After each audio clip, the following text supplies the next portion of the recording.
DeOrganized media keeps the mind share growing in the morning with peace and GP. Keep you knowing the alpha keeps flowing. The hunters tools they be showing. The AI Gale keeps them in clips that be glowing. Consistent on the daily, they bring Bitcoin news, Ethereum, Solana, and stacks and other L2s. Showcasing new projects and giving you clues. Just do your own research and don't give us abuse. When the people are informed, peace brings on the chat. Spotlighting guests and filling up your bags. The flag doesn't matter as long as you grab. Take the gold mic and let us know where you stack.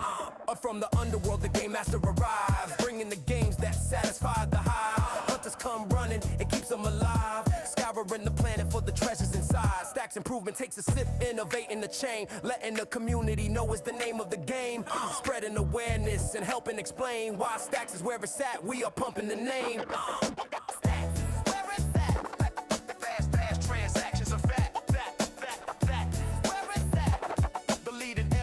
Is making maxes look back.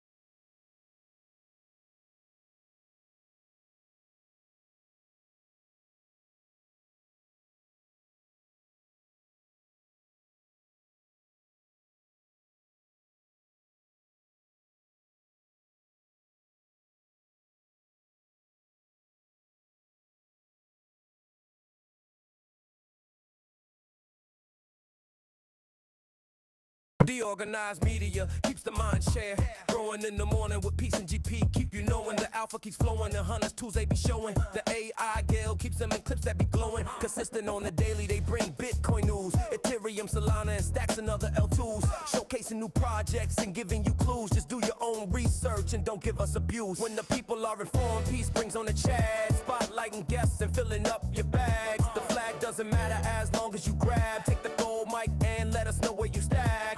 Or from the underworld, the game master arrives, bringing the games that satisfy the hive. Hunters come running, it keeps them alive, scouring the planet for the treasures inside. Stacks improvement takes a sip, innovating the chain, letting the community know it's the name of the game.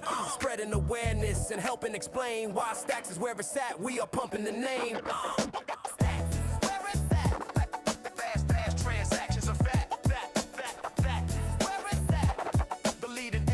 Is making maxes look back.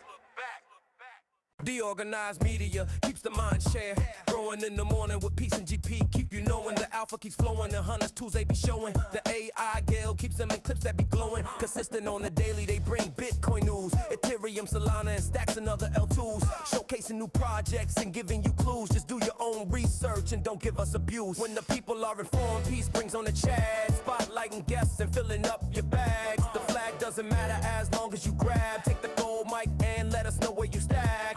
Or from the underworld, the game master arrives, bringing the games that satisfy the hive. Hunters come running, it keeps them alive, scouring the planet for the treasures inside. Stacks improvement takes a sip, innovating the chain, letting the community know it's the name of the game. Spreading awareness and helping explain why Stacks is where it's at. We are pumping the name.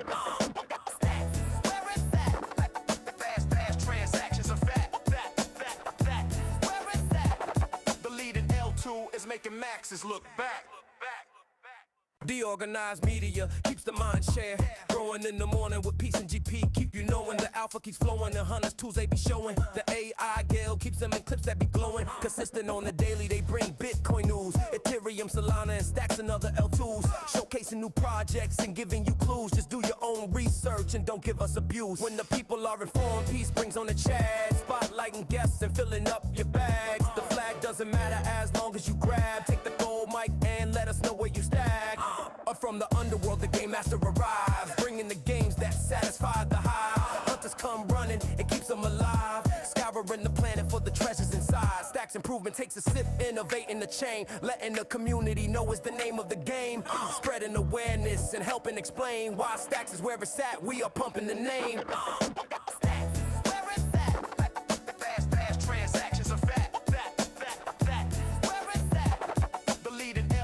Is making maxes look back. DeOrganized media keeps the mind share growing in the morning with peace and GP. Keep you knowing the alpha keeps flowing. The hunters tools they be showing. The AI gale keeps them in clips that be glowing. Consistent on the daily, they bring Bitcoin news, Ethereum, Solana, and stacks and other L2s. Showcasing new projects and giving you clues. Just do your own research and don't give us abuse. When the people are informed, peace brings on the chat. Spotlighting guests and filling up your bags. The flag doesn't matter as long as you grab. Take the gold mic and let us know where you stack. From the underworld, the game master arrives, bringing the games that satisfy the hive. Hunters come running, it keeps them alive, scouring the planet for the treasures inside. Stacks improvement takes a sip, innovating the chain, letting the community know is the name of the game. Spread it.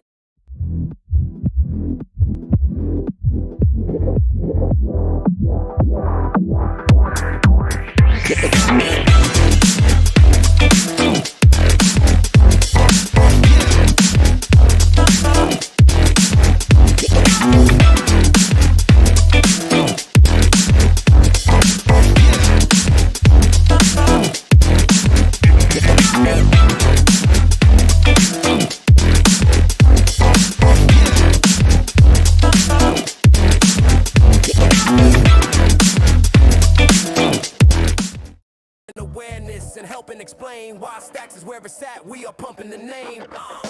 Stacks, where it's at. Fast transactions are fat.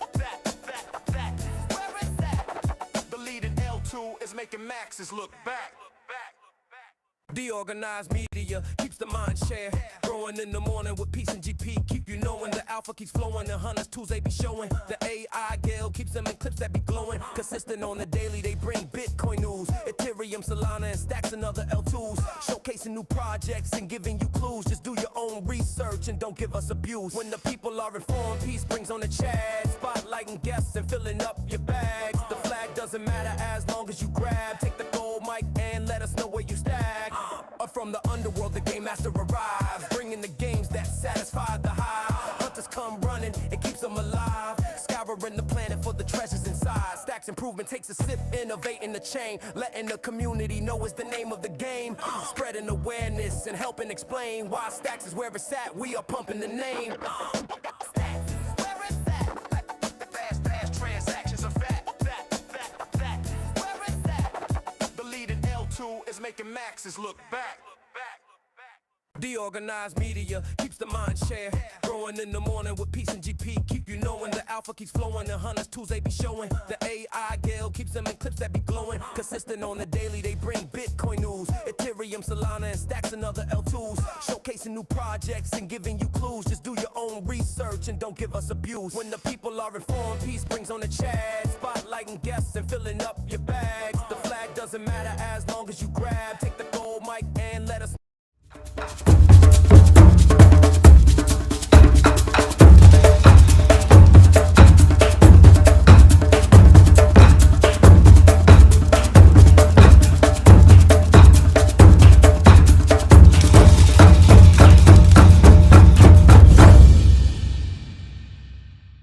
Where you stack. From the underworld, the game master arrives, bringing the games that satisfy the hive. Hunters come running, it keeps them alive, scouring the planet for the treasures inside. Stacks improvement takes a sip, innovating the chain, letting the community know is the name of the game. Spreading awareness and helping explain why stacks is where it's at. We are pumping the name. Stacks, where it's at. Fast transactions are fat. Where it's at. The leading L2 is making maxes look back.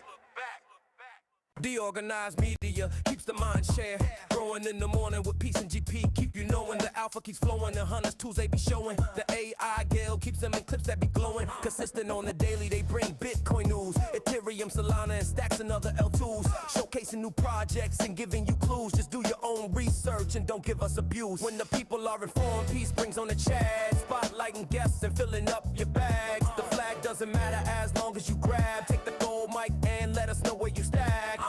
From the underworld, the game master arrives, bringing the games that satisfy the hive. Hunters come running, it keeps them alive, scouring the planet for the treasures inside. Stacks improvement takes a sip, innovating the chain, letting the community know is the name of the game. Spreading awareness and helping explain why stacks is where it's at. We are pumping the name. Stacks, where it's at. Fast transactions are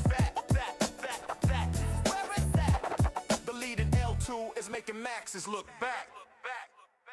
DeOrganized media keeps the mind share growing in the morning with peace and GP. Keep you knowing the alpha keeps flowing. The hunters tools they be showing. The AI gale keeps them in clips that be glowing. Consistent on the daily, they bring Bitcoin news, Ethereum, Solana, and stacks and other L2s. Showcasing new projects and giving you clues. Just do your own research and don't give us abuse. When the people are informed, peace brings on the chat. Spotlighting guests and filling up your bags. The flag doesn't matter as long as you grab. Take the gold mic and let us know where you stack.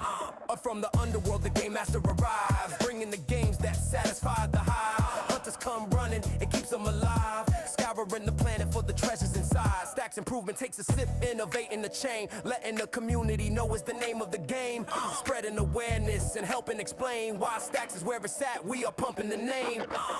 Stacks, where it's at. Fast transactions are fat. Where it's at. The leading L2 is making maxes look back. DeOrganized media keeps the mind share growing in the morning with peace and GP. Keep you knowing the alpha keeps flowing. The hunters tools they be showing. The AI gale keeps them in clips that be glowing. Consistent on the daily, they bring Bitcoin news, Ethereum, Solana, and stacks and other L2s. Showcasing new projects and giving you clues. Just do your own research and don't give us abuse. When the people are informed, peace brings on the chat. Spotlighting guests and filling up your bags. The flag doesn't matter as long as you grab. Take the gold mic and let us know where you stack.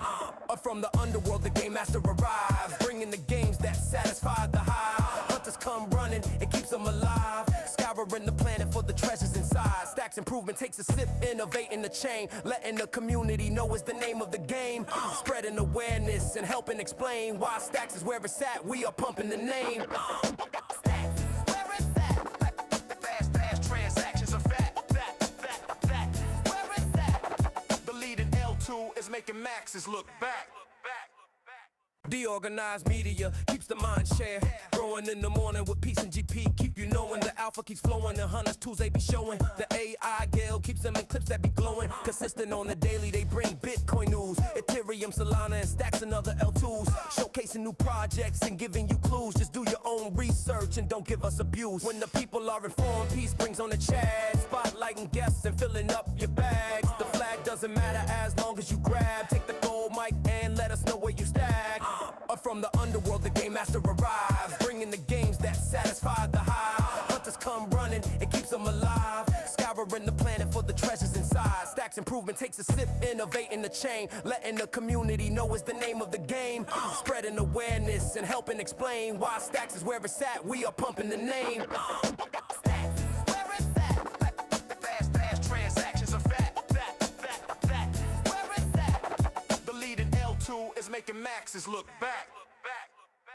DeOrganized media keeps the mind share growing in the morning with peace and GP. Keep you knowing the alpha keeps flowing. The hunters tools they be showing. The AI gale keeps them in clips that be glowing. Consistent on the daily, they bring Bitcoin news, Ethereum, Solana, and stacks and other L2s. Showcasing new projects and giving you clues. Just do your own research and don't give us abuse. When the people are informed, peace brings on the chat. Spotlighting guests and filling up your bags. The flag doesn't matter as long as you grab. Take the gold mic and let us know where you stack.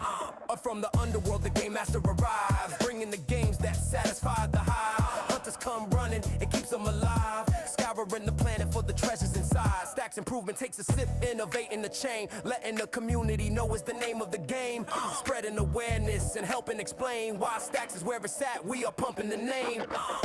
Stacks, where it's at. Fast transactions are fat. Where it's at. The leading L2 is making maxes look back. DeOrganized media keeps the mind share growing in the morning with peace and GP. Keep you knowing the alpha keeps flowing. The hunters tools they be showing. The AI gale keeps them in clips that be glowing. Consistent on the daily, they bring Bitcoin news, Ethereum, Solana, and stacks and other L2s. Showcasing new projects and giving you clues. Just do your own research and don't give us abuse. When the people are informed, peace brings on the chat. Spotlighting guests and filling up your bags. The flag doesn't matter as long as you grab. Take the gold mic and let us know where you stack.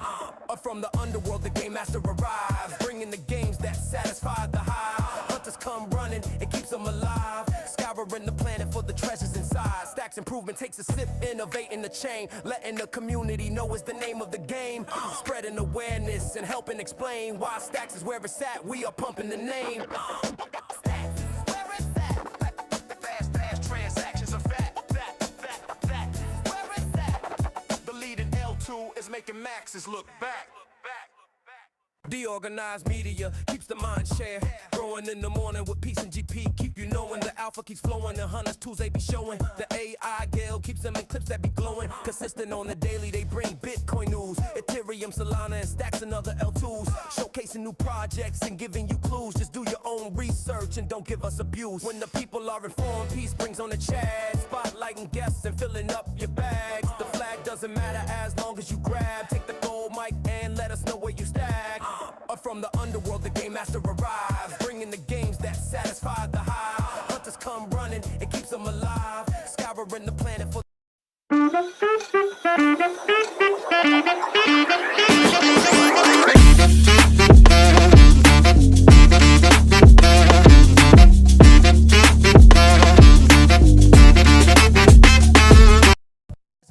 Stacks improvement takes a sip, innovating the chain, letting the community know is the name of the game. Spreading awareness and helping explain why Stacks is where it's at. We are pumping the name.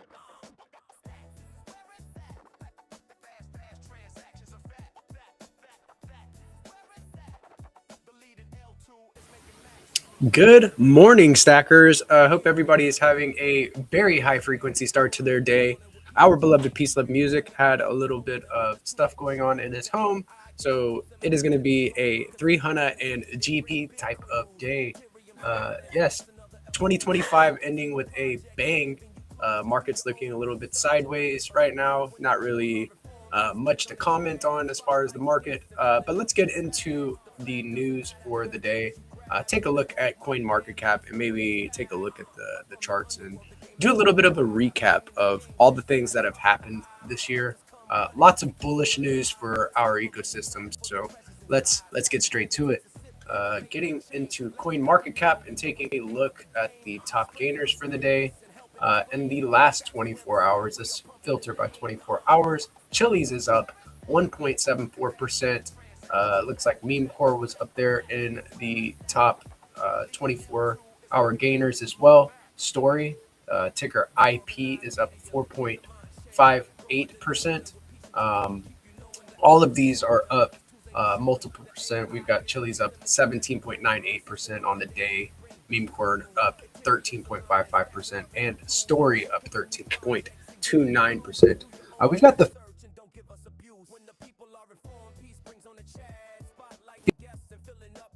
sitting around 32, kind of in the let's take a look at Bitcoin here. All right, let's see, sorted by market cap and going to Bitcoin and taking a look at the chart. Bitcoin, its market cap is sitting around 1.77 trillion, up 0.89%. The volume is up 0.15% on the day, and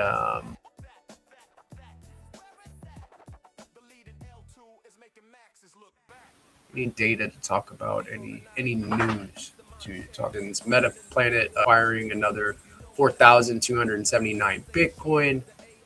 Prenetics abandons Bitcoin strategy.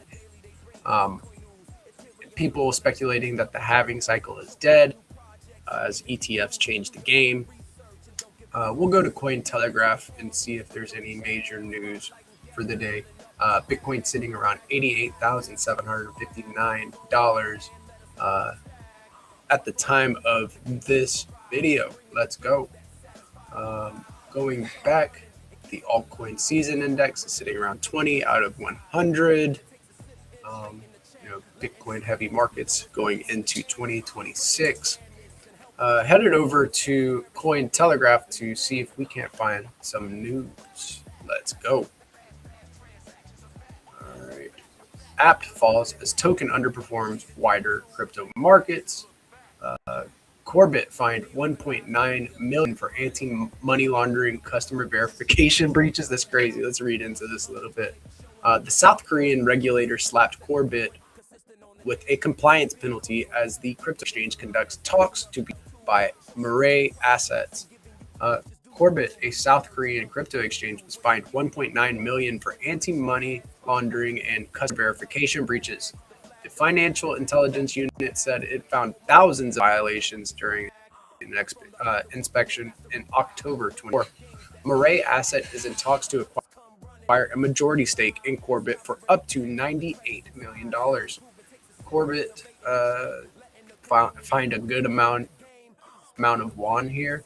The Financial Intelligence Unit said the exchange violated provisions of the Special Financial Transactions Act, including lapses in customer due diligence and transaction restrictions. In addition to the fine, it imposed an institutional warning and issued personal disciplinary measures against senior Corbit executives, it said Wednesday. So it looks like they did not adhere to some of the KYC, rules in Korea and are getting a hefty fine for it. Crazy stuff. Bitwise files for 11 strategy ETFs tracking tokens including Aave, Zcash, and Tau. Looking into this, Bitwise filed with the SEC to introduce 11 crypto strategy ETFs covering tokens including Aave, Uni, and Zcash. The ETFs will invest up to 60% in the underlying token, with the rest in exchange-traded products and derivatives. The filing coincides with Grayscale's move to convert its BitTensor Trust into an exchange-traded product as decentralized AI gains traction. The Tuesday N1A filing details an approach that includes investing up to 60% of a fund's assets directly in the underlying token, with the remainder allocated to exchange-traded products and potentially derivatives such as futures and swaps. Very cool. The SEC filing was made the same day Grayscale submitted a filing to convert its BitTensor Trust into an exchange-traded product. Barry Silbert, chairman of Grayscale, said in a post on X that the move reflects how quickly decentralized AI is evolving as one of the newest investable themes in the U.S. crypto markets. BitTensor operates as an open network that uses crypto economic incentives to coordinate machine learning development, rewarding contributors of models and computing power with Tau. The product has drawn growing attention as investors seek exposure to AI-related crypto assets beyond traditional smart contract platforms. Very cool. Looking like a Bitwise ETF. Another one coming. Let's see. Winklevoss-backed Cypherpunk buys 28 million of Zcash, now owns 1.7% of the supply. Ooh. Cypherpunk Technologies boosted its Zcash bet with a $28 million token purchase, lifting its holdings to 1.7% of Zcash's circulating supply.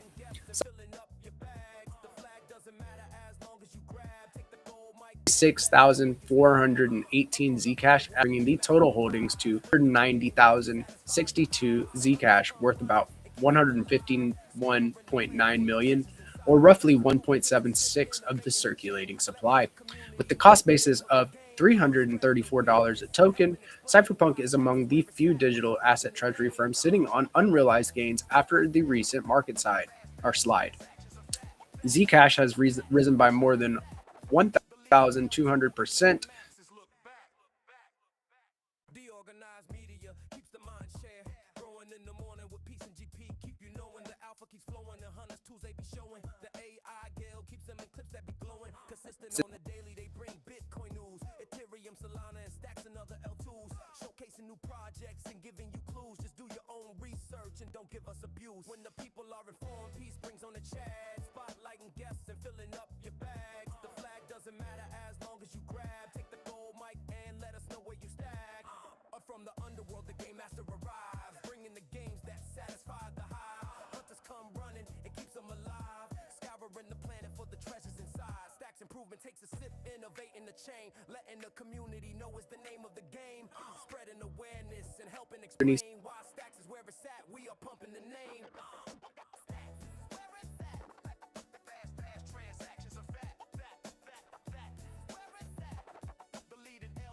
Making maxes look back. DeOrganized media keeps the mind share growing in the morning with peace and GP. Keep you knowing the alpha $1.31 on Tuesday. We're recently about 1.5% lower in pre-market trading. So the Winklevi getting involved in Zcash here. All right. Bitcoin market got calmer in 2025 thanks to yield-hungry institutional investors. This is a good read here.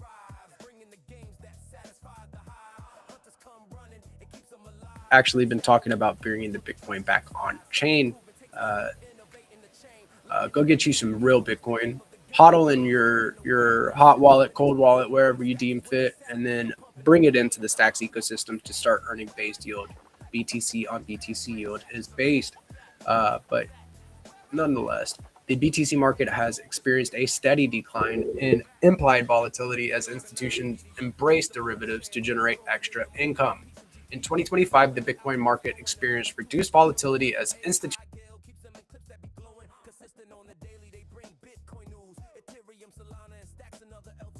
increasingly use derivatives to generate yield, 45% due to institutions selling covered calls.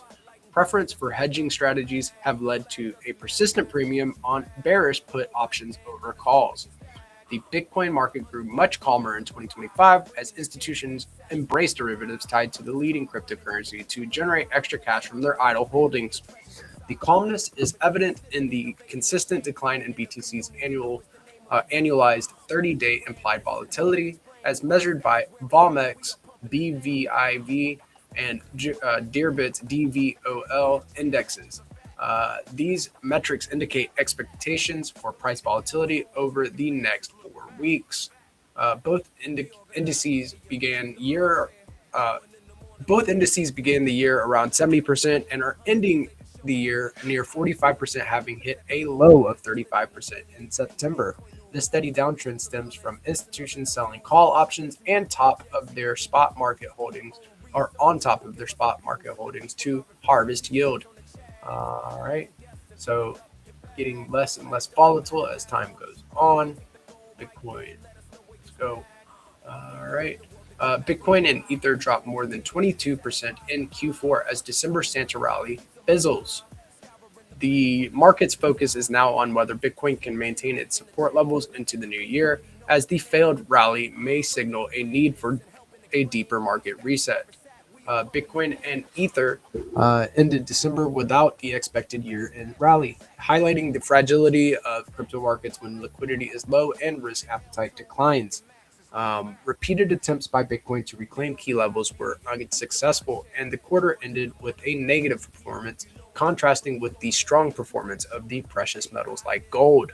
The market's focus is now whether Bitcoin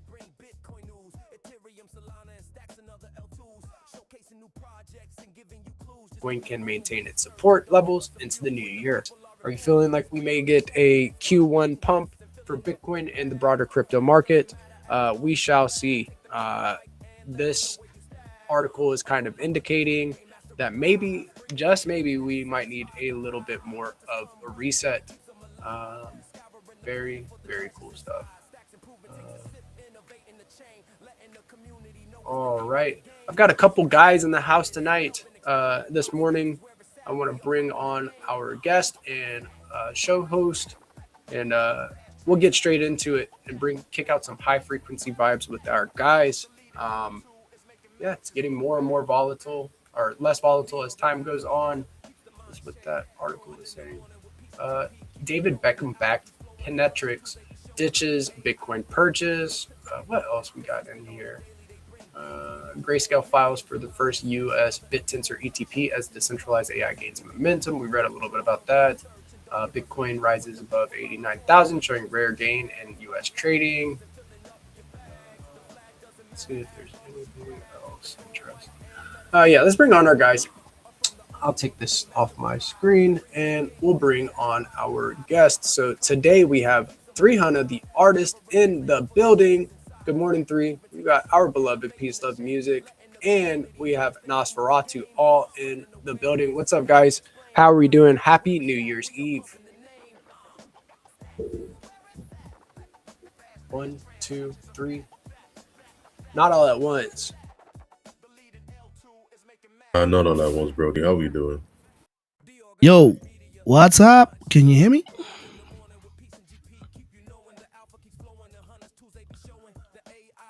Guys, anybody there? Broski. Brodair, Brody. Broderos. Nosferatu. Good morning. Y'all hear me? Me? How are you doing? I got you. Go ahead. Just hanging in there, man. Getting ready for the last day of 2025, going into 2026. Getting myself aligned and bullish, getting activated and mobilized. This is the way. This is the way, man. Are we feeling bullish?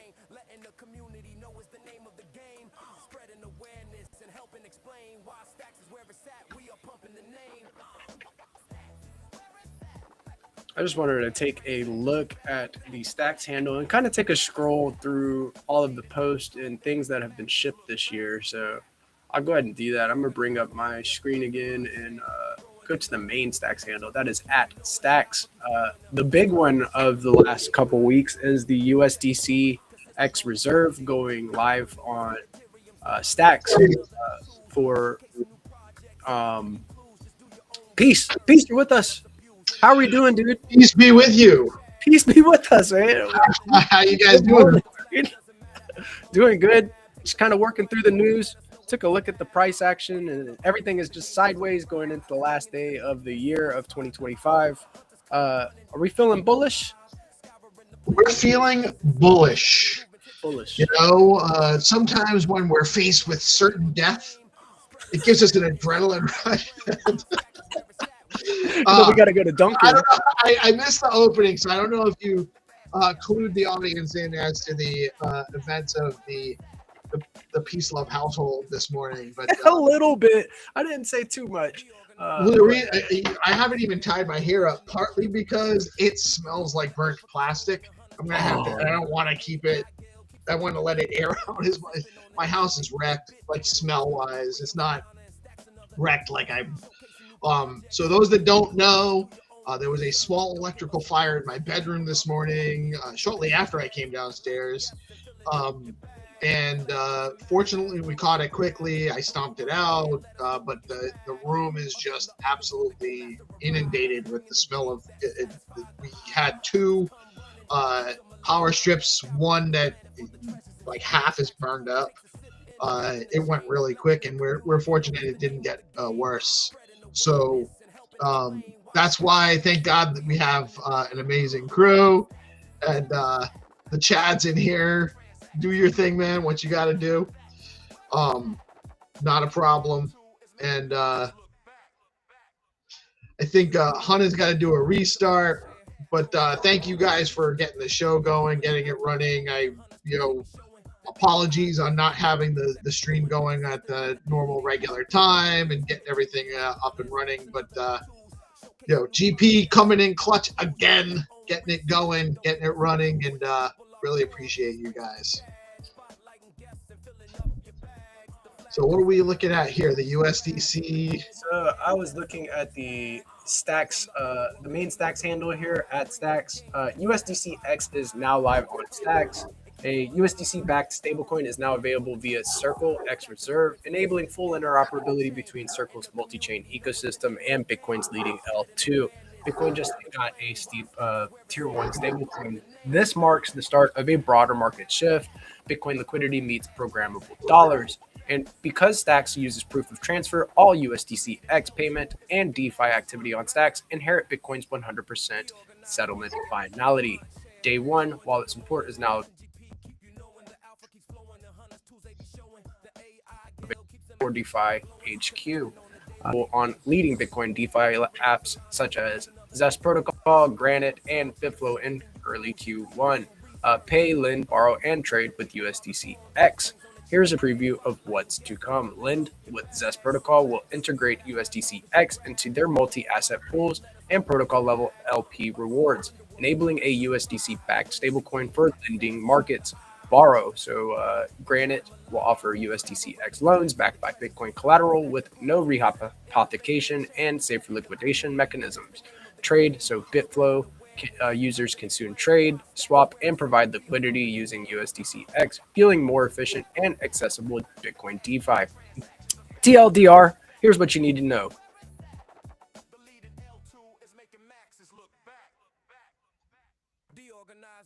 USDCX on Stacks is available. X is fully interoperable with USDC. USDCX utilizes X Reserve attestation.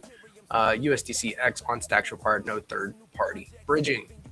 So really cool. If you're ready to get started, you can go check out the bridge at bridge.stacks.co and get your USDC straight into the ecosystem.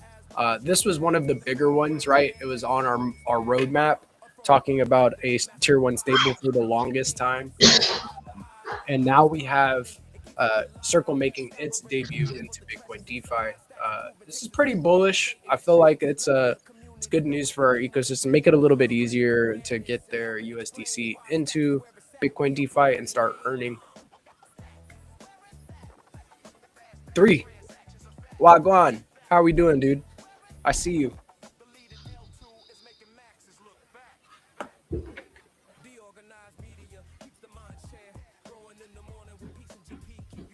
Oh, he's snacking. What up? What's he eating?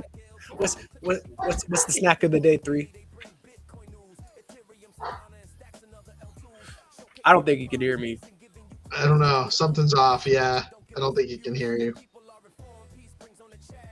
He shows up. I'm showing him as being muted too. Not muted on. Hear me, guys? I'm lagging, bro. There he is. There he is. Oh, good. Oh, good. You can hear my voice is improving. Yeah. Yeah, you sound better today, man. Meds, so I'm flying as a kite right now. But yeah, good to also to see Peace here, alive and well. Yeah, insane. What Peace had to go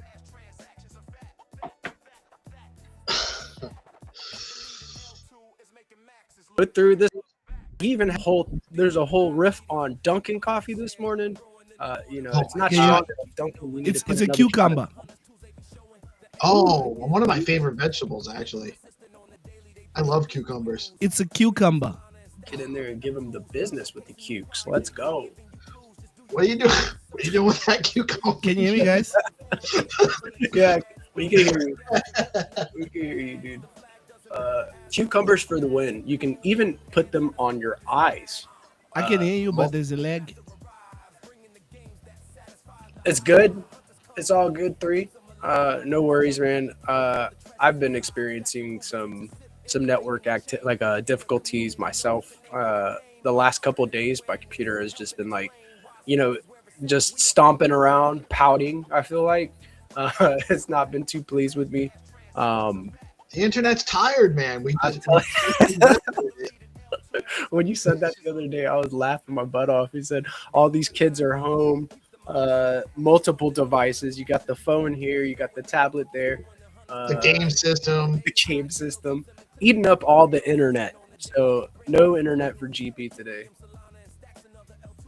Oh, Nas back in the house. Nas, Wagwan. What's up, Nas? Man, my throat is on fire this morning. Well, yeah, I mean, I'm blowing black stuff out of my nose. It's not good. My wife had to call out, because there's no way I'm having her work in that room all day. Yeah, it's dude, blowing out black smoke is crazy. Having to stomp out the fire because the pin on the IBO Ebo Noah. Gotti. Yeah, but Gotti. Want to be jam-packed there's in there. one coming, and you guys need to pay Hannah to get on the boat. Yes, you need to get on a boat. I never realized that's what the Rue yacht was going to be for. Yeah, it's going to take people from a flood. There's going to be a flood in January, so you need to pay me stacks so that you won't miss the ship, the boat. So you need to send the money to DeOrganized.BTC. Yo, I'm joking. No. Guys. What up? Evo for the win. Let's go, dude. Yeah, Brody. Yo, so I think it was my browser that was acting up. So I'm chowing a cucumber and a little chili so that I can fix nice. the throat. Chili is actually what do you put in your chili? Ooh. Chili peppers? This one, it's called chili peri peri, chicky chili peri peri. Ooh. This one is nice, bro. You like it spicy? Yeah, I kind of like it spicy, but not too hot. This one, it's mild chili. Best with chili. Make a big dish of cornbread, right? Mix cornbread with the chili, dude. Hell yeah.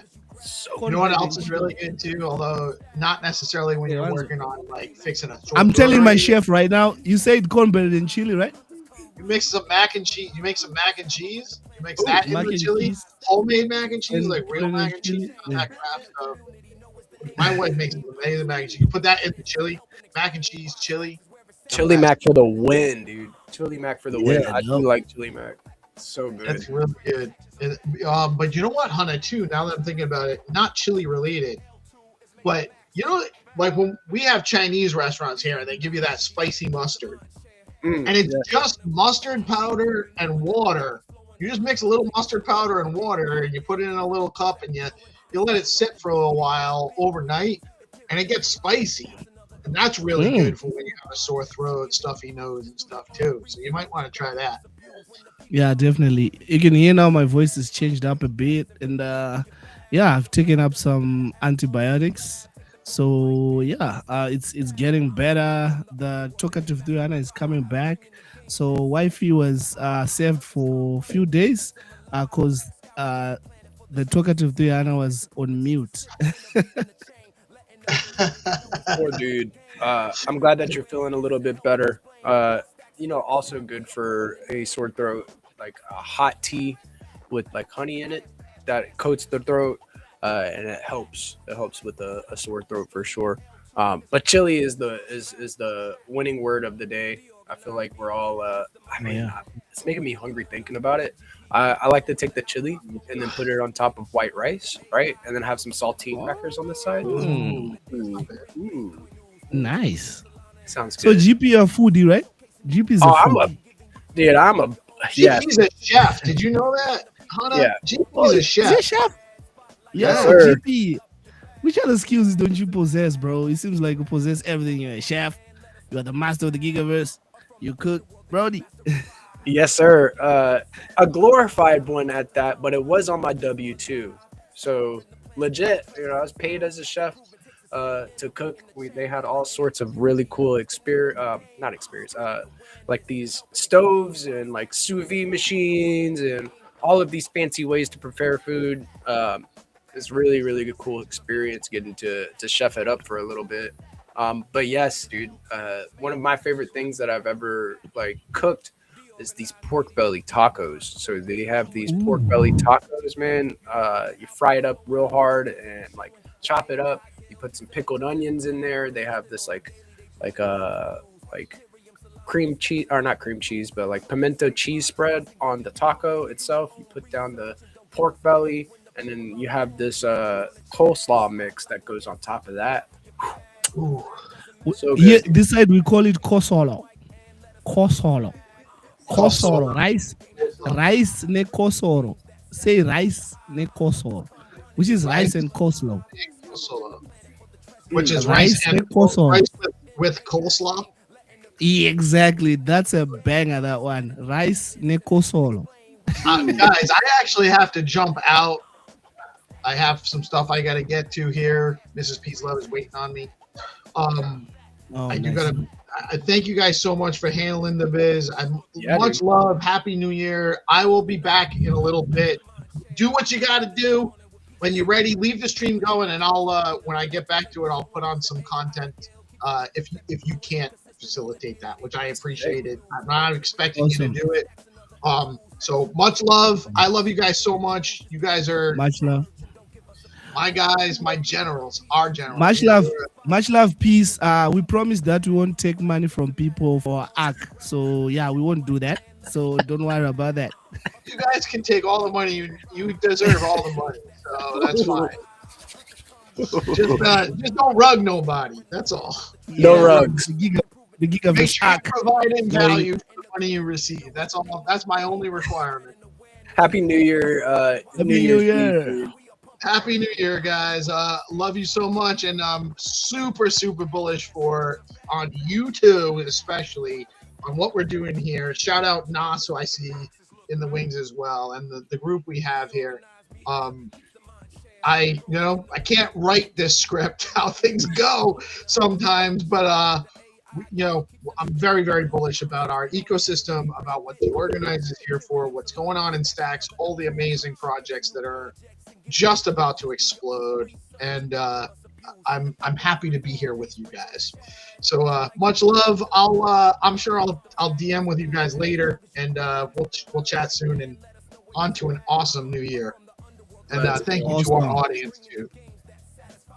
Awesome. Thank you so much. Peace. Have a good one. You too, guys. I'll be back in a little bit. Awesome. So Tycho here talking a little bit about Zest and the new V2 for Stacks markets here. Wanted to listen in for a second and see what he had to say. Sure. So here we go from Tycho. It's just that there's a couple of things that have been changed, which make the system much more efficient. Like, and those three things are basically like one, risk groups, two, like smoother liquidations, and three, the option to turn off rehypothecation. But maybe to kind of quickly go through them one by one, right? So for risk groups, you've maybe noticed that on Zest protocol today, if you can't borrow STX, for example, at the moment because it's at cap. And there are like some other things in the protocol that are currently capped, right? Like the amount of debt.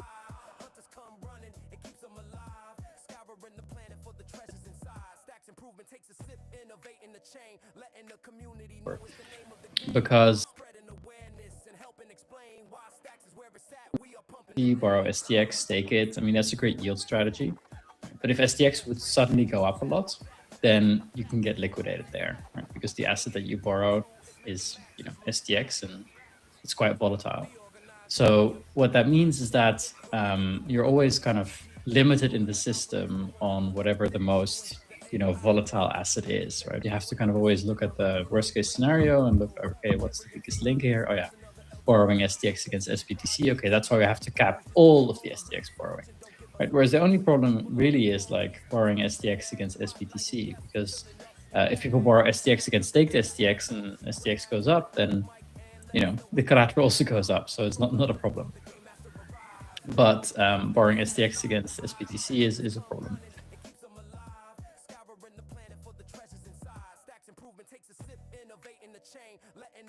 So, but that's why we have to cap all risk groups. What it allows us to do is to basically say, okay, if you borrow STX against SBTC, then you can only borrow it at 20% LTV or 30%.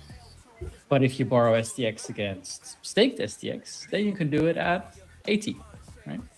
And we can do the same things for stablecoins, right? We can kind of split out, okay, like USDCX.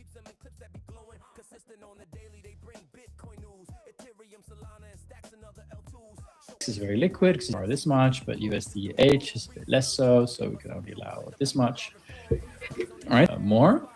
And but yeah, what that means for users is just less blocking on borrowing, right? Because like today you might come to the app and you see, wow, like I can borrow STX for only 2% or something, or 1.5, but then when you go there, you actually can't take it out yet. So yeah, that's one. That's risk groups. So basically. We'll just allow for more borrowing. Then two, there's also smoother liquidations. So today, like if your position hits the liquidation level, you just get liquidated for half the position. And in the new system, there's essentially kind of there's not one liquidation threshold, but there are two. So there is kind of like a moment where the liquidation starts, and then there's a moment where the full position is liquidated. So if you hit the first liquidation threshold, then the liquidator can come in and just basically, liquidate a small part of the position to kind of bring it back to health, not 50%, but a smaller amount. And if the LTV hits the second liquidation threshold, so if prices really move violently, then only then a large part of the position is liquidated. So essentially what it does is it makes the liquidation system a bit less brutal, while obviously still building on the 1,000 or so liquidations that Zest Protocol processed over the last year. So still keeping it safe, making sure that liquidations are not as impactful for user balances as they were before. And then the final thing is also that a user can select to not rehypothecate their assets. So if for some reason the user wants to borrow against their staked stacks but doesn't want the protocol to lend them out, right? Which also means that they won't earn extra yield on it. Then they can choose to basically not do that with that little checkbox. So if you want no rehypothecation, you can choose that. And that's those are the main new things about V2. So Zest V2 is basically 1, risk groups for more efficient borrowing, 2, smoother liquidations, to make it less likely that full positions get liquidated, and 3, the option to choose no rehypothecation on collateral. It's just that there's a couple. Pretty big. This is going to be a big update to Zest with Stack Market V2. Being able to, go into borrowing and lending. It is one of the, reasons why Pantera Capital, forecasted that 1% of all BTC would move back on chain. Borrowing and lending was one of those big use cases and reasons why, Pantera made that forecast, right? So having these be able to go in and then borrow against your Bitcoin asset to handle, may it be doubling down on a position, buying the dip and DCAing, or maybe you have something IRL that you have to take care of. You're able to go and provide your Bitcoin via SBTC on Zest and then borrow against it. So borrowing and lending getting a new face for 2026. Very excited for Zest Markets V2, especially with the partial liquidations. It never feels good whenever you're over leveraged or borrowing against your collateral and then get liquidated. So being able to have those partial liquidations instead of having the whole position liquidated is really good, as well as like these risk categories. We'll have a better way to look at the markets, and very cool. I'm waiting for the V2 to see what's up from down with it, and it's not the only protocol shipping updates, but it is one of the bigger updates for Bitcoin DeFi here in the Stacks ecosystem. What I like about this is when Zest wins, the whole Stacks community wins, because that's the platform where people provide liquidity. That's a platform where people can borrow, lend, and stack. So with V2 coming around the corner, I know it's going to be such an amazing 2026. So I'm extremely bullish about that. Yeah, you don't have to sell your assets to gain access to liquidity, right? Like that's the beautiful thing about Zest is you're able to just go and supply your STSDX or STSDX BTC from Stacking DAO, which are liquid stacking tokens, right on Zest. Earn more of a yield as well on those. You're already earning up to 10% APY on your stacked stacks. You take that and you provide it on Zest. You can collateralize it, get access to liquidity, so that you can go mint that NFT that you're speculating on, or buy that new meme coin. it's cool. It's a cool little process, as well as like gives you opportunities. Like, say you want to provide your STSDX as collateral on Zest. You know, you're earning that based yield from stacking DAO, as well as a little bit of yield from Zest, and then you can go borrow stables for, you know, less APR than your APY, and it gives you a yield arbitrage opportunity. You're able to get that stable coin, which you're likely paying. Here, we'll go take a look, just for an example, and Yeah. give everybody a visual cue. You go provide your STSDX here for 8.79% today, right? And then you can borrow a stable coin for 3.42%. So then you can go swap that stable. AE USDC is a bridged version of USDC in our Stacks ecosystem. You can borrow that for 3.42%, and then you can go to Bitflow and swap back into Stacks, and then loop that process and earn more yield because you're borrowing. Repeat that. Yeah, dude, your borrowing is Spam that. do it. Spam that earning. Yes, sir. So you can leverage up your positions, DCA with this strategy. And you know, this is one of the main plays in our ecosystem that a lot of people are doing. So very, very cool stuff. I can't wait for Stacks Market V2 to launch. It'll also change the game a little bit with how your LTV looks, your loan to value ratio, and also, you know, give people more opportunities. So many ways to earn in our ecosystem, and Zest, there is no second Zest. They're real though, and they have been they have been pushing, and also they've proved that they are the number one platform. By the way, now people are using this platform, and you can see even the TVL on this platform shows that this is the way. Yeah, dude. Over 670 SBTC have flowed into Zest, so it's a good amount of the SBTC supply sitting there on Zest, earning that 5% APY, which is very base, right? You can go and, you know, get set up and then start earning real Bitcoin paid to your wallet, you know, and grow your sats, you know, and stack your sats. So very cool stuff. Another thing I saw on the timeline was this post from the Stacks endowment handle, right? So let me read into this. You can follow along at Stacks endowment. But excited for 2026 and what we'll accomplish together. As a recap, here is what was approved for 2026 budget for the Stacks ecosystem. So 27 million as the ecosystem's annual budget, with a separate working capital allocation of 25 million SDX for DeFi deployment, broken out by these categories reflected in SIP 31. So SIP 31 was a major catalyst event in our ecosystem that.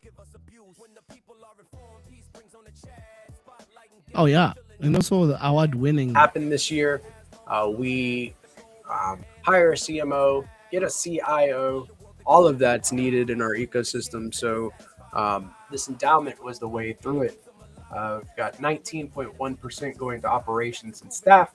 We've got 35.2% going to engineering and security, going to 22.2% for network growth, marketing, and BD, and working capital 23.4%. If macro conditions change, a larger share of the additional capital can be deployed in areas such as network growth to bootstrap further growth. We want to emphasize the creation of a new rebooted Stacks grant program set to launch in January 2026. At a high level, the grants program will have 3 funding tracks: necessary, getting started, and community selected. So the community has played a major role in this process. We got the Treasury Committee put together, and just before that, we had the Appointments Committee, where a lot of us were in there kind of shaping out who would be on the Treasury Committee. We do have a lot of community seats on the Treasury Committee. In parallel, the ecosystem is launching new initiatives to strengthen top of funnel activations. These include high impact user growth campaigns tied to major product launches, expanded starter grants to attract new builders, and increased investment in upcoming Stacks accelerator cohorts. So, had a lot of new, we got a partnership with Talent Protocol, for dev hackathons. We've got a lot of different incentivization rails for builders to come build on Bitcoin via Stacks. So very cool stuff coming 2026 Q1. Looking ahead to 2026, you should expect regular office hours hosted here on X. So we've seen a little bit of that. Alex Miller has been spearheading that. The Stacks Forum as our primary space for the community to convene, propose ideas, and help shape new initiatives. Accountability and transparency on how funds are spent via reporting. Amid a challenging macro environment, the mission remains unchanged to make Bitcoin productive and ensure the Stacks ecosystem grows with the transparency, sustainability, and shared purpose. So there's a full recap here in the blog. You can go to stacks.co and then navigate your way to the blog, stacksendowment.co/blog/stacks.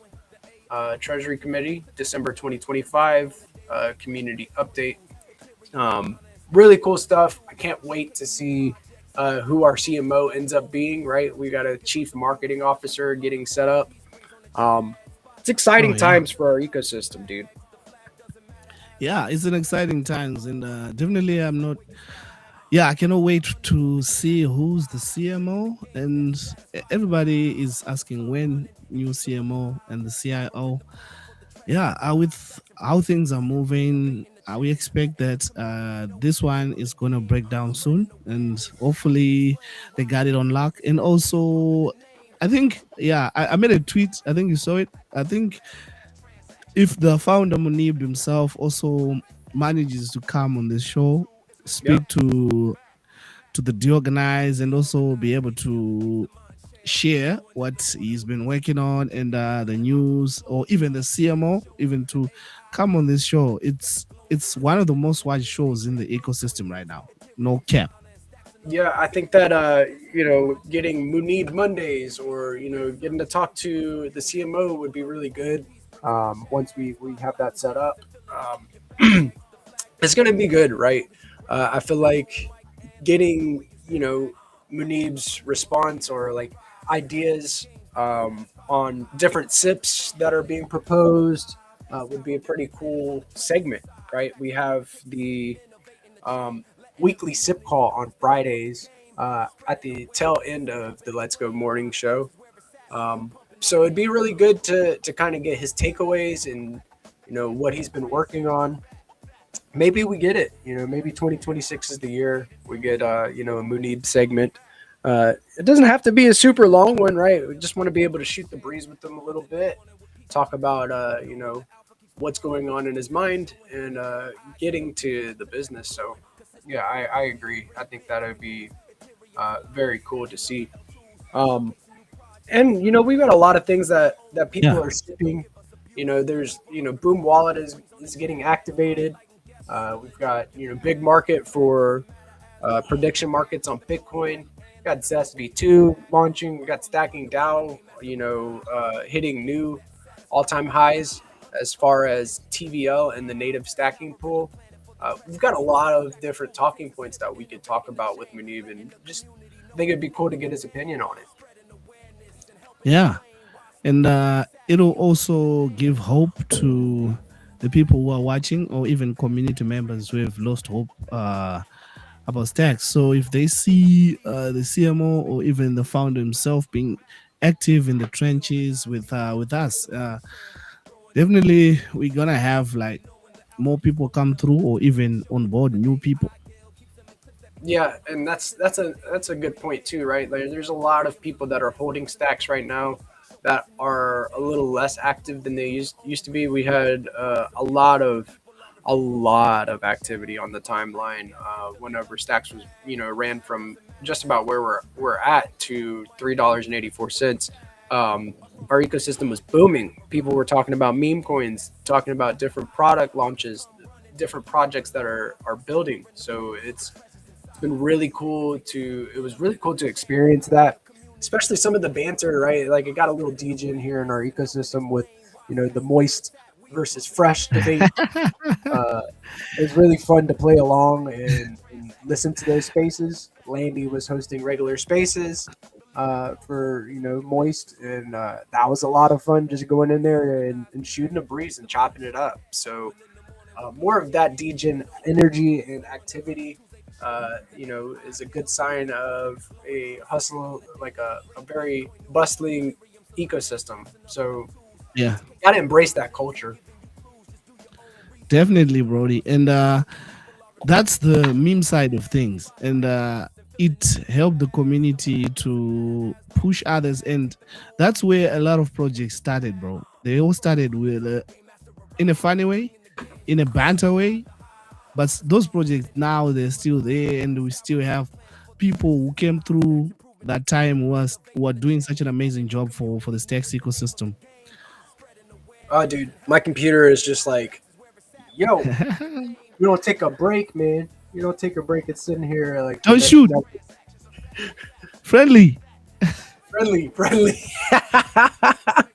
Yo, so we've been playing Arc Raiders in the Cryptonauts Discord. Yesterday, Crypto Dude and I.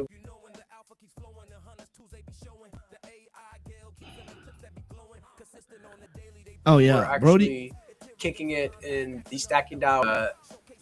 There was a lot of different teams that we ran into.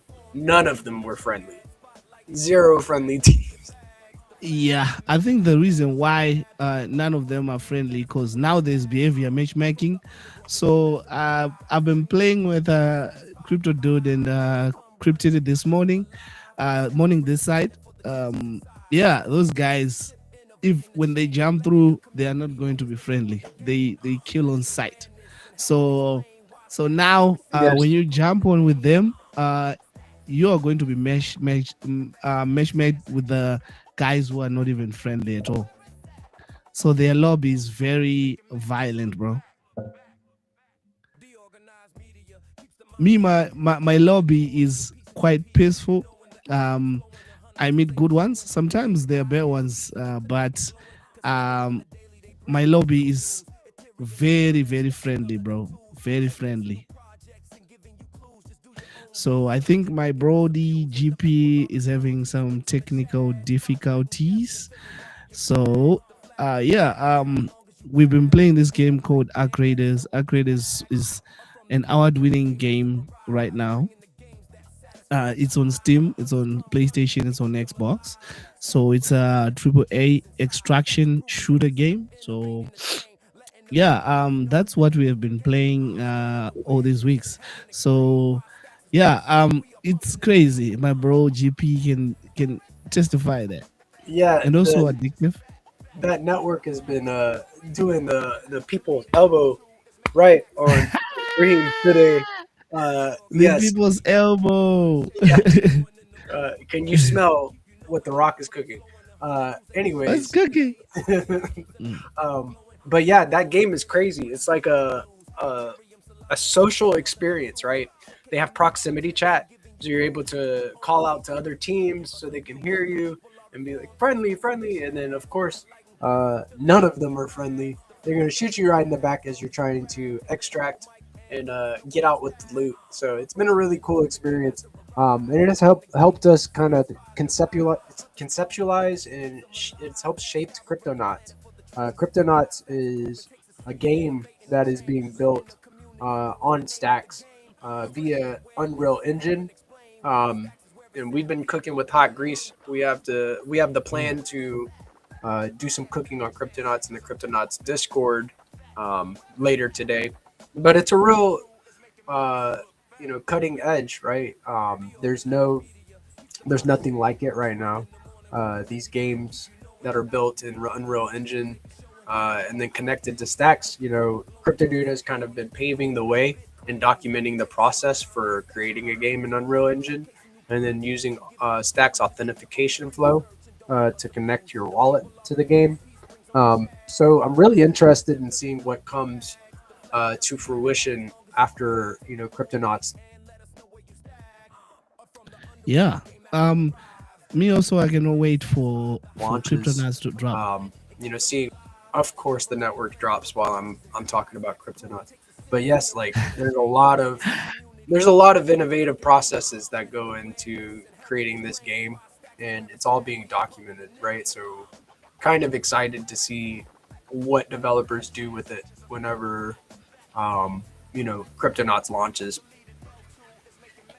Yeah, guys, if you're watching me right now, every time I wake up this morning, it will be CAT. So these guys, they are, I think, 7 hours behind us. So I go to sleep. These guys waking on Cryptonauts, and then I wake up in the morning. The guys are still waking on Cryptonauts. So when I say sleeping, literally no sleep at all. So game is gonna be wild. Trust me. Yeah, dude. Crypto Dude actually won this year's Stacky for the dev that does not sleep, and that is very accurate. This guy is always grinding, always building, right? And he's building multiple apps here in the ecosystem. He's got BoostX, which connects stacks to X and allows you to do payments directly on X if a user has a BNS as their name. So as you see here on the Cryptonauts handle, they've got cryptonauts.stx. That is registered at BNS.1, and that is an actual name for a wallet there. And if you wanted to, you could go and say find a post, go over here, and I've got to get BoostX updated on my browser. But you'd be able to find the little rocket icon and do a payment to Cryptonauts. Say you like their post and you wanted to give them a little tip, or if you're doing a payment for something, somebody made a post for you.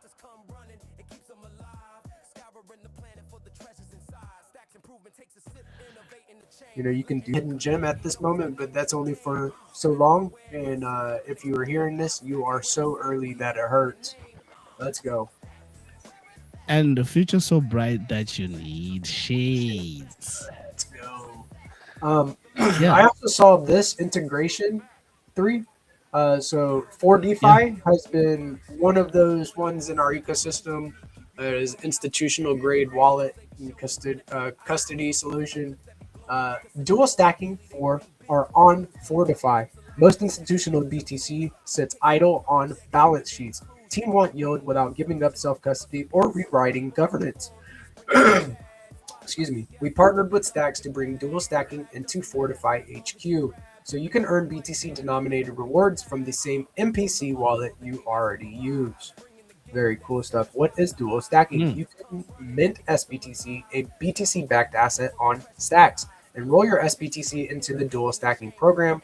Boost rewards by stacking STX and using SBTC in Stacks DeFi rewards are paid in SBTC and can be redeemed 1-for-1 for BTC. Where Fortify fits. Dual stacking becomes another strategy inside your existing setup. MPC custody and recovery model you already trust. Policy rules for which vaults can mint, enroll, and use SBTC in DeFi. Multi-user approvals for every bridge and staking transaction. No extra wallet stack. No new Chrome profile. All right. Simple goal. Let BTC treasuries test on-chain yield in a controlled way with BTC-denominated rewards and full on-chain visibility. We break down the full flow and example workflows in our new blog. Read more here. This is a big one. Big one, bro. Institutions have massive amounts of BTC on their balance sheets, and we're working to bring all the BTC back on chain. You can put that BTC to work already within the dual stacking program, earning 5% APY, which is pretty based. It's up there with some of the best yield that you can get with your BTC. Yeah, bro. Dual stacking is the thing now, and you see all these big institutions like for DeFi speaking about it, which shows that this is the alpha. This is so best, and I cannot wait to see how Stacks is going to react to all these DeFi protocols and a lot of cooking in the ecosystem. Hopefully, it's going to react in a good way when it comes to the price action. Yeah, dude. Yeah, it's only getting like the fundamentals only get better and better with stacks. You know, we've got fast transactions, we've got cheap transactions, and very very based ways that you can earn yield on your stack, right? So, um, right now, stacks is probably at the cheapest you're going to be able to buy it, and it's a good way to boost your yields on your BTC. So dual stacking is super based. It allows Bitcoiners to earn BTC on BTC yield, while Mm. also incentivizing users for holding stacks, right? So very very based. I also saw this on the timeline too. I figured we could cover this too. Three. Um, Yeah, so stacks shipped in 2025, not via 2025. roadmaps or pilot programs, but through real integrations with custodians, liquidity venues, security platforms, and data providers that institutions rely on. 7 reasons that institutions chose stacks. So getting into this here, it pulls up this blog post, and you should definitely be going to stacks.co to stay in the know. Why Stacks is now institutional grade Bitcoin infrastructure. For years, institutions respected Bitcoin but did not use it. Not because they lacked interest, but because the infrastructure wasn't there. Bitcoin was treated as a static collateral, secure, scarce, and idle.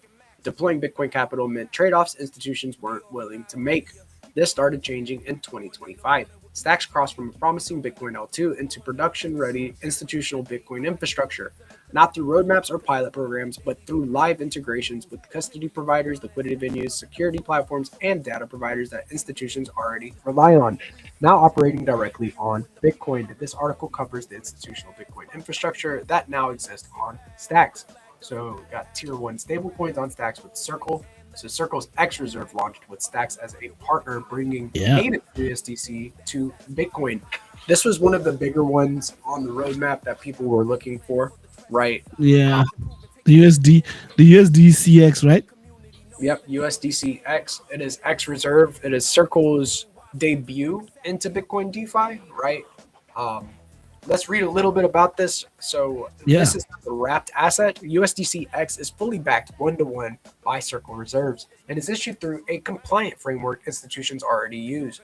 For the first time, institutions can move between BTC and dollars on Bitcoin rails without compromising on compliance. That unlocks real treasury management, liquidity provision, and BTC native DeFi strategies. So this is pretty big. A lot of the way that the core developers move relies on kind of the regulatory framework that we have provided at the moment. You know, if you look back at Stacks, even from its IPO, um, it it followed and adhered to all of these rules that are there, right? It is the first crypto token to do an SEC regulated launch, and it has an A+ rating with the SEC. So seeing that we're kind of catering towards these big institutional grade companies and building the framework for them to then get involved is pretty bullish, man. You think about all the ETFs and ETPs from this year. A lot of Bitcoin accumulation has taken place with all of them. So all of that Bitcoin can come back on chain. It is one of those things. I think that we need an on-chain way to accumulate and earn with our BTC stack.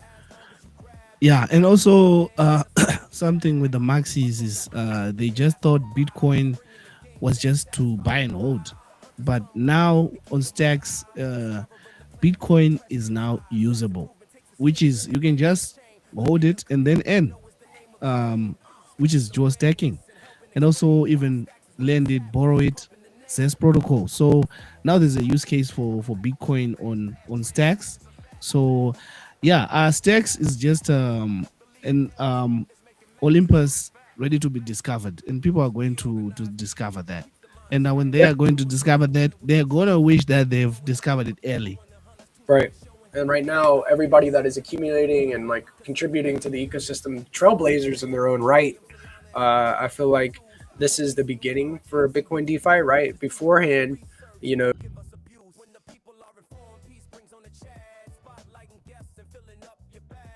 if you wanted to earn with your BTC, you would have to leave the ecosystem to go put your stack to work. You know, with your put your Bitcoin to work, you would have to go into ETH and then participate in DeFi that way.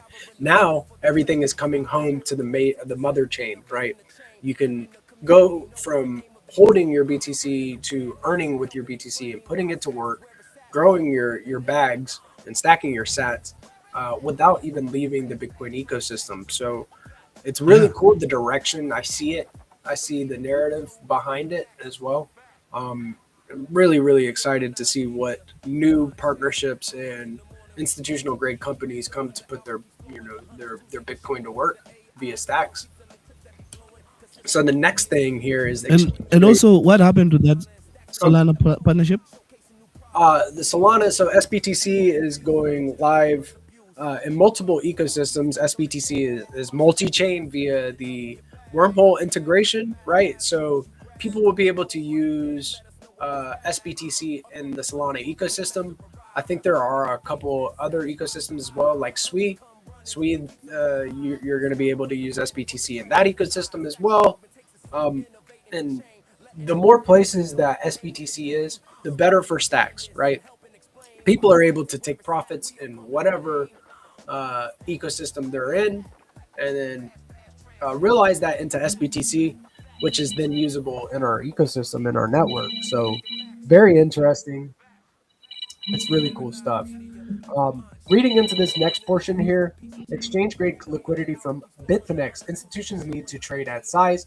Bitfinex now provides direct liquidity rails into stacks, enabling large trades, tighter spreads, and market-making infrastructure. This removes one of the biggest blockers to institutional adoption, confidence that positions can be entered and exited without blowing up the market. Thanks to Bitfinex's integration of stacks, SDX is now available on every top 15 global exchange.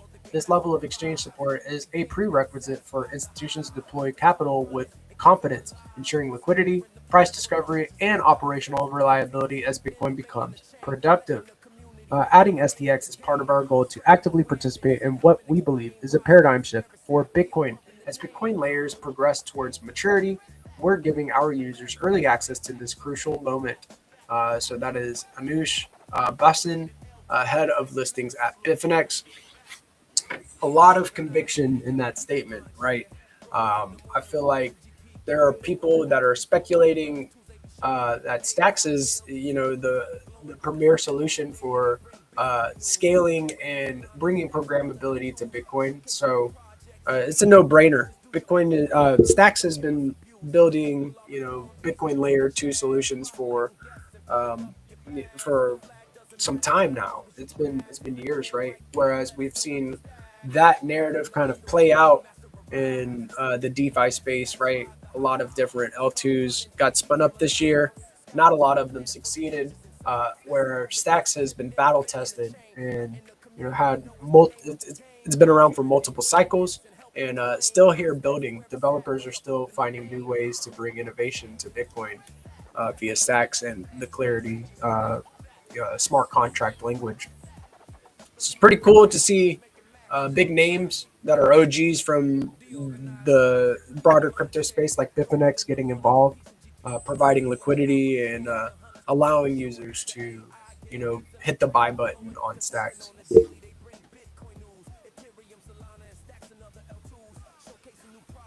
So the next thing here on the list is ongoing security with Immunify. So institutions do not assume protocol security. They verify it continuously through Immunify's Magnus platform. The Stacks ecosystem runs ongoing structured security programs with professional researchers, included live bug bounties and coordinated disclosures. This aligns with how institutions assess risk before deploying capital through continuous adversarial testing rather than one-time audits. We got institutional custody with BitGo. So Bitcoin now supports BTC and SBTC on stacks, bringing institutional grade custody, multi-sig security, and institutional compliant workflows to Bitcoin DeFi stack. As early stack signer and supporter of SBTC, BitGo enables institutions to use Bitcoin productively through stacks secured by Bitcoin itself. They can participate using qualified custody and compliance workflows consistent with existing BTC operations. So this was another OG getting involved with stacks. BitGo supporting SBTC and bringing institutional grade custody and multi-sig security. And compliance, right? So there's a lot of bullet points surrounding compliance that are allowing these big companies to get involved. You know what, bro? That should tell us something when all these big institutions they're putting their eyes on stacks. I think it's a sign. Don't you think so? I agree. It's like if you want to be early to something, you want to kind of front run these big institutional grade companies, right? And I feel like a lot of our community has done that. A lot of our developers are building for the future, and it's got me bullish seeing all like just this recap, right? You've got big names like Bitfinex, got BitGo getting involved. Immunify is also a well-known one in this space. USDC Circle. Just within this post, we have 3 or 4 big announcements, right? Big integrations as well. Even Wallet Connect. Wallet Connect is one of those widely used platforms for DApps and DeFi, right? So now we have connections with Wallet Connect.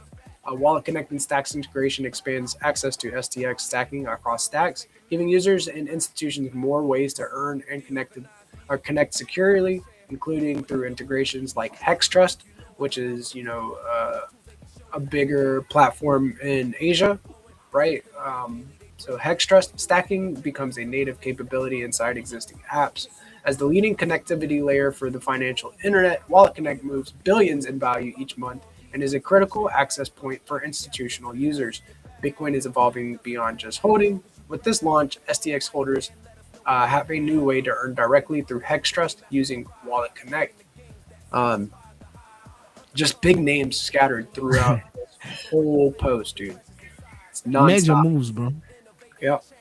And Q1 2026 is the devs aren't slowing down, right? There's a lot of updates coming to the core protocols, as well as other features for SBTC, such as the privacy layer, the payments layer, being worked on. So this is all expected Q1 2026, and right now speculation is high.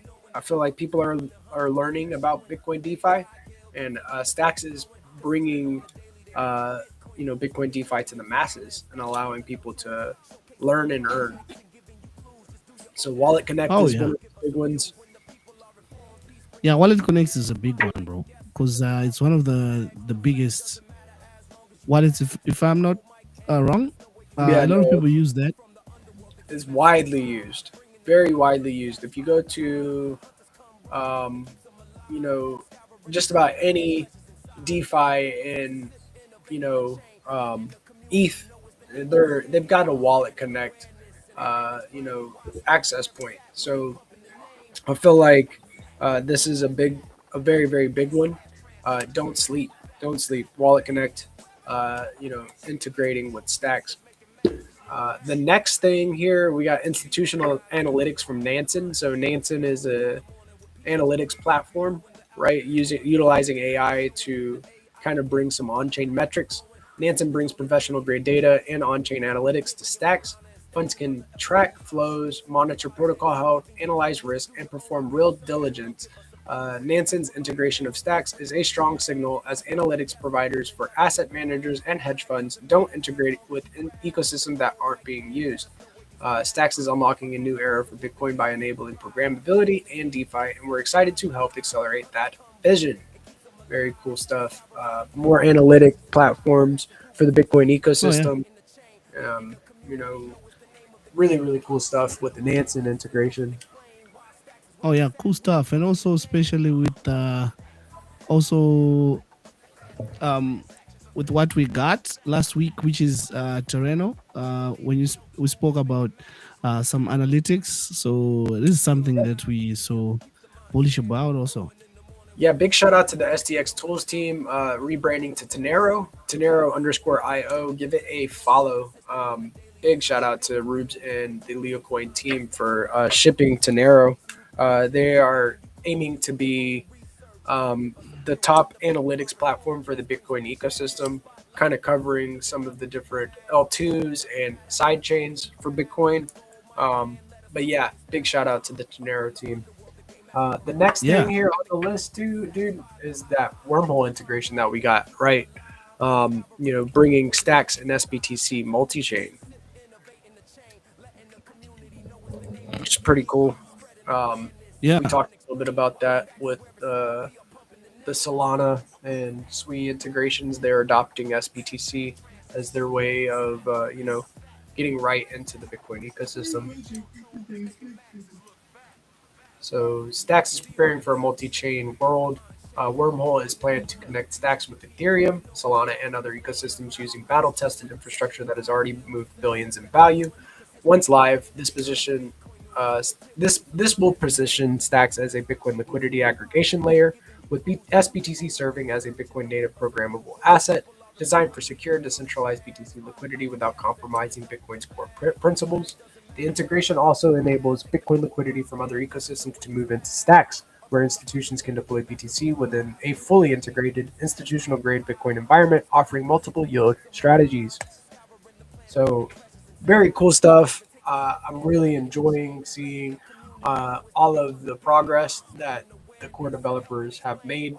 2025 was a very, very big year, full of new innovations and partnerships for our ecosystem. Let's read a little bit into like why it matters, right? So this is the last little tidbit in this blog post. Institutional yeah, adoption of Bitcoin has accelerated, but infrastructure has lagged behind. Capital flows through custodians, exchanges, and off-chain products, while deploying Bitcoin into productive strategies has remained operationally complex. This has never been a demand problem. There has been an infrastructure gap. The highlighted integrations mark a shift. Institutions can now access a complete Bitcoin stack built around the providers and standards they already use. We've got compliant stablecoin rails, cross-chain liquidity access, exchange-grade execution, continuous adversarial security, institutional custody, flexible wallet operations, and professional analytics. This removes the remaining operational objections to deploy capital on Bitcoin. It's live, it's working, and it's already being used. Bitcoin native institutional grade infrastructure is live on Stacks. Um, Huge deal, and congrats to like our core developers for making such headwind. Right, that we are pushing through a bearish time, but our devs are still shipping. It's really cool to see all of these integrations and kind of recap what has been shipped this year, what partnerships have been made. We're in there like yeah, swimwear right now, dude. yeah. We're in it as swimwear, and also that was a good recap, bro. Recapping on whatever that was happening on Stacks, so we can prepare for the future. The future is now, bro. Yeah, the future is now. I feel like uh, where we've come, right? I remember, slow blocks. We would have to wait for 20, 30 minutes to get one transaction through, right? And then the even not even 2 days, bro. Yeah, dude, They it even took forget. a minute sometimes. I remember Yeah, we when were the mid. mempool was full, bro. Yeah, yeah, it would be it, full. it used to suck. Like imagine, bro. You want some dry powder to use IRL, and then you want to cash out, and then the transaction takes 2 days, bro. Yeah, dude. We had that for a long time, and we were used to that. right? We were used to the slow blocks, and I remember it was like a flip of the switch whenever the Nakamoto upgrade went live, and transactions started going through like this, Yeah. very, very quickly. So I remember then, like it was a huge upgrade.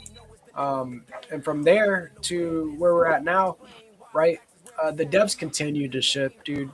They have not stopped grinding. It's prime time grind time, and everybody's in the trenches. So um, here's to a very, very bullish 2026, and Yeah. 2025 being a year for the books. 2026 is going to be massive, bro. And we are not going to stop. And I've got the energy. I can feel it inside, bro. Yeah, me too, man. I feel like we're in a very good.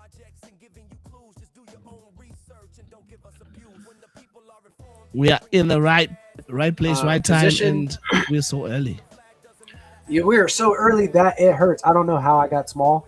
I'm down. I'm big here. There we go.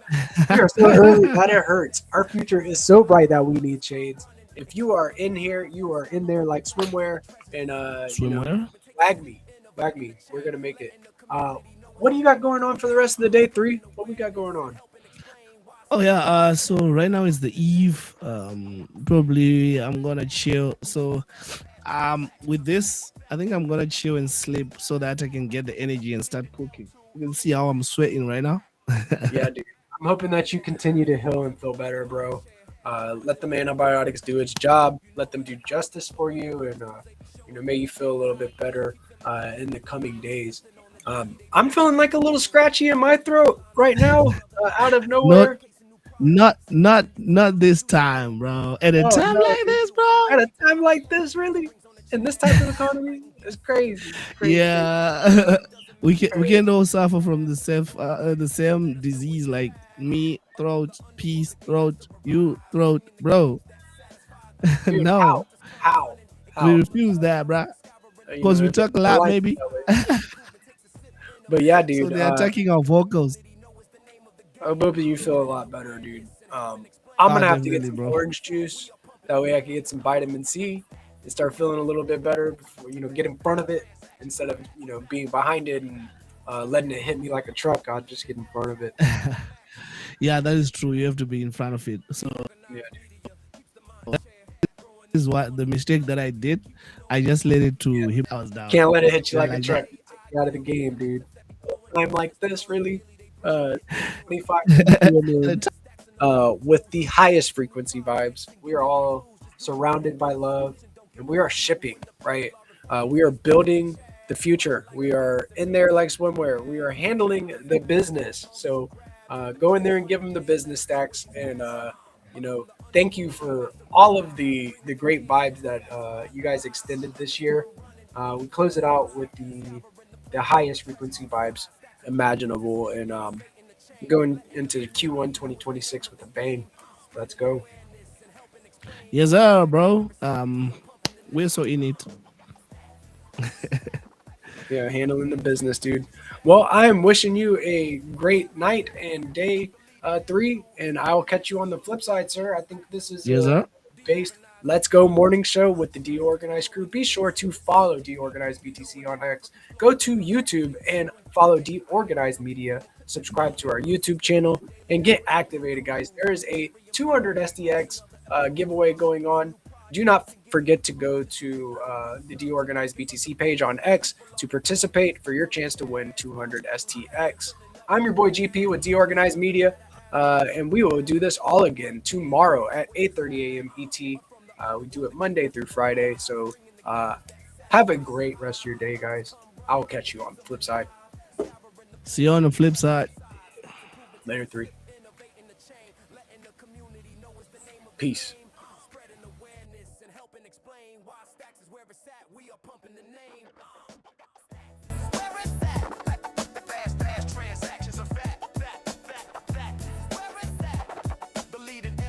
Is making maxes look back. DeOrganized Media keeps the mind share growing in the morning with peace and GP. Keep you knowing the alpha keeps flowing. The hunters tools they be showing. The AI Gale keeps them in clips that be glowing. Consistent on the daily, they bring Bitcoin news. Ethereum Ethereum, Solana, and stacks and other L2s. Showcasing new projects and giving you clues. Just do your own research and don't give us abuse. When the people are informed, peace brings on the chat. Spotlighting guests and filling up your bags. The flag doesn't matter as long as you grab. Take the gold mic and let us know where you stack. From the underworld, the game master arrives, bringing the games that satisfy the hive. Hunters come running, it keeps them alive. Scouring the planet for the treasures inside. Stacks improvement takes a sip, innovating the chain. Letting the community know it's the name of the game. Spreading awareness and helping explain why Stacks is where it's at. We are pumping the name.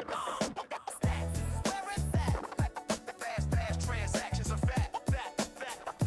Where it's at. The leading L2 is making maxes look back. DeOrganized media. Hear me okay? Oh yeah, I can hear you okay. I was with Binta, and yeah, we were talking about devs Nice. and how they put in so much work without sleeping. We took probably fell asleep. What's going on? Oh well, he actually mentioned to me late yesterday that he had some stuff he had to handle this morning. He would try to get to the show as soon as he could, but he might miss the show this morning. Oh So- yeah, it's all you're gonna good. have- So You're gonna have to fill in. You're gonna have to be GP and 300 this morning. oh definitely. You know me. I'm here. Right on. Thanks to amazing guests. We got we got Come on. guest after. We're just becoming a hotbed of guest activity lately. We have so many things going on in the ecosystem, and now that we got the hang of running the live streams all day, gives us a lot more flexibility with what we're doing. And I'm actually really excited to get the engineer in here. Actually got I did tell him I was probably running about 10 minutes late, and I'm only 8 minutes late, so that's pretty cool. What is up, the engineer? How are you today, man? Hey, Cheers, how's Jim. everyone? Good morning. Oh, good, Brody. It's actually a pleasure to be here. Honestly, it's a pleasure to be on the Stacks blockchain. Honestly, Right on. Well, it's a pleasure having you. And Yeah. I've only become recently familiar with what you're doing because people are shouting you out and saying I needed to cover you. And yeah, so I saw that. and I'm glad they did, because I mean it does. We've been cranking here lately, so I haven't had as much time to go in and check as I'd like. But you have a couple of different projects you're working on. You're working on Takeo Labs, which I've heard of fairly recently, and then so it's two you know what? different I'll let things. you. Why don't you give us an introduction or background? Tell us a little bit about So your journey here. to a background of like what made me come here, and then it will make more sense of like what's going on. So Perfect. I heard of Stacks a long time ago, when I think Miami Coin was a thing. I remember that, like when the governor of Florida or something, like I think it was the mayor of Florida had announced OG. Miami Coin, something like that. I bought a little bit, but I think I was don't kind really of put know off the by the I whole came in a little concept. bit after that. So I'm Oh, not okay. really as familiar with the history of that. So I know. yeah, he's really an Yeah, so OG. Yeah. So I would say but I wasn't active in the space. Like I was like, oh, let me just buy like $100. I don't know. Right. It's some sort of like Bitcoin project. The only thing that kind of put me off was the idea that you have to give up Bitcoin for STX. And at the time, like that didn't make sense to me. But then I was a project manager of like a software development team. And then as I started growing my own Bitcoin stack, I was like, I really want to make a project on Bitcoin. Like I want to do something to advance Bitcoin. But at the time, the only thing I knew of was Lightning. And then when I really dove into Lightning, I realized you can't. It's a great thing to send money anonymously, but trying to actually build something decentralized, I'm like, okay, I get why there's Ethereum. I never understood why there was Ethereum, but after I tried to build Lightning, I'm like, okay, Ethereum Solana makes sense from a development standpoint. Maybe not necessarily a monetary standpoint, but from a development standpoint, this is a great tool. So then I was like, all right. You can't do things on Bitcoin that you can do with smart contracts. And Ethereum was the first. And then Solana had their own model. And Ethereum was originally proof of work, so you're probably aware of that. Yeah, it was originally. Then they moved to proof of stake. And, so but I'm still a huge believer of proof of work. I think more of the ethos of you have to give up something to keep the economic model intact, right? Like if you just, and I don't want to dive too much into it, but like I'm just saying I'm a big believer of the ethos of proof of work. I know many people get hooked on the electricity, but they're not realizing the ethos of having to give something up is the whole point. Something that's valuable to you. Right. There's there's no risk in staking. There, exactly. They want to talk about it for specific reasons, obviously, but there's no real risk in staking. You're making the rich richer. And you know, I wouldn't argue, right? If I had $1 billion and I was staking Solana, I'd be the first one to be like, "No, this is the future of the world. Trust me," right? Because there's no risk to me.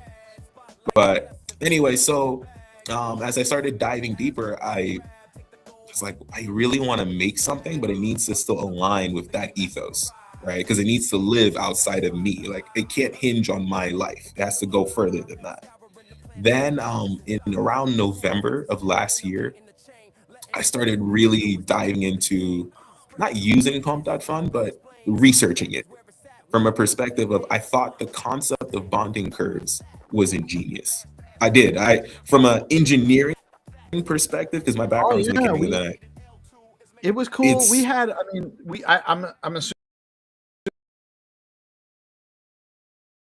assuming you're and what Koala I launched Tech Up. Yeah. Oh yeah. Okay. So, and that is it's a very interesting development, the bonding curve application and token launches and what Pump Fund did. I love trying things and figuring out how they work. Yes. There's a downside though to those as well, where it became way too easy to just launch a token that had no value, but very easy to get hyped, and actually there was an incentive to hype it because of the bonding. So there was positives and negatives. Yeah, exactly. So I thought in my head, I was like, the technology stack is amazing. The ability that I can now just make it is very amazing. What that is missing to me is one thing. And that was what started my journey into development. Because I said, all right, they produced the next layer of the internet. They don't know it, but they did. What I thought was missing was, and I first want to cover what they did from an engineering perspective. They allowed users to add liquidity transparently to both sides, initially starting with no liquidity compared to a liquidity pool, where you need that bigger investment. And then prices form on that bonding curve, that price model, which makes it easier for people in Africa, right? Like who may only have $1. That's all they have. That makes it much easier for them. So I said, to me, this is the future of asset trading, right? The problem is it's too easy to make the coin. Everyone dumps, there is no liquidity backing it, right? The person that really benefited is the initial buyers and the platform dev, right? The platform dev wins regardless. If it goes up, he has no incentive to monitor the platform. I'm not saying anything bad about it. I'm just saying from an economic perspective. Now, right. Their incentive is to provide the platform, and what happens on there afterwards is exactly. It's only important so long as it doesn't make people flee the platform. Exactly. It just needs to functionally work. The house always wins. Yeah, the house always wins. So I thought, the reality is this isn't good for my family and friends in terms of the feasibility, but the engineering stack is good. So what does it need? Because what I see in the ecosystem from a whole is you have a bunch of people who are really good developers, but they're not product managers. They're not thinking about the feasibility or economic model of it. They're just like, it works. Now, what I thought in terms of product management was this just needs how all the trading fees go to like the platform. If you take half of those trading fees and you save it on that smart contract, that token has revenue. If you save those trading fees on that smart contract, that token now has revenue. Okay, great. Who gets to claim that revenue? In liquidity pools, you share the revenue. When you share it, it's not that great. It's okay. It's great that we're sharing it. It gives some value. But however, I thought, okay, what if the revenue can be claimed by the person who locks up the most of the token on the smart contract? We have a separate function that says lock tokens. After you've bought it, you can lock tokens. Then I'm providing liquidity that I cannot sell because I've locked it in the smart contract, and I can claim this revenue from trading. So now my incentive is like similar to selling a call on the stock market. I don't know if you've ever done options, where I'm providing liquidity. Thanks to Robinhood for introducing those to me. Before Okay, yeah, there was a period of time I lived on. I learned some expensive lessons from Robinhood with options, but I understand how they work. So the seller is the opposite side. Most people know the buyer, right? I like being the seller, where I offer the liquidity, I lock up my shares for a period of time, and I gain the money everyone's gambling from buying calls. So in that sense, I was like, it's if you add a model like that, it's similar in the sense of, let's walk through an example. I buy $1,000 worth of Leo. I really like Leo because I think it's the most popular community coin, other than like Welsh or Dog or something. And I buy $1,000 worth of Leo. Let's say the fee is 2%. 2% gets saved on that smart contract, right? Now, in order for me to claim that $20, I need to lock up. I'm just using a rough example. My real one is a little bit more in depth, but a rough example is I lock up that $1,000 worth of Leo in the smart contract. Now everyone knows there's a price floor, right? Because I've locked up Leo. I claim that $20 because I've locked up the most Leo. But here's the catch. Now that I've claimed that trading fee, you cannot unlock that money until the highest last trading fee, which was $20 in this example, has been brought back through natural trading activity. So now it puts you who claimed that trading fee in the hot seat. You need to incentivize more trading. You need to bring volatility, right? As long as you keep bringing right, then you can keep eating more trading fees. I think we need to bring an incentive to all tokens on the blockchain that there's a price floor and there's an incentive for someone to create a market, right? Then both sides get what they want. We have an ecosystem where whales are competing for the trading fee and they have to lock up tokens, and traders are competing for asset appreciation.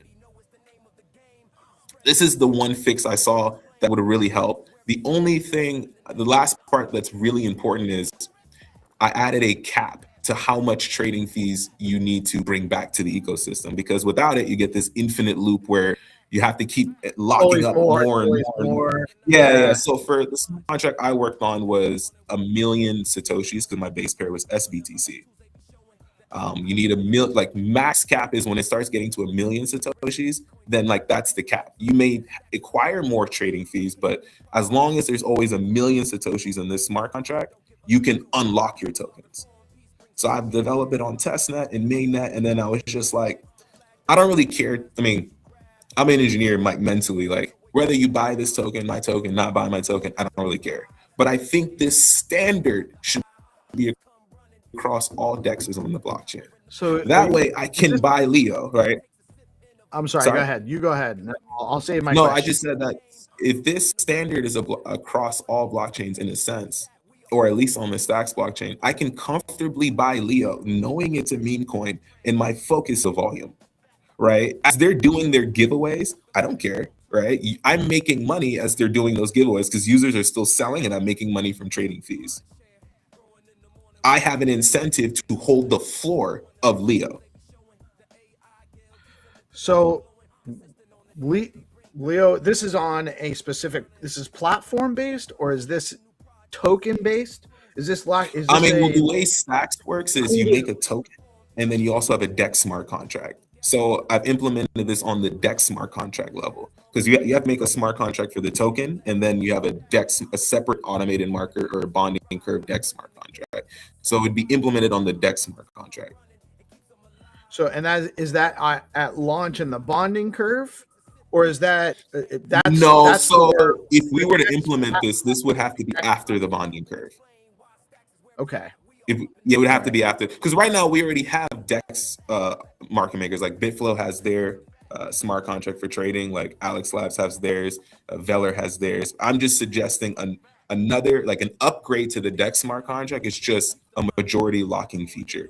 so that, all right, if I'm buying a meme coin, I can also see how much trading fees it's generating. And instead of splitting it to everyone on the liquidity pool, save it in a pot that I can go compete for, that one person claims, right? So you this would incentivize play. replace the current liquidity fee model. Yes, I mean, I would want it to replace the liquidity pool because, like, are you really benefiting from splitting those fees? Like, are you really feeling anything? Wouldn't you rather that people would? It's just my opinion, but I don't think users are really incentivized by claiming that that 1 penny or 20 cents. But if you put it as a pot and you start advertising, the fees are here, and the token has about $50 of trading fees saved here. And the person who has the most tokens right now locked up is this X user. And if I just lock up a little bit more, I can be claiming the trading fees. Because I would start looking at it from perspective of, zero authority. Yep. A little Think familiar. about how much giveaways the last one I saw was Welsh. Think about how much giveaways they do, right? Then think about if I were to charge if the DEX is charging a 2% fee for every sell on those, right, that Welsh is doing. How much money in revenue is that smart contract making just from the selling side? I know the price has gone down, but how much revenue is being saved just from the sells? I would then wait for the giveaways to end. I'd buy back the token and claim the trading fee, right? I would just focus on the reoccurring revenue from the community. And then as people see me buy, obviously they'll be like, well, damn, I just sold. The thing just went up. They'll buy back, right? There's utility now. It's a stock. I mean, I shouldn't say that, but it's essentially a decentralized stock. Okay, I understand the concept. So it's an evolution of the traditional liquidity pool. Yes, and function. I think this is one of those things, and it's just my opinion that we're just very early, where we only have software developers working on things. And I'm saying this from someone who's managed software development teams. They're developing it without the thought of the product evolution. They're just building. We're gonna build. 100%. But That's exactly what so we do a lot of talking to builders, and a lot of builder teams don't have. They're more technical builders. Yes. And so they're looking at, they don't see the marketing side. They're not building to the user, they're building to the function. And so and they're making it more and more complicated, not on purpose, just because they're builders. That's what builders do. It's the same thing. You ever watch that movie with Steve Jobs, where he was talking to Steve Wozniak? It's on Netflix. I forgot. Where Wozniak was upset with Jobs. He was like, "You're taking all of the features out, right?" But Steve Jobs is like, the user just wants the computer to be clear. That's all they want. You're making the company by adding the USB port. You're adding this, like the user doesn't care. Create stress. Too many choices create stress.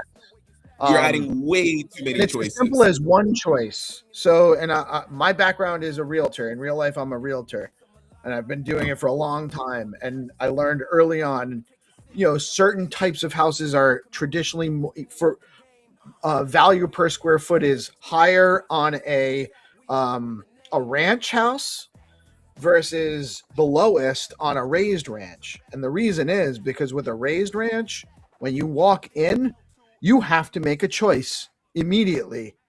I'm either going up or I'm going down.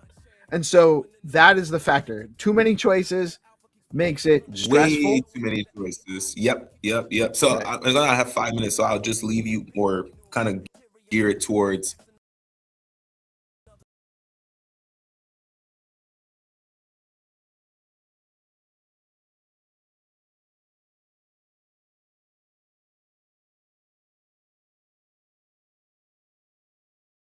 in terms of have the trader, especially people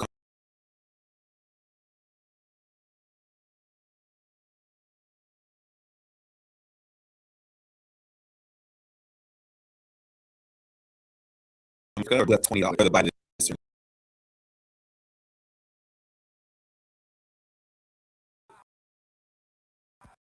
There's a meme block a million,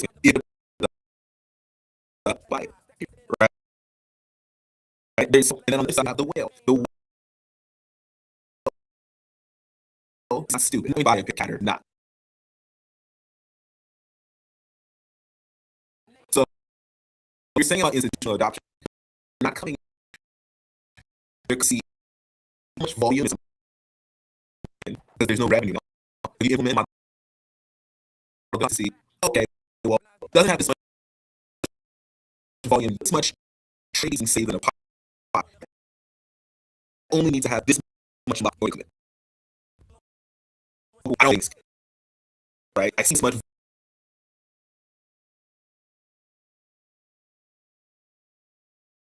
volume. I'll take this risk because there's this what's the trader SBTC. I'll take that risk. Right now, there's no ability for whales to come in this ecosystem. There isn't any. But to pull out this or that, this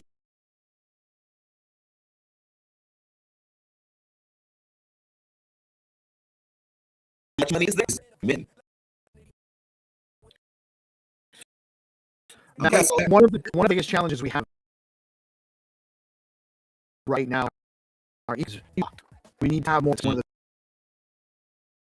biggest issues. So anything to do that will there is important.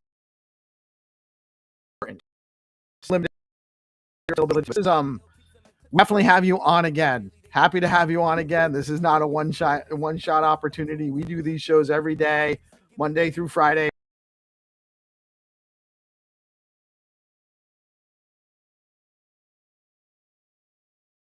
And it doesn't always have to be morning fun, but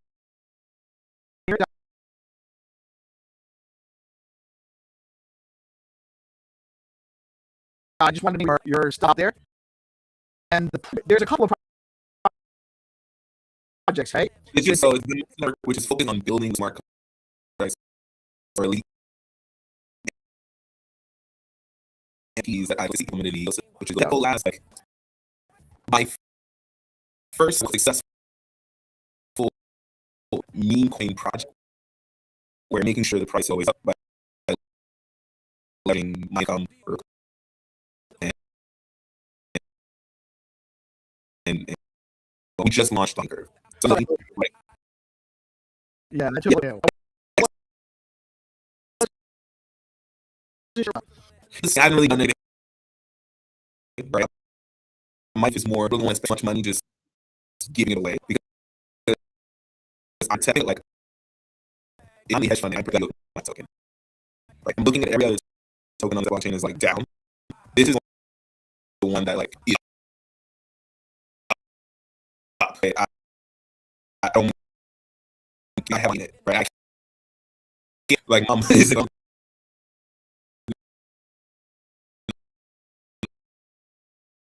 this is interesting at the blockchain. Right? She's on the prices down.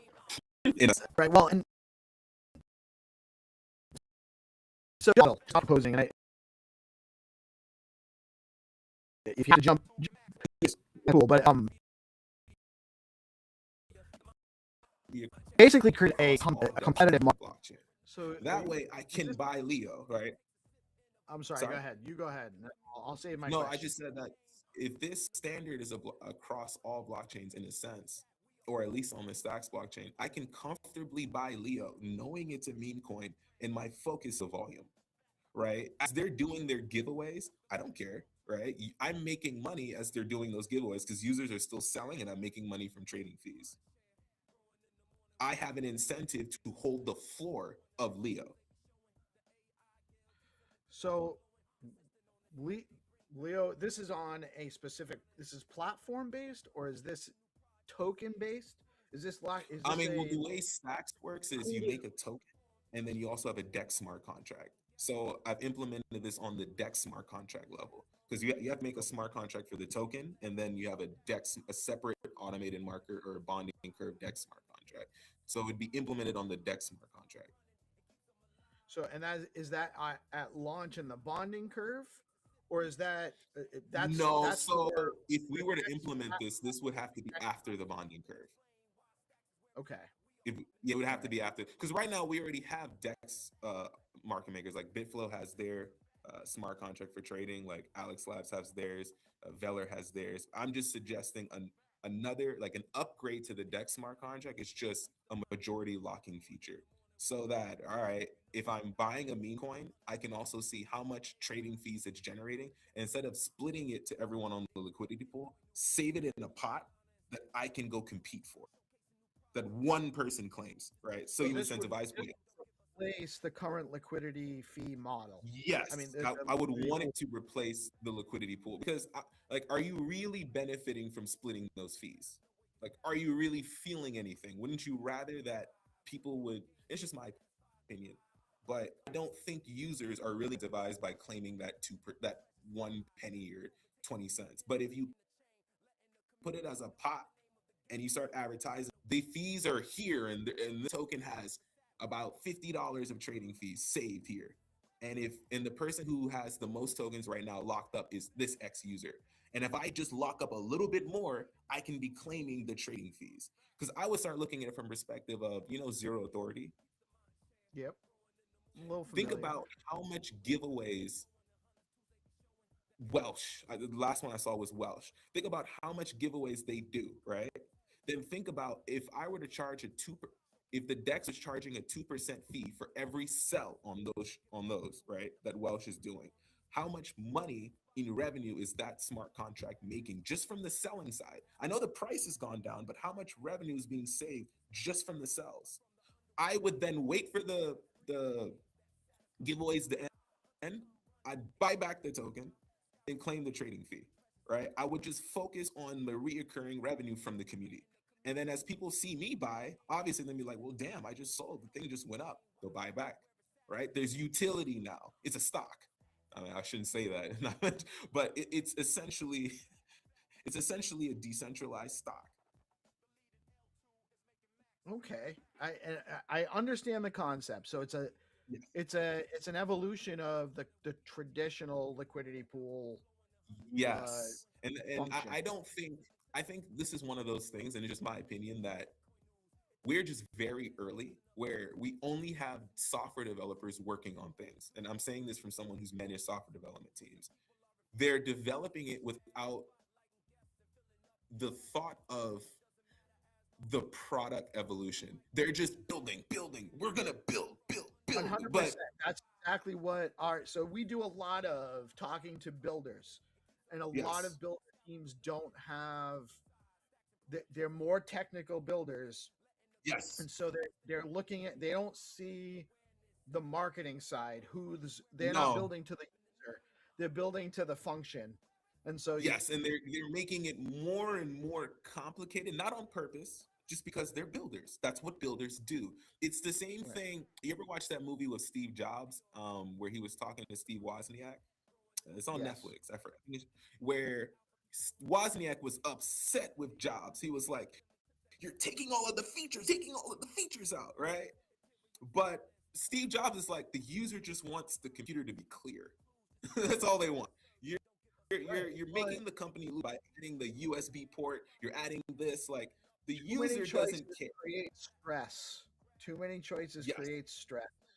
you're Um, adding way too and many it's as choices. simple as one choice. So, and my background is a realtor. In real life, I'm a realtor, and I've been doing it for a long time. And I learned early on, certain types of houses are traditionally for value per square foot is higher on a ranch house versus the lowest on a raised ranch. And the reason is because with a raised ranch, when you walk in, you have to make a choice immediately. I'm either Yes, going up or I'm going down. And so that is the factor. Too many choices makes it stressful. way too many choices. Yep. So Right. as I have 5 minutes, so I'll just leave you, or kind of gear it towards, in terms of choices, you have two users when you're coming into crypto. You have the trader, especially people coming from Africa or whatever their background is, who have $20. In 5 seconds, they're going to make a choice whether to buy this or not. It is going to be purely based on the chart. Purely. That's it. That's all you have. There's a million blockchains, in my opinion. There's a million tokens. If the up, they will buy it. Period. Right? And then on the other side, you have the whale. The whale is not stupid. He's not going to buy a picture of a cat or dog. He's not. So if you're saying about institutional adoption, they're not coming to buy a cat or dog. They're coming to see how much volume is coming in because there's no revenue right now. If you implement this model, they're coming to see, oh, okay, well, it doesn't have this much volume yet, but this much trading fees is being saved in a pot that I only need to have this much money locked in order to commit. Okay, cool. I don't mind taking that risk, right? I see this much volume on chain daily from this many wallets. I'll take this risk because there's this much real liquidity sitting there. What's the trading pair? SBTC, it's USCC. I'll take that risk, right? Right now, there's no rationality for a whale to come into this ecosystem and take that risk. There isn't any. But with a feature like that, the whale doesn't need to roll up this or that. They say, this much money is there, this much risk is there. I'm in. No, and that's great. Yeah, so, and one of the biggest challenges we have right now in our ecosystem is value locked. We need to have more value locked. That's actually one of the biggest issues. So anything we can do that will help us get there is important. So this is a very interesting concept. By the way, I know we're kind of limited and you're limited with your time availability today, but this is we can definitely have you on again. Happy to have you on again. This is not a one shot opportunity. We do these shows every day, Monday through Friday, and it doesn't always have to be a morning time either. But I just wanted to make sure we got your stuff out there. It's theengineer.btc or the-engineer.btc at theengineer_21 on X. And the project, or there's a couple of projects here, right? It's just it's the network, which is focusing on building those smart contracts, or at least the MVPs that I'd like to see implemented in the ecosystem, which is you can go to the website. And then Techo Labs is like my first, I would call it, successful meme coin project where I'm making sure the price is always up by leveraging my income or whatever you would call it and going from there. Like we just launched on the bonding curve. So I know one of the pain like that token is relatively new. And I wasn't sure I wasn't sure where it came from. Yeah, it was. I mean, I haven't really done any marketing, right? My belief is more, I don't really want to spend too much money just giving it away because I'm protecting. I think of it like if I'm the hedge fund manager, I'm protecting the value of my token, right? I'm looking at every other token on the Stacks blockchain is like down. This is going to be the one that like is up, right? I don't mind keeping it up. It should be up because I have my family in it, right? I can't. Like my mom is in it. My mom looks at it because this is her introduction to looking at the blockchain. Like she's gonna call me if the price is down, in a sense. Right. Well, and so just on the model you're proposing, and if you have to jump, just Yeah, no worries. That's cool. But you basically created a competitive model for providing liquidity.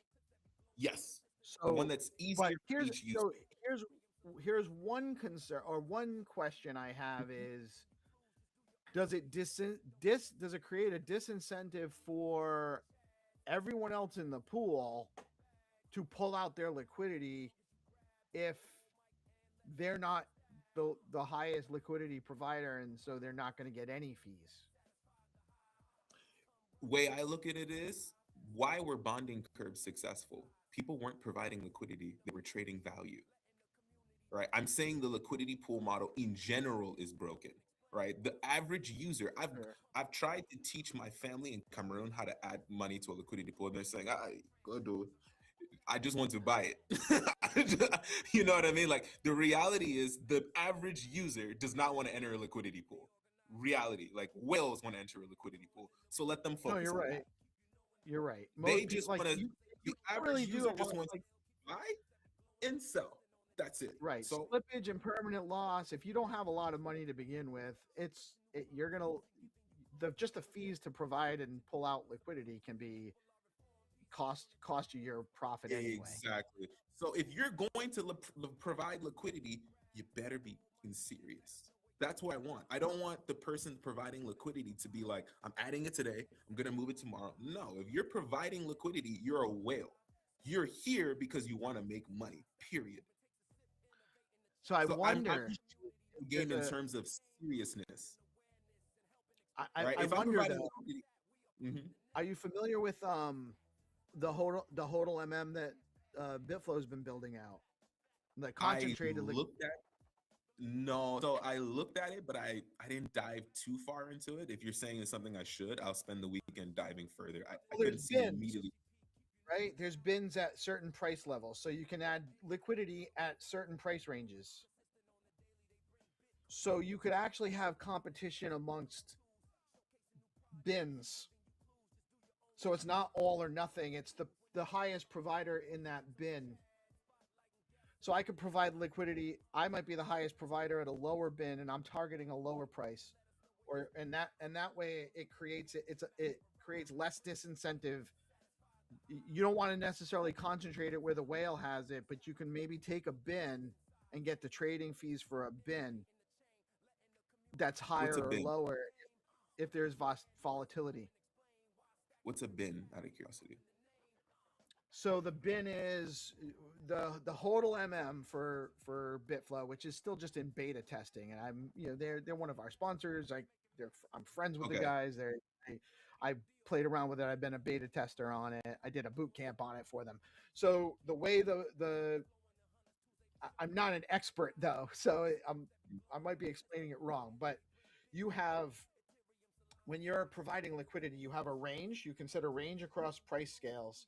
And in that range, there'll be a number of bins. That is the liquidity pool for, let's say it's, let's say for easy math, it's USDC and stacks, right?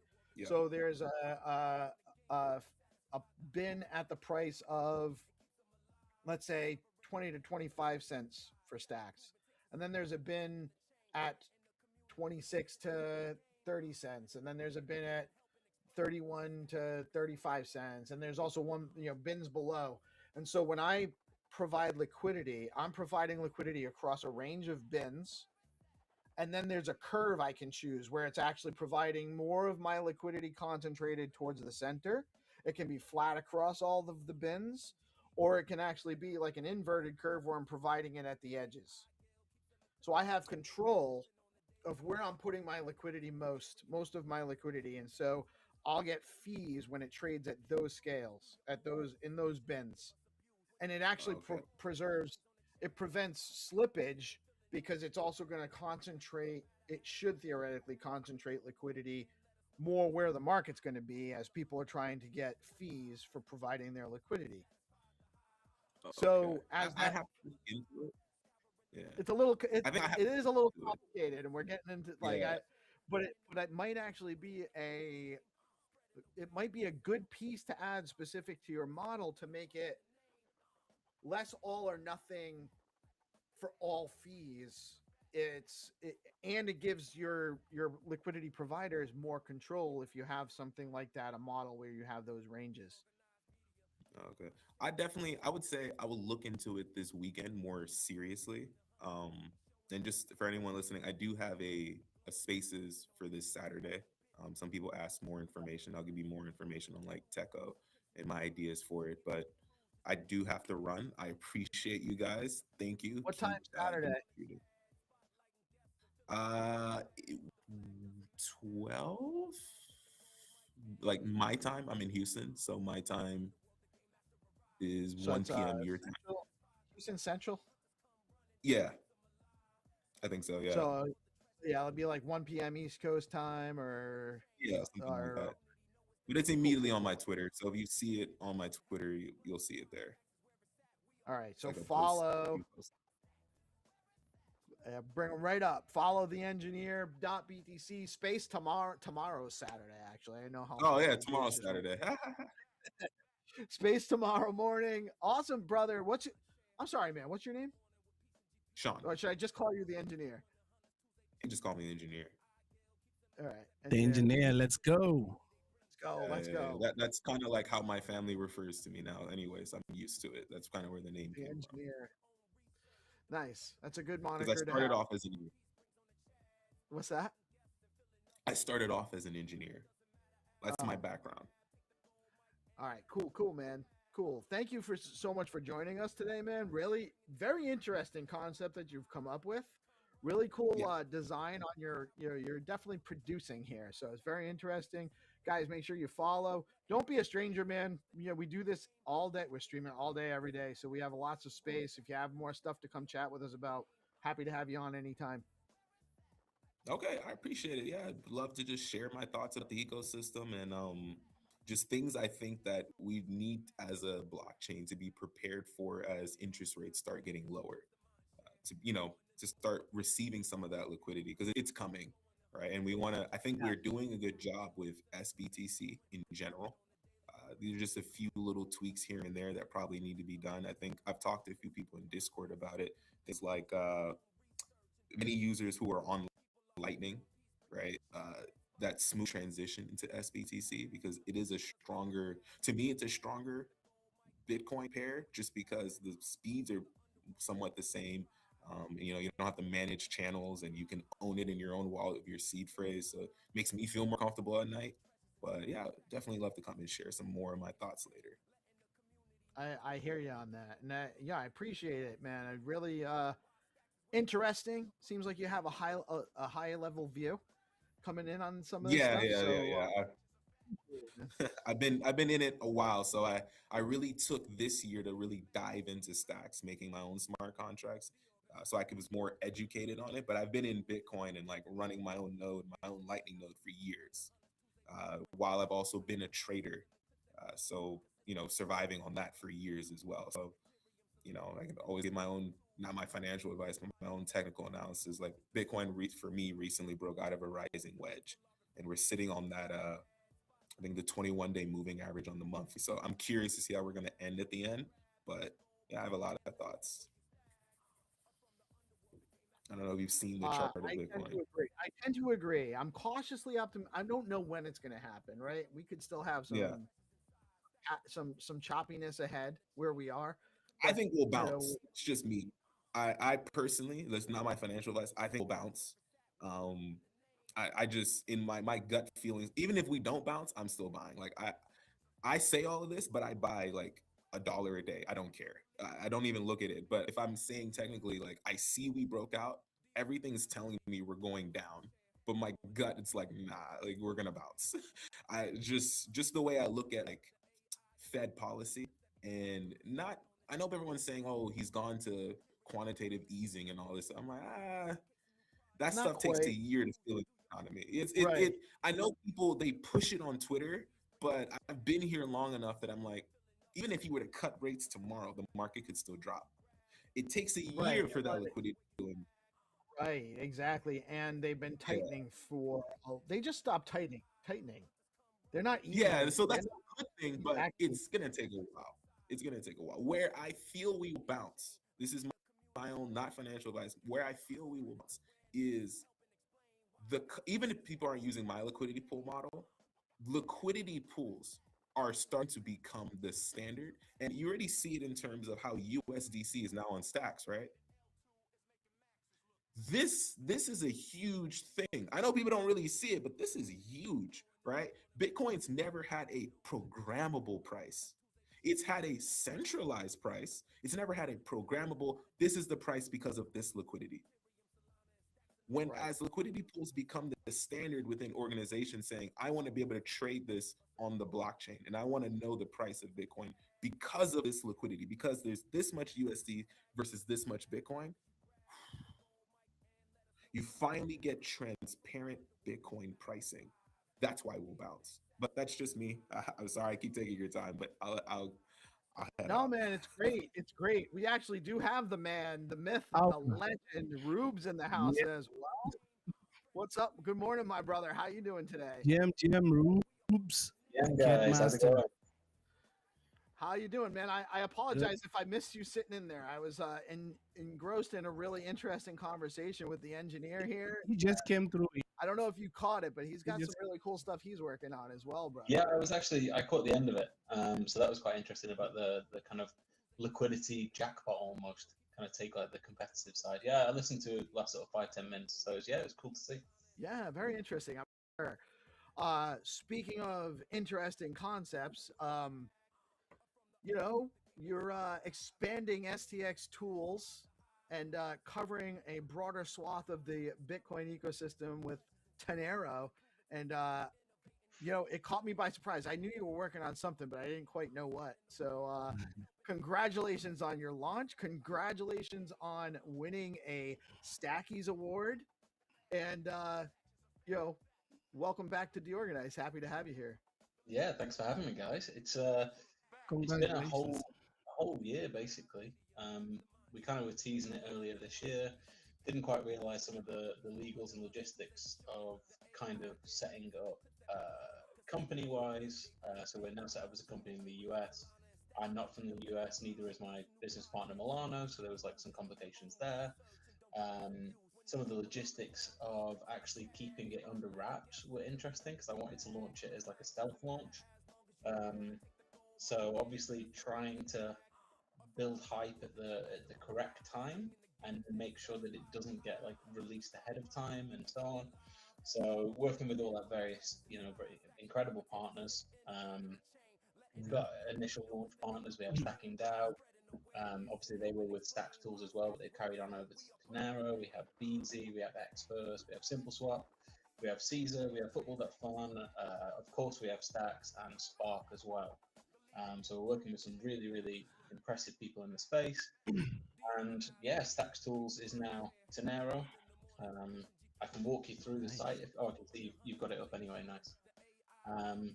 Oh yeah. But yeah, I can kind of talk you through the site if you like. I can share my screen and kind of go over a few things. A lot of it will be familiar. It'd probably be better for you to share your screen. Yeah. So I'm not trying to guess what you're trying to show.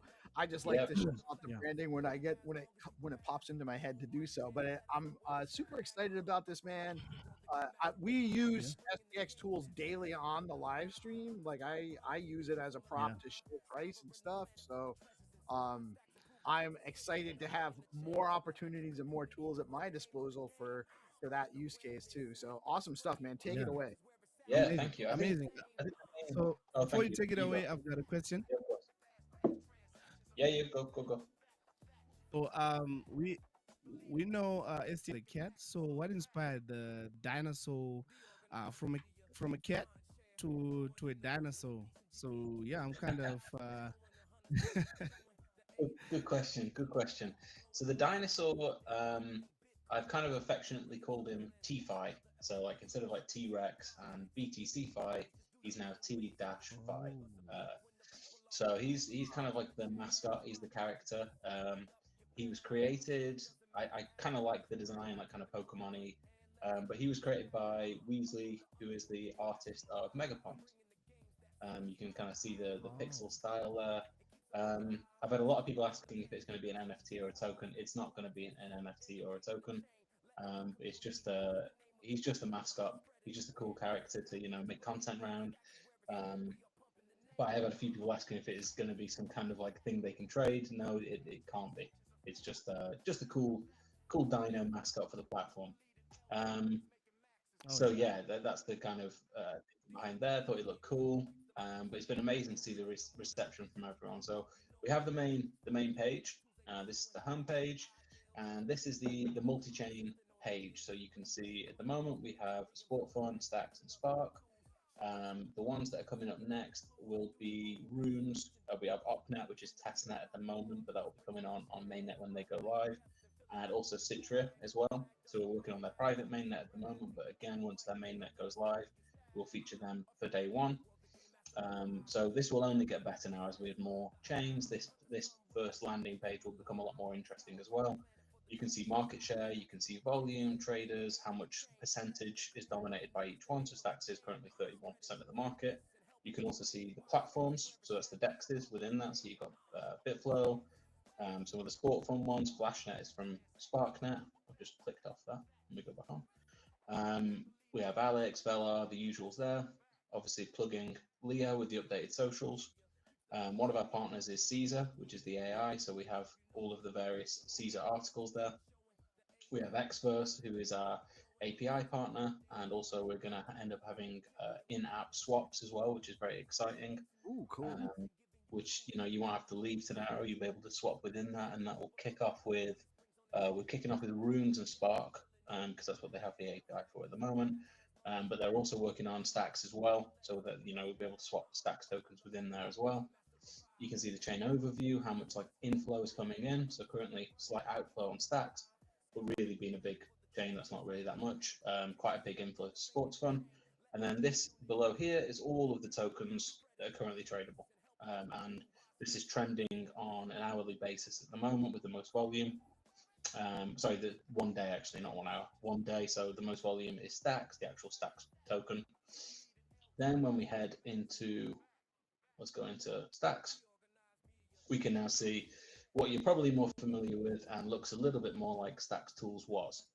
So this is the same for other chains like Spark.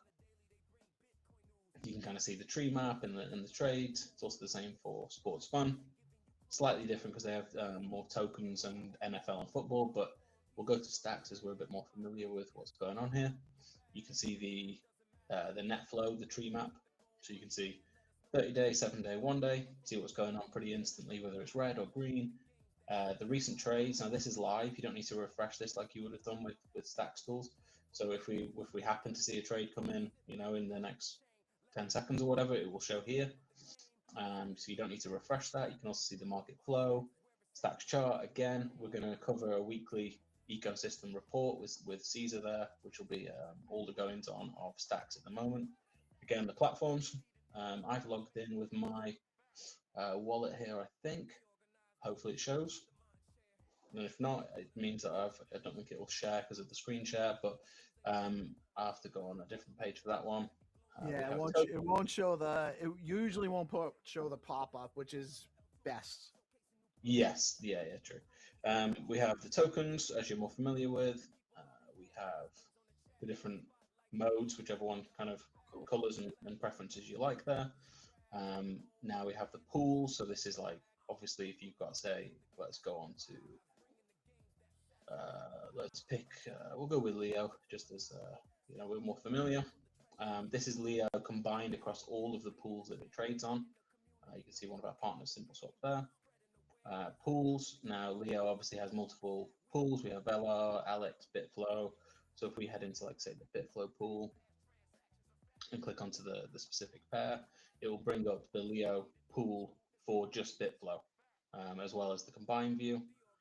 We have the tracker, which this is a customizable thing. I haven't currently set mine up, but I could actually like rename, say, for example, I wanted to track like Peace Love Music's wallet, maybe, or maybe I wanted to keep, an eye on a certain whale. Maybe they're unnamed. Maybe I don't know who they are, but I find their movings quite interesting. I can actually rename their wallet, like say Whale One, and then on personalized to me on my platform, not everyone else's, but if I then see that wallet move, it would show as like, how it would say like a .btc name, it would actually just say Whale One, so you can kind of like start to track things that you think are that is not a feature on STX tools right now, correct? No.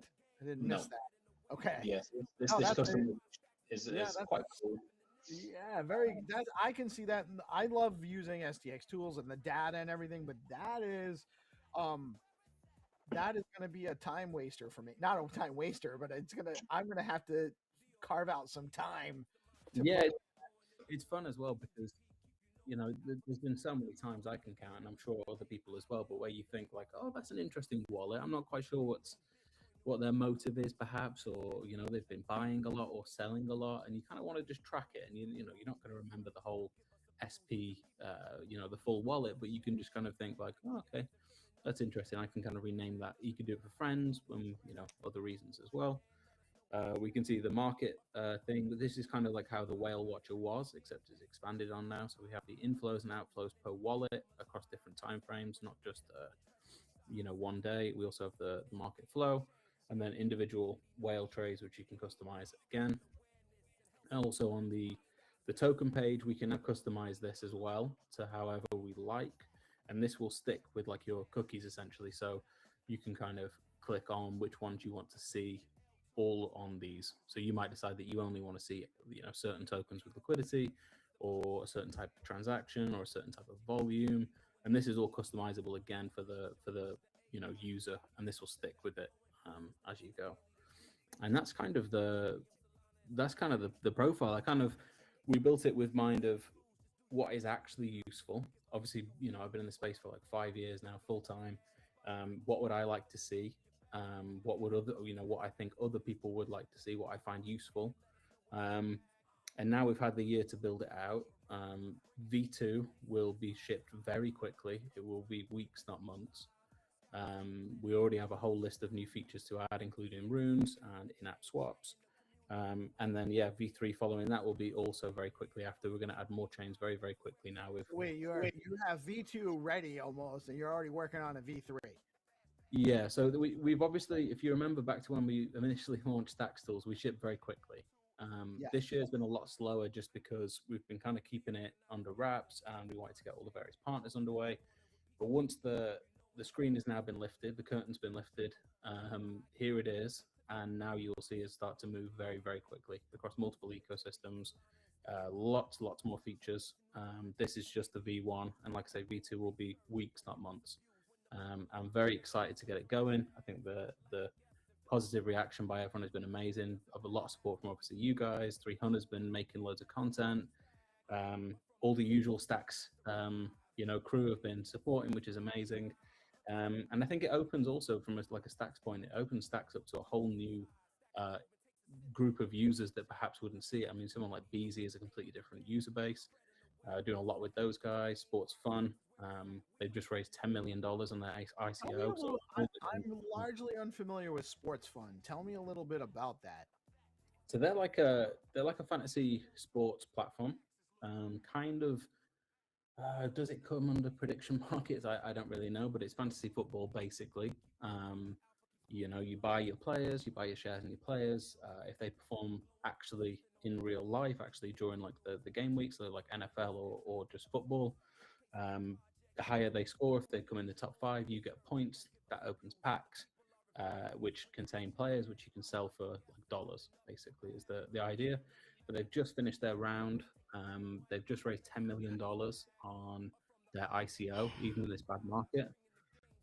As you can see by the transactions and the volume that goes there, it's obviously, you can see in the top left, it's pretty substantial. I think they've done 90 million in revenue in the 3 months. And again, that opens a whole new user base to, that wouldn't see, Stacks and that kind of thing. So that's kind of how I think it's going to be this like central database. It is going to be just Bitcoin mainly, but they're the only one that won't be Bitcoin. And I remember you introducing me to this because I was used to the usual that we know about and play. Introduced me to this, like this was more crypto based fantasy football. First days I was like, let me try it out, and then I put in like $20.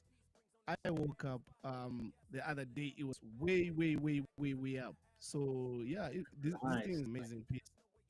Yeah, but I forgot the password. I was in the beta phase testing it back in like January or February. So right early in the year. I invested in a pre-seed round as well, so I know the team very well. That's the reason they're on this, and they're partnering with us on it as well. But yeah, very excited to actually just release Tenero, kind of get it out to the world.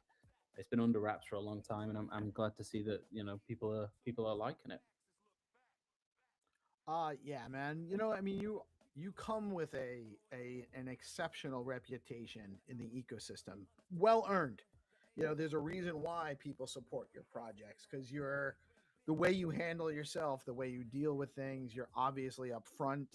People know, there's a trust there, which I know is not necessarily the paradigm for Bitcoin. We want to verify, but at some point there's enough verification where you do trust a person and you put out great products. This is another one. And I think we're all excited to see you just produce and ship, because everything you do is usually high end, very quality, and this definitely seems like a well done project now. And you know, one of the things that we're excited about, you know, within the Stack specific community is that this gives Stacks some exposure to a broader base beyond the ecosystem. You know, people on Spark and or people on the Sports Fund website aren't going to be as familiar with Stacks. Yeah, and this is the thing. I think I've always been about kind of like cross collabs and trying to break out of, you know, certain echo chambers, if you will, and trying to actually like get the, because a lot of people don't know. A lot of people just aren't aware of what's going on in other ecosystems. You know, there's so much going on in Stacks that it's not even a fault actually. It's just that people are busy, people are, you know, kind of heads down, and sometimes, you know, this kind of thing can open up to a whole new range of people, which I'm very excited about. It's interesting to learn different kind of ecosystems and what's going on.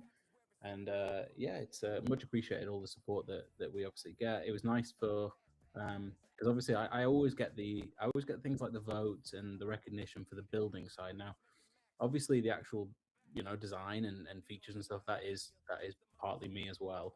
But the actual tech side, Milano never gets the kind, because he's not very active on X at all. He doesn't go on X. So it was nice for him to get the Stacky Award and get it changed to Milano, which was very cool. He was very, very happy about that. He got the most technical builder, which was cool. Yeah, that's right. That's right. And, you know, you had actually talked about him the other day. And then when he won, I was like, wait, who's this? Like, I'm following him. But he's, well, I got the vote for it. And I commented under the post and said, I think I see why people have picked me, but this isn't me. Actually, technically, it is Milano who's the whiz behind the keyboard. But we work very well together. We're kind of like a yin and yang, different sides of the business, but both work very well together. No, and it's good to have that dev partnership there too. And a lot of you know, you need a technical founder, and then you need a market oriented or community based founder. And so it sounds like you guys have found a great balance. Yeah, 100%. I think it makes a big difference, actually. I think you touched on it just before I came on, actually. I caught kind of like the last 5-10 minutes, and you were saying how a lot of tech people are kind of like building just because that's what they know how to do. But actually, a lot of the time, it can just be refined and slightly put in a different way, and all of a sudden, it's like a different beast. That is something we experience a lot here, because we spotlight a lot of projects, especially early stage stuff in beta test or stuff, you know, that are in test net or not even quite at test net yet. And, you know, we have a lot of conversation with these guys about their projects, and they're very, very talented at building, but it's hard to know. Building what's cool for the dev doesn't always translate to a usable project for the product for the market. So you need to figure out, how do I apply this to something that the users will actually engage with? And that's not easy. You know, that so when you find that balance, it's a unicorn to some degree. Yeah, I would agree with that. I think it's definitely skills for both sides. I think the term building can kind of cover, you know, both in certain respects. For sure. And I say, people will often say, like, I actually classify dev as more the technical side of things. So when I say dev, I'm usually talking about a technical side of the equation. But you are also developing the business. You're also developing the community. So it's not all just technical developer stuff. It's important to have a well-rounded machine. Yeah, that's true. And that's where I think yesterday it was also good to see people like the Stacks AI Guild win their award as well. Obviously 300. Obviously helping a lot of projects to kind of get, you know, that content side out and kind of marketing on X and different social platforms. Another big win. It was a good show yesterday. I thought the Stackies was good fun, a lot of high energy stuff, and obviously some big news out of the town hall as well. Obviously some big plans for 2026. Oh man, there's so much cool stuff happening and so much more coming too. One thing I'm not sure about that I saw, I don't remember what post it was on. Maybe you have some info on it. But something about stacking on the L1. Like, Yeah, I have, that's gonna be the huge one in my opinion. So it's gonna be they're exploring self-custodial staking through L1. So L1 Bitcoin to earn L1 Bitcoin. Now the only other one that I know of that does something similar is Babylon. Except they don't earn Bitcoin, they earn the native baby token. right. So No, so I mean that's a huge that's a big yeah, differentiation right I think that's going to be the big kind of push next year. And I think with a lot of treasury companies, it's clear that they're obviously buying awful lots of Bitcoin, and that's fantastic when it's all going up and to the right, because obviously they can just continually buy and reservice and buy. But if the market stays like quite choppy and kind of, not necessarily goes down, but kind of stays choppy, they're going to look for places to service that debt and be able to buy, or even leverage it to buy more, that, whichever kind of method they want to pursue. And I think if they don't have to go down the L2 rabbit hole and just leverage the rails of it and kind of natively deposit L1 Bitcoin to get Bitcoin, that's a very, very interesting prospect for the institutions, in my opinion. And obviously through stacks, if they then want to go down the rabbit hole a little bit deeper and buy stacks to pair it with to increase that yield and go down the dual stacking route, even better. But if you can meet them where they are, which is they're holding their Bitcoin on L1, that's kind of, you're offering that olive branch to them and saying, oh, here you go. And then the more people that take it might end up going down the rabbit hole. Right. It's a numbers game at that point. It's just a vector to get people in. Yeah. You're giving them the reward. They're participating in the network. And then, well, if you want to earn more yield on your Bitcoin, you can do this, and you can deploy it to, BTC Fi or just TFI as we're calling it now, I guess. Yeah, TFI. But that's the thing though, like, if you can say, okay, thanks so much for staking on the L1 for the past, 3, 6, 12 months. Here's what you could have had if you went further down and paired it with the stacks. The difference might be at that point astronomical for a lot of institutions. Even that 1% extra, 2% extra on a lot of Bitcoin can be a lot of difference. So I think that's going to be an interesting kind of way they're going with. Obviously, USDC X is big news. And I think the privacy kind of shielded transactions that they were mentioning about, as selected privacy is interesting as well. You see the rise of Zcash, Starknet do a similar kind of style thing, that privacy narrative. I don't see that going away. I saw a post this morning that made a really good, presented it in a way that really identifies the concern there in a really like real life circumstance. And it was just somebody that had paid somebody for something in USDC, and then that person ends up following up with them and talking to them about the assets in their wallet, because they could go and follow that person's wallet. That is a problem, and somebody there's nothing wrong with wanting privacy for that specific reason. And just because you want privacy doesn't mean you're doing something wrong. It's just a way to protect yourself. And we have a legal standard in the US that you're innocent until proven guilty, or at least we used to. I'm not sure how much it holds right now anymore, but we really need to get back to that. Yeah. I think that's going to be an interesting one for stacks. And I actually saw that same post. I think it was from Loki, quite a big DeFi guy, and he kind of posted. I think that's right. Yep. I think that there was an interesting analogy I heard a little while ago. I've only really kind of become interested in it probably the last sort of 4 to 6 months, I would guess. But it was someone saying you kind of close your curtains at night. It doesn't mean you're like murdering someone behind them. It's just that, it's your choice to, have privacy in the evening. It doesn't mean anything bad is going on behind it, but you just don't want people to be looking in at you in the night. That's doesn't mean you're doing something wrong. I think stacks looking at that element for selected privacy is good. You can show your accountant if you want. You can show the people that need to do. If there's an investigation, sure, like we can look at it. We're not doing anything illegal, but it doesn't necessarily have to be shown to the whole, broadcasted to the whole world. And I think it's almost got like a self-built-in marketing element with this at the moment, because you do see a lot of the particularly European laws are coming out and saying, we're now banning this or we're banning that, and you can't hide this and you can't hide that. So the narrative almost writes itself. So I think that could be something that might creep up on the rails for Stacks a little bit. That could be a good one. Yeah, for sure. It's needed. You know, it's needed in the marketplace. And man, I can't say, like, I felt very encouraged last year at the end of D grants. There was a lot of energy coming out of D grants. And it kind of tapered off into, you know, we had just had the election. I think there was almost like a too much excitement too fast around there. And right around this time in last year is when things started tapering off. It was bad timing for Stacks because it was right as we were launching Fast Blocks with Nakamoto, SBTC. And I really think that that's actually the story of Stacks price. Everything else has been crushing.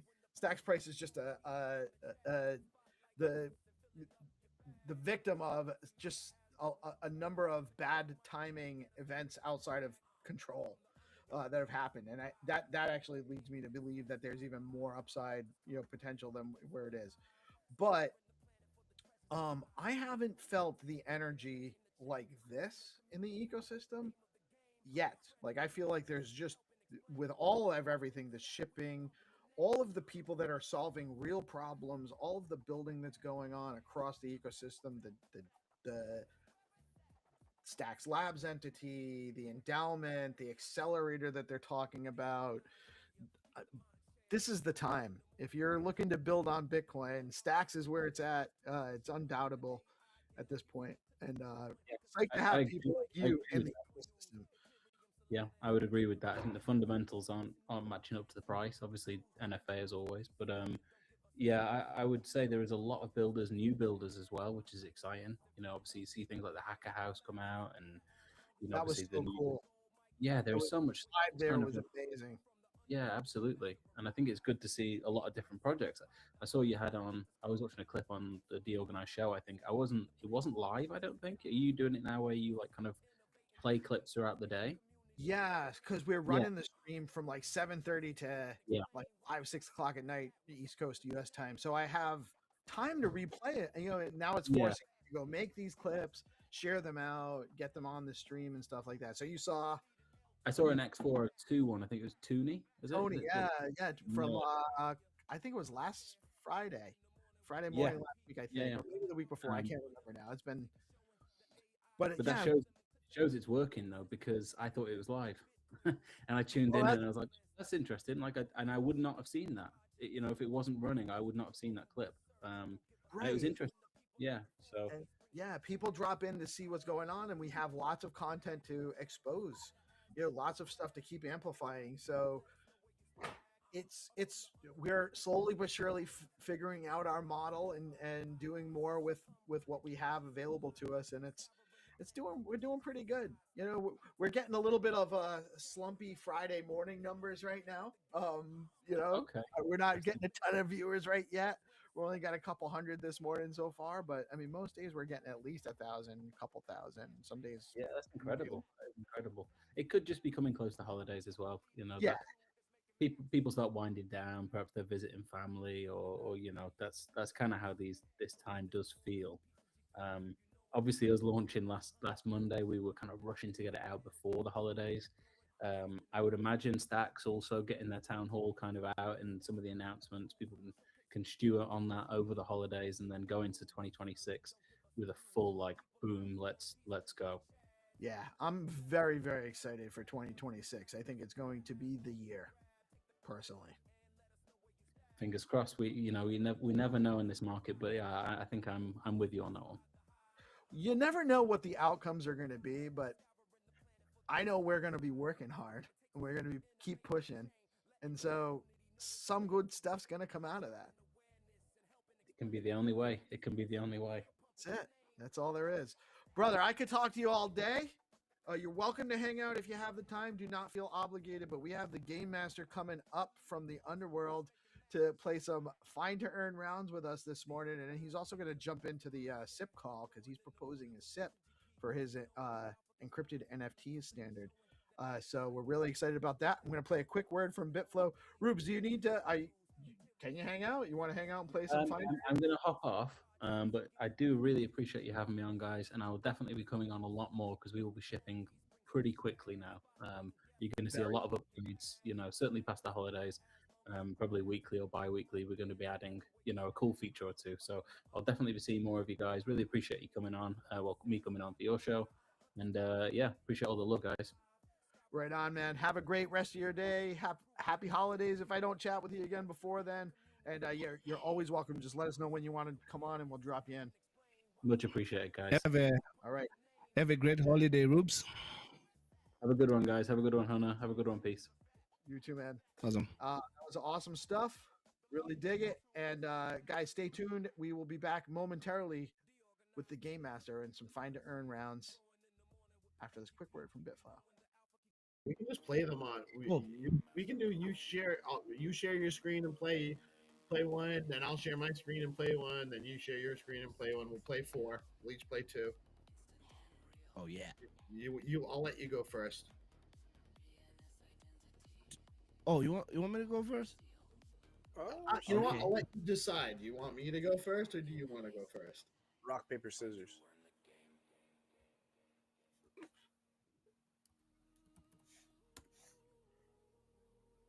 Yeah, I think 3 wants to go first.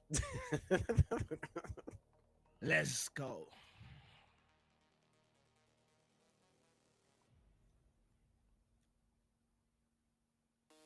I'm sharing my screen now.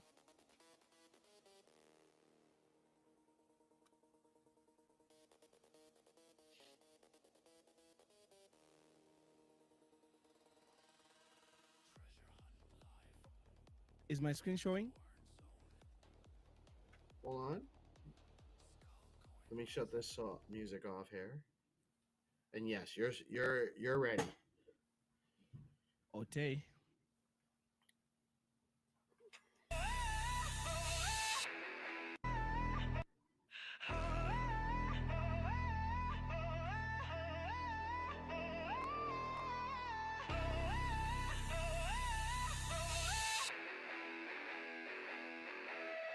Find it, earn it, stack it up. Stack it.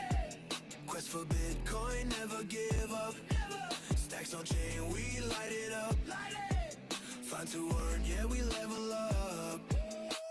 Find it, earn it, stack it up. Play the game, let your score multiply. Send it trons, well, you know the vibe. Bitcoin energy, stacks for life. Drums hit heavy bass lines insane. Guitar shred through the blockchain range. GBSC drop codes, hands go wild. Peace, love, music with the energy style. Stack your wins, unlock the loot. Quest complete, now earn that proof. Every clue leads to digital gold. Bitcoin mission, brave and bold. Find it, earn it, yeah. Send a tron, turn it. Stack the Bitcoin, burn it.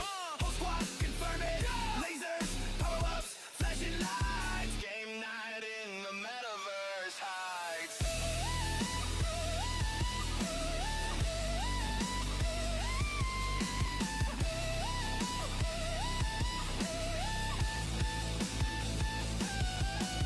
Find it, earn it, stack it up. Quest for Bitcoin, never give up. Stacks on chain, we light it up. Find2Earn, yeah, we level up. Thoughts blow, drums crash big. Crowd chants echo like arena gigs. Bitcoin stacks, the gang's all here. Find2Earn, the future's clear. Find2Earn. Find2Earn. Stack your wins. Stack your wins.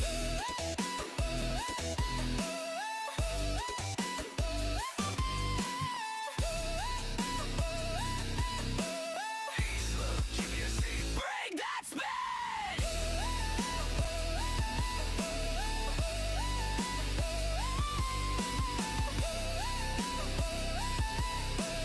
Game Master Senatron. Let's begin. I like it. That was really good. That was good. That Oh, was nice. Incredible. How do you get so many changes? Oh yeah, I told you that I need I need to go to a Suno class with you guys. We talked about Suno like a month You ago, have to. and then like a month later, you guys. I remember the first time I showed 300 Suno. I saw the tweet where he's like, "If I win a Grammy, you know, you're gonna buy me a Lambo. I'm gonna keep you to that." But like, Definitely. there's a yellow lot of Lambo. changes there. There were like, what? I came halfway through the song, and 3. there were 7 changes. How do you do that? It's. I told you that I need a rock, dubstep, and a trap. So it mixed all the 3. So I put on the lyrics and I aligned that. I need the rock part to be this type, this segment of the lyrics, and I need the trap part, and I need the dubstep part. So yeah, Look, you know how I've been teaching you guys like vibe coding and shit. You need to teach me what this magic. We will. We showed Hero last week, and he It's made time like for me to be the awesome beginner shit. again. There's a Suno episode where we just did nothing but like breaking down how to put in like bridges and like Oh, chorus and man. all of that. All right, are you guys ready for my first entry here? We Let's got. go. Oh, yeah. I wanna I'm hear it. rooting for you, peace.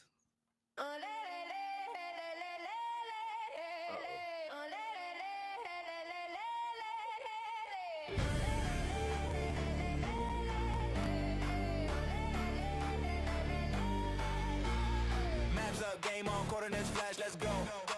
Let's go. The crib, the drops go light in the show, it's loud. No cap, DeOrganized on the flow. Find the ones that rush, only legends in the know. Why don't we on 100 again? Thousands drop, can you find and win? Locked in life, fair play, no turn. If you ain't tuned in, you'll never learn. Skull coin signal, boost stacks fire. Stacks that's higher while the crowd gets wired. Clues in the code, GPS desire. Heart rate climbing, stakes get higher. Why don't we on 100 again? Cinetron lit, piece got the spin. DeOrganized worldwide, no concern. If you ain't playing, you'll crash and burn. No scripts, no cheats, all proof of skill. Bitcoin layers, stacking for real. Print, compete, and seal the deal. Corner forever, that's the thrill. Winners rise, maps fade to black. Fair game, live stream, never look back. Skull coin legend, track to track.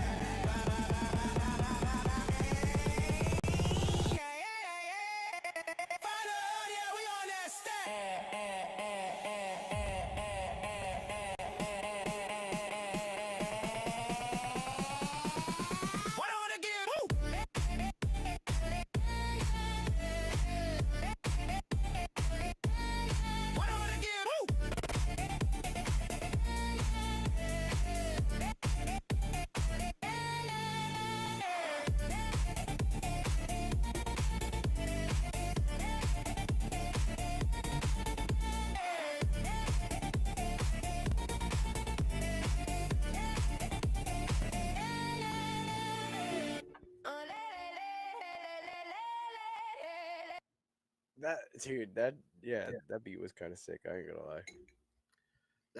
That was the best one of like That's I incredible. made. But there's another one that Wow.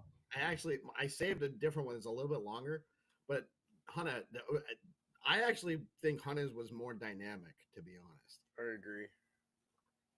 Hannah's You was cool, bro. more I like related to Skullcoin, or at least You're the some- founder, so I believe you won. You know? I'm trying to get a deorganized grant over here. You know what I'm saying? So, you're the leader. I think you won. Yeah. So are we ready for the second one? Or you still Let's do the second one. Let's do the second one. how many minutes should I play this? Because this one is long. Play it all. We no one's stopping us. Run that. Find you. We have until 10. Welcome to the game master's world,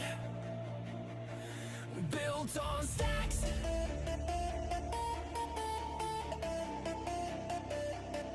Powered by Bitcoin.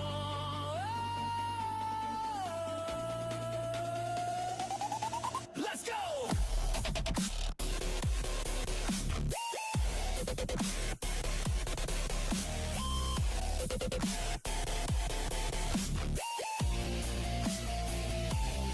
Plug in, log on, like flash in your mind. DeOrganized.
to earn. Built on stacks. Powered by Bitcoin. Do not get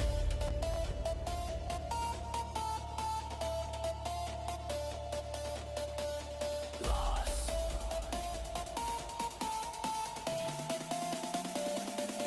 Pay attention.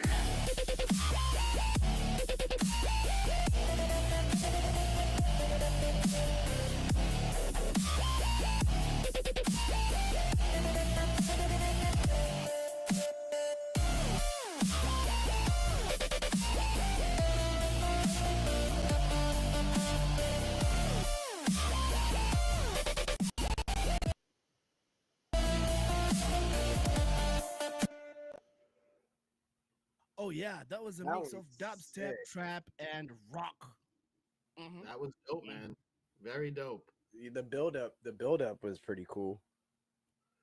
Yeah, it was good. I actually like your first Oh, one better. I did like your first one better. So far, your first one, in my opinion, is the best one. You guys ready for this? Most def.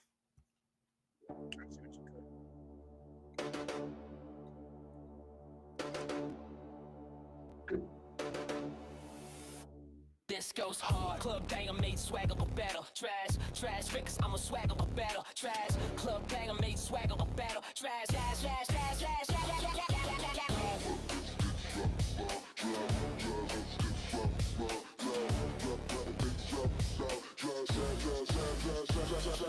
Hard. Club banger, banger, banger, banger, banger, banger, banger. This goes higher.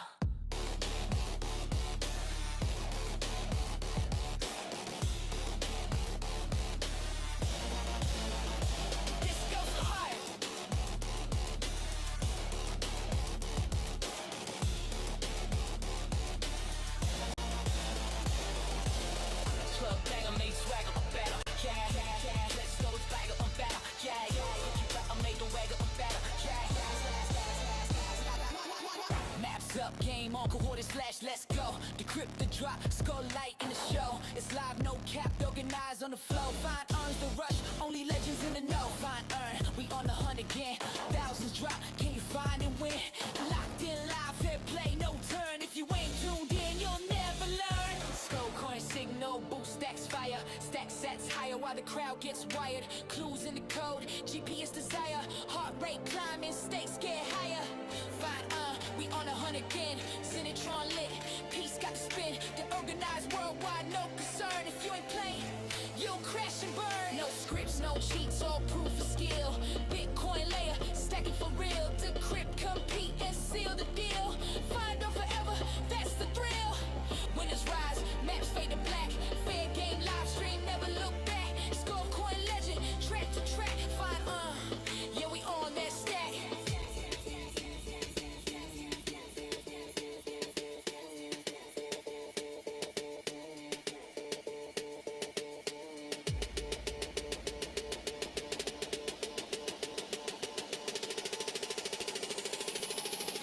Music, disco, smile.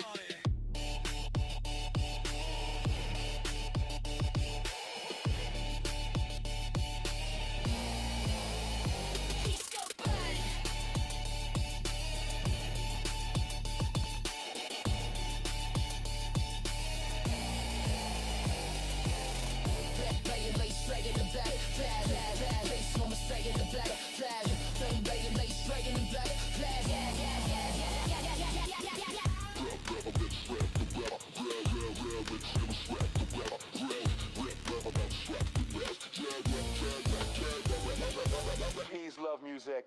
DeOrganized. Wow. Dope. Fire. Blockface left because he didn't want to say that Hunter won.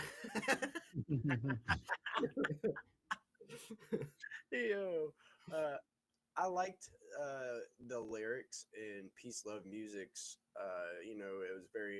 It seems like the lyrics were kind of like almost like focused on, whereas like in like Hana's music, it was like the structure of the music, how it was like had little different changes, and I really dig the beats. The beat drop was sick on Hunna's second song, as well as like the first one was really well rounded. Had a lot of, it was very dynamic. So I'd have to say Hunna took the cake on this one. Orange. I have to do it to you, piece. 301. Let's go. Let's go. No, that's not. Listen, you're not doing anything to me, man. We're just here to have fun. I don't want people to like. We have. Oh, where are we? Wow. The change. 10K views now. Cook the change. That's Let's go. that's good. Maybe we have to do the format differently. Yeah. Oh, another. So the next battle. What's the topic? So the judges are going to choose the topic. The judges will choose the topic, and we'll figure it out from there, I guess.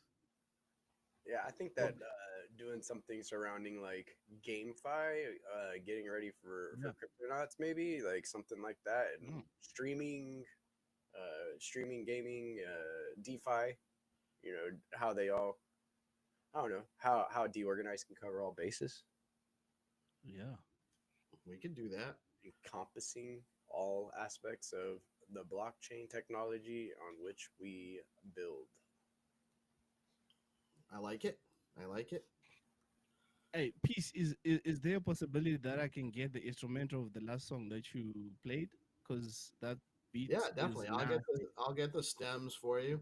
So that last one, by the way, so like part of my prompt for all of these was like after as I'm iterating, I'll add things in the prompt and I'll be like, so like where I put like this goes hard and like this is a club banger, you know, that kind of thing in the style section on Suno, and it brought out only one time did it actually put that into the lyrics. I don't know why. Like I had that in a prompt over and over again, and then just one time it was like put that in the lyrics. So that last song I played had 1 minute and 10 seconds of, you know, this goes hard, something about being in a battle, club banger and all of that. Had nothing to do with Find2Earn. So I was like, but that beat actually was the one that goes like that beat was bananas. Like I couldn't, so I was just like, to be honest with you, how easy is it though to make like 6 songs? You know what I mean? It's crazy. Can make whole albums within a day. Yeah, exactly. In a day about whatever subject you want. Just all of it, all in one, through prompting. It's insane how powerful Suno is shaking up the game. And there's a couple different ones that do the same thing, like, you know, a couple different AIs that can cook you out a whole song in less than 5 minutes. But yes, it's crazy how Suno is changing the game. It's nuts. Yeah, and also it's changing the game for people like me who are facing these legal issues with producers. They sending copyrights of the songs that I already did back in the days. So yeah, imagine what I did over the weekend. I managed to write like 3 songs using Suno. I made the beats and I told the type of beat that I want and then the style that I want, and then it makes me the beat, write the lyrics, record, then ship it to iTunes without even fear of getting copyright claims. Yeah, and that's the like you can ship these out. You can make playlists. You can really do some real stuff, and it's crazy, but it's amazing what we can do with this stuff. So I do have a hard stop in about 30 minutes, and I haven't done the news yet. And I screwed up the news post, by the way. Like I didn't do that all exactly right. I'm a little bit off today. Love you, dude, man. It's all right, Steve. Man. Dude. Somehow we got 11,000, 12,000 viewers now. Thank you, everybody. By the way, those that are watching and tuning in, welcome to DeOrganized Media, where we play games and have fun as often as we can, while also informing you about what's going on in Bitcoin and crypto, and what's going on in the world to the best of our ability. You know what I'm going to do with the news today? We talked about doing this, and we never did it. Yeah, I'm dude. gonna do the news stories with you guys. Let's do it. We'll do the Let's news go. stories here. I'm gonna read the stories out live, and then we'll have a little bit of a conversation on it, and it should take us through the rest of the half an hour. And then after that, we'll play some content from last week, some of the highlights, stuff we had going on, and we'll have some carriage throughout the day, and then we'll go from there. So let me get into the news here. Let's go. And all that good energy.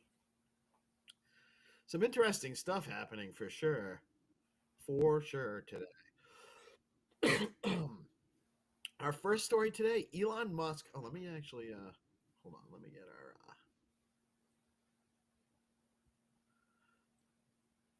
get our groove back on a little bit.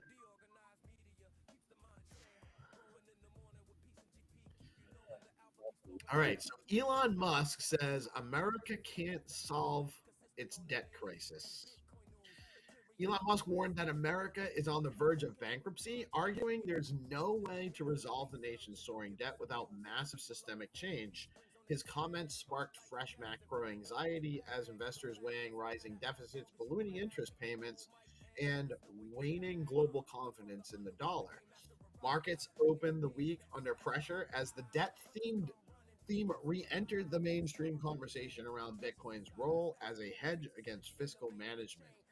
So this has been a problem that people have been talking about my whole life. The debt is growing. It's going to be too much. We can't possibly maintain this level of debt. 50 years later, we can't possibly keep doing this. But 100 years later. Yeah, I mean, I am 48. I mean, it's and as long as I've been aware of them talking about this. 1,000 years later.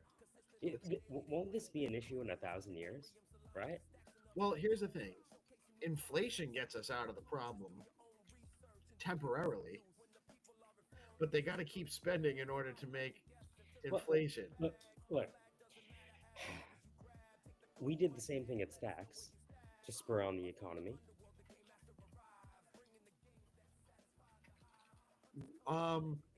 Step 31 is quantitative easing on the blockchain to spur on, the achievement of nation state or network state objectives. SIP 31 is kind of actually an equivalent of quantitative easing. I can't really argue against that. Oh, yeah. I'm supposed to be the CMO. I'm not supposed to talk about the truth like this, but yeah. Well, I don't think that that's a exclusive role. I don't think that's a role or a capacity exclusive to the role of CMO, to be honest about things. In fact, I would prefer the CMO be brutally honest and set the ship right rather than lie while we're heading towards that iceberg. You know what I mean? I find I'm better at the honest part than steering the ship right. No, that might also be half of the job. That might be my skill set as well. Hey,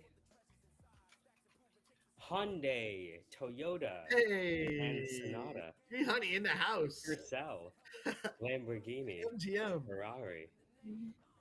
Hi everyone, how are you? Happy Monday. Happy Monday. I heard you woke up late. And early. It wasn't really late. They changed the clocks on us. I like the fact that Africa is like, you know what? Nah. I wish we could all do that, to be honest. I think we can, right? And also Halloween. It's like decentralized time. The problem is I can't start doing the show any earlier than I do. Hey guys, how do we decentralize time? Sorry. Continue with the news. In other news, October's crypto flash crash. Did market makers make it worse? Yeah, probably they did. Benzinga reports that October's steep market drop may have been magnified by market makers and thin liquidity conditions.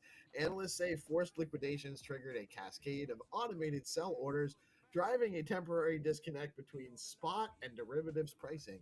Despite the shock, on-chain data shows long-term holders continued accumulating Bitcoin, underscoring how the L2 ecosystem is absorbing volatility even as speculative flows reset. So yes, in the short answer, yes, I do think that the market makers kind of made the situation worse, especially with things shutting down the way they did and people couldn't get access to markets. Long-term holders continued to accumulate Bitcoin during the process if they could. Part of the problem was people couldn't actually get in to buy the dip, and I think that's why the dip went so severely like it did. I heard that recruiting is about buying the deep. Maybe. You know, like the Punjabi coder. No, I don't. I didn't understand what you were saying. I still don't quite get it. It's okay. Only that it had to be some kind of Punjabi joke. Yes, a lot of Punjabi names end in Jeep, like Jagdeep. Oh, Sandeep. Sandeep, right? Yeah, So, okay. You know, DeepSeek is a Punjabi doing research, you know, in India. It is? No, but it could be. Like, what? I missed that entirely. Did you know there was an Indian AI startup that just had Indians giving the answers? You hear about that? No. You think I'm joking? Tell me that's wait. There's an AI company that just hired Indians to answer instead of AI. They didn't train an AI. They went to the call centers that were no longer hiring people. Yeah. They're like, you guys all have Chat GPT. Just answer these questions. So the joke is DeepSeek is DeepSikh. Continue with the news. This must be some sort of affliction, autism or something. Continue. Balancer. This is actually a crazy one. Balancer faces $70 million exploit. Staked ETH drained. That's DeFi platform Balancer is probing a suspected $70 million exploit involving staked Ethereum that was moved to a new wallet over the weekend. The incident renewed concerns about smart contract vulnerabilities and cross-protocol risk as attackers target yield strategies linked to Ethereum staking. Balancer paused affected pools while security teams traced the funds. Another reminder that trustless DeFi still requires vigilance and rapid incident response. Even more vigilance, I would say, actually. Trustless means you have to verify. That's the whole point. If it's trustless, that means you do not trust it. You have to make sure you know what you're getting into, and if you don't, you're risking your assets. I like that. Risking your asset. Yeah, you're risking your ass. That. You know what they call an Indian on a tightrope? Balancing. Continue. Balancing. Scott Besant praises. Michael, are you going to give me a racial? All right. Continue. Scott Besant praises Bitcoin.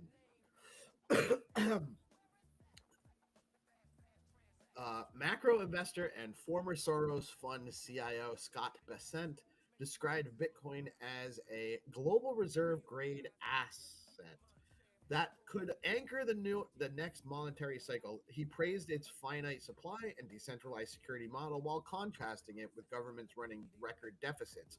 Besant's endorsement adds institutional credibility to Bitcoin's long-term case and signals growing acceptance of digital hard money within macro finance circles.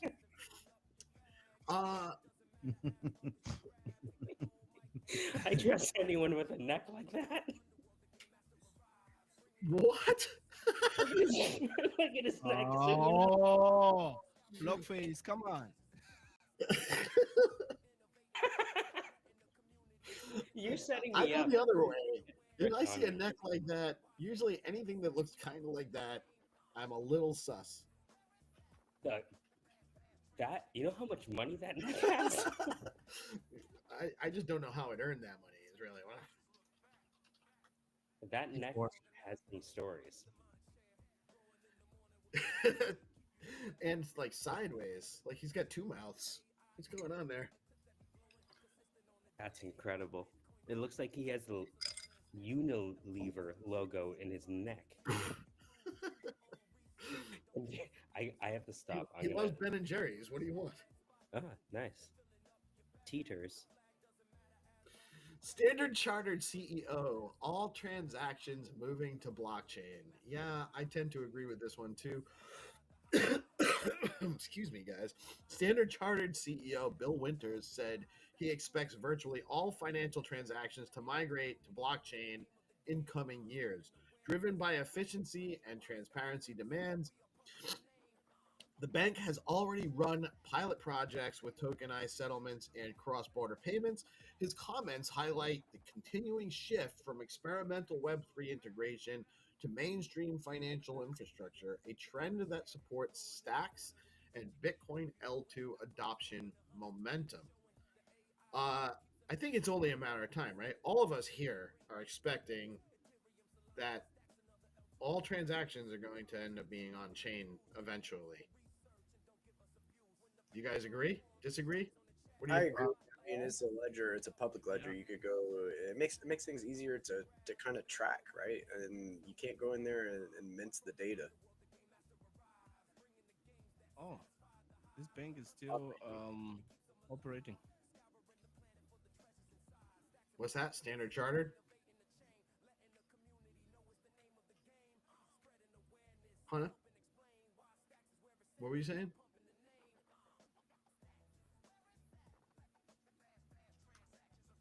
Did I freeze up? No, you're good. Yeah. So, do you guys disagree that pretty much every financial transaction will be on chain eventually? Or what are your thoughts?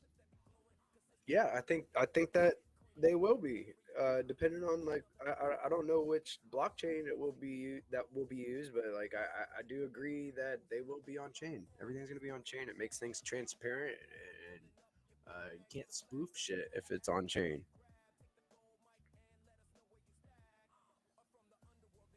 It's true. I mean, really. So that wraps up the news. I went through all the news stories. What do you guys have going on today? So I got a new activity schedule for Zest and Stacking DAO dropping in a little bit. You're gonna select the content contest winners as well as like a few other things, send out some prize stuff like that. We have a new participant in the Zest meme coin sprint. The Nakamoto Droid team is joining the sprint. So big shout out to the Nakamoto One crew. You want to follow them at Nakamoto and the number 1. And the ticker is Droid. So that's a huge one. Big shout out to Jerry for setting that up. And big shout out to Joe Vez and the Lunar Crush team. Very nice. Very nice. Stuff. Take it. And I want to take a look at these hoodies. I've been waiting to do this unboxing for X Inc. Big shout out to Eric from X Inc. I can't wait to check out these hoodies. I'm going to do a little refill. Also, taking a look at Nova. We launched a bounty on Zero Authority. So I'm going to go into the Discord and the Stacking DAO Discord and, take a look at the entries today. You can also submit entries from the Discord as well with a couple slash functions. So I think that's pretty cool. Just getting November started off on the right foot, getting things kind of solidified and getting mobilized, man. It's been a good start so far. Hanging with you guys. Yeah, for sure. So far, it's been a decent start to the month. Aside from being a little bit under the weather, had a great day yesterday with my boys. A really interesting show this morning. A little bit of a different So what do you guys think? Do we want to maybe do Find to Earn earlier? Does that make sense? I don't know. I mean, like it does seem like tuning straight into the games and then doing the news together could be a feasible format. I like being able to kind of discuss what's going on in the space with you. I don't think it's a bad idea at all. I think it'd be a lot of fun for people to just tune in. The first thing that they get to do is play some games, and then we have our our hunters ready for the rest of the show. So I mean, I don't think that it's a bad idea. All right. Well, you know what? We'll try it this week. We'll do it for the week. We'll keep it at so.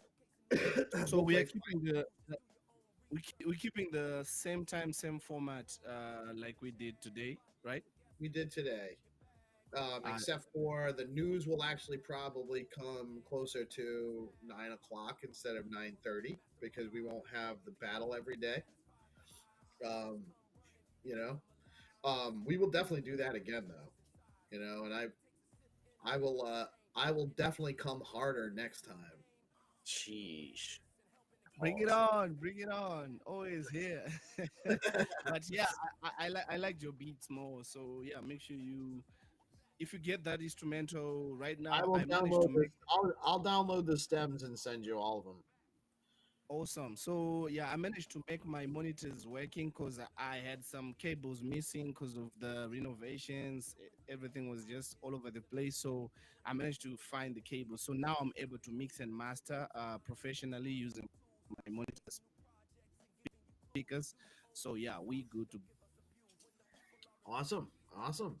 I haven't actually even gotten into my DAW. That was all just the AI, by the way. I didn't do anything with those beats. I just made them. And then I picked the ones I thought were the best too. Actually, I couldn't pick between the two that I had because they were both different kinds of. Yeah, and Vibe. Eric, I will absolutely be rocking mine tomorrow. For sure. I have just some stuff I got to get through to get to the end of the day today, and then I should have that open. I must come harder next time. Soundbite. Let's go. Isn't that what we're all working on? Coming harder next time. Damn, son. Where'd you find that? Oh, damn, son. Where you find this? This should be played at high volume. All right. Do some So cooking. for everyone in the know, for everyone to understand, we go live at 7:30 a.m. Eastern time. At that time, we open up the weekly giveaway entries, and then we play some content from earlier in the week, and or some content about some of our marketing partners and other projects in the ecosystem, letting people know, making sure everyone's aware of what we're doing in the ecosystem, and then. how does Blame are it you on the Jameson. Blame it on the Jameson. Yeah. Yeah. Blame it on the Jameson. Yeah. New format because Jameson. Yeah. We just blame it on the Jameson. That's a good hook though. We could probably sell that. Oh yeah. Yeah, bro. We can do that. Blame it on the Jameson. Yeah. Yeah. All right. So we'll go live at 7:30 a.m. like we've been doing. At 8:30, instead of the news, we'll play Find to Earn rounds, which is the same time for most of the hunters anyway. And then when we're done with Find to Earn, we'll go into the news, and then we'll bring on any guests or anything after that. That sounds like a plan, dude. Sounds fantastic. All right. With that, I actually have like meetings for the next like 4.5 hours. Forever. I'm in meetings until tomorrow. Yes, we do. Hannah, yes. So we have to to check with the time of CAT So because it's, most of the guys will be right, CAT. it's probably an hour later than you guys are using. Yeah. So it's not in it's not in like 45 minutes. It's in like an hour and 45 minutes. Our meeting. Um, so I will just I'm gonna figure out some content to throw on for a little while. You guys stay tuned. Keep tuning in.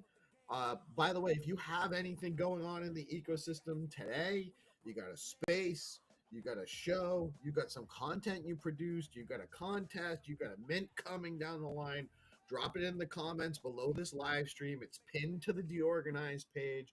If you're not following DeOrganized, it's at DeOrganized BTC. The pinned post is the live stream, and the comments under the live stream have anything you want going on in the ecosystem today. You go in there, drop it underneath the live stream, and let us know what you got going on in the ecosystem, and we'll get you shared out. GP's showing you. Oh, GP, this is exactly what. So GP's got his screen share going on. Share it out, and we'll put it on the screen. We'll put it on the screen. So make sure you get over. Wait, what are you sharing out there? So I had a little giveaway over this past week. I'm giving away a memo bot. Yeah.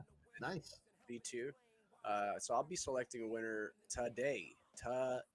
So I'll be closing this out here in a little bit, but I'll leave it open for just a little while so others can go in here and get their entries in. We got quite a few already, so go get your entries in and drop your SDX ID, tag 3, like and repost, normal stuff for the giveaways, and a chance to win 2 different NFTs from the Gigaverse. So let's go. And all I did, guys, was I went to this post and I clicked the URL, the link, grabbed the link, and then you go over to DeOrganized, just like Peace Love said.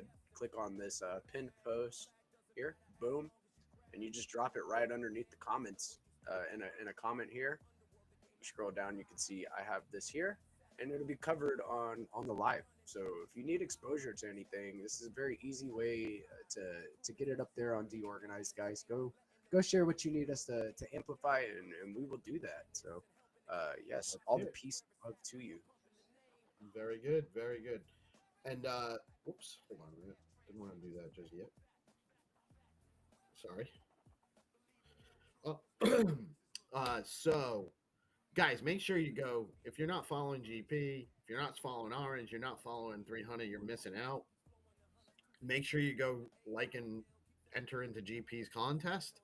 You're getting some OG art on Stacks NFT stuff that you should definitely be getting some. Where's that top hat come from, by the way? That looks kind of familiar. That top hat, little asset that I found online. I was like, hey, I like this top hat. I think I might have used this top hat. This top hat. It's a magic hat. That one. Reminds me a little bit of this guy's top hat. Oh, look at that guy's top hat. Oh.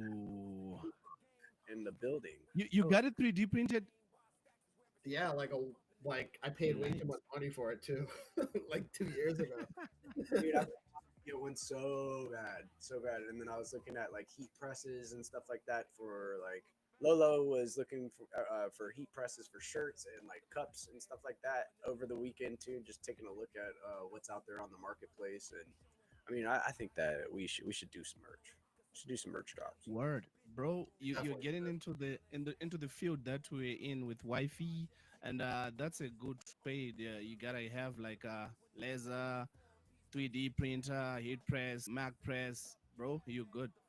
You'll be good. Oh yeah, dude. I dig it. Guys, I do gotta kind of transition to the next segment because I gotta get the show roll. I got to get the content rolling.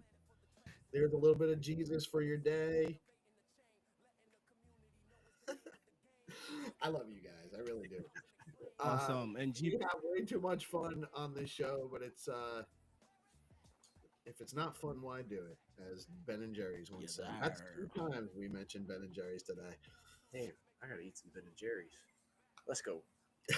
Just do it for the win. Let's go. And GP, just know that I caught some wins for you on the finals. I caught some wins for you on the finals against Crypto Dude, bro. Let's I was cooking go. yesterday. Yes, sir. Let's go, dude. Congrats, dude. Working on the gameplay. We gotta do some streaming for that. But yeah, peace. I shall see you in the meeting. And Yeah, I'll see you guys in the meeting. I'll catch you guys later. Orange, much love, man. Good to see you back. Don't Yes, be sir. here. Make sure you keep coming. We love you. And, Always coming. I am Peace Love Music. We are DeOrganized Media coming at you live on Bitcoin Live, decentralized broadcasting every Monday through Friday, bringing you the news, some fun, some entertainment, hopefully some education and entertainment. Never financial advice. Always do your research. Never invest money you cannot afford to lose. And with that, we are out. Catch you later. Stay tuned throughout the day. Peace.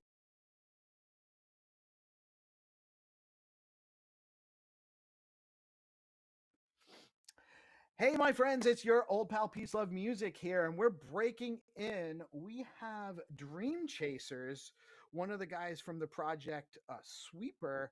That is a DeGrants project. He's going to come on and give us a demonstration for his project. So let me see if I can get him on here. Here we go.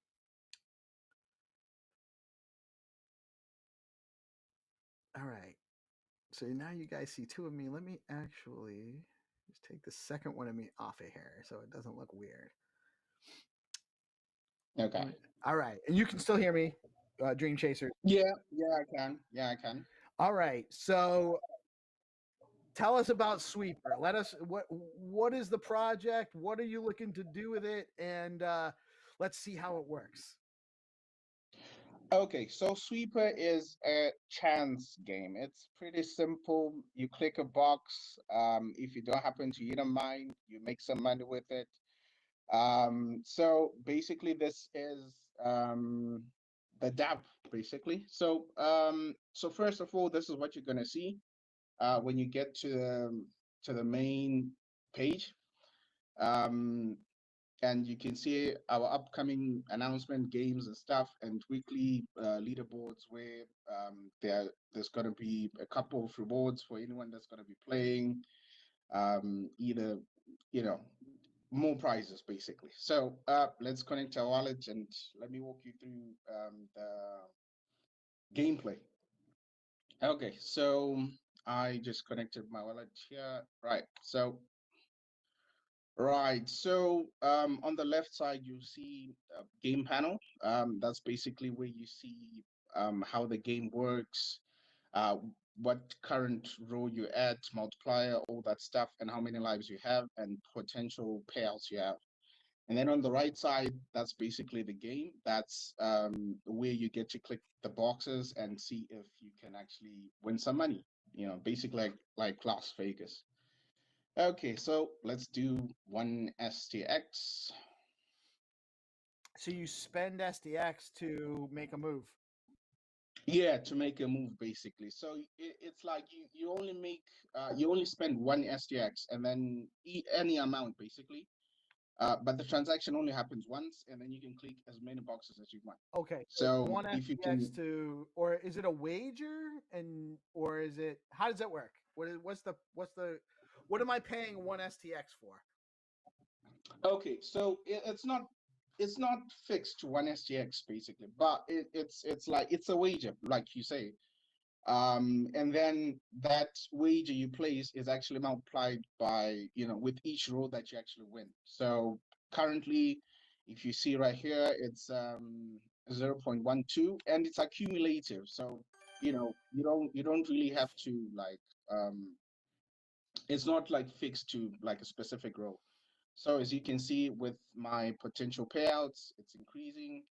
If I win again, it increases again. If I choose to actually cash out then and there, no need to talk to someone, easy cash out, and you'll see it in my wallet. It's that simple. And then you can start another game again, no hassle free. It's all hassle free. So that's pretty much the entire project, but a lot is actually going in the background, making sure that you have the a seamless experience. And right now, this is in testnet. Yeah. Right now, it's still in testnet, so anyone can actually play around with it, break it if you want to. We're actually looking to hear your opinions as well. So yeah. Awesome. Do me a favor. Can you, in the comments, can you drop me the link? Okay.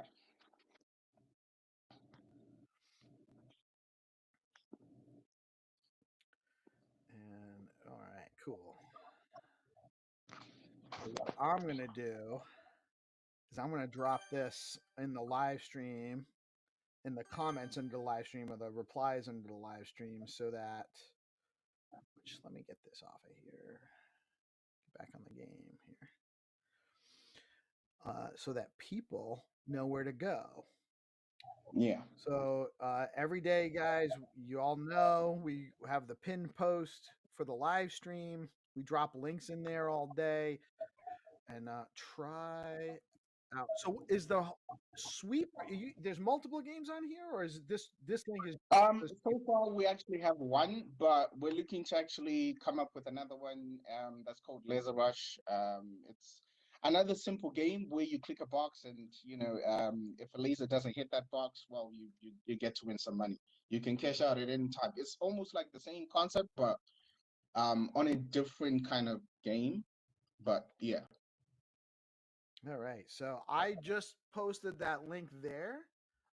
Okay. When I have a minute to test around, I absolutely will. I love that's if I had didn't have a show to do, I would spend a lot more time test netting stuff. Yeah. My favorite things to do. No, it's pretty addictive once you get the hang of it. Because I do so far. I think I've done more than 300 transactions, not just on testing alone, but also playing the actual game, like the adrenaline rush. It's pretty cool. Although it's like forced money, but I mean, it's pretty cool still. Yeah, well, and eventually it won't be faucet money.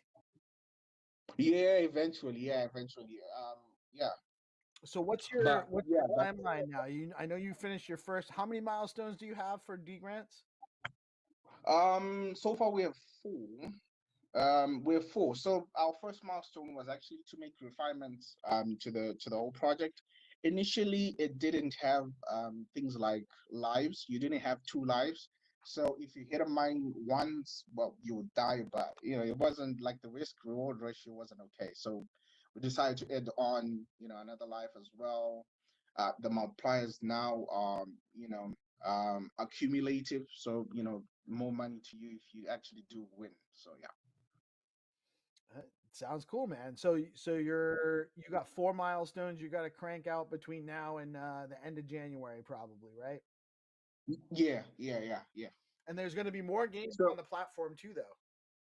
Yeah. We're looking to so for now, with each month research and all that, we're looking to actually add more games as we go. Right now, we have like I said, Laser Rush. We wanted to do a no lottery, but we saw it was a lot of people were actually doing that, so we wanted to do something actually different. So we came up with Laser Rush, and then later on we'll come up with more games. All right. So you know what I'm going to do? I'm gonna share my screen on here. Okay. I'm going to play.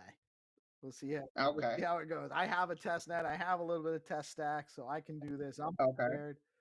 So let me. Am I sharing on the right? Is this me? Yeah. This is me. Right. Yep, that's it. All right. So let me just make sure we don't need to zoom in as much. There we go. All right. Let's see. Can I?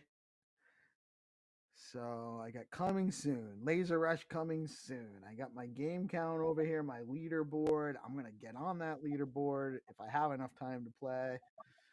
And so my bet amount is the max is 50. Yeah, max is 50. We want to encourage everyone to play, not just you alone, because if you do happen to bet the entire liquidity of the contract, yeah, you might make everyone else, not play. So yeah, Oh. we're actually encouraging them to actually play the whole thing. You would rather play with the fit. It's okay if I do the max. Yeah, it's totally okay. Totally okay. Yeah, you can actually do 50. All right. So just approving the transaction. I mean, why not? It's faucet money anyway, right? Like it's faucet money anyway. All right. So I click one of these. Yeah, you click one of these. If you don't want to play for that box, you can actually hit the skip button, and then you can head over to the next row, and All right. So over here, if I have to play at least 2, is that what it is? Yeah, you have to play one more. So when you play one more, and then it allows you to actually cash out. Oh no. But the beauty now is you still have 1 life, so you can still cash out even though you hit a cash out right now. But you can cash out. And now it's so it gets to be one less. Is there only 1 mine in there? Is there multiple mines? They can't be multiple mine. They can be 1 mine. You can never know for sure. So yeah. I think I'm gonna press my luck. Let's see. What do I want to do? I've had luck with the ends so far, so let me. All right. Ooh, okay. I see you. Now I'm gonna. That is let's see. I'm gonna. Normally. Go ahead. Normally, I'm kicking out on road 3. Yeah. Oh, really? Yeah. Normally, I'm kicking out on road 3. So in my 100 to 110 stacks on the line, I'd probably cash out too. But we're testing it out. Let's keep going. I'm gonna take the middle. Oh man. Ooh, okay. All right, let's see. Let's take the end over here. Oh my gosh. Oh wow. I'm lucky. Oh wow. I'm just a lucky guy. It's true. Especially when there's nothing real riding on it. Super lucky. Let me all right. Hey! Oh my god, I can keep going. Okay. Wow, it's going. Okay. Wow. Going. Is that how it goes? It keeps going. How far does it go? Yeah, it keeps going to I think it's the max you can go to row 25, 23, 25. Yeah. Oh man, all right. We're not gonna go to 25, but I'll try to get to 10. Let me see if I can get to 10. Okay. Oh no. Oh. See, that's what happens when you press your luck, fam. That's what happens. Yeah. But man, honestly, that is fun doing. It's especially fun doing live with people, right? That's the true. The experience we've had with games so far. Yeah, true. So so that's pretty much it. I'm sure people, content creators like Tinderly can actually have a go as well. Well, we should definitely spend some money. Yeah. Tinderly's part of the DeOrganized team. He's welcome to come on. He was on a little bit. I actually caught him hanging out, lurking in the channel a little while ago. So I surprised him. I turned on his screen and I said hi, and I asked him. He's doing some kind of stream project today with. He's just teaching some girl some stuff about crypto. But but he's billing it as he's having a sleepover with so I was about that a little bit, but he's a good kid. I like the dude. Yeah, true. Yeah, but we'll definitely I'll do a session maybe when I get back from Buenos Aires, because I'm not going to be on the show for a couple of days. I'm going to Dev. They're sending me to Dev Connect. They want me to network and try to build some business for the ecosystem, which I'm going to do. Yeah. But this is really fun, man. I love the game. Can't wait to see it iterate further. I probably won't be as bold when there's real stacks on the line, but it's definitely fun to do. And you could actually you might even be able to get an audience participation thing where people can make bets on it, like predictions as to how some is and stuff like that. Yeah, So one of the things that we might actually do as like a branch, apart from Sweeper as a whole, maybe to create a dApp that allows tournament bets. So if a certain player wins, anyone who plays the bets and for that person actually gets to win. So it's still in the pipeline. I think I had already created something, just a proof of concept, if you will, for that as well. I like it, man. Good stuff. Good stuff. Well done. This absolutely, if you need me to, I'll happily chat with Hattie and make sure he knows that this was all set. Yeah. Satisfies the demonstration as far as I'm concerned as a steward, but not the steward in your track. I hope that satisfies your milestone one. Looking forward to more. Feel free to come on anytime, by the way, man. We love having devs come on and stuff. It doesn't have to be just when you're ready with your milestone. You just want to show us something. You want to come on and chat. Feel free to reach out. We'll happily cover your stuff again, man. No, awesome. Thank you for having me, though. Yeah. Thank you so much. All right, man. Looking forward to more. You have a great rest of your day, and thanks for being flexible and doing this in the middle of the day, unplanned. This was unscheduled, guys. By the way, he was not so unscheduled. Yeah, but he did it anyway, and we got it done. Yeah. Awesome. Thank you, Dream Chasers, guys. If you're not following at Dream Chasers, it's with a Z, right? Yeah. On X, and is there an X account for Sweeper yet? Yeah, there is an account for Sweeper. I think it's Sweeper_STX. All right, let me actually get that on the screen real quick too. Let me triple check. Let me make sure it is. Yeah, it's Sweeper_STX. O caps. Yeah, that one. Oh, I'm not following yet. All right, now I am. All right, check them out. Make sure you get it's Sweeper_STX right here. Make sure you go check them out. They're building games, real games with real crypto on stacks. That means on Bitcoin, my friends. Games on Bitcoin with Sweeper. Man, thank you for joining. I appreciate your time today, and we look forward to more from you. No, thank you so much for having me. Yeah, man. Awesome stuff. I'm really glad. I'm glad we did this. I'm glad we figured out a way to get this on and be stable with it. So I'm glad you're actually excited as well for the project. Wow, it means a lot. It means a lot. Oh man, I love people. I know it takes work to do this stuff. I know what it takes. Yeah. And it's not easy. It's not easy. No, it's not. Putting yourself out there, showing people when it's not quite ready. Like it takes some work. So good for you, man. Keep up the good work. Looking forward to more from you, and really appreciate you doing this today. And thank you guys for watching. We're going to go back to our regularly unscheduled programming, and we'll be back. We'll be back later. And make sure you follow Dream Chasers on X and Sweeper_STX. Thank you guys for checking us out today. Yeah, we're off screen. The basics of what BitFlow is and how it adds to the stacks ecosystem. How you can use BitFlow for various stuff like swapping of your favorite token, putting your BTC to use, single-sided liquidity and yield on Bitcoin.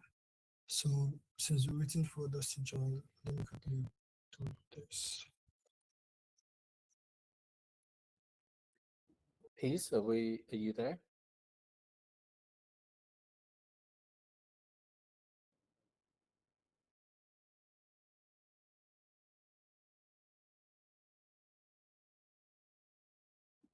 Nice.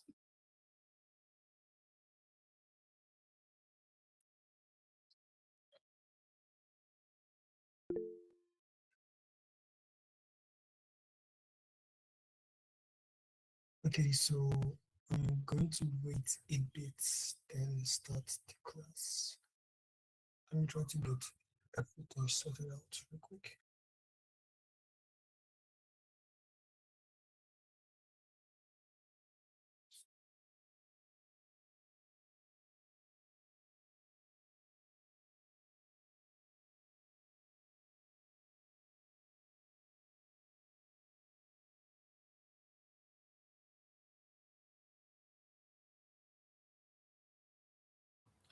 But yes, let's start today's class. So again, welcome everyone. Welcome to another episode of the Stocks AI Build Bootcamp. Today we're going to be going over what or how you could like create content on Bitflow, since most people don't know what Bitflow is since they're so new. So first, what is Bitflow? Bitflow is a decentralized exchange on the Bitcoin ecosystem, on the Bitcoin blockchain. So Bitflow is designed to help solve the problem of factor liquidity. That means it helps you trade both stablecoin or Bitcoin pegged assets. Basically, it helps you trade um, Bitcoins, tokens that are on the stocks blockchain, like your main coin like Rush, Leo, and the likes. Also, what Bitflow aims to solve is that Bitflow aims to solve the problem of idle assets, which Bitcoin is all about. So Bitflow is here to create a yield or DeFi strategy for the assets on Bitcoin. So basically, it involves you can supply your SBTC on Bitflow and get rewarded through liquidity pools there. And there are various core features in Bitflow. Mind you, I'm going to go through this real quick because I'm also going to do a recap of the original classes, just to quick recap. So Bitflow allows you to swap. That means you can swap your meme coins, your stable assets, or anything with minimal slippage. And you can also earn real yield. That means you can stake your assets and get rewarded with sustainable returns. And then Bitflow also offers single-sided liquidity, which you can see from your STSTX on the Bitflow pool. And through that, you can supply only your STSTX and get rewarded for that. So next, the benefits of Bitflow, why Bitflow is so based. It is created on the Bitcoin layer to which leverages stacks to bring smart contracts to Bitcoin. So what Bitflow does is that it uses the programmability of stacks to allow DeFi on Bitcoin. It allows SBTC integration. SBTC is a one-to-one pegged Bitcoin, which enables users to perform DeFi with it. So Bitflow allows people to do that with their SBTC. And now I'm going to go over the last class. We've talked about prompting, how prompting could help you grow, and how to do effective prompting. So today I'm going to just go brief on how you can do effective prompting without having to do too much. So first, when you want to create, when you want to make effective prompt, you have to know what your context is. You have to be clarified on what you want to do, and then you have to define your constraint. So, first of all, when you say context, that means what your AI is. That means you have to give your AI personnel to get effective prompt. For example, like let me give an example, a practical example to be precise, so you guys should not be confused. I'm going to go to here.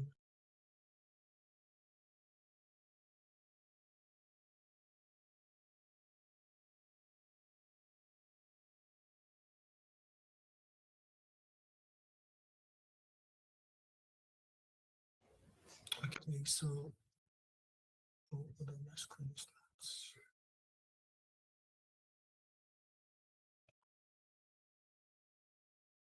So now I'm going to show you guys how to give your AI a persona. So first of all, you can use any AI for this, mind you.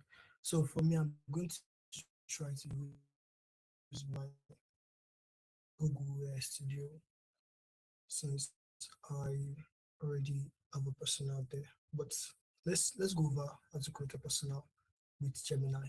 Okay, so first of all, you have to think about what type of persona you want, or what the features you want your persona to have. Like for example, I want to create a prompt engineer that is well versed in the creation of AI images and AI videos that looks more like 3D animations. So I'm going to tell my AI to give a set of system instructions that gives the well, I hope my screen is visible. That gives an AI the set of personalities.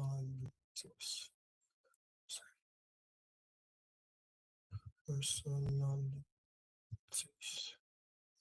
So now I'm going to, although it's advisable not to use bullet points or asterisks or stuff like that, because it's some AIs do not work better with those. So I'm going to try to like do this the easy way. So I'm going to ask it to tell the AI that you are a very advanced AI prompt engineer skilled in the field of live images and video creation. And um, also, I'm going to add this for quality also with experience in would this is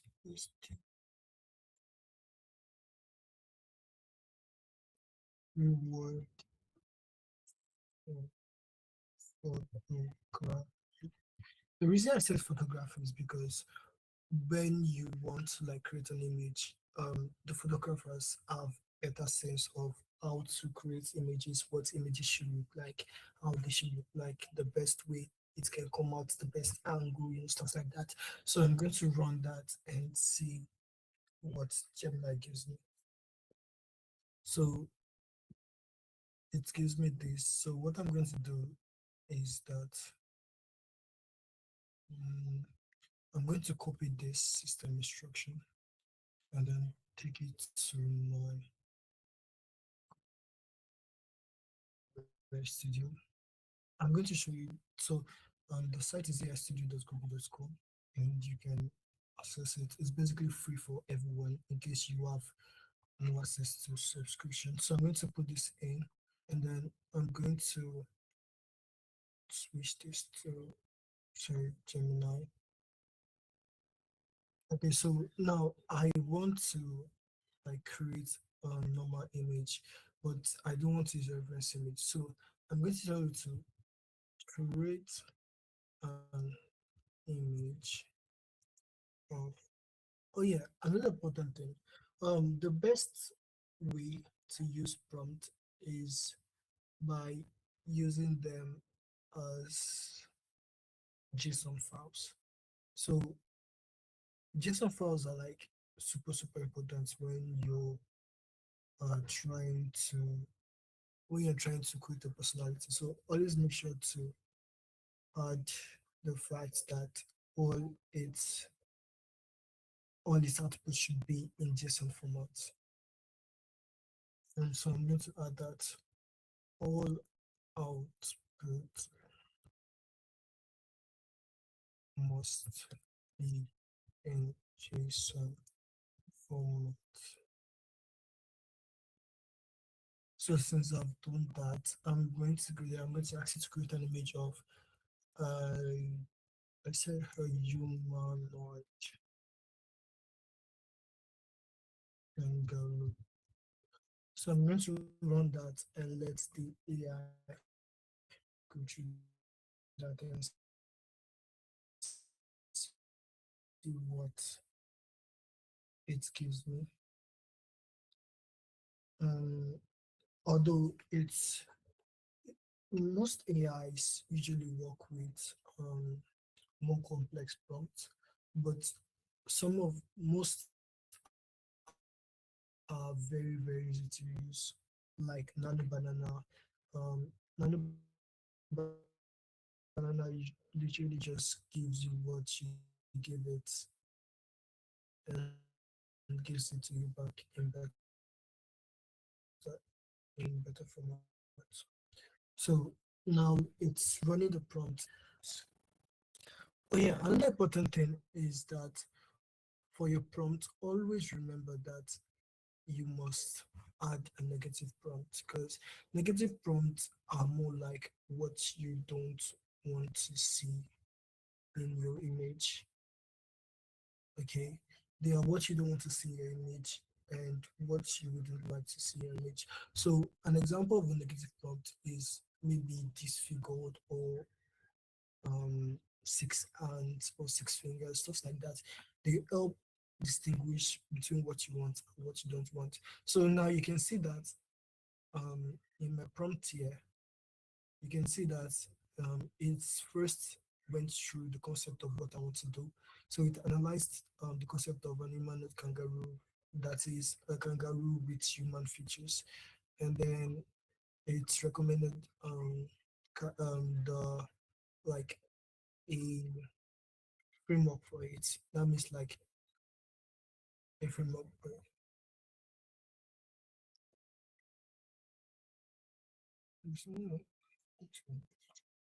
So wait, was someone on the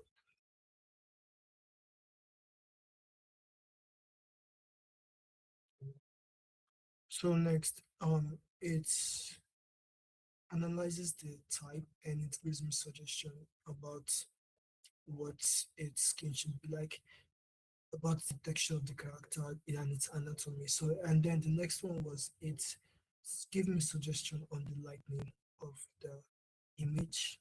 I mean that is why the photography side was very important. And then it's also gave me the camera settings, that's also this. And then it gave me final output, and it says here this is the explanation of what it does, what it did rather.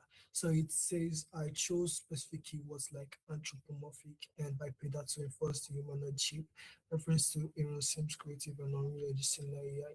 So basically what it says here is that it tells me the reason for the prompt and why it is optimal. So I'm going to copy this prompt real quick and take it to I'm going to use two different AIs for this.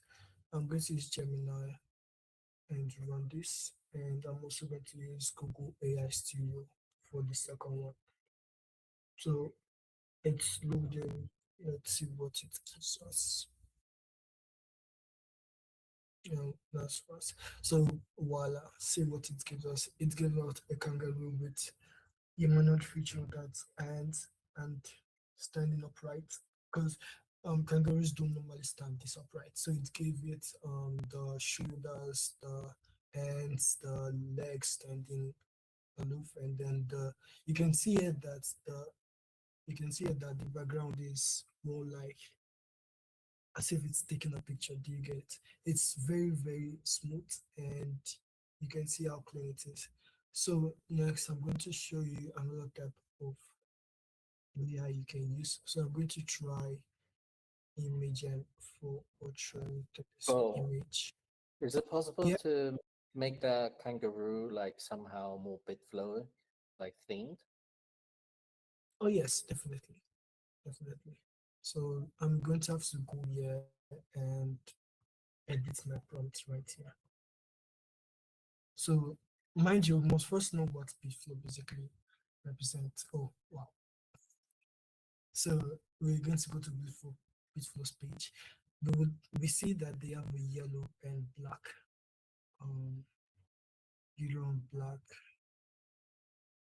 um logo, but mind you, a they do not have a mascot. So I'm going to download the logo and head over to my AI. Sorry, head over to my AI, copy this real quick, paste it, and then I'm also going to upload my logo. And mind you, this is the tricky part. Okay, so the tricky part is how we can integrate this logo into our prompt. So now, since I can't for sure say that, okay, does the logo can be like in the background because the AI would have to like go through many steps to just do that. So I'm going to ask it to um um minute kangaroo comma add the uploaded image as a so my sense of thinking is I should make the image a logo on its chest. Okay, so a logo on its chest. But then I don't want the kangaroo to be shirtless, so I'm going to have to be specific more. So wearing um uh I'm just going to go with the black shirt. I'm going to add the plus on its chest area.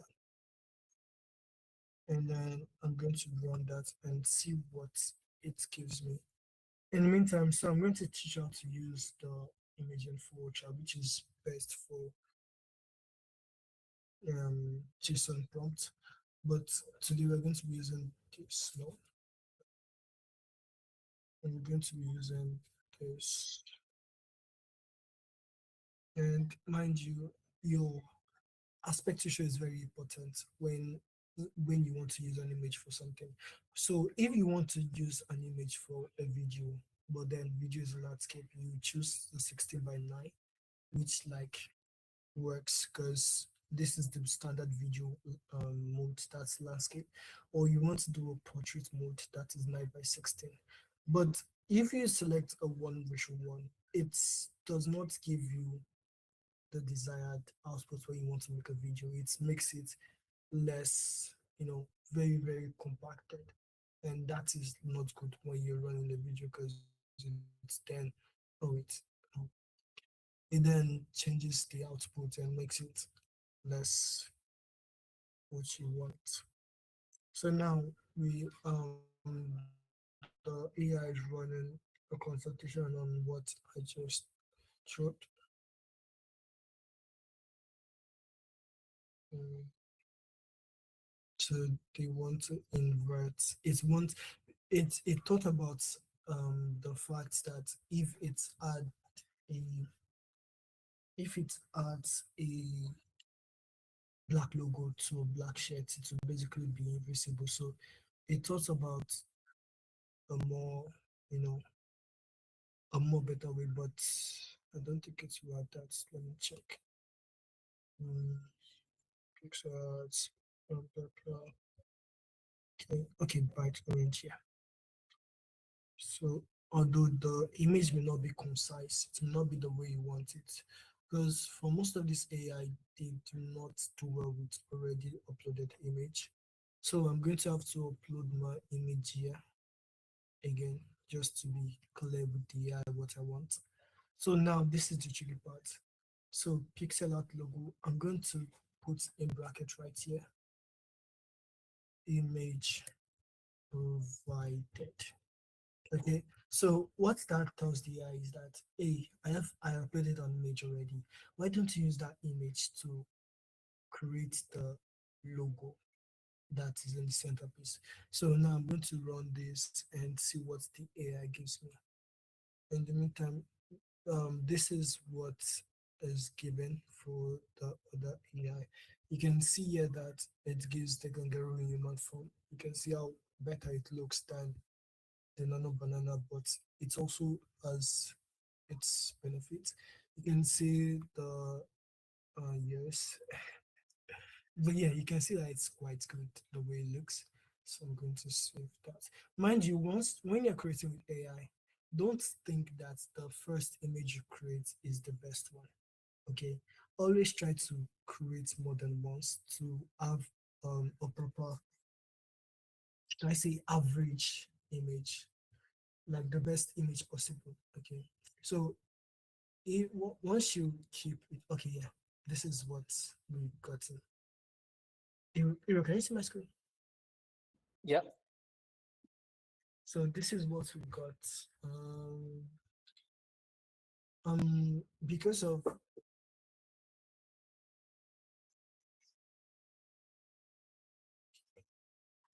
So are you recommending people to have almost like different platforms open and then have the same prompt feed into different platforms so you can get like a collection of different results? yes, because that would help you get better at what you do. Okay. If you're able to So like, yeah, what continue. I'm what I'm thinking is one way to approach this is to generate a prompt and you feed that prompt to different platforms and then you check the best result from all the platforms, which one you prefer, and then you take that one and develop it further. Yes, exactly. You take the best one possible and then you create around that one. Because no matter what you think, you can't necessarily have the best output with one AI. Okay, you have to like engage with various other AIs to always make sure your output is way better. Do you understand? I hope you can hear me. Yeah, we can hear you. So I'm going to try it out. Due to some issues, I'm going to, since the bounty says a Christmas theme, so I'm going to try to make the kangaroo more Christmas themed. Did you get? I hope you guys can hear me. So now I'm going to upload the beautiful image again and then run that.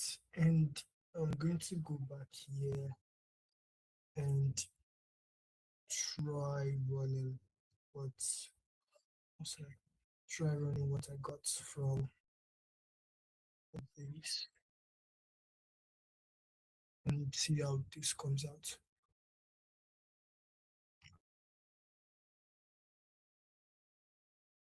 So, mind you, I will drop this personality in the Discord for anyone that wants to have access to it. It's everything here is basically free to use. Anyone can use it for a limited amount of time. Because I think when it comes to the image aspect of Google AI Studio, I still think Google AI Studio is still the best because it gives you unlimited image generation per month. You would have you could also try LM Arena. Let me type that so you guys can see that. LM Arena. So LM Arena basically uses Nano Banana without any other um without any other implication. So we're going to go here and see what we've gotten. Yeah, because of I did not add the logo, it gave me a whole new logo.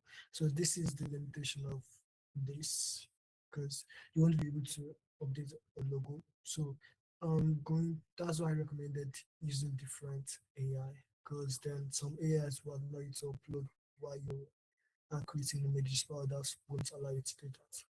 So I'm going to copy this prompt. No,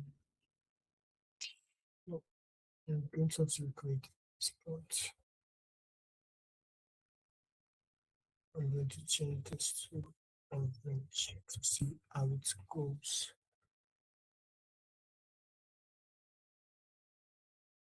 I'm going to see how it goes because for some reason, because of I made the shirt black, the AI decided that making it black and this one like that doesn't work. I'm going to try to make the shirt orange and see what I get. Does anyone have a question so far? So we can, we can go through it together just to be safe. Okay, so this is how you use LMRina. LMRina basically allows you to create an image without any updating or try to get anything.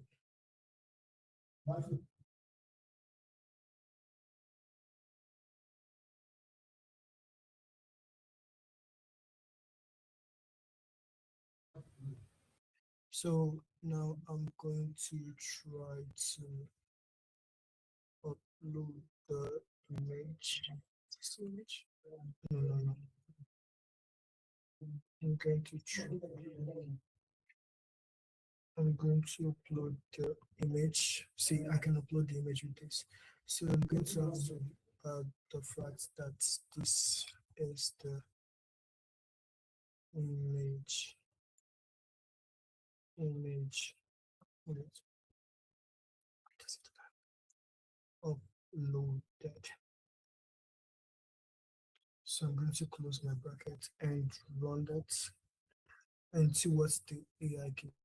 So in the meantime, let's go check out how our last prompt did. So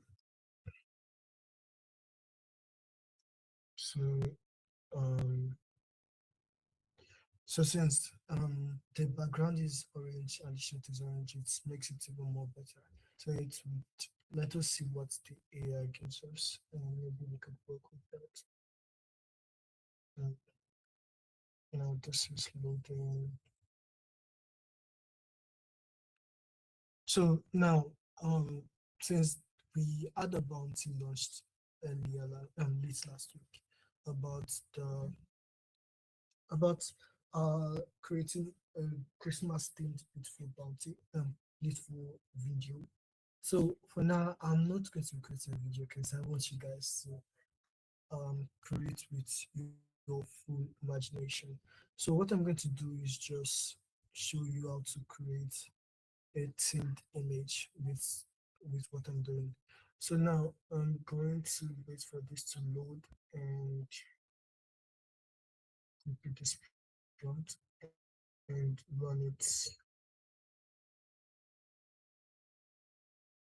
So let's check on our, okay, so and the marina is done. Oh yeah, you can see it now. You can see the two different types.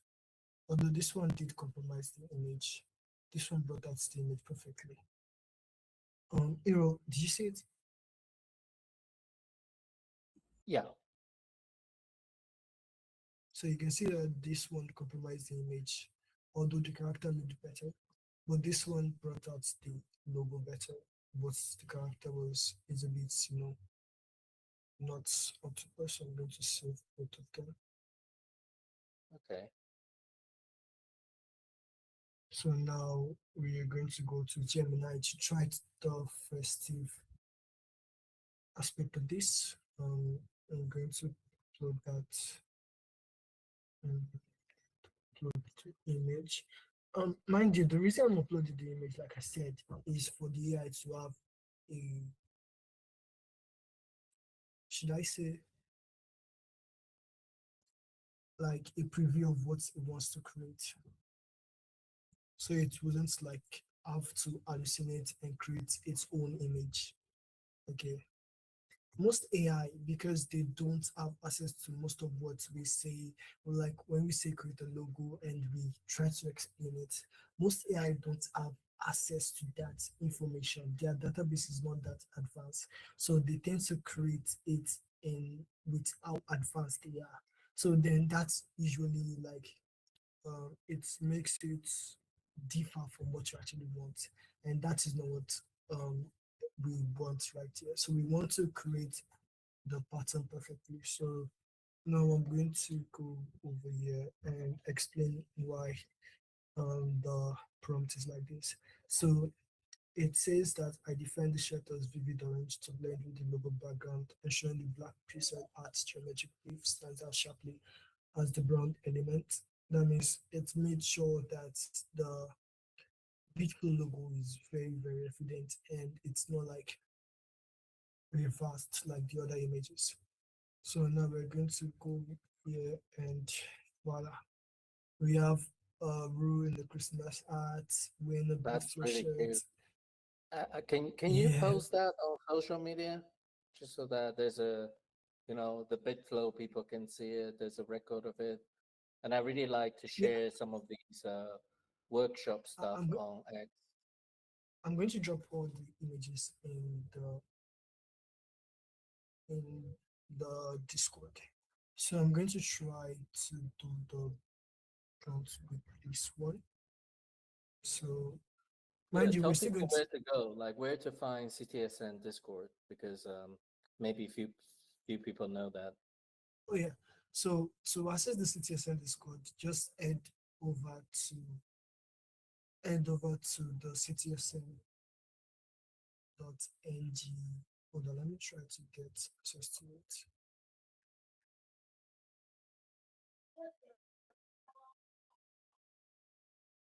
So you can always have access to the CTSN Discord through the CTSN X profile. The link is in the profile, and I'm going to try to access it right here so you can see. So all you have to do is go to your search button and press CTSN underscore NG. So once you go there, you're going to see the Discord link right here. And then if you click that, it's going to take you to the CTSN Discord.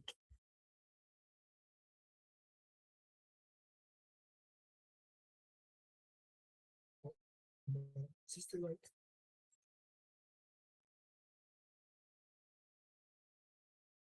I think advanced link is correct. Let me try to text.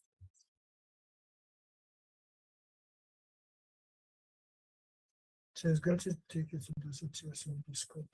Let me try to confirm it's working. Yes, it's working. Yeah. I still that. Wait, why does it say that? I can just read the interest rate.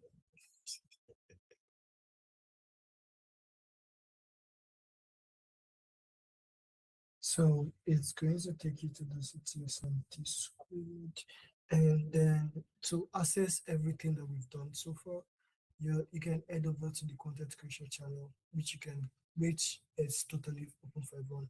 But just to be clear, you can get through at state channels and roles, or you could get it. Let's see what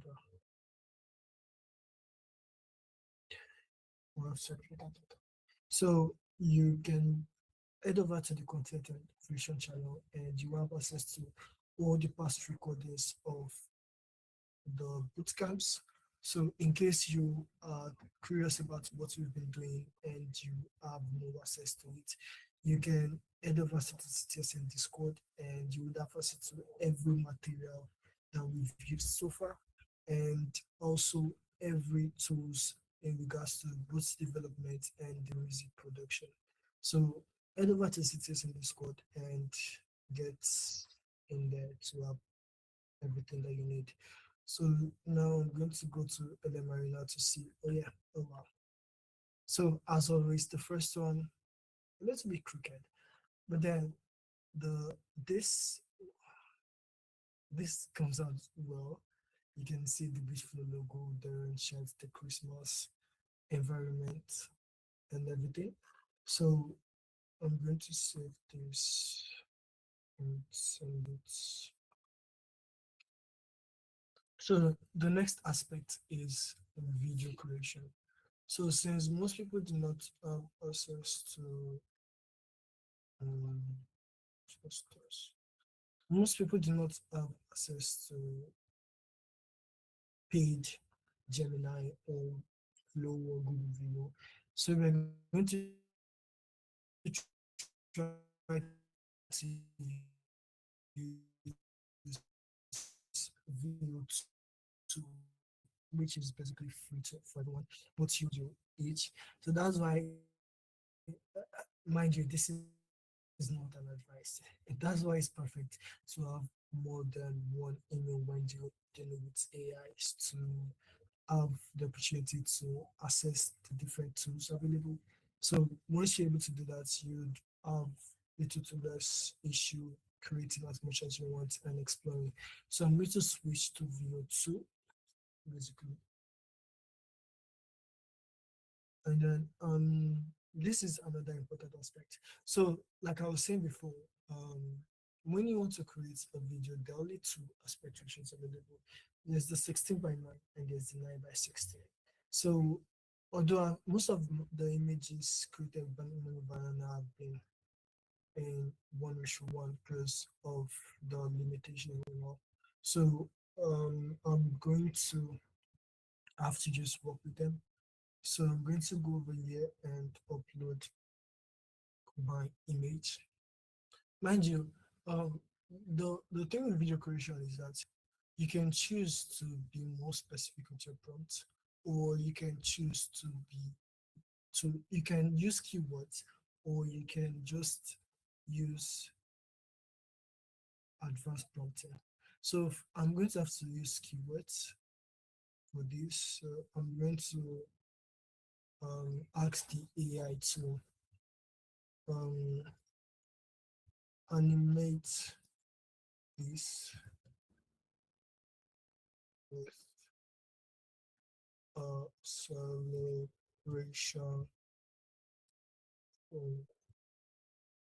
aspects.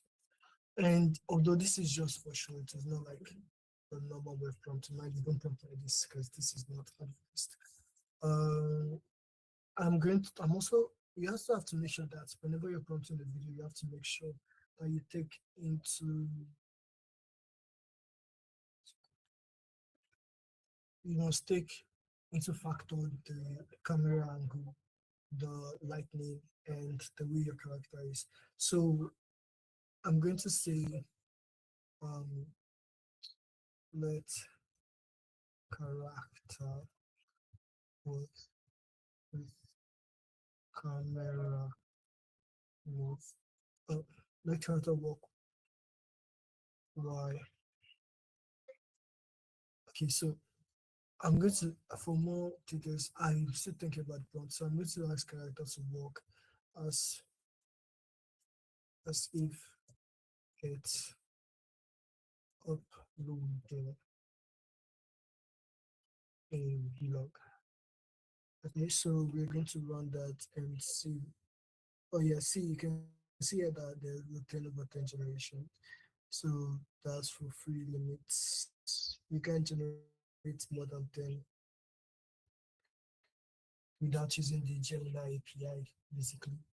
And to, although you could just subscribe to your Gemini and get a more better option, but for those with no access to, the no access to exclusive aspect of it, so I'm going to ask Gemini to do the same for my image. Since I'm just going to change this to shooter, because when you upload the numbers, it's working on it. So now I'm going to check on this. Yeah, it's downloading, and now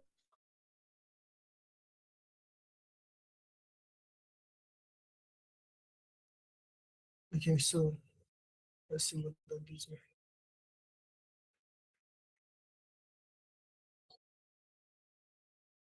So I hope you can see that. You can see that, like I said, because of it is not 16 by 9, the image is cut in half. You can see it is not even in half, it is more like in quarter. You cannot see the logo, you cannot see the art, you can only see the little background and stuff. So I'm going to save that, and we're going to have to work on this aspect again.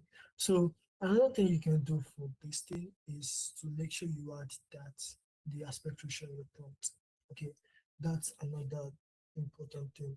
So if you say you want to like create an image and then you add it to your prompt, the AI would, okay, let me try TI.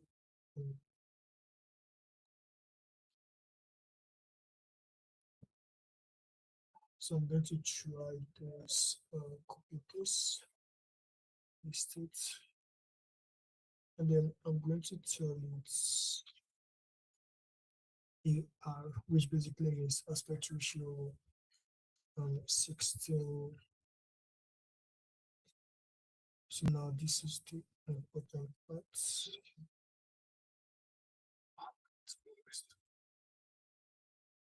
So I'm going to have to go with 16 ratio 9. So let's see if the AI would be able to do that for me. I'm not too confident in this. So now this one.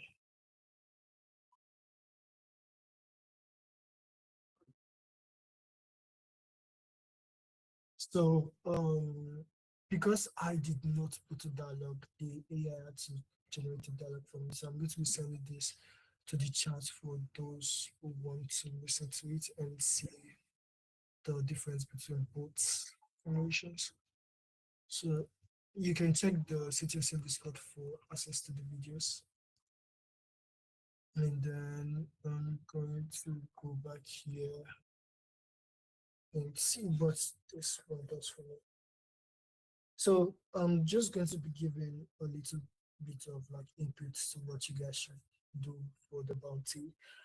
Since Bitflow does not have a, since they do not have a mascot, my best advice for anyone is to make use of one of the various meme coins available on Bitflow.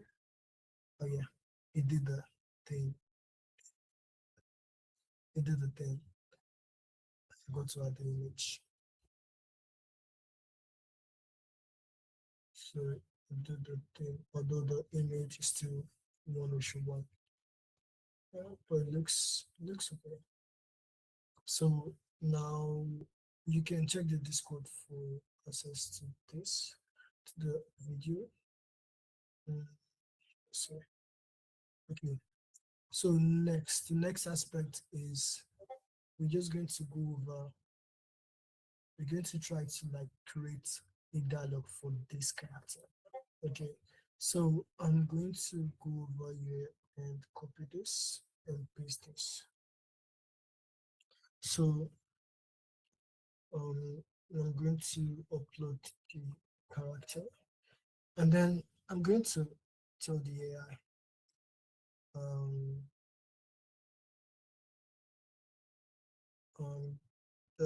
the the important thing is the way you structure your prompt, like I said. So I'm just trying to I'm going to try to structure my prompt in such a way that the prompt does not is not complex for the AI. So I'm going to make it very, very simple. So I'm going to ask the AI to let the dialogue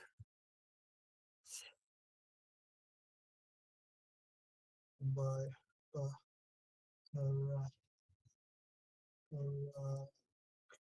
images go as follow.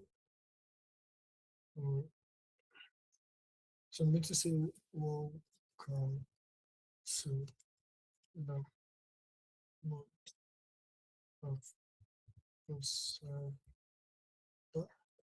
worship I see. I'm going to use Exodus for night mass. So I'm going to say trade on Bitflow.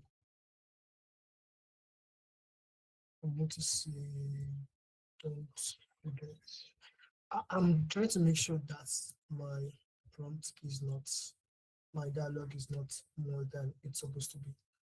So okay, so straight on Bitflow. So let's see if the AI is able to create the old prompt around this.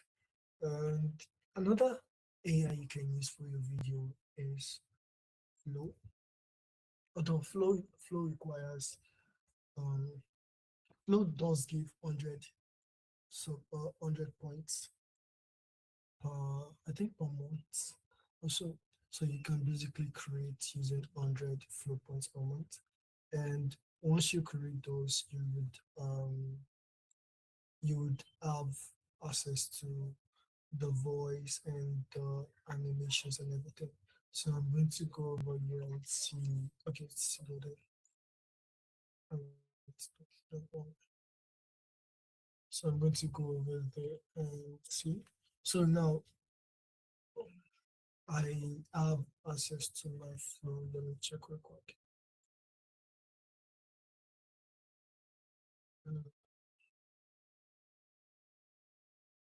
So it's loading. And let's check our Gemini to generating. So mind you, when you're working with Flow, you can let your imagination roll out because Flow works better with imagination. So you can let your imagination work around what, tell it what to do, how to do it.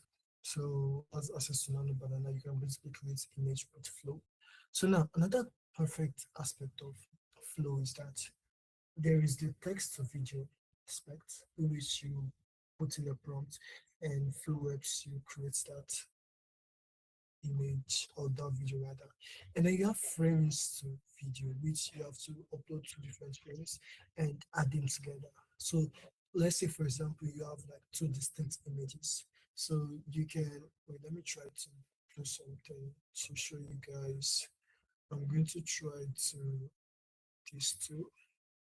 So I'm going to tell like this to set from of the course as true. So I'm going to try to run that prompt to show you how the frame to video work.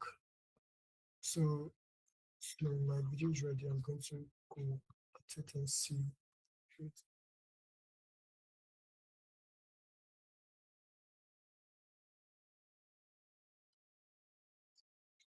So this came out perfectly like we put into it. So I'm going to try to upload it so you guys can have access, so you guys can have access to it. If you do not understand anything, please don't hesitate to raise up your hand or ask any question because this is an open class. Everyone is welcome to ask a question.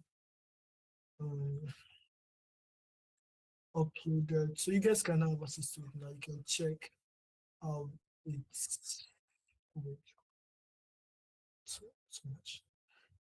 So you can check. Oh. So we have kind of an error there.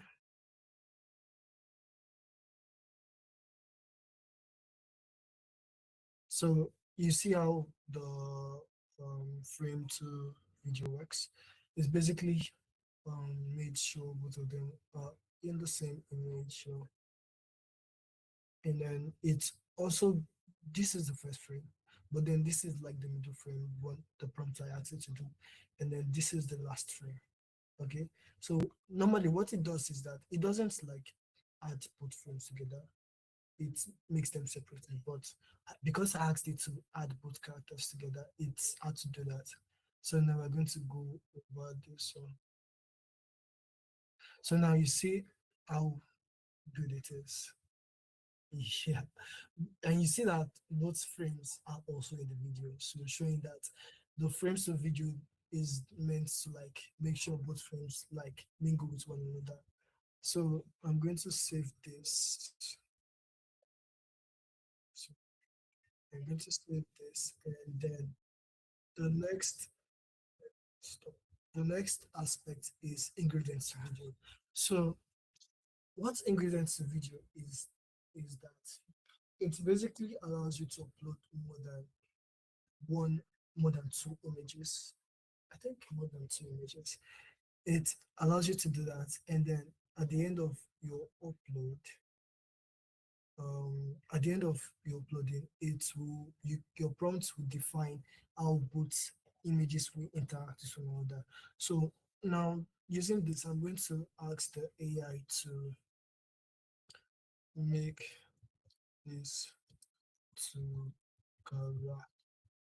characters, but to like Mind you, you can also use the prompts from your Google AI Studio um, system instruction personality. But I'm just taking it slow because that would take more time than we have, and I wouldn't want to take too much of you guys' time. So I'm going to try to show you guys how the latest video came out.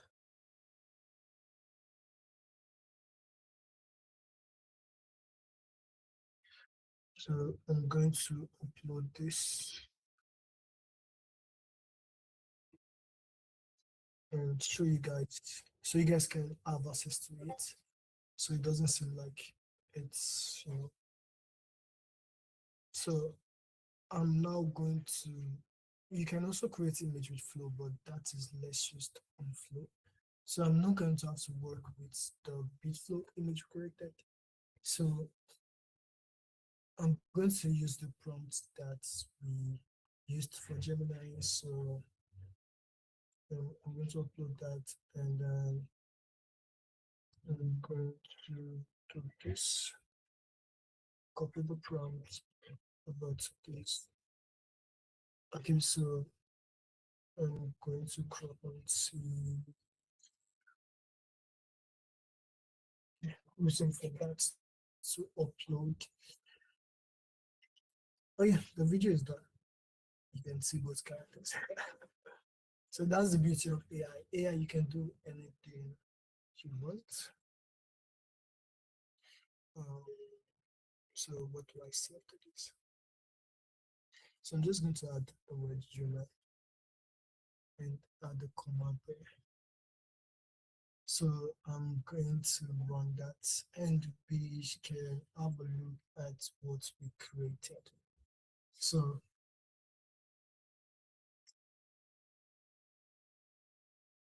you can see both of them are pricing with receivers. But yeah, let's check this one out.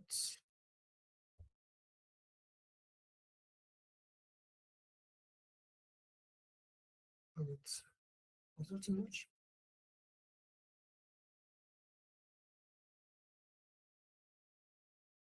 And you can see that although it's not like super perfect, but it still works. So now we're going to have a look at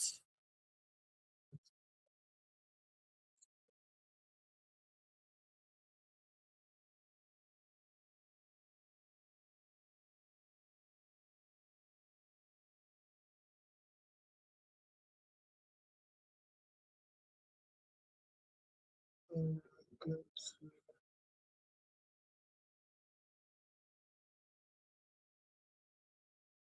okay, so it seems like our the video is created.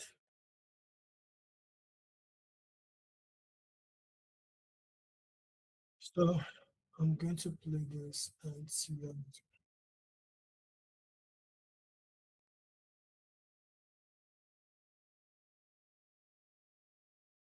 so this came out as good as I thought it would. Let's see the second one.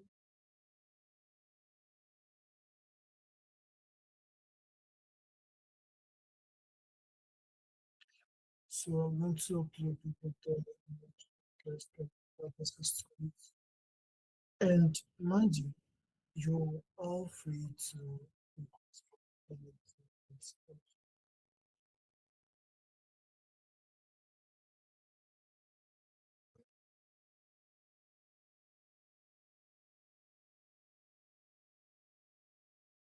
so there you go. That's how you can experience AI stuff. That's how you can create various AI while also doing other stuffs. So if anyone have a question, they're free to ask the question right now because we've come to the end of the class, and hopefully you guys learned a lot. Oh yeah, Team Lang, what's up? I have a question. So, Yeah, ask. um, when you try to use an image as a reference for video generation, right? And let's say that the said image has like writings on it. sometimes when you use the video generation, it doesn't give you, when it comes out, it doesn't give exactly what it's supposed to give, like exactly what is on the image. It just writes like gibberish text. Oh yeah, text is another limitation for AIs. Some AI cannot analyze text and remake it. So your best option is to add it after you've created the image. Do you get? That's one of the uses of that's one of use of the Canva and your CapCut. Oh, okay.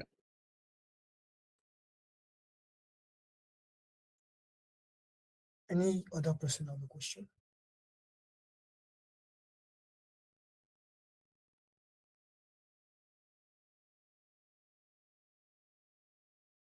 Okay, since we have no other question, I think we've come to the end of today's class. Thank you for joining. I hope to see you guys next class. I hope you all have a great night. Good night.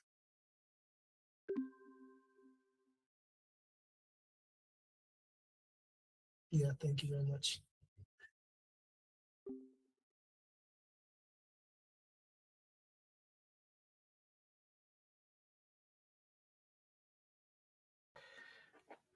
All right, that was a great session by the Stacks AI Guild and our good friend Bolupeak, showing us how to use some of these amazing AI tools available to us. Thank you guys for tuning in. I am going to continue with some pre-recorded content momentarily, and I believe GP and I will be back with you guys around 2 p.m. to cover the Fed speech. Scheduled for 2 p.m. still right now. If that changes, we'll let you know. But we'll have something going on, and stay tuned for more content. And as always, thank you guys so much for continued support and tuning into what we're doing here. We really appreciate you, our audience, and just want to say that. We'll be back with more content shortly. Stay tuned.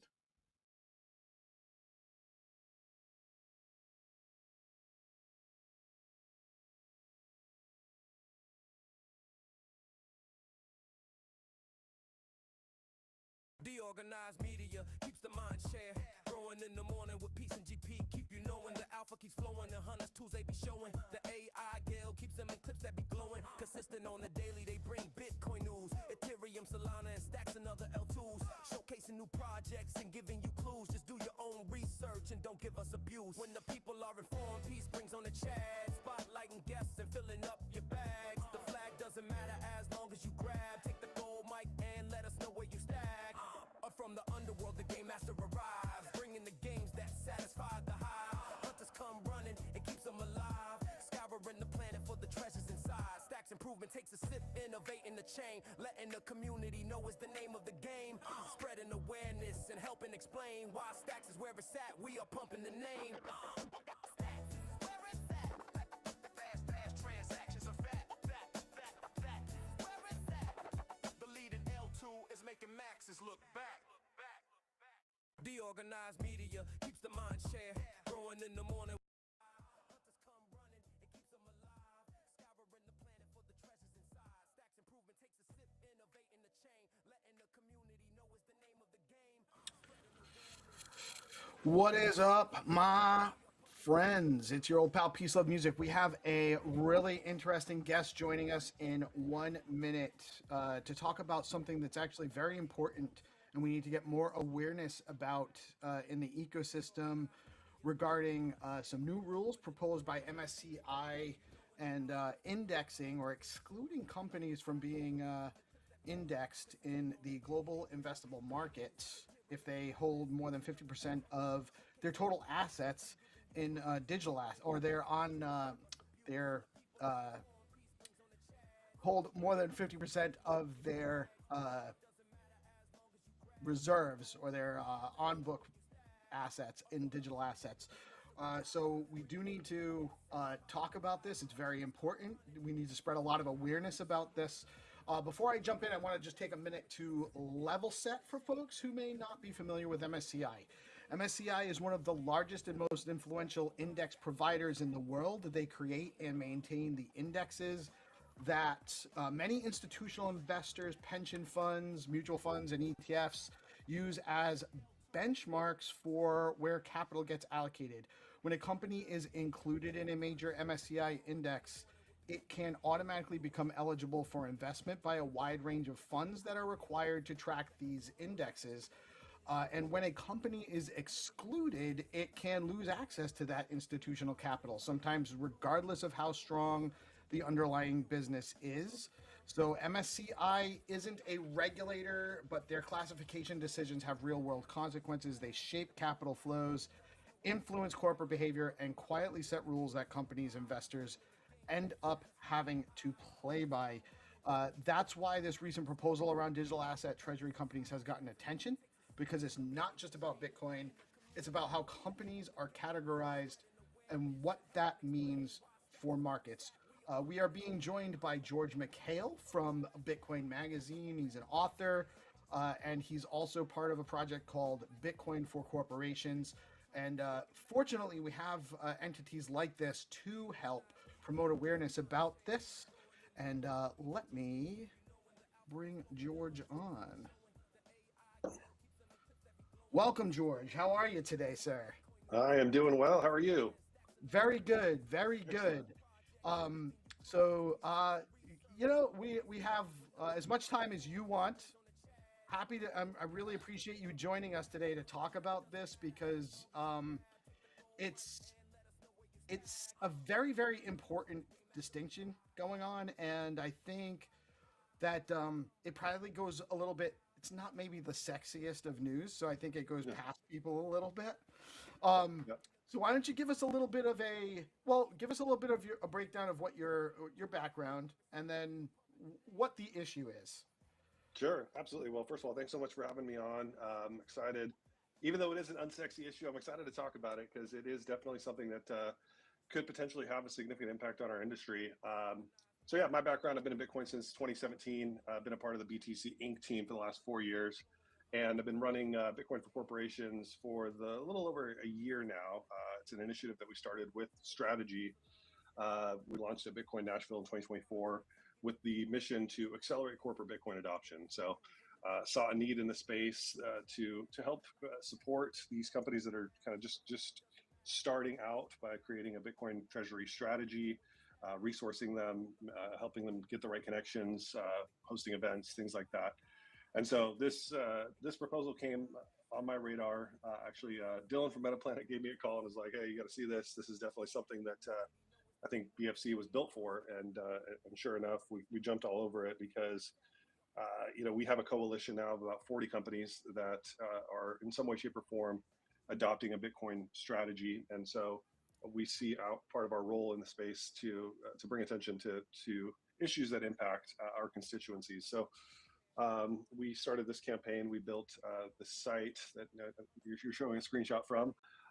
It's msci.bitcoinforcorporations.com. If you want to check it out, it has all the information about what this proposal is, what's at stake, and how people can get involved. So the TLDR basically is that MSCI, Morgan Stanley Capital International is what it stands for. No affiliation anymore with Morgan Stanley, interestingly enough. They've since sold. So MSCI is a for-profit entity, it's a publicly traded company that has a lot of influence in how public markets are shaped. As you kind of shared in your intro there, it impacts significant amounts of passive flows into companies. And so when we see a proposal that basically creates a new type of criteria that's never been contemplated before, right? This is kind of random, kind of out of nowhere, and I don't want to kind of speculate in terms of like motivation or intentions here, but it does seem like either someone just whoever put this together, or whatever group of people put this together, either we're not fully educated on sort of what is happening with Bitcoin treasury adoption. That's kind of the most generous read on the situation, all the way down to the spectrum goes to there's something kind of nefarious intent, or like there's some interests that want to see Bitcoin corporate treasury significantly impeded. And so there's a really kind of one of those things that happened that was a little bit flying under the radar until JP Morgan published a report that kind of made it more known. I can't remember exactly what day it was, but it was one of the days that Bitcoin had a significant pullback. You kind of saw the market, I think, reacting to this. A lot of people think this is priced in, and so if this happens, so basically they've created a comment period. So right now we're in the comment period. We have until December 31st to submit comments from the public and from investors about why this shouldn't be implemented. And so we're engaged with MSCI. I'm hoping to have a call with them this week. We've shared with them, our kind of logic as to why this doesn't make any sense. We've shared with them that we have almost 1,100 signatures now, including some of the names. They named 39 different companies in this proposal. 8 of them are Bitcoin Corporation's members, including Strategy, Metaplanet, and others. And so, we're doing our part to try to make some noise and try to push back against this. And December 31st, the comment period closes, and then they'll have until January 15th to decide whether or not they're going to implement this. So, and again, we're not trying to be provocative. We don't know exactly the intent behind this. It could be just a lack of understanding. I do think that the timing is kind of curious. Just because of where the market is heading, it kind of already makes the companies that have been adopting Bitcoin on their balance sheet more vulnerable to a potential shock if they hold a certain amount. I don't think there's a lot of companies that have more than 50% on their balance sheet at this point anyway, but actually I guess you would know better than I don't really know. So, I mean, out of the 39 companies that they named in their proposal, basically they're split up into 2 groups. One is a group of 18 of these companies that are currently in MSCI indexes that would face immediate removal if this were to be implemented. And then the other 21, they're not currently in the indexes, but they would be barred from future inclusions because they match the criteria. So, yeah, 18 companies right away would be removed. That would represent significant forced selling, significant inconvenience for investors. It's just one of those things. Again, it just doesn't make sense for really anyone involved. It doesn't protect investors in any way. It doesn't move the ball forward in capital markets. Like we're really trying to get to the bottom of okay, who is this for? Who does this benefit? What's the intent here? And more importantly, how if there is kind of a concern about these companies looking more like funds, well, number one, that can be solved with a little bit more education and a little bit more insight into what these companies are actually doing and how they are actually an operating business. But number two, what makes Bitcoin any different than any other asset? It's just it's like going to a real estate company and saying you have 50% of your assets in real estate, then you're going to be removed from indexes and ignoring the underlying operating company that runs the actual business. It's like we don't do that. And then there's also when you look at it, cash is pretty much a digital asset now anyway, isn't it? I know it's not, it is and it isn't, right? Hold on, we have GP joining us here, and I just got to set the size so we can all fit on the screen together. Cool. GP, you with us? GP is my co-host with the mostest. Hey, what's up, GP? Cutting off your head, though, GP. We gotta. Yeah, I got it. There we go. What's up, man? I'm GP. How are you doing, man? Happy Tuesday. Hope you're having a glorious Tuesday. Sorry I missed the first part of the conversation. Yeah, you're late. You're gonna have to catch up. No worries. No worries. Good to meet you. Yeah. So where were we? We got derailed. Oh. Cash is a digital asset right now. Anyway, the overwhelming majority of dollars exist only in digital form. Anyway, I realize it's not classified as a digital asset, but it's kind of like, what is the systemic risk? What is the rationale that they're concerned about? Oh, well, I guess we're talking about, they're considered, maybe these companies are more of a fund than a company. And I can appreciate that being an issue there. Yeah, but it just ignores so much. It just ignores so much of the actual day-to-day of running one of these treasury companies. Not to mention, if you look at a company like Strategy that has this legacy business is a software business intelligence company that represents the majority of their employees, that are working on that. And so I just don't know where you start drawing the line on some of these things. And it's just that once you start classifying companies based on their assets as opposed to based on their operations, you start getting into some really murky waters. And I think you really, like, if you implement something like this, you really have to start considering a whole host of other criteria that you have and how that's impacted. Right. Well, and there also hasn't been any occurrences or events that would warrant a stricter eye towards these things either, or at least not that I'm aware of. Like, so again, it's the timing of this does seem curious. Why are they really doing this now? Are they sensing that? So I don't want to drive you into speculation, but I'm just thinking out loud. Are they trying to take advantage of a market condition where they can maybe kind of prolong a little bit of negative sentiment and make it easy for people, in the know to accumulate while they're causing this negative activity? That's one thing I consider as a likely motivating factor. It doesn't seem to be to protect investors to me. Yeah, I just don't see where the protection is. And even to take that a step further, that's not really their role. They're not regulators, right? They're an index provider.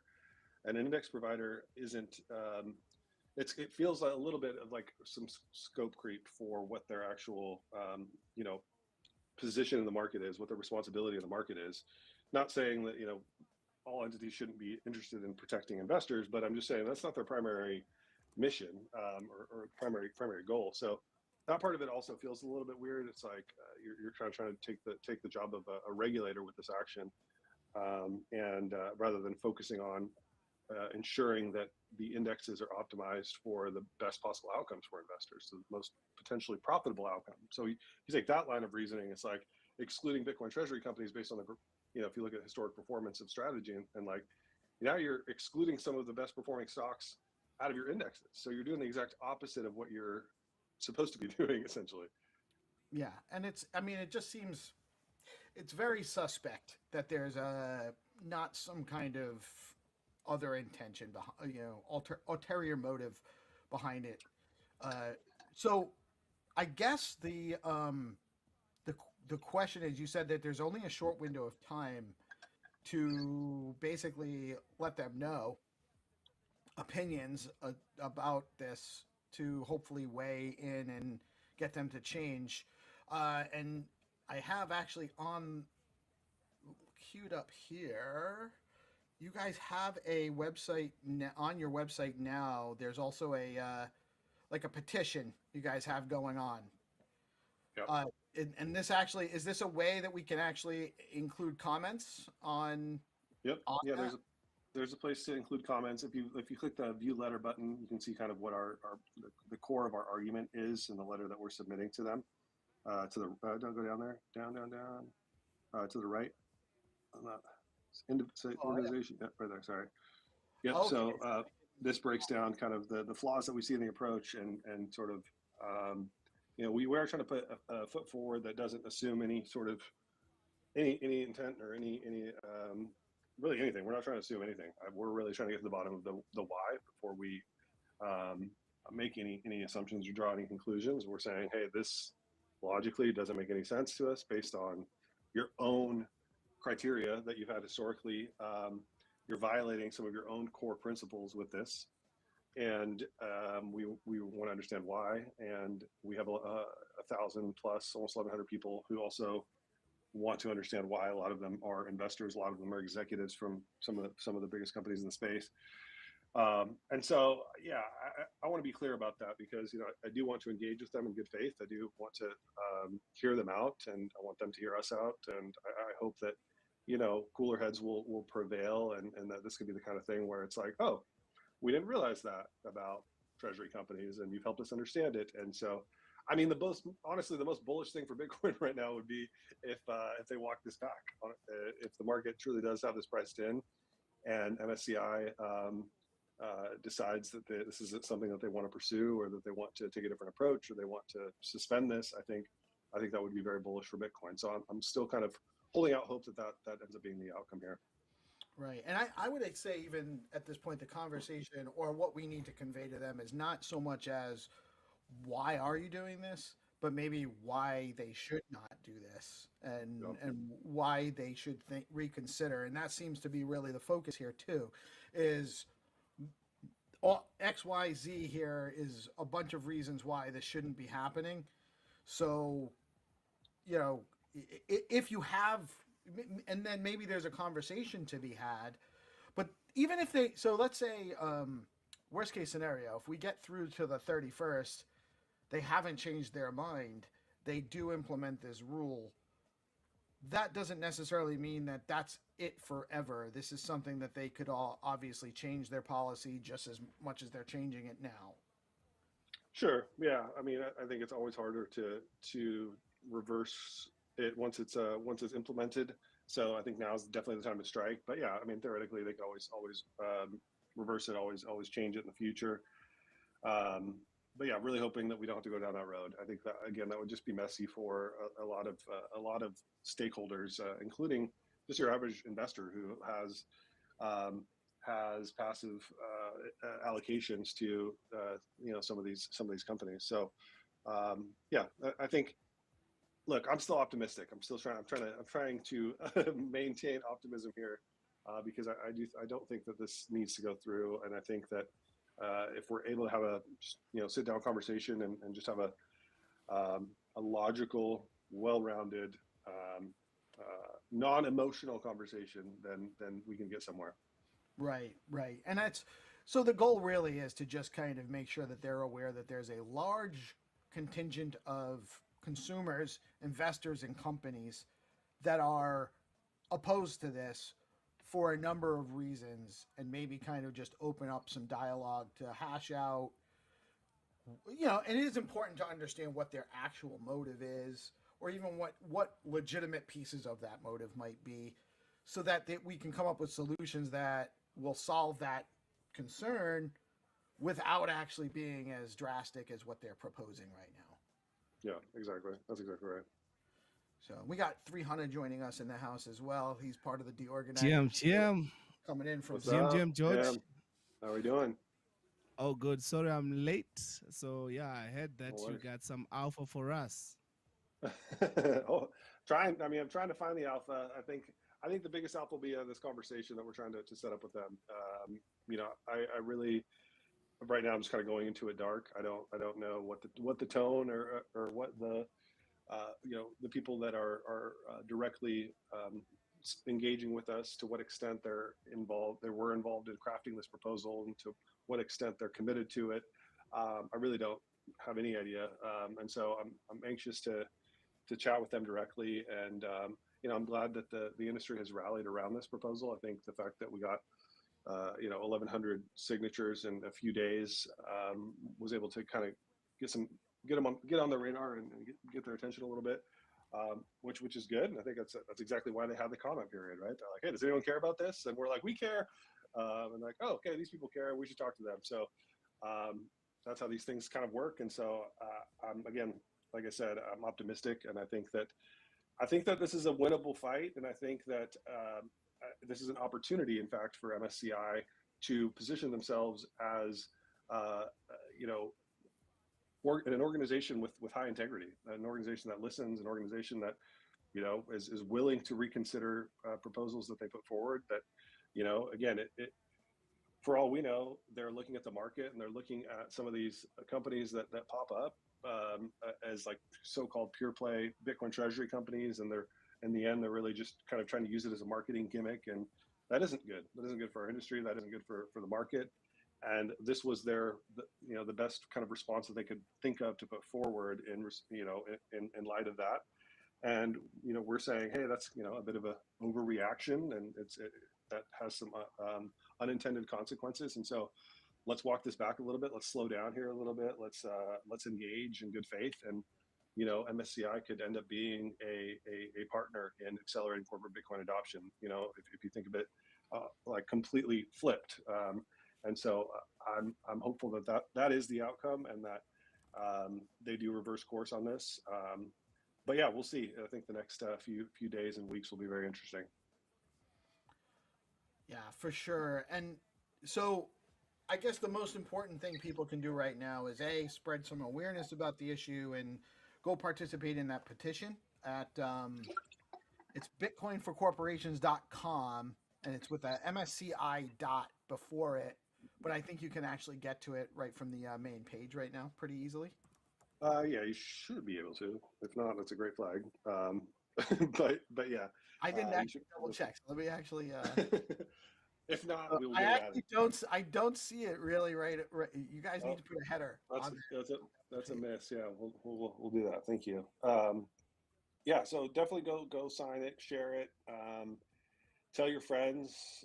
I think even just people that are investors, that are passive investors in 401ks or whatever, there's implications for them. And so MSCI is one of those things that no one has ever heard of up until a couple of weeks ago, and then you start learning about them, and you're like, wow, this company has significant influence in the overall financial system, not just in the U.S. but globally. I mean, out of the companies that were named, they weren't all U.S. companies. A lot of them were, but not every single one. So yeah, I think it's an important time for our industry to rally. Yes, I think that's and honestly, these types of things can actually be catalysts for better organization down the line as well. They help us get better with these things, be a little bit more reactive when future things come up. So participating now is important for not just this immediate situation, but also for being more able to participate down the line when these things come up. Lobbying and pushing for the good policy, both at the government level and at the corporate level, is important, and it's not going to be something that's short term for people that are pro Bitcoin. So absolutely, yeah. I think we learned this with the presidential election. I think that was the first time you saw kind of the industry unite in some ways, and at least ensure that their voices were heard in some way, shape, or form. And I think this is a continuation of that. And I think it's important to, again, as we head into a midterm election year, that we do kind of have these systems and these processes and this infrastructure built out for us to respond anytime there's I don't want to call this like an attack necessarily, but anytime that we're in the spotlight in a way that's going to have implications on our industry. And so I'm very motivated, and I'm very encouraged by the response so far. All right. Well, I just signed, so I just put my signature on there. I was Amazing. Gonna Thank you. like, maybe I really should. I have shared my email on the live stream a few times, but probably not the best practice. So I did it off screen, but I did just add my signature. Also, the link to that page, the direct link to that page, is in the comments replies under this live stream right now. So you guys have easy access to it. We'll probably distribute it out a few times. When's the petition end? Is it up through the 31st? Yep, it'll be up to the 31st, and then we have already made contact with MSCI, but we'll send them sort of the official letter with all the signatures on the 31st as well, and then we will wait until January 15th to hear what the outcome is. All right, so we'll keep pushing that link out over the next couple weeks to try to help support. What else? There's one funny thing too out of this is there's actually a Polymarket line that is the question that it's posing is will MicroStrategy be delisted from MSCI by March 31st? So a lot riding on this. People are betting on it. You guys can actually go. Yeah, actually, it's very interesting because what many people don't realize is that these prediction markets are actually a great way to source data in general, like market data. So going and putting a bet in the right direction could also actually could potentially be more impactful than the signatures. If you have enough people betting against that happening, it might be like, the market doesn't believe it's true, so that might influence it. No doubt. Very cool. All right, so you guys have your instructions. Go sign the petition. It's bitcoinforcorporations.com with MSCI dot in front of that. Very easy to get to. The link's in our descriptions. Also, George, I just wanted to shout out. I know I haven't read it, but you wrote a book on parenting. I happen to be familiar with the subject myself. I have 7. Nice. But my wife and I have Wow. 7. My oldest is 29. I'm old, and my youngest just turned 14. I've graduated 5 adult humans that are out of my house, and most of them are very self-sufficient. They're all more or less self-sufficient and out of my house and not bothering me. So there is hope for those who are in the thick of it right now. You just gotta kind of. I'd actually love to hear. Can you give me a brief? I know you wrote a whole book on it. What's what's the most important thing a parent should do, in your opinion? Yeah, well, I mean, you definitely don't need the book. 7 kids, that's incredible. Congratulations. I don't have time for the book. So yeah, the book is called "I Am Not Your Bruh," and it's 21 Keys to Sound Parenting is the subtitle. It's basically in response to modern parenting and sort of some of the issues I've started to notice, where kids are basically literally calling their mom or their dad bruh, and it's like so disrespectful, and it's become sort of a meme and a joke of like, I saw a T-shirt that was being sold that was like, said mom, and mom was crossed out. It said, or like formerly known as mom, or it said bruh, formerly known as mom, or something like that. And I was like, that's terrifying, and that's not funny. And I think that the crux of the book really is just getting back to the basics of parenting. It's recapturing the relationship between parent and child as one of the most important relationships that I think we've lost in a lot of ways in modern parenting, and where you have this dynamic where parents want to be a bruh, they want to be a friend, they want to be buddy and chummy with their kids, as opposed to taking their responsibility as a role model and as a parent very seriously. That way in the short term. It is easier, yeah. Yeah. Where can we get the book? You can get it on Amazon. Just search "I'm Not Your Bruh" book, or Bitcoin Magazine store, bitcoinmagazine.com. I think your book would do well here in Africa because those kids, this generation kids, we call them AMA 2K. Those kids, they are very disrespectful. So what you're saying is with what's going on also this side, I think that book would do well here. I'll check it out. Yeah, please do. I really enjoyed writing it. I have two teenagers. It's I think really geared towards parents with younger children. I don't pretend to know what I'm doing with teenagers right now. I'm still figuring that part out. My kids are great. I'm very fortunate. Just gonna weather that storm, brother. No, I mean, I'm enjoying it. I mean, every season is a gift, and it comes with its own challenges. But yeah, it's a book that I really believe in, and it's something I'm passionate about. I think that as Bitcoiners, especially, having children is the lowest time preference thing you can do. If you think about it, if we're serious about changing the world, if we're serious about this next generation being, the generation that essentially inherits the earth, inherits the financial system, and is kind of the leaders of kind of the future, then we need to be serious about parenting. And so that was kind of the motivation behind it. That is 100% true. The best thing you can do is to make more good people. 100%. Amen. There's not a whole lot more anything better you could do is than to just create good people that do good. And there are a number of ways to get there, but one is you can't learn somebody. One piece that I came across just in my experience is you can't learn somebody else's lessons for them. So you have to equip them with the tools to learn from their mistakes, and it's hard. That's actually very hard because there's you want to protect them, but you got to let them mess up or they're gonna, hey, Bruce, yeah, they're gonna they're gonna have a hard time adjusting as an adult when they're going to eventually make mistakes anyway. And so letting them know how to deal with it is actually a hugely important thing. And that it's not that big of a deal when you make mistakes is also important. Absolutely. Awesome stuff though. I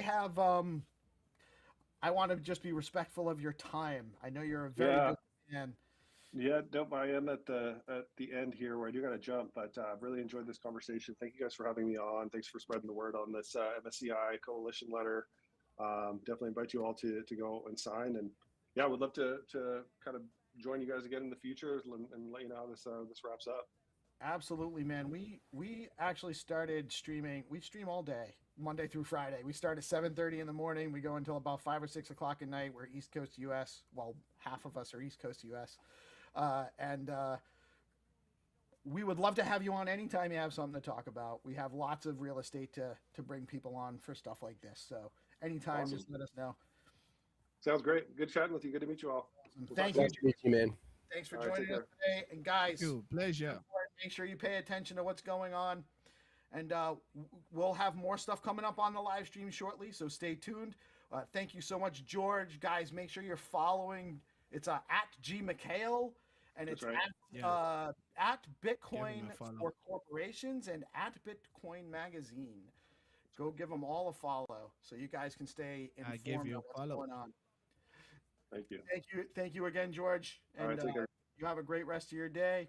Thank you guys for joining. Hannah, GP, we are DeOrganized Media, and we're keeping you guys informed and trying to help spread the news so that we can preserve and grow the very awesome Bitcoin and broader crypto ecosystem.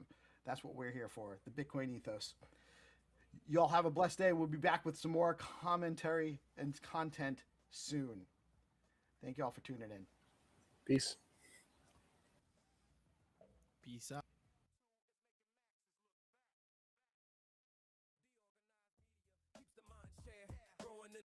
All right, guys, we are going to be live with the BFF Army boot camp number 1 for DeOrganized and yours truly, Peace Love Music. We're going to go through the HODLMM platform that is launching soon. We're pre-launch right now. Concentrated liquidity market maker on stacks. Presented by Bitflow, and the Bitflow boys will be joining us as well. And let me just get that screen on there.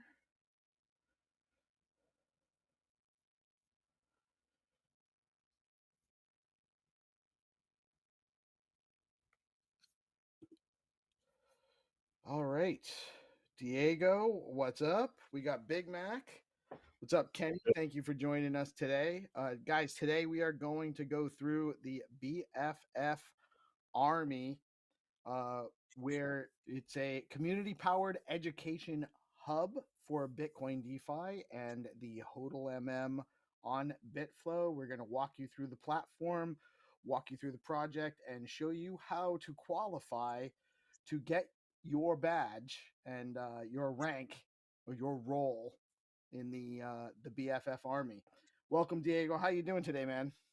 I am good. Pleasure to be here. Get this kicked off. Get this started. It's a big launch for the whole ecosystem.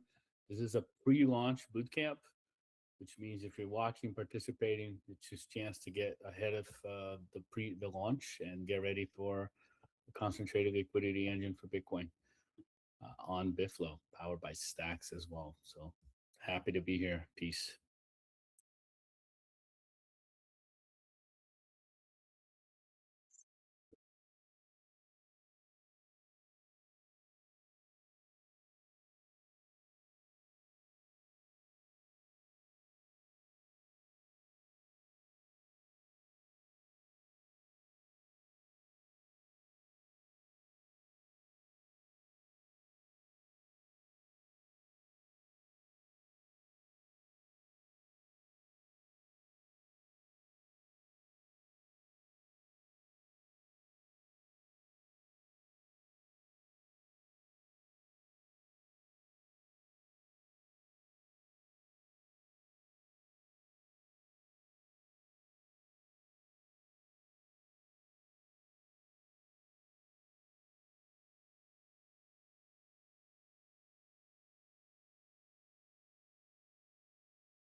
Oh, I see. Yeah, because I think if you flipping through, as you click next or click on each lesson, it'll open a new tab for you, so then it won't be on the screen that you were on before.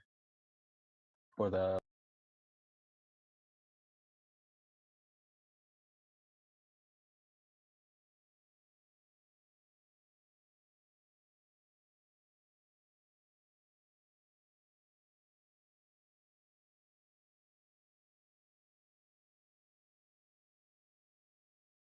Yep, this is good.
Exactly. And this brings, beneficial benefits to both the LPs, like you mentioned, but also the traders, right?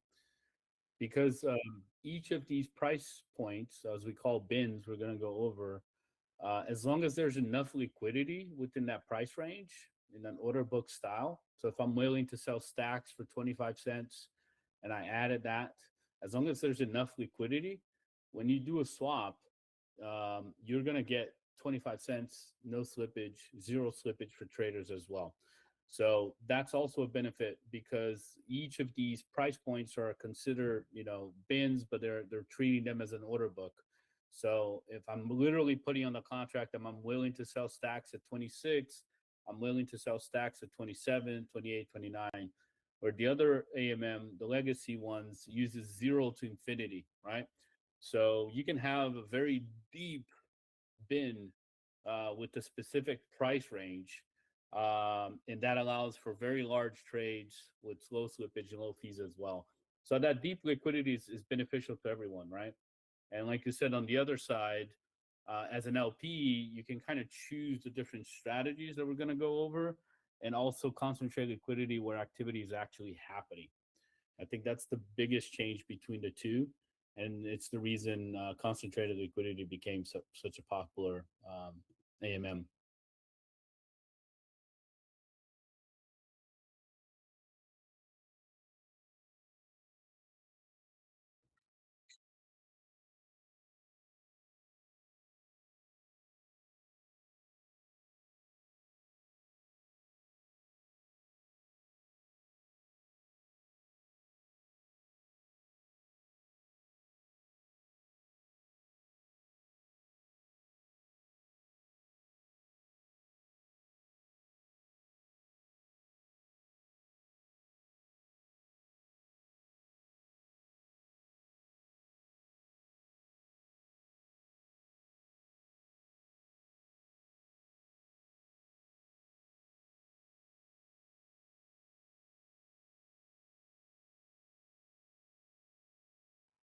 Yeah, I think you scroll down under quick links, you may have it, but maybe not.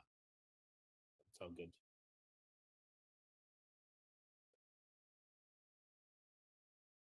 I think we can play the video and then I'll jump in it as well. Yep. And just to make sure you're sharing, yeah, you are sharing the right one. Yep. Okay. Cool. Yeah, I think you can pause it every screen. I think it'll make a little. If you can make for this full screen, that'll be awesome. Peace. If you can click the. Yeah. There we go. I think the main difference with bins, yeah, you can start with that, is you're gonna have three types of bins, right? You're gonna have a bin with token X, a bin with token Y. In an AMM, it's the same thing, A and B. You have two tokens. The active bin, which is where the price is happening, is where you have both tokens. This is where the swap is happening, right? So the difference between an AMM and this is that liquidity is now distributed across bins with the fixed width, spacing between them, and a price, right? So token X and token Y are swapped at a fixed price in the active bin. So like I said, if the active bin is stacks at 27 cents, that is the exchange rate that you're getting, right? So as long as there's enough liquidity within one bin, you're getting zero slippage, because the liquidity provider is basically saying, I am willing to sell stacks at 27 cents, and you said I'm willing to buy it at 27 cents. Done deal, right? So every bin, I like to think of them as micro pools, but every bin represents a single price point. And the difference between these bins is what we call a bin step. So it's just like, does it go from $1.01, $1.02, $1.03? Think of these as individual bins with different prices, right? So just kind of like an order book. So in this example here, let's just say that Bitcoin is at 94K. The bin step, every pool is going to have different bin step, but the bin step is 10 basis points, right? So the difference from one bin to the other is 0.10%. We would have, I think you can press play, we would have this example here of bins, right? So you can see that one side is all Bitcoin, the other side is all USDC. And if you can pause here, you would have a bin at 94,000, then a bin at 94,094. And then you would have another bin with 94,188, then 94,282. So these are different bins that have liquidity set at that price, right? So this allows the liquidity provider to say, I'm willing to buy or sell my token at this price, and I'm willing to provide liquidity at this price. And you, as a trader, you also get the benefit that if there's enough liquidity with that bin, you're paying zero slippage because the price is already set, right? So the AMM is moving through bins as opposed to moving through the whole liquidity everybody added. So if you added 3 million liquidity to the legacy pools right now, everyone's liquidity is in the same curve. In this case, it depends on how much liquidity is in each bin, right? So that gives us more precision as a liquidity provider, but also gives benefit to the trader as well. So, and then the active bin is going to have both. That's the tokens that are getting swapped. Once that swap is complete, then it all becomes Bitcoin or all becomes USDC, depending on the demand of the market, right? So as the price moves in and out, the bins change and get swapped over for the other asset, right?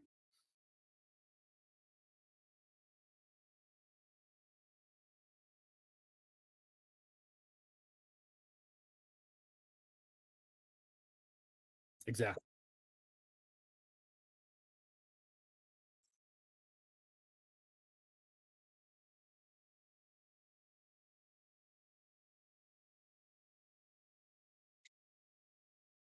Yeah, and also the slippage will also be lower, right? So it depends how much bins as much, yeah. Depending on how many bins you're getting, that's how many, then the slippage will also change. But the less bins it's using, the lower the slippage as well. So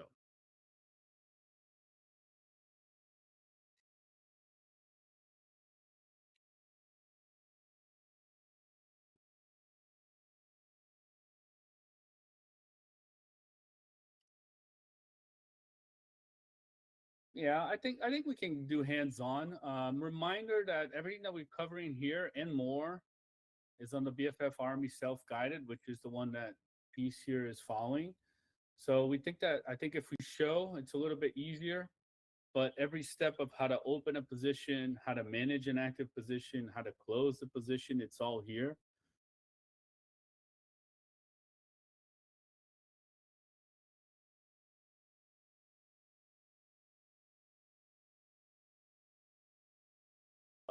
Yeah, you got a lot of positions there, Beast.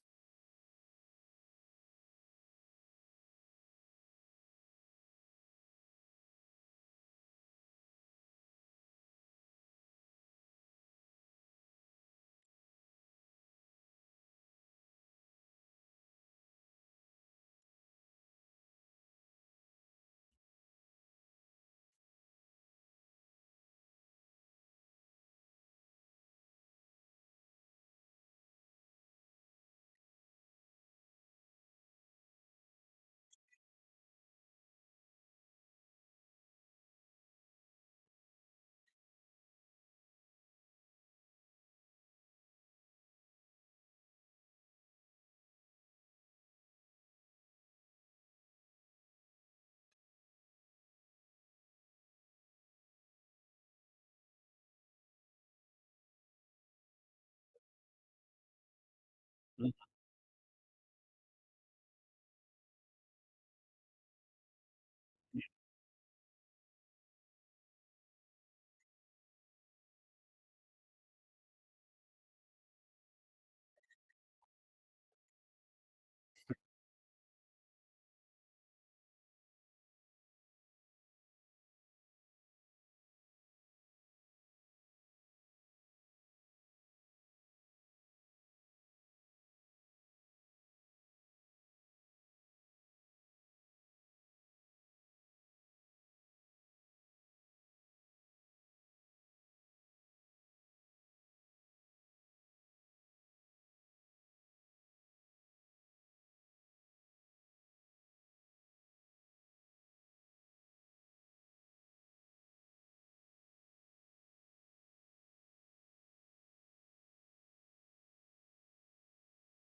And a reminder that this is in beta, so you will mint test tokens to continue testing this out.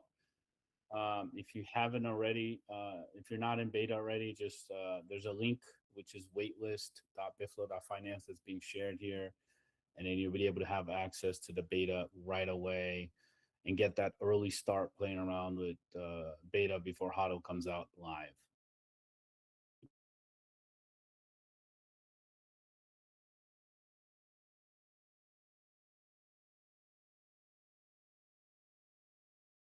You would increase the range of your position, increase the liquidity depth of your position, but you would still have it's still one position, right?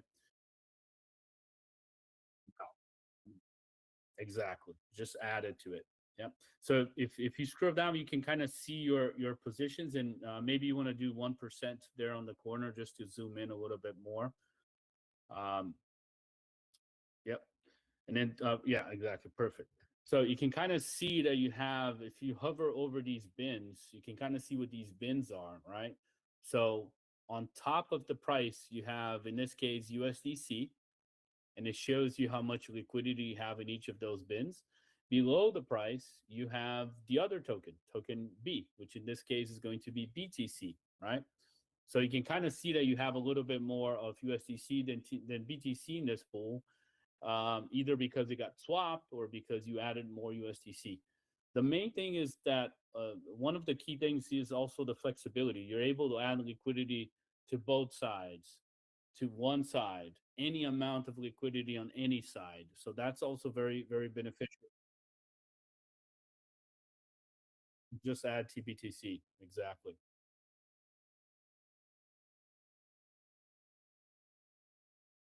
Yep.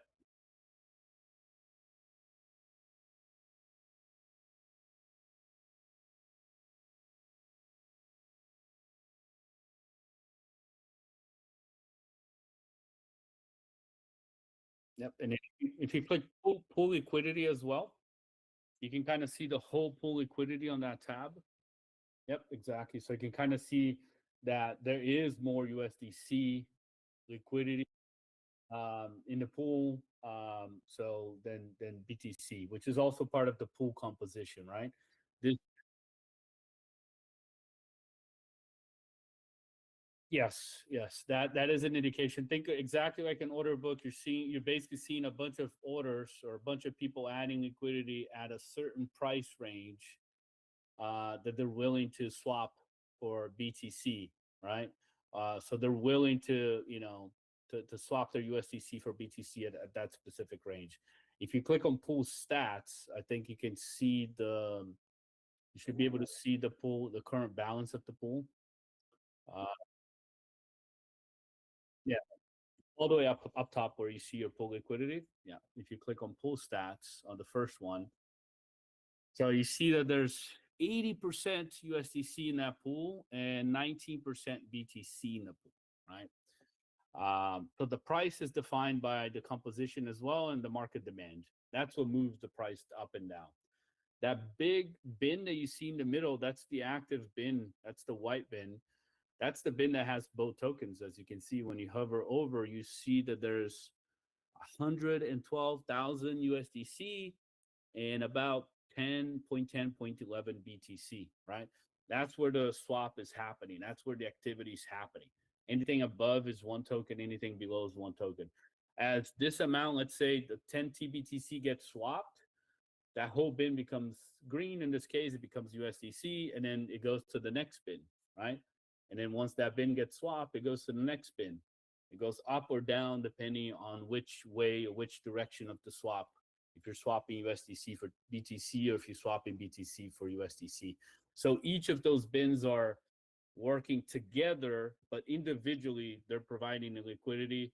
And if it's a wide range, if you're trying to swap 200, 300,000, it's probably going to get 2 or 3 bins at the same time.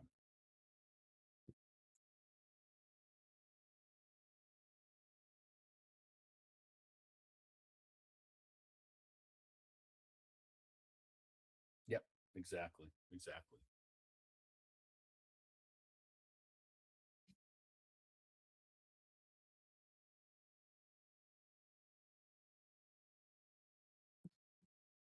Yep, I can jump in on managing active liquidities. I think I have a couple that are out of range. If I can share screen, I can jump in and show you. Awesome. All right, let me see here. Let me know when you guys are seeing my screen. All right, cool. So same thing, I have my positions here. If it's green, it means that I'm within range, and I'm going to explain that in a little bit. But with a concentrated liquidity, because you're choosing the bins and the price ranges where you're adding liquidity, you may be out of range or within range depending on the price that you're providing, right? So that's where it requires managing, right? Because maybe you added liquidity for stacks at 36 cents, but the price is at 24. So that's where the activity in the swap is happening. So you may be out of range, right? You may not be making any fees at that point. Or maybe that is your strategy. Maybe, your strategy is to wait for the prices to go up and start providing liquidity at a certain range. And then when you see this notice here, for example, with the dog and BTC pool, it says I'm out of range. There's a little yellow sign that basically says my position is out of range. And all this means is that it means that the liquidity that I added, does not match the current price range, right? I have very little liquidity. It's probably outside of this range. And therefore I am not not making any fees at that moment, right? But if I go to, let's say I go to my stacks in USDC pool, you can see my beta tokens here, like Peace. I do not have 69,000 in this pool. You can see the price range, right? So I chose to provide liquidity between 34.29 and 36.37. That is the range of liquidity price that I added. You can see my earnings and then also the 7-day or 1-day or 30 days TVL, which is a way to measure sort of your return on it. You can see the pool stats here. So there's about 37% stacks to 62% USDC. And when you zoom in this position, let's zoom in the position here, full liquidity, you can kind of see the price moving up and down, right? And that's where you as a liquidity provider, you would say, okay, based on this price, based on how the token is moving, I want to provide a liquidity in these bins or this bin, right? So as you can see, there's just a little bit of stacks in USDC here. When this liquidity is over swapped for one to the other, it's going to go over to the next bin. And then the next bin is going to have two tokens as well, and so forth, right? So how to manage the liquidity. So looking at, this is a good pool, I guess. So you can always add more liquidity on top of your existing liquidity, okay? So let's go to my positions. Let's zoom out a little bit. As you can see, I have a very wide range of liquidity, right? But the price of stacks has been hovering around what, 35 and 35.7, right? So I have a lot of liquidity here and a lot of liquidity here that either got swapped at a lower price or because you as a user, you added a very wide range, right? So what I could do is I could come in and remove liquidity, right? And I can remove any amount. I can remove 100% of my liquidity, or I could remove 75%, and I could remove full, meaning from the whole pool, or I can do custom the same way. The same way I add liquidity, I have the flexibility to also remove liquidity in a specific range, right? So let me zoom in here a little bit. So as we can see, most of the liquidity, most of the trading activity is happening within this range. So maybe, I can come in and say, you know what, I'm going to remove liquidity from these bins. I can remove 100% from those bins, right? Because there's not a lot of activity happening here. I'm going to get some USDC back, and then I can add it back. So basically, I'm removing 100% of liquidity from bins 34.3 to 35.5, which are these bins right here. So I have that flexibility. I can also remove both. I can remove one side. I can remove any amount. I can remove 50%, 75%. As you can see, 50% is going to cut it right in half. So you can kind of see your bins and your liquidity in a visual way. So because there's not a lot of activity, or maybe because I don't believe stacks is going to go drop below 35 cents anymore, I can just come in here and say, you know what, I'm going to remove 100% of the liquidity from this price range to this price range. And then I'm going to get my USDC back. Type in my password here. All right, I'm also confirming in my wallet, so you can see transaction pending here. And then I can also remove liquidity from this side, okay? So I can remove liquidity from this side of the pool. And then from that point on, you as the pool LP, only you can remove and add liquidity, okay? And from that point on, I can come in and be like, okay, you know what? I'd like to add more liquidity closer to the range, right? And let's say I'm going to add another 45,000. So you can kind of see my positions there, and I can change the shape as well. So the dark one is the new one, and the orange is the previous position that I had, right? So you can kind of see how it stacks up, right? I'm adding more liquidity to the bin, therefore the bin is becoming deeper. I can look at the pool liquidity and say, you know what? I noticed that there's not a lot of people providing liquidity in this range right here. So I'm going to be even more precise. And I'm also going to add a little bit of USDC, maybe a little bit more. So if I zoom in, you can kind of see like I'm providing liquidity in those 7 bins. I can see my positions. I can see what the active price is, but I can also see that there's not a lot of liquidity in the pool. So that gives me an opportunity to say, you know what? There's a bunch of liquidity here, a bunch of liquidity below, but I'm going to add within this price range. So that's going to be between 35 and 5, 36, 7 bins. You can drag and drop or you can use the price ranges here. It doesn't matter, or you can type the price. That's okay as well. It all adds up to the same. And then the distribution volatility strategy is basically how you're distributing liquidity across those bins, right? Is it going to be a spot where it's equal? Every bin receives the same amount. Is it going to be curve where I'm adding more liquidity closer to the price range and less liquidity as I move far out? And then also bid ask, which is the opposite. I'm providing less liquidity closer to the price range and more liquidity as I move out. So if I think that there's going to be a lot of volatility, maybe this is a good example of it. Just going to do a simple spot, as you can see here. Let me do, yep. So I'm going to do simple spot liquidity, and then I'm adding more liquidity on top of it. So I removed from one side and added to the other, right?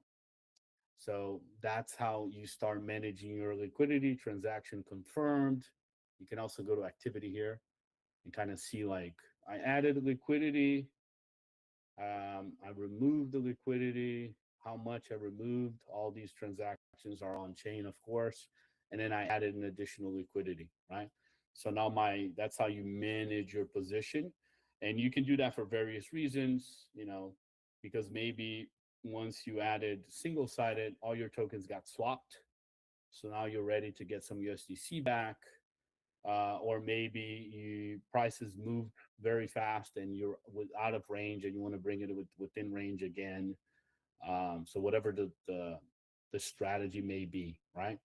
With tokens let's go USDC to BTC, for example. Let's see how the liquidity is. So let's see pool liquidity. So you can kind of see this. It's very clear that there's a concentration. There's a lot of USDC just around this area, right? And you can see the price ranges as well. Let's go to USDC. Okay, so you can see how there's where liquidity kind of stands, which also gives, like you said, Peace, it gives like where's the market sentiment is, right? Is the market willing to provide more liquidity here, and so forth? So right off the bat, I see that there's a lot of liquidity USDC for Bitcoin under, what is that, between 92.5 and 93. There's a lot of liquidity there, and not enough below. But then also there's a little bit of Bitcoin here on this side, right? So not a lot of Bitcoin either. So that means that it's very thin type of liquidity, and it's going to go to the next bin as soon as it gets swapped.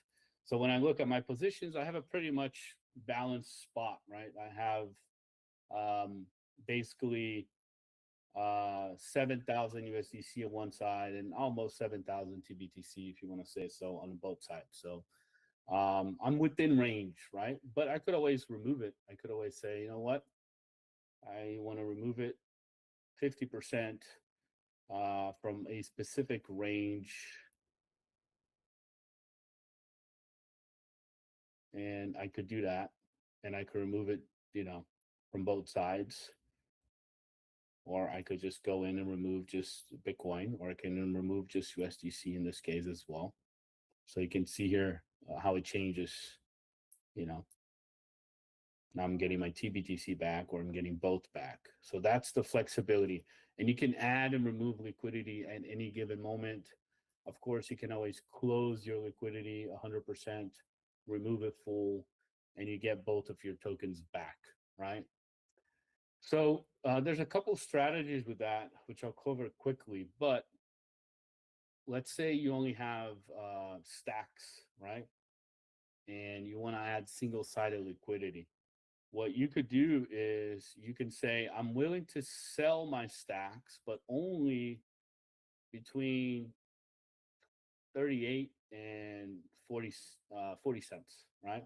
So let's just say here, so I'm willing to sell it for that range, right? So if we zoom out, we can kind of see what the price is, right? The full liquidity is. But I'm saying, like, I'm willing to sell it just when it hits this amount, right? Between 36 cents and 37 cents, right? or the other way around. I'm willing to buy it, right? Let's say I'm willing to buy between, you know, 34 and 33. So that's also a way to do single-sided liquidity, but you're also doing a limit order basically, because you're saying, I'm willing to provide liquidity. I have some stacks, but I'm willing to provide it only at this range. So what's going to happen once the price moves, your tokens are going to get swapped A for B. And that's also a way to do a limit order and get paid while you swap, right? So it's a good strategy as well. And once it hits that price range, then you start also accumulating fees. So there's a bunch of stuff that you could do in like shaping your strategy, but I think the flexibility can be used in many creative ways. So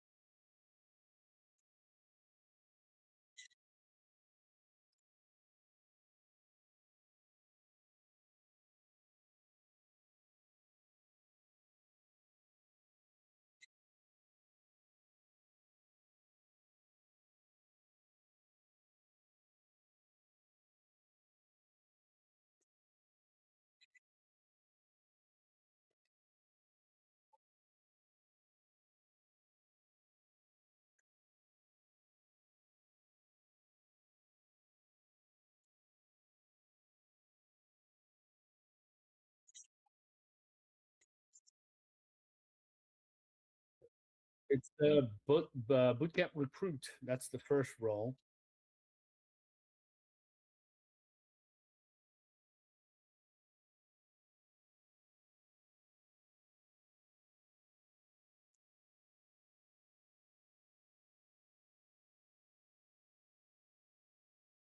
Yep, and for those in the live boot camps, we have a form where we will airdrop some stacks tokens so you guys can test this out.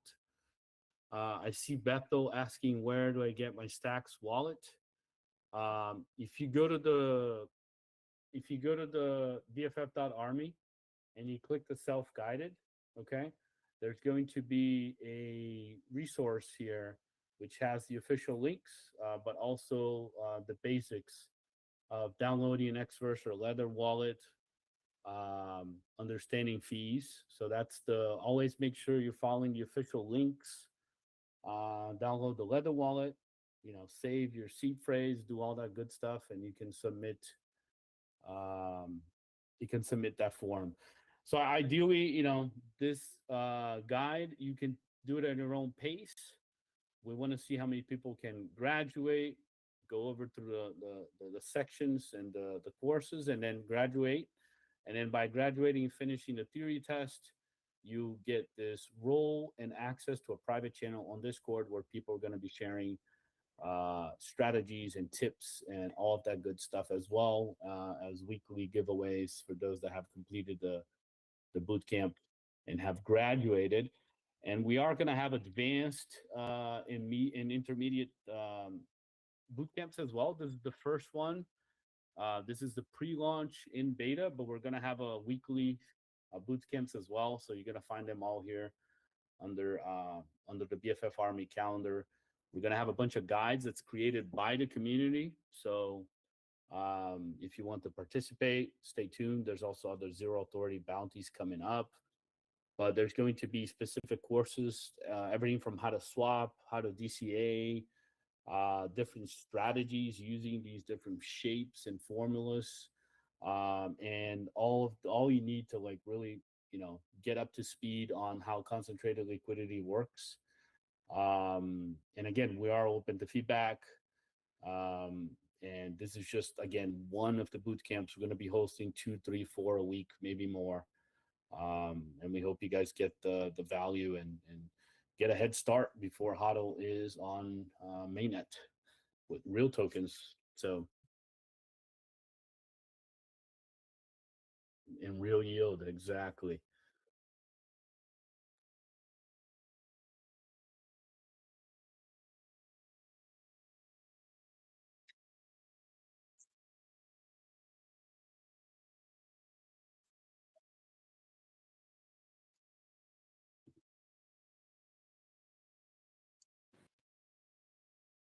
Yeah. I just want to say thank you so much for sharing your insights. We would also go learn on our own too. Thank you so much.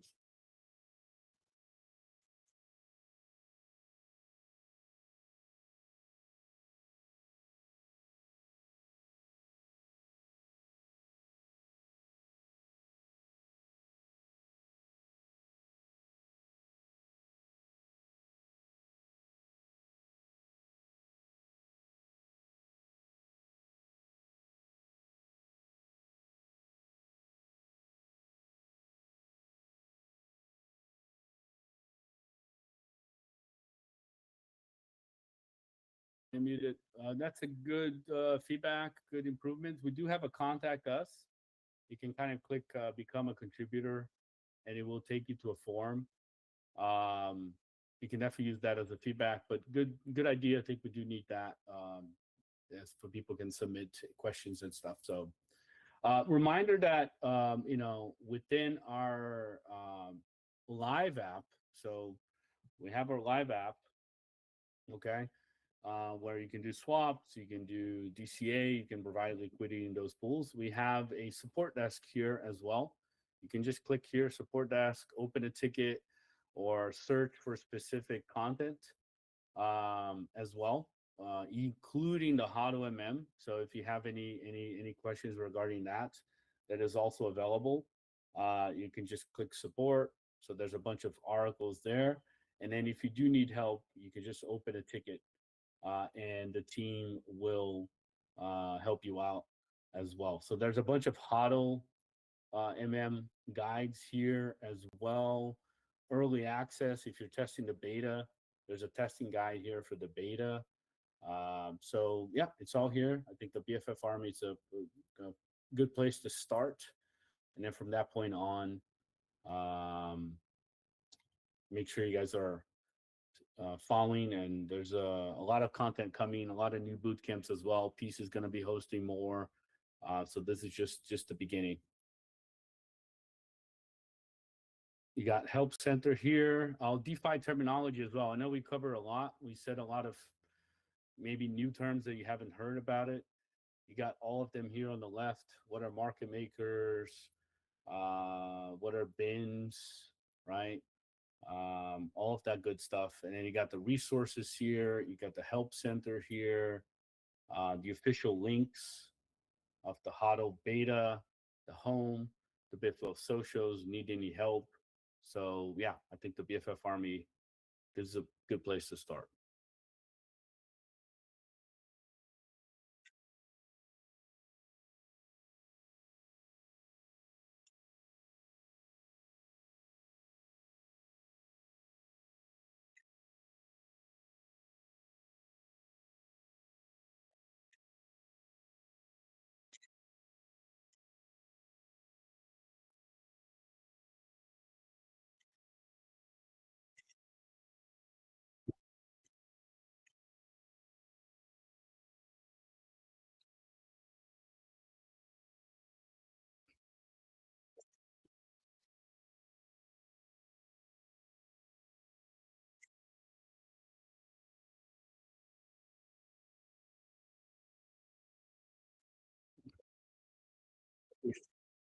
Appreciate it. Right on time, 6 p.m. Thank you everyone for joining, and stay tuned for more.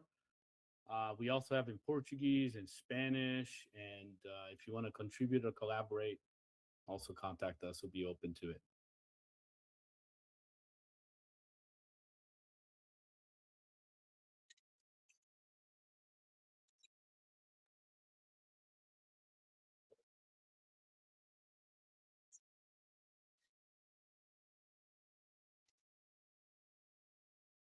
Thank you. Bye-bye. Okay, guys. Bye-bye. All right, goodbye, everyone. Bye.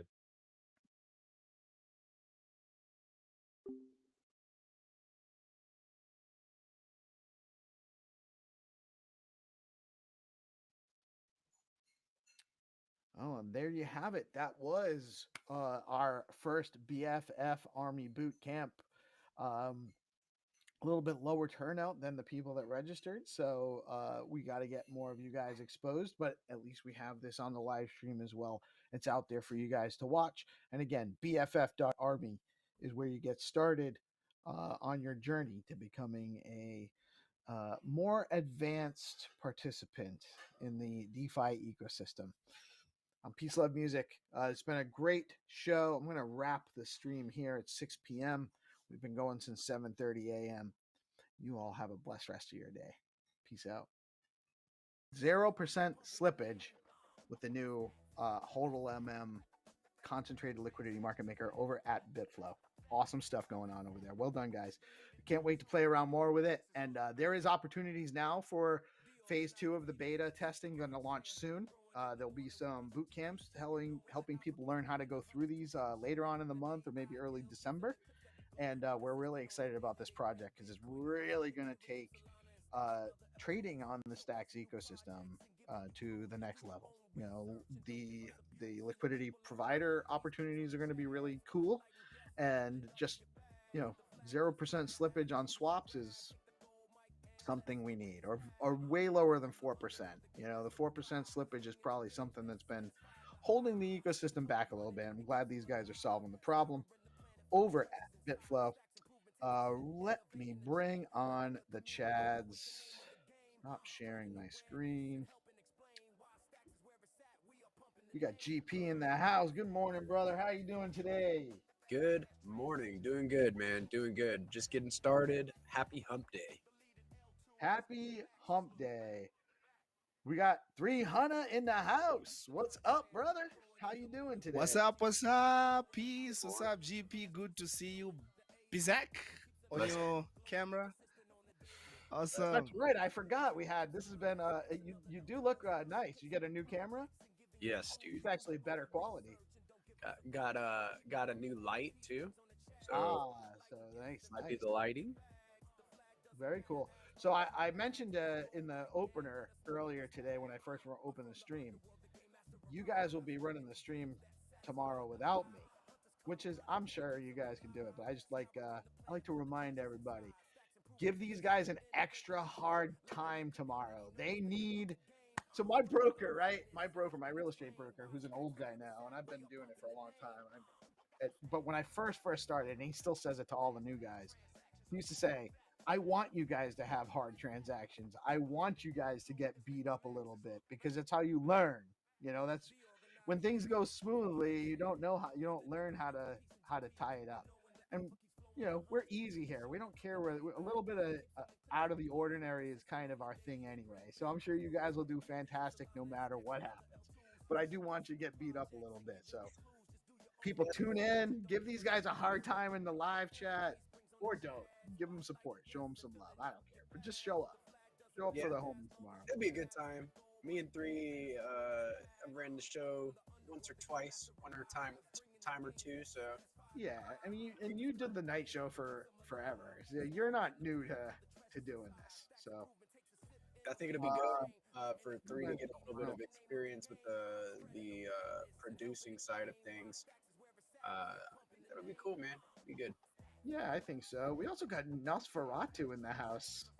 What's up, Nos? How you doing this morning? Nos is actually our newest producer as well. He's got some producer access. He's gonna come on. He's gonna help out a little bit, being supportive of the.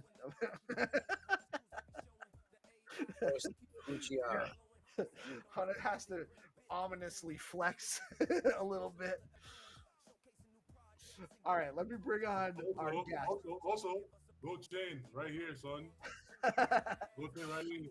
You ain't got that, do you? I know. That's a win. I'll win. Oh, nice. GP wins, right? GP got Jesus. GP got Jesus, so GP wins. Everybody needs a little bit of Jesus. Everybody needs. Yeah. Where is Jesus? Jesus? Oh, Jesus! You said peace. Has he risen? There he is. He has risen. Risen, dog. Well, you gonna need to put him closer to the camera or something. He blurred out. You can't blur out your Lord and Savior. Come on. We have the homie white official Ovi Mars coming on. Let's go. Ovi, how are you today, man? Hello. What's up, Good Ovi? morning, GM, everyone. Morning, Good brother. morning. Good morning. Ovi is he's been in the ecosystem for a little while now, and he's a participant in Stacks D grants, and he's got a really cool project called is it STX Works or Stacks Works? Stacks works. Yeah. Nice. Why don't you? So, and you do. There's a lot to know about this guy. He does live streaming. He's a musician. He plays some music. He's really good. He can play the guitar. He can sing. And he also is a coder.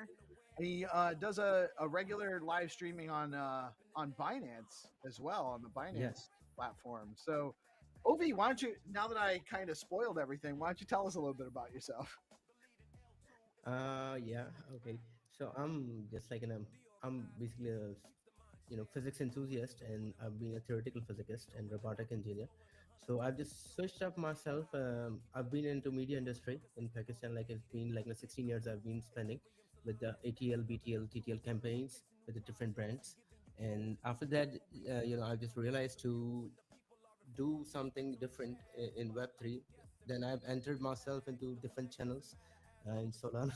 Then I've just hopped out from there. Then and Freddie is one of my first friend on Stacks, and he introduced me like, why don't you hop into the Stacks ecosystem? I said, okay, let's do it something. So I started with my token with like a white on Stack City. Then after that, I'm just trying to, working on some different applications and gamification stuff as well. I've been working as a VFX artist, CGI artist as well, and I do lots of things according to like acquiring or need whatever I. But I'm not stuck on a single thing. But gradually, by the time I'm trying to change myself in somehow like into promote myself, promoting the ecosystem. I'm keep doing promoting on Binance with we have a team matrix actually individually on Binance. We have like an 80K people whenever we do our live together. We we always say ourselves like defenders of the assets. Every single one character is representing that different chain. I'm representing as an X-Tex. You can visit the matrixclan.com. So we are 9 core members, and under we are doing keep doing promoting the different chains, but mostly whenever I hops in, I always promote stacks on Binance every day. Mostly people don't know about it in South Asia. So uh, we do BTC party and give away to the people like on a raffle wheel twice in a month. Yeah, so we are keep building our and keep expanding. We have another group which is Portal Latino from Latino gangs, and their Alondra is in our. Oh, I think we lost him. I think we lost him. Goddamn. We And did. I know We lost GP was very interested in the Latino part. He's like, hey, Hey, my pasa. people, Hey, Latinos. let's go. Hey. Vamos. Vámonos. Let's go. GP was interested in the Latina part. Yeah, I'm a Filipino dude. We're like part Spanish. Yeah. Like Spanish Asian. I'm Italian, which is almost the same damn thing. So, oh, I think he's back. I hope. Oh, yeah. Maybe. Yeah. Oh, maybe not. I heard it, but I don't see him. Might be having some trouble. That's so. I wish he was here because I would love to have him talk a little bit more specifically about his project. It's a freelance platform, so similar, not dissimilar to the gig marketplace piece at Zero Authority DAO, but a little bit different and its own take on the process. And it's basically a way to almost like a Fiverr, but on Stacks, where you can offer gigs, accept gigs. There's an escrow piece where you offer a gig, you put up some money. It can be Stacks or SBTC, and on there he's still just working on it. You know, it's a new project. It was there. It didn't exist before D grants. He's literally building this as a proposal for his D grant. He did submit his milestone one. He has a, a testnet MVP piece that's a little bit, I was hoping we might even be able to try it out a little bit, but I don't have the link handy. Hopefully he'll be back. Let me actually see if he's DMing me. Now that you guys all saw all my DMs. Let's go. Docs the D. It goes down in the DM. It goes down in the DM. In the DM. Good thing I don't talk shit about people in DMs. Damn. I don't. I don't really talk shit about underscore Just work. don't leak. Just don't leak the group chat. Yeah. Don't let everyone see the group chat. We be hiding alphas from you mean the Stacks alpha platform? While we are a media platform, we're going to gatekeep alpha. Except you keep tuning into the organized, then maybe, just maybe we give you all alpha. But until then, it's just gonna be in the group chat. Maybe. Word. Are those sneakers behind you, bro? Yeah. I'm a bit of nice. It's a good test, bro. I'm a bit of a sneakerhead. Oh, I think he's back. That's nice. I think he's back, right? He's back. You with us, OV? Yeah, I'm here. Sorry for my bad. Yeah, no worries, man. My bad. Honestly, it happens. It happens. Yeah. All right. So, yeah. without further ado, why don't you tell us a little bit about STX Works? What your plan is for the platform moving forward, what it does, and where you're expecting it to go. I'm the thing is like that there are different platforms for freelancers and clients, and people are struggling with the KYC especially and getting the payment in the right way. And I've been experienced it in past years many times, and not getting the the legit one people. Also, the different countries has a different governance terms and conditions according to the when you going hop into the KYC stuff. So there is the way like what we are integrating, the people can X integrate here for confirmation. Also the directly experts or leather wallet you can connect it, and you don't need to. There is an escrow, and also we are integrating the implementing the NFTs leaderboard for clients and freelancers as well as a leaderboard, so they can gain some points and they can as an rewards. And yeah, the accumulating the BTC for everyone easily, the payments on SBTC and stacks, both options in it. And hopefully like before what I'm targeting, like if it is executed from our back, the milestone one grants. So I'm pretty much sure like it will be done by the mid of the December, maybe by the first week of the December. It will be beta test, it will be on for everyone. Very good. So basically, if I want to offer, I have a job I need filled, and I want to offer it on the platform, I'll be able to go in as a I guess what's that As a user client, as as a client, as a client, you as are a hopping. client, or right, I'd be a client, or well, I'd be a client, I wouldn't be a freelancer. So or a client hires the freelancer. So I would put there'd be a job board. I put up the job, and I put in the stacks or SBTC that I'm offering for the job. That gets escrowed as soon as I offer the job, or does it not get escrowed until somebody accepts the job? Yes, until that accept the job. Once both are, because we include the chat system. So once they get agreed, then extra will create it according to their their compensation, All right. whatever they I have a agreed with together. job. I post something with my scope of work, what I'm looking to do. Freelancers on the platform will see the job, and they'll be able to kind of get into a conversation. They'll be able to maybe bid for the job or something. Yeah, maybe it can be a bit because depends on compensation. Once they got agreed with both of terms, then escrow will create it.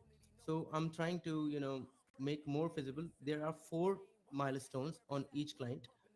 Once they completed their with their attachment of their, let's say, like if somebody wants to create a logo design, very simple, or website, the first draft has been completed. The milestone one complete from the client, and they checked it, then it confirmed it. Still they cannot get the complete payment until they finish their job, because mostly it happens like the people gone in the middle of the midway. So this is not I want, like until you can complete the job 100%, but at least it can confirm and give him the approval, like I've done like 1 or 2 or 3 milestones already, I need to complete the fourth one to get the complete payment. So you can have similarly to how we have DGrand set up, you have certain milestones in the job. If as they reach those milestones, that might release some payment. Yeah, I can share with you as well. It's open up in my, Yeah, you can share. uh, Or it's something like Upworks, right? here it is. Yeah, yeah. I just shared it. Is it here? Let me check. Okay, share. Is it here? I don't have a request to share. There should be a share button or just a hotkey H actually too. I think you should see a share button at the bottom in the studio, Yeah, yeah, exactly. and then when you click it, you Not can pick here. whether Is you it? can pick whether you got a which tab. You have to choose like what screen you whether you're sharing your whole screen or a tab or whatever.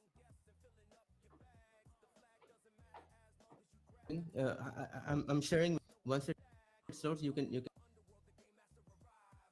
share it. Just a second. Share it is, because it's on a. Uh, it takes a 1 or 2 minutes for loading for pre-render stuff on backend for server, so you can use it. So we've tested it like a couple of times, and with the different wallets, Ledger wallets, and through SBTC and STX, both are functioning very well on testnet.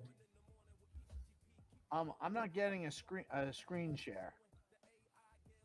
Yeah, no, I've shared you the link actually, uh, because there is some error glitch on my end. That's why. Oh, okay. So there's actually, can you drop it in the private chat right here? Okay. Okay.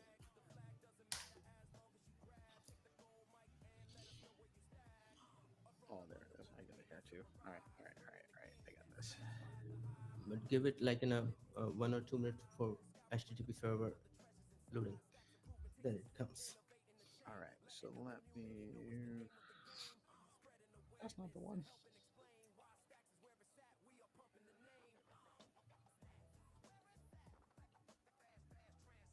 Oh, we did it. Yeah, here it is.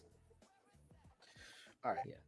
So this is the platform, and let me get back on here. So There is nothing right now because I can create it, or you can create it as a testnet. You can test right away. No problem. testnet, it's on testnet. Yeah. Yeah. All right. So let me actually change to testnet wallet.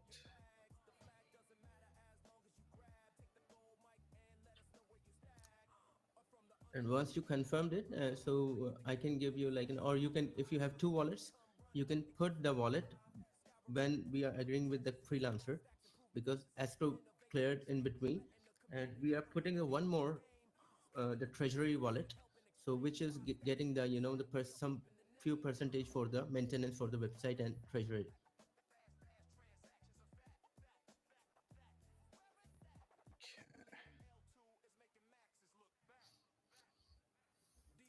Or for the whole project free. All right. So I'm on the client page now. So I could. This is where I would create. So create an escrow is actually where I would create a gig or like a put forward like a scope of Yeah. work offer. Yeah. So Yeah, and and I you can need do to put the freelancer's wallet address. What's that? That's so it automatically The pops freelancer through. wallet address. Oh, this is for. Okay, so this is after I've actually Which reached an agreement. confirmed your deal. Yeah, Okay. exactly. So let's start from. So if I was browsing, and where would I see? So I'm on the freelancer dashboard. If I was going to be a freelancer, how could I let people know what my skill set is, or is there a way like where I can set up Yeah. my user account, show There some is of my scope of and work? profile. Yeah. Yeah, the profile thing and NFT. That's why I just hold it up, because I'm trying to integrate the NFT stuff with the profiles individually for everyone. Like once they reach the good milestone, and the more jobs you do, you were more up on leaderboard, so they can get the rewards as well. Okay. So we are So just working on it. Yeah. yeah. So For a while. Yeah. so I'll have if I'm looking for work and I have I'm a content creator, I can come on here. I'll be able to set up my profile, Yeah. showing like my prior work, my CV, my portfolio of prior work, and then Mhm. I'll have an NFT for that. NFT, once you done the NFT is for the registration. Once you achieve the good performance, then we will give the NFTs for clients for the approval, like in a 100% one, like in a legit one. Hold a second. Okay, so you're gonna use like now will that be like a dynamic NFT that'll like update over time as I get more work done? Keep my information on there. How's that gonna function? Oh, did we? OV, you're muted. Oh, okay. Oh, I gotcha. It's prayer time. That's what I thought I heard. So very interesting though. So you're going to be able to submit yourself up there, and as over time as you do work, you'll be able to basically earn some reputation for completing work. And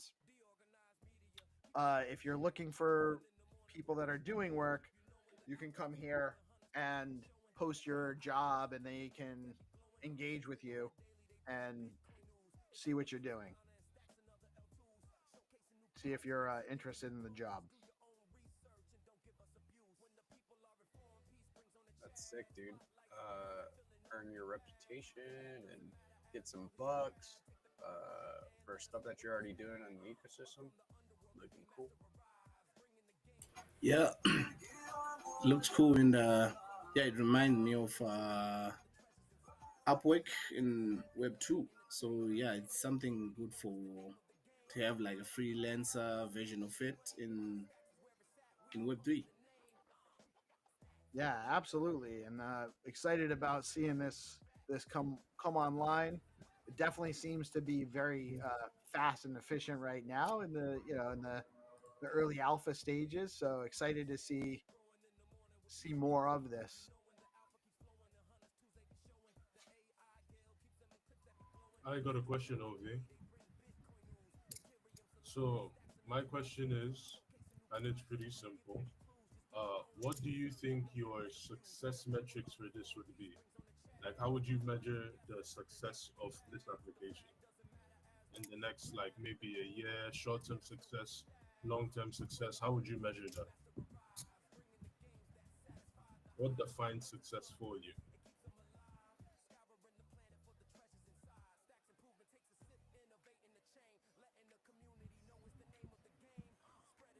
OV be there. I don't think OV is here though.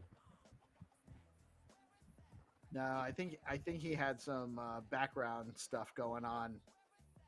So it's prayer time in the where he is. So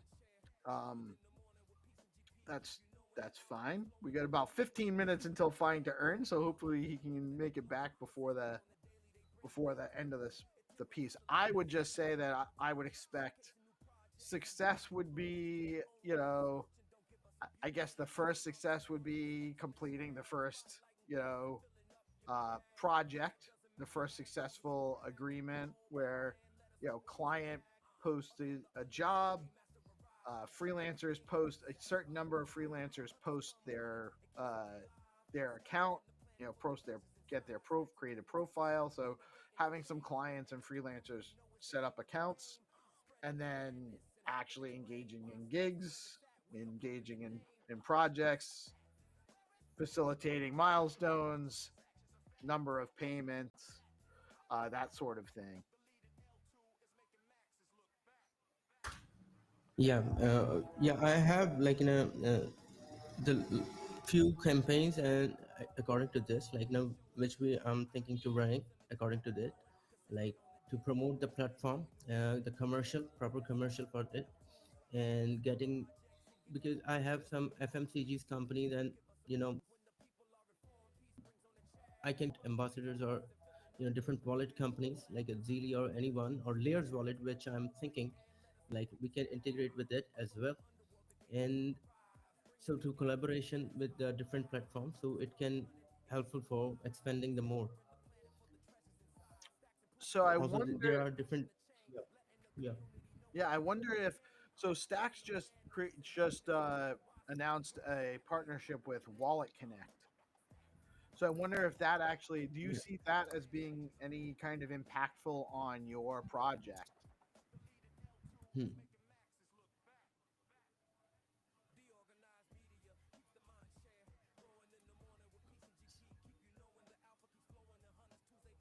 Um, Stacks is going I think multi. he's dealing with background noise. So yeah, I think he's that's having. I think he's having trouble hearing. And Yeah, sometimes network issues, all there's a right. glitch No on my worries, bro. end. Yeah. yeah, no worries, man. So what do you expect? When do you expect that you're gonna have a live on mainnet project by the end of the year? Yeah, maybe by the end of this November, I'm doing as soon as possible because I need to move on the few more things, which I'm looking for, like a gamification stuff as well on stacks. Also, the few more stuff which is already I've sent you on document the pitching deck. The two or four platforms I'm looking to creation on stacks, not just only this one. I'm not sticking with this one. I'm keep going with the 4 or 5 platforms. This one is a good one. After that, the music one, the regarding the interactive NFTs, which I've talked about before, like which is something different, like an FFT work. I'm creating something like in a very entirely different thing. Like you don't need to QR scan or something. Just printing out. If I say the 1 GB of data, I can print it out on a A4 size paper. So anybody can, it's something different. So these kind of unusual stuff I'm trying to make usually. So I'm trying to integrate with it. Also the BSC chain, I'm trying to integrating with the stacks actually. That's my main hook as well Oh, on really? Binance, connecting with the Binance. Yeah. You're trying to connect Stacks and the BSC chain. Yes. Very interesting. And you're working on a music Music NFT as well. project. How's it? Tell us a Yeah. little bit more about that. It's like if you got a photograph and or anything, it can convert it into NFT, and you need to scan it on a decoder.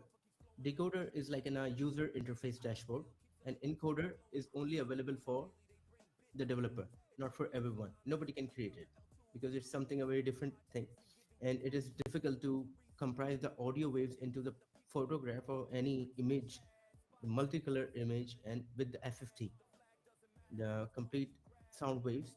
And sound waves can be scannable through the decoder through your, if you are on it, you can hear it. For the samples, people can get the samples on platform, on NFT platform, like the 4 or 5 sample of NFTs, so they can test it, they can understand how it works. So if you have the NFT, you own it. Let's say any song we have, and you own it, and you don't need the internet or anything. You just need to, same as like an offline audio, but it has image as well, the audio FFT into the embedded into the image form. So the data is embedded NFT, into audio. you would need some kind of like an application to play it on. Yeah, the same platform application, the same, yeah, platform itself and an application which can So it's retrieve almost the like it's almost like an encrypted NFT. There's some of the data is publicly available for anyone to use. Some of it needs yeah, to not be exactly, decrypted or decoded in the yeah, application. yeah, yeah.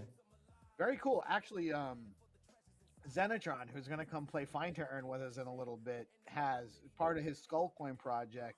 They developed encrypted NFTs. Um, the way those work, you have them on the Gamma marketplace or on a marketplace. They show like certain, the NFTs are used in a treasure hunt game called Skullcoin, Mm. like an on-chain Yeah. game, where you get some information like the type of NFT it is or the type of information that's on there. But then you actually have to have the NFT in your wallet, be connected to the platform and logged in to get like some of it's like clues for a treasure hunt. You have to go look for this, you go look for that. Yeah, I've experienced it. Oh, so you're before. familiar with Yeah, yeah, with Skullcoin. yeah. So it's similar concept, I'm assuming, where you just have Yeah. some encryption on the NFT where not all of the data is available until you can decode it. Also, if we can say like there's an NFT which has a infinity music. It keeps going. It is designed like that way, like a radio with a synthesizing sounds, and it is keep going, like a nightfall sound or anything like in a meditative kind of stuff. Usually we binaural sounds. So you the have like NFT is keep you have a going. little you Programmed have a music generating NFT. Yeah, NFT. yeah. Infinite music generator NFT. Exactly. These kind of stuff as well. Wow, very interesting, man. Very interesting. When do you expect to have that developed? After StacksWorks, I've quickly jump into the BSC connection. When after the BSC connection, yeah, I'll just dig into this one as well because I've started in 2019. I have the samples for it, but that's a very small part of audio which can put it into a single NFT. But now I'm able to put like in a 4 minute, 10 minutes of audio into one single box, which is 1080 pixels. Very interesting. And you stream? How often do you stream on Binance? Yeah. Daily, Oh, daily every on day? Binance. What's the and Every day you Binance. have a group you have a group you work with? I can't remember. I don't have the website handy. What- Team Matrix, Matrix Clan. Let me write. Here it is, matrixclan.com. All right. Let me actually put that on there. So, and you guys are all like heroes. It's a comic. Yes. Oh, you got a comic. Yeah. Comic thing going on. Here's you. Yeah. Like the theme. Yeah.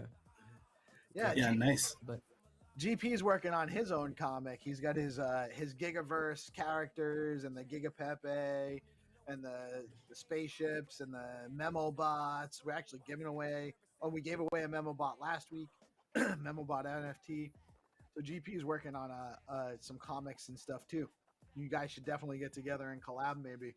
yeah, we usually do in that way, like in a comical theater on every. Yes, we can talk to like that every time. We are the defenders of the assets. Yeah, man. So welcome to the Matrix. So That's- this is how we always do, like in that way. And we have a global community like from Algeria, Switzerland. Everybody's representing from different countries. I usually represent the Southeast Asians like Bangladesh, Pakistan, India, Nepal, and Arn Pai is from Australia. Everyone has a bullish. We have Telegram. We are putting like in different stuff as well together. But it's rare. When we honor, there is no any higher or lower in our team. It's like we are all on a round table, and everyone is very much experienced in their analytics and their development stuff and all. So So we always educating the people on Binance to according to the new upcomings AI technology and all stuff. and so each of you guys represents a specific token Yeah, to the platform. And yeah, down here, you're representing Stacks, stacks. Yeah, Stacks in the Stacks ecosystem in this group, yeah, and yeah, regularly with your live streams on Binance. yeah, yeah. Sometimes 24 hours, sometimes 12 hours. I'm doing Oh, really? 8 hours. Yeah, yeah. I don't sleep. You can ask anybody like I on know, I Binance. believe People that. 'Cause live. there's never been a time where I haven't been able to get you. I believe that. You've mentioned to me many times. I do sleep, but it's only from like 10 p.m. until about 4 a.m. and that's all I got. Which is enough. Yeah, for somebody that doesn't sleep, that probably sounds like a lot. People keep saying to me like, please take care of your health. I say like, nah, 5 days are enough for me in a month, whole month. Just keep doing until I got frustrated. Actually, if I not get the result, whatever I'm coding or something, when I'm stuck in, and I'm keep awake myself to engaging with the audience as well. Meanwhile, and working on coding as well. And both things I'm going put one co-host so they can manage the live as well. And the KOLs I'm putting it. There are more I'm bringing out like more people on team. Metrics is a regard centric to the Binance, but we recently launched our BSC token as well. Just as like suddenly we are just doing fun, and somebody comes hops in our space and say thank you. I said okay, thank you. Okay, so let's make a coin, the think tank. So okay, the Tinker Banana tank. So we put like that. So yeah, it's good, and we do BTC parties. And what I'm doing, I'm putting like more people to get aware about the stacks. Uh, Literally, people don't know about stacks on Binance. They are not much aware about it, and people are putting their trading into different tokens. Daily Binance is opening up the new tokens. So stacks is one of the most, what I'm seeing, like a very stable one, and it has a very good moves in on each candle, and it's not like in a volatile so much in that way, like other tokens are doing it. So just just making up every space is open up with the stacks. I put the stacks handle, and people can get into their stacks and interact with the stacks token, and they bought it. So more, more wallets hopping into the stacks. And honestly, that's a huge lift for the ecosystem. That's more than anything else. We need developers building new projects, which you're facilitating personally. You're building some stuff. Thank you.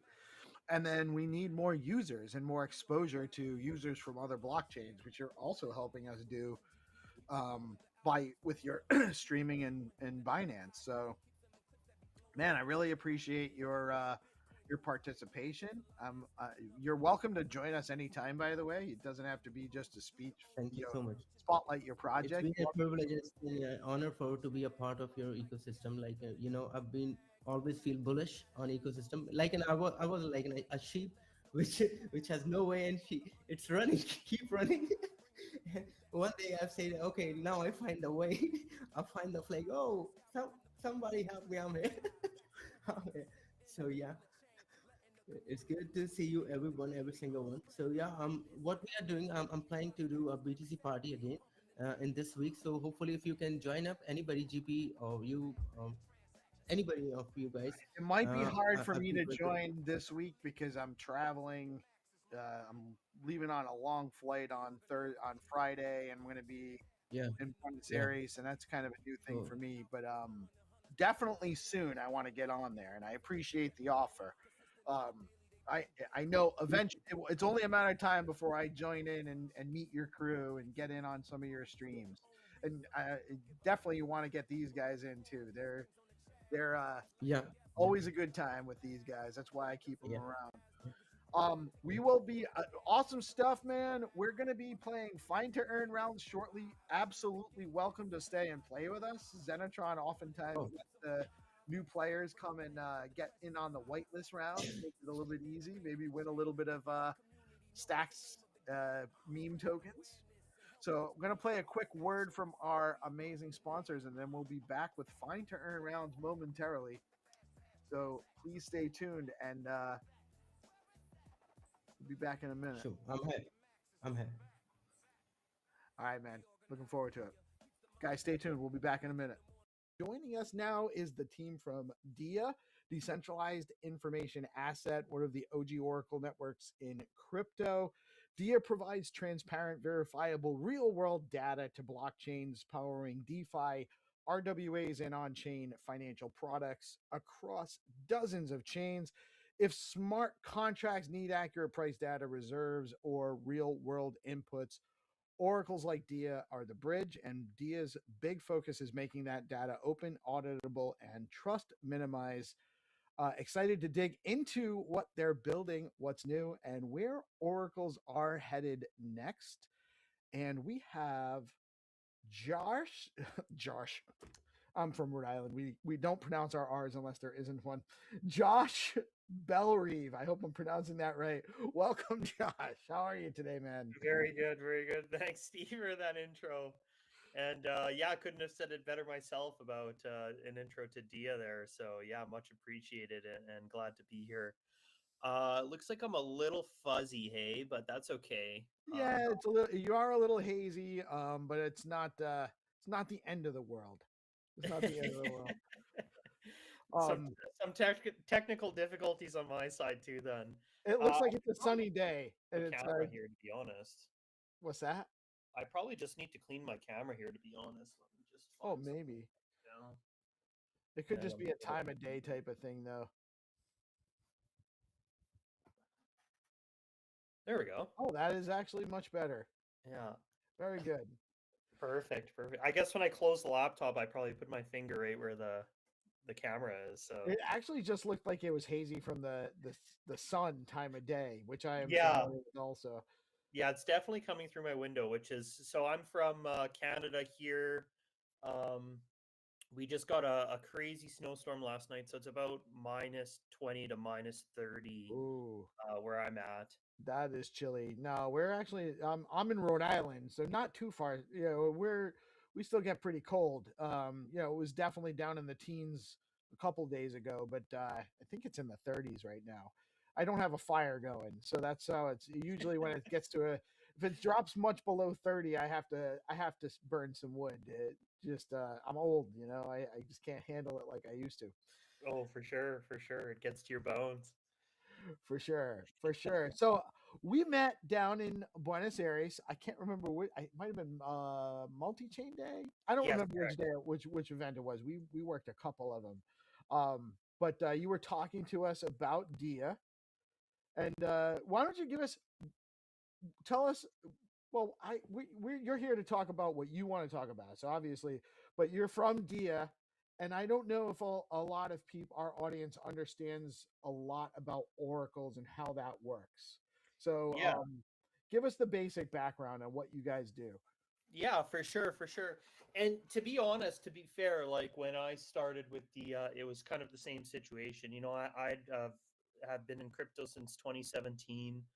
I had a basic understanding of, you know, what oracles are providing, but never really delved too much into the technology. So it's actually much more interesting, especially nowadays than you know I anticipated when I started.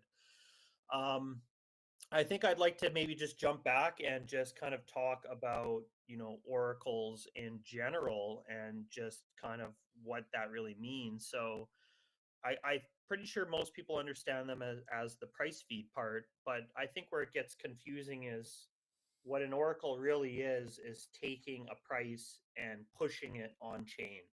So you're pushing it to some smart contract for an application to consume. So a lot of times I'll get people that are you know, they understand the price feed part. They say, well, where do I access this information? So you can technically access this information through like an API. That could be directly through Dia, that could be directly through another oracle, or that could just be through like a third-party provider like CoinGecko. You could access an API directly on CoinGecko and get that price data. So why then would you need an oracle, right? So the oracle's actually taking that data and pushing that to like the contract. So you could take CoinGecko, you could take Dia, but what you really want with the oracle is that smart contract basically automatically updating. Now what that really allows is, so I guess there's like 3 steps to like oracle price oracles today as they are. So the first like least secure methodology is like what we've seen when we originally kind of started looking at smart contracts and building out applications on chain, is like a time weighted average price, something that you could get from Uniswap. You could get that directly from a pool, or you could pull it from like an API like CoinGecko. So what this means is like this is like the least secure methodology. You're basically taking the trade data directly from either Uniswap or like the aggregated amount from CoinGecko. So this is the least secure methodology because there's not like removing of any transactions, any trade data. If you're, for example, taking a price on Uniswap and you're going to say, okay, now we're taking this trade data, we're going to push this to my smart contract. Say you're running a lending protocol. So what this basically does is any trade data that gets pushed through there is going to update to your smart contract, and then that could potentially cause some issues if there's trade data that's malicious. So early on, and what we've seen a lot is that you can do something called like a flash loan, for instance. You can borrow a bunch of funds so that you have a high amount of volume, and you can maliciously attack a pool so that you can change the price for potentially a few blocks, 1 block. You could alter the price 50, 60, 70% with the amount of slippage depending on the liquidity. So in doing so, based on that flash loan trade, you may take like a huge loss, but the loss may be higher, or the loss may be lower than the attack that you've done on the lending protocol. So you could, for instance, go into lending protocol after the fact and then cause a bunch of liquidations and then gain the profit from forcing those liquidations, because the liquidators are generally getting 1.5%, 2% on some of those lending protocols. Right. So there is an obvious flaw there. If there's an attack, if somebody is sophisticated enough to pull that off, which is becoming easier and easier these days with the tools available, then that's it. So that is one of the attack vectors, and why you need more security than that. Exactly. So this is like a stage 1. This is stuff that's happened, 5 years ago, 6 years ago, 4 years ago. And then most recently, ironically, that happened again on Binance, where, there was all those forced liquidations because protocols were only taking price data from Binance there. So, oh, really? I didn't yeah, I realize. don't remember the exact situation there. But like a lot of tokens went to almost zero, some dead, like Atom there. I believe this is about a month and a half ago. Atom went all the way to zero on Atom went Binance? all the way to zero. Yeah. So then there was a lot of protocols that had the price data only sourced from Binance. So then when that happened, it caused this cascade of liquidations, right? So there's situations like this that are still happening in 2025, which is these protocols set up with what I would call is like a stage 1, like Oracle, right? Right. So Binance was basically not. Binance isn't really an Oracle, but they were being used. Their API was being used as an Oracle for price. Exactly. So in like some of these older tokens, like I'm not sure what the liquidity depth is. Obviously, not high enough to match kind of the the amount of money that people were able to put in to push it down. And then it's always like a measuring act. Like if the value you can extract through the hack is higher than the money you need to put in, then it makes sense to do it, right? So it essentially just breaks down to that. So as soon as they found out that these kind of markets were segregated, then it made it easy. So then that's kind of where oracles are today, is like a stage 2.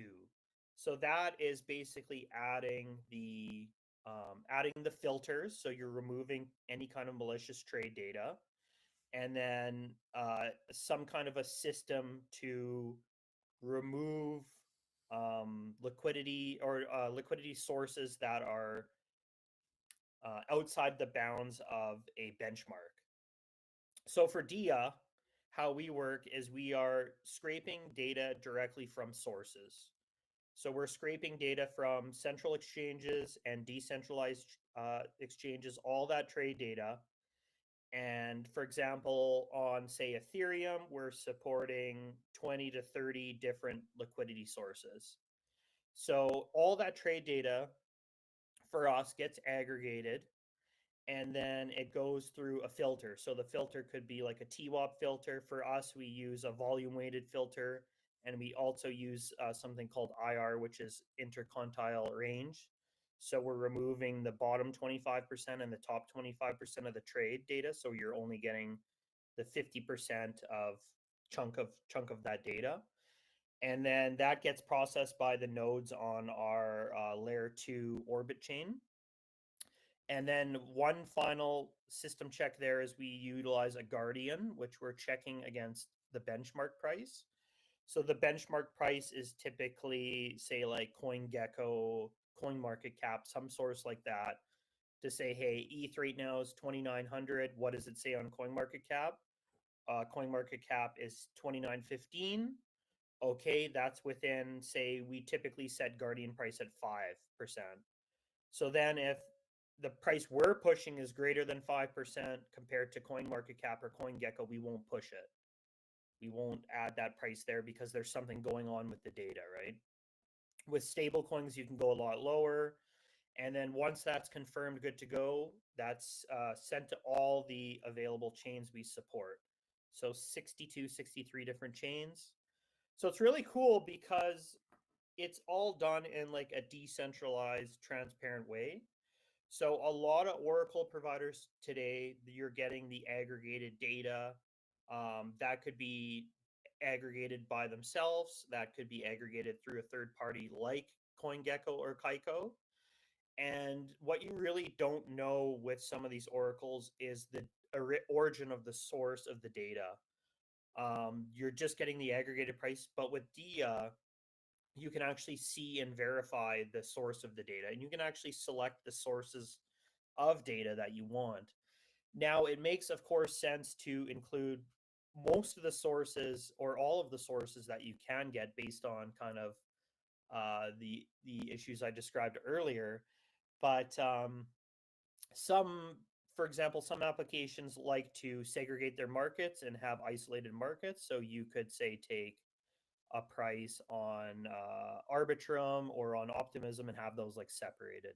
So we offer that kind of flexibility there as well. So that's kind of like a stage 2 Oracle where you have that additional security layer there that you didn't have with, like, say, going directly to Uniswap or pulling a price directly from like an API like CoinGecko. Very cool. Very cool. Joining us, well timed, is my partner in crime, GPSC from the Gigapepe Spaceship Club. And he is actually fresh off of winning an award from the Stacks community for being an excellent chat, I believe was the title. What was the category again? It was most positive community impact. Yeah. Come on, Josh, man. Nice to meet you, man. Yeah, nice to meet you. Yeah, Yeah. glad to be here.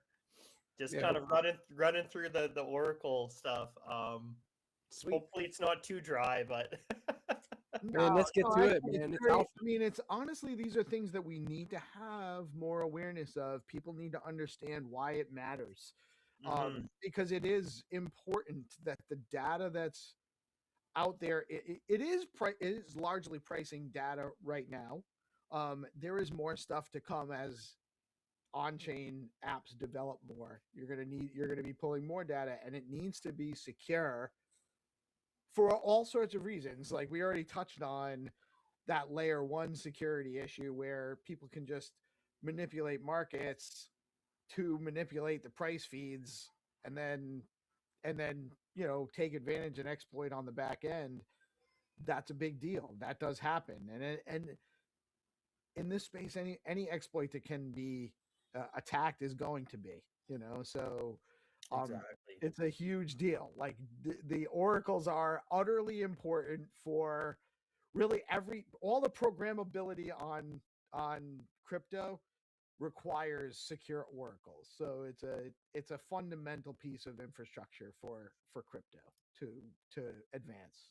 For sure, for sure. And I think if you look at the data actually behind like attacks on chain, loss of funds, I'd say I wouldn't say like a very large majority of them are oracles related, but I wouldn't be surprised if it's anywhere from 33 to 50% of the hacks are somewhat oracle related or like price manipulation, right? So Yeah, if you can manipulate price, you can do a lot of things. Especially if Exactly. if you're going to, and that happens, by the way, outside of data feeds and outside of Oracle information. There's all sorts of manipulation going on that people exploit. Oracles is just one way, but that's a big vector because all of these, like on Stacks, one of my main partners is Bitcoin. I mean, Bitflow. Bitflow is the decentralized exchange on Stacks. If that price data isn't accurate, when I go to trade, I lose money, and then I get insecure about using the platform again.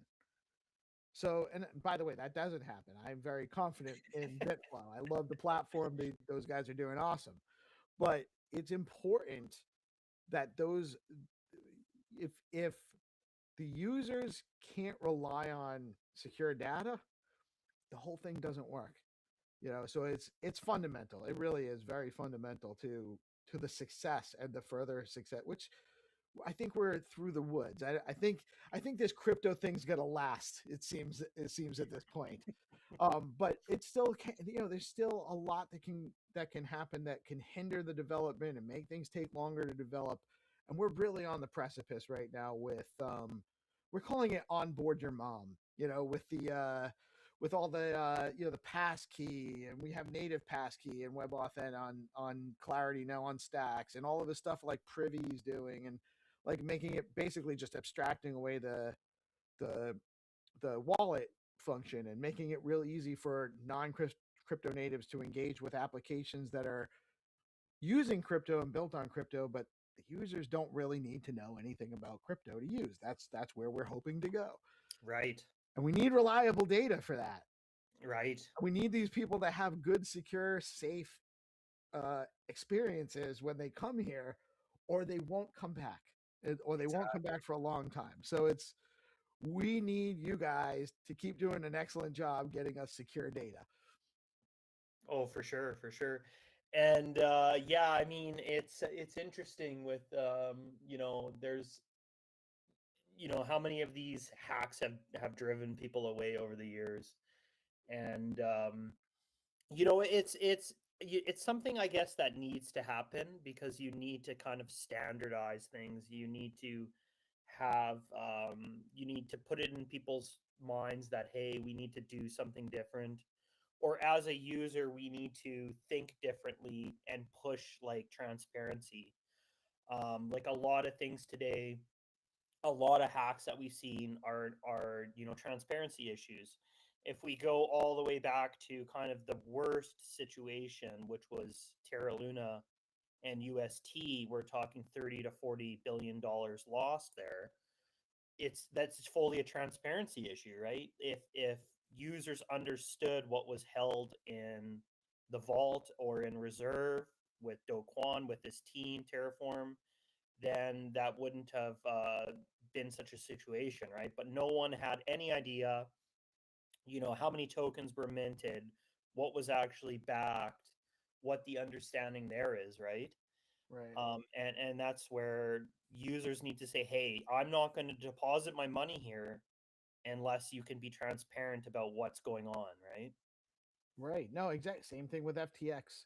Yeah. You know, they were just using people's money, and if Yeah, that was where's the money? What's going on, right? right, it's So crazy. and really, crypto's built on the ethos of transparency, of Right. understanding where your funds are and being in control of your funds, right? And not So having to trust anybody. exactly, no intermediaries. So it's crazy that people kind of lose sight of that. And you know, it's tough because you see, oh, this is giving 50% APY on my US dollars. I'm going to go put my money in here. And you don't really think about, you know, what's the underlying risk? How are they actually giving this 50%, right? Right. They're likely leveraging in the background. They may Yeah. be providing some points which aren't actually truly, you know, that We have a I don't know if it's a mantra, but it's, you know, where does the yield come from? And if you cannot answer where the yield comes from, you are the yield. yes, yes. That's exactly right, for sure, for sure. So, So, and that is, I mean, I'm generally a lucky guy. I didn't get burned with I didn't feel good about FTX for some reason at the beginning. Something just seemed off to me about it. It was too hype. So I missed it. I was in BlockFi collecting I think it was 8% on Gemini dollars, which was very high at the time. The banks weren't giving interest on anything at that time. right. And I got out of that just again, I had a hunch. I had, you know, not a ton of money, but a lot for, you know, I'm not super flush. So it was enough for me to be very burned if I hadn't gotten out. And I got out of that real quick, just in time, and before they collapsed. And then there have been a couple. I got out of Gemini just by the skin of my teeth. I had some funds in there before they got, you know, attacked again. So, but these things happen. They're not all data risk errors, but they are situations where you're trusting. You're not really verifying at that point, and so. Right. Good data oracles also help us verify. Exactly, exactly. So that could essentially take us to, you know, the stage 3 then, Oracle, like where we're seeing, you know, more customizability today, more capital efficiency, and that's through something called like nav based feeds, or as we're calling them, fundamental feeds. So nav is like a net asset value feed, and very simply it's just the collateralization ratio. So we, for example, take the ratio of how much a derivative asset or synthetic asset or stablecoin token, how many of those tokens are issued versus what's held in reserve or what's held in the vault.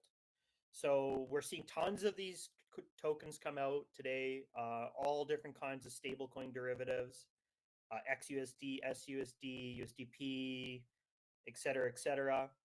So we can measure that ratio and say, hey, there's $1 million of these tokens issued, and there's 800K in the vault. So then you're getting the ratio there. The ratio's coming back and saying, hey, this ratio's 80%. So what's in the reserve is actually 80% compared to what's been issued. Then if we can price that derivative token at 80 cents automatically. So for example, I always like to go back to Terra Luna here. If UST was priced using a fundamental feed, everyone would have known automatically what the price of UST would have been. UST actually had, I believe it was 80% in backing. Now, what happened obviously when the bank run happened is anytime there's, you know, not enough funds to back it, it's impossible to keep it afloat. So it dropped down to 13 cents, I think, at the lowest before it finally, like, you know, collapsed and ended itself. But had people known, hey, this is actually backed 80%, that's not as bad as we anticipate. The coin is now priced at 80 cents automatically. you know, maybe there wouldn't have been this huge panic, which ultimately led to the collapse, right? It might have just people seen that there's transparency there. You know, maybe they would have wanted to continue to sell off, but it would have been less of a big panic to. Well, the price would have had more stability. Exactly. There wouldn't have been as many people running to the door to beat the guy in front of them, right? Right. You think if I don't get out now, like I was very much the same. I had UST. I added it to the curve pool, so I didn't get kind of hit directly as bad because the liquidity in the curve pool kind of kept it afloat a bit longer. But the thinking is, okay, I got to get out of this ASAP because everyone is trying to sell, right? So you got to beat the guy. Right. That's why it happens that way. Exactly. But if the price hadn't been so starkly down, it's still a shock to see something go a dollar peg. What's supposed to have a dollar peg to be at 80 cents. I mean this happened kind of overnight, right? Like I woke up that morning and went, that was holy set crap. up. That was set up. Somebody that was an attack. Yes. Somebody made a lot of money doing that. Oh, for sure, for sure. And whether it was an enemy of you know, Do Kwon or just an instance of that we talked about previously of, you know, money in versus money out, which is more likely the case, right? I think it was actually an attack on crypto. Yeah, it could be for sure, for sure. And you know, these narratives stick around where people kind of bring them up again and again. Oh, it's not secure because did you see what happened with like Terra Luna? They lost $40 billion, right? Right. And that's where like strong infrastructure comes into play, where you need to have these robust systems. You need to ensure security. So like a lot has changed obviously since then, but like there's still these instances where you kind of go back to how things used to be because it's easier, right? It's easier to not do 2-3 audits. You know, it's easier to just go into pull an API instead of setting up a custom Oracle contract, you know, situations like that, right? So what's really cool with the fundamental feeds is you can do them in conjunction with the market feed, right? So you can have your market-based priced, and then you can have your NAV-based fundamental price, and then use those together, and then you know, derive your price of your market from that. So you're essentially taking from two sources, and then you can maybe run your liquidations based on the fundamental side, and then have your market-based price for like redemptions or whatever. So there's I think that's where we're moving today, is to like that stage 3 security where there's more, you know, not only more sources in the market for the pricing, more filters, you know, secure guardian systems, and then different methodologies for providing price that are actually more capital efficient, right?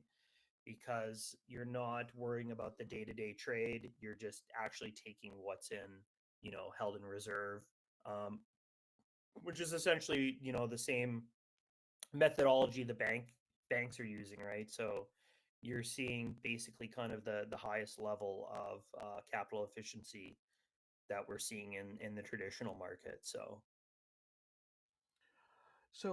Now, do you guys also do you guys support data for real world asset tokenization, institutional products, stuff like that, or what? Or mostly focus on pricing feeds right now? What are you guys getting into?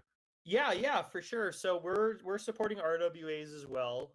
We support over 5,000 different assets. So copper, any kind of commodity or stocks, bonds, T-bills, forex, stuff like that. So teams can reach out to us to set up price feeds for that. One really cool thing we're working on right now is we're integrating the Ondo global markets. So Ondo is providing tokens for trading these stocks essentially. And what's really cool is the stocks are then able to be traded 24/7. So we can get a price for these that apps can use to say trade Amazon after hours essentially. So I think that's a really good use case for crypto. Today we see like a lot of these perp platforms, you can only trade the commodities or the stock within certain trading hours, right? Because they're getting the data from a source that doesn't allow after hours trading. And we've kind of scoped that out a bit on our side and said, hey, can we provide or can we go with a third party provider that allows stock trading after hours? And what we found is it's kind of like a closed cabal, right? Like they don't want for one, they don't want you to take this data and then kind of resell it or repackage it or let someone else use it. So we've seen kind of huge barriers to entry that way. And then also with price, like we're talking for us to get data for 24/7 stock trading, it could be 30 to 50 grand a month just to get the trade data. So there's these huge barriers to entry. So I think with the Ondo global markets, us being able to tap into those tokens and then DApp's able to trade these stocks 24/7 is a really cool use case for crypto on the RWA side. So it's just kind of starting. We've seen a few teams tokenizing stocks and commodities and things like that, like X stocks. So you think the Ondo. trading on Ondo will provide enough pricing data to satisfy overnight trading? Exactly. It's early days right now. I haven't checked liquidity and volume in a while. I know a lot of those tokens have reached over 1 million in liquidity, which is enough for us to provide a price feed on that. Now, you still want to kind of do your research on kind of how much is the price actually fluctuating from either the after hours or when the stock market opens, how close are we to parity, minutes before or hours before that, right? So I haven't done my research on that, but things will continue to get more robust, definitely. Ondo's a huge team. They're building really cool stuff to allow, tokenization on chain. So I think that's really exciting direction we're heading in the RWA space is For sure. allowing this. Well, and they're also Ondo's on base, and Coinbase literally yesterday just announced stock trading and prediction market coming soon. I have to assume that they're probably going to use some of the information from Ondo as well, and or maybe I don't know because it's on base. I don't know if that's right. Not sure how affiliated they are with Ondo specifically, but if not, then there'll be some other option in the marketplace that they're using anyway, right? Yeah. They may be paying for those premium sources, and that would be great. I mean, again, they probably are facing the same issues of, they have these premium sources, but they can't kind of disclose them to others. But again, like with the Oracle feeds, if we were able to tap into that and tap into our own and then tap into Ondo, we can provide an aggregated source, remove outliers, use the Guardian, and we have like a stage 2 Oracle for RWAs, right? So the more and more these teams get involved in this, the easier it is for us to provide robust infrastructure on it. So Very cool. Very, very cool, man. So do you see is AI development and or the iteration of the AI, the more sophisticated applications of it, is that causing challenges for you guys as far as security of your networks? Like what are some challenges you guys have from that? yeah, the AI side is interesting. I think we're still pretty early days for any kind of risk from those kinds of attack vectors, especially on like the DeFi side. I haven't seen too much sophistication in all the teams that I've talked to. Where it's really cool and kind of moving away from and like maybe the benefits towards people, and what I've seen is like AI controlled vaults for like yield, right? So you deposit your stable coins with an AI, and the AI is looking at all these different pools and all these different vaults to So the manage. AI could also be a consumer of your data feeds. Exactly, Really, exactly. probably for more sure. more of the issue is not, it's less of a challenge that it could be a threat and more of a challenge of how do we serve these agents. Yeah, and I mean, looking at from the security side, now I'm not like an expert on that, but you could tap in these AI agents and say, look at our data feeds and see um, where there's any kind of risk, right? Where we could be thin on liquidity, or what are the potential attack vectors. All teams can be looking at this, not just oracles. Verify the smart contract and see. We've seen so many of these re-entrancy attacks over the years that just keep popping up again and again, and people forget about the past, right? And I think where AI is really, really good is analyzing the data, looking in the past and seeing and making sure that, these one or two lines of code are updated, to not allow kind of previous attacks to happen, right? So I think as people forget, or they haven't been there back in 2021, 2019 when these things happened, because it kind of goes through cycles, right? These things get like, these particular attack vectors are like hot, and then they fall off. People forget about them. They upgrade to a new contract, but there's a bunch of teams using the original contracts, and then there's those attacks again, like we saw with the Curve V2 pool there a couple months back. Yep. So, so I think AI will be very, very good on the security side, and then super useful to kind of maximize yield as well. And yeah, data plays a massive part in that. It's going to need to be tapped into all this data, all these sources, how you want to use it, right? So the more data you can feed the AI is going to be, that's the number one thing, 100%. So we know a couple of people working on the X402 solution, which is payments between AI agents. And it's a little over my head, the conversation. We've had a few on our show. A lot of these conversations are a little bit over my head. But it's it's closer than I think we really, it seems closer based on the conversations I'm having with people to this stuff becoming more actionable than, because we play around with a lot of stuff because we're doing a show. We are now a live stream all day, and we cover a lot of projects, and we love touching around on stuff that's new, a lot of stuff in testnet, and we've played with a number of trade bot agents in testnet or even in beta mainnet stuff. Agent Hustle over on Solana. We've played the AI BTC dev guys are doing some really cool stuff on Stacks.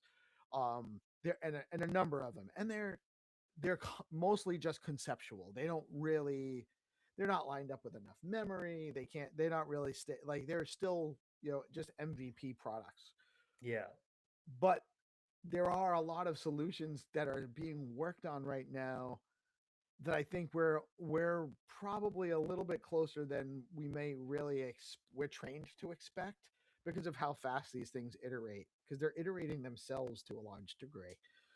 They're being used to actually build out the agents are actually building out their next iteration. So it's crazy how these things are going. But I think that it's going to be here actionable, like trading on your behalf, agent to agent, interacting with APIs and stuff like that, and different data oracles, and then transacting with probably with Bitcoin, actually, in a large degree, in microtransactions for access to data. I really think that that's probably not that far off. Right. Yeah. One thing that I've always been interested in, and when it came to the space, I thought was like, oh man, this is really going to change the game, was like intents. So That's another one that, yes, that's, yeah, so we have a guy that built basically, subnets on stacks with intents. It's crazy. there you go, there you go. So basically with intents, you're essentially saying, okay, I want to make a trade, US dollars to ETH. So right now we're seeing intents being used for, I think the biggest one on the swap side is cow swap. And then there's a few other ones. I think Matcha uses intents and some other ones, but it's really cool because then, you're taking a idea, and that's essentially the intent, of saying, okay, I want Ethereum, I have USDC. Then goes to a solver network, and the solvers are going to look for the best price for that user. So that solver networks is where it gets interesting, because you have like a level of competition. It's going to look at, the network of solvers. I don't know how many CowSwap has now. Let's say like 50. Each of those solvers is going to have a different set of code that it's running through, and in a different, essentially, set of liquidity sources that it's sourcing. So those solvers can say, hey, I can provide this for this price, and the best solver wins. Now, going back to what you said about, abstracting away the complexities for these users so your grandma can use crypto, it's the same idea here.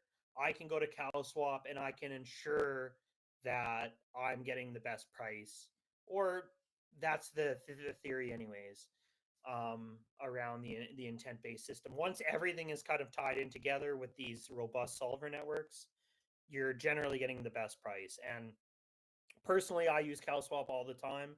That's what I've seen. I'm getting an amazing price, sometimes better than the market rate, sometimes better than Binance, where you assume the highest liquidity source is always going to give you the best price generally. Sometimes it's even better than that. So you really can't go wrong there. And that's all done, through that intent-based system with the solver network. So we also see that with bridges. And then we're going to see that intent system happen with AI. And I think that's where it gets extremely interesting, where you just tell the AI, what is my intention on here? My intention is to earn the 6% or higher on USDC, if we're just like strictly dealing with DeFi stuff. Then it's going to go and look at all these sources. It's going to deposit it in different ways, maybe. You may say, I want to lower risk by not using one pool. So you're feeding information to this AI, and it's doing it on your behalf. Outside of crypto, this could be, we've seen this with DPIN stuff, where you simply tell your refrigerator to order you, or it happens automatically. When you're out of milk, your AI agent goes and orders you some milk, or adds it to your order that you're doing like once a week, right? So this gets like really complex, but like very interesting in reducing maybe the mundane tasks that humans typically have to do. Um, yeah, so the AI stuff, very, very cool. Um, I feel like, yeah, there's going to be a lot of ups and downs and figuring things out. People maybe are getting sick of hearing about AI, especially, Google and Amazon and all these big names, Meta, every day, essentially sharing all this information. But it is becoming game changing, even with these like AI robots that they're building to suggest that, it can do the tasks that maybe humans don't want to do anymore. It's just another step towards, higher efficiency, and maybe lower risk, and lower, you know, increasing the standards of how this work's being done, right? Because you can standardize all these robots to do, concrete work the same way every time, right?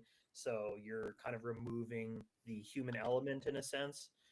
Not necessarily you're removing the creativity, but you're standardizing everything to be done the same way, which has a power to it, right?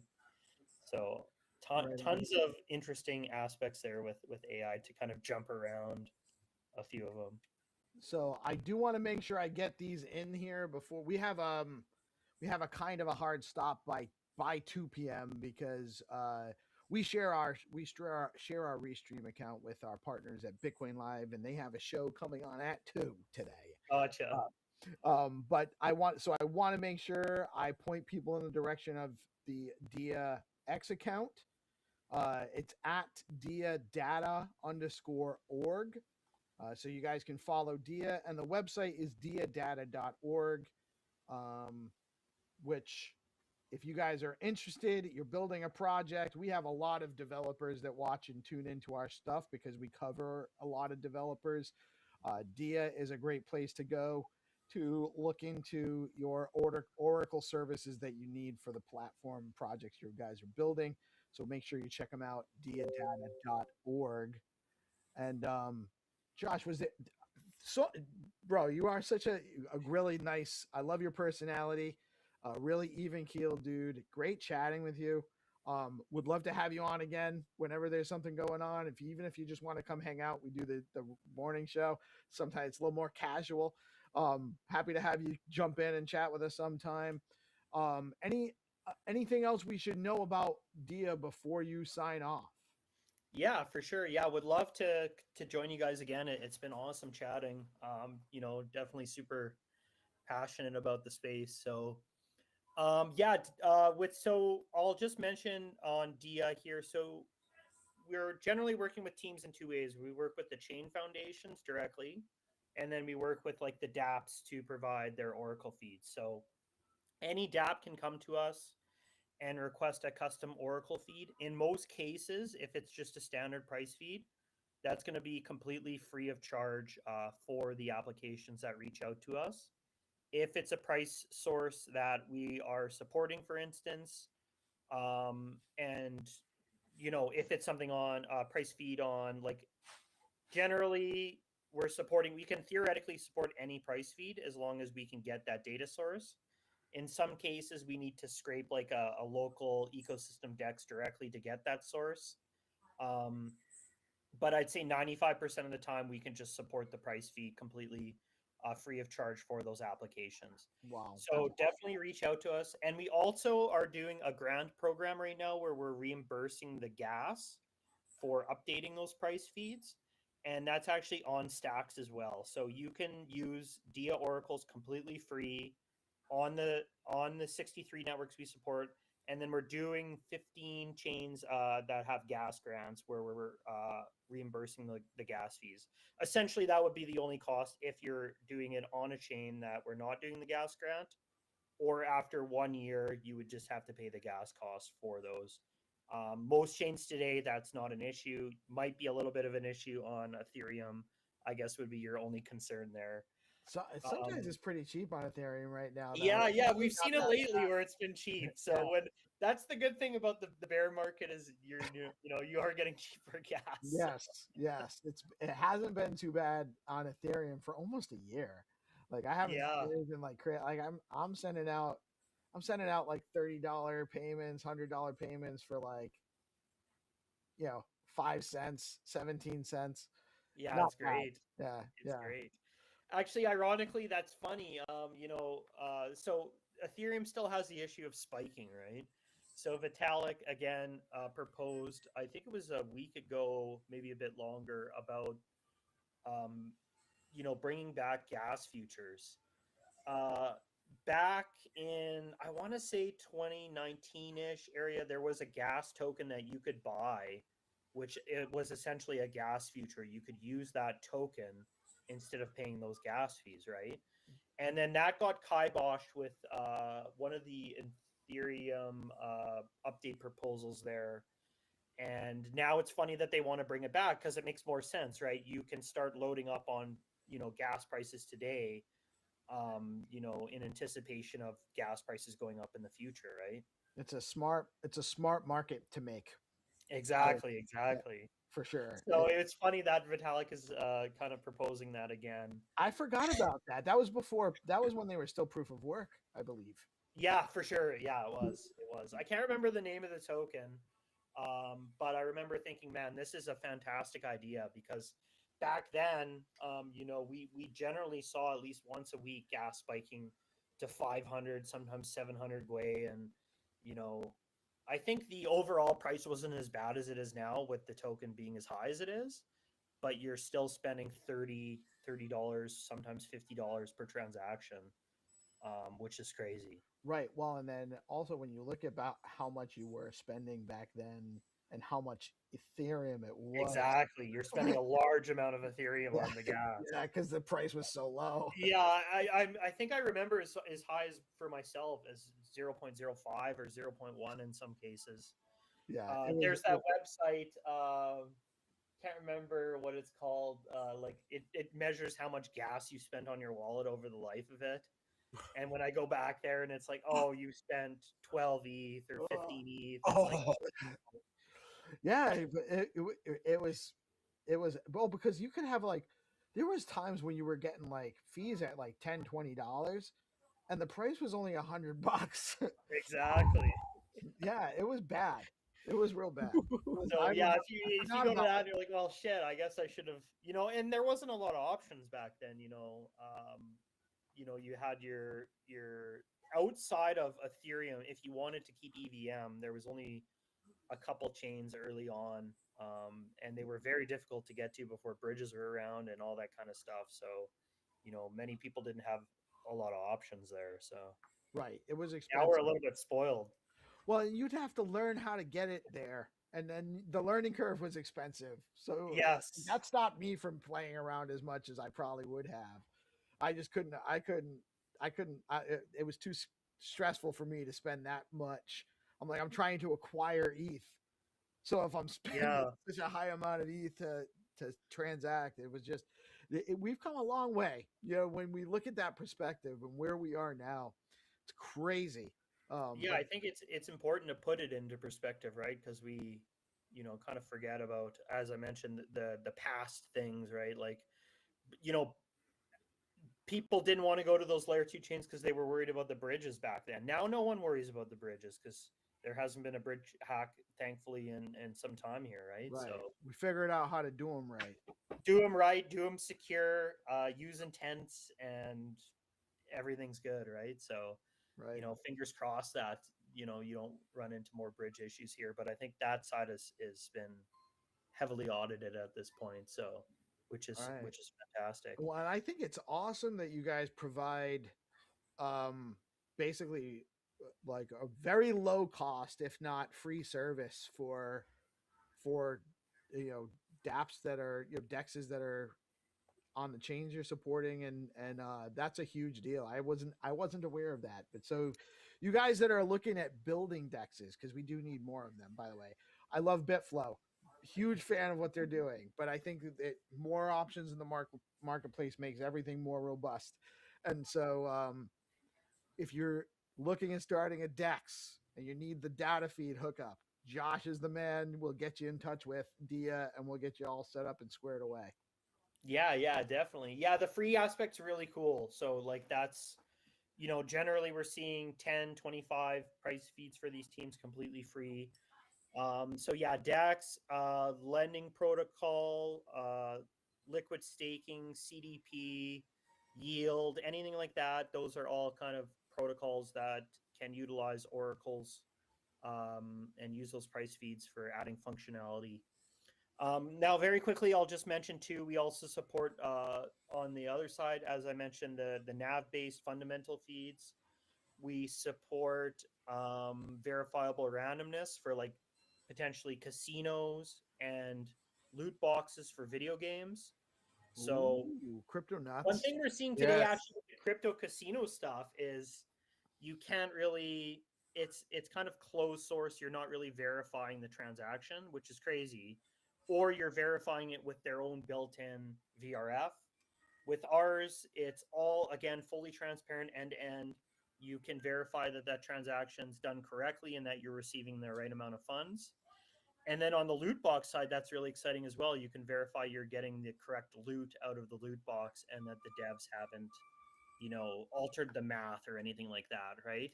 So that's not something we see. And again, this needs to come from the users a lot of the time to say, hey, we're interested in having transparency here on this. Otherwise, typically you won't see these gaming studios getting involved with this, right?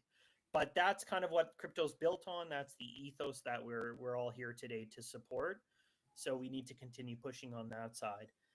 And then finally, one thing that we're working on that's really, really cool is called AI resolution in partnership with GenLayer, so that we can open and close markets without any intermediaries using this setup. So we'll kind of push that AI resolution on chain to facilitate opening markets, whatever kind of market, and then you choose which agent where they're resolving that market. Could be like routers or like Twitter, that kind of stuff. And then that we can push that resolution back to the chain once the market's closed, and then close that automatically without any intermediaries.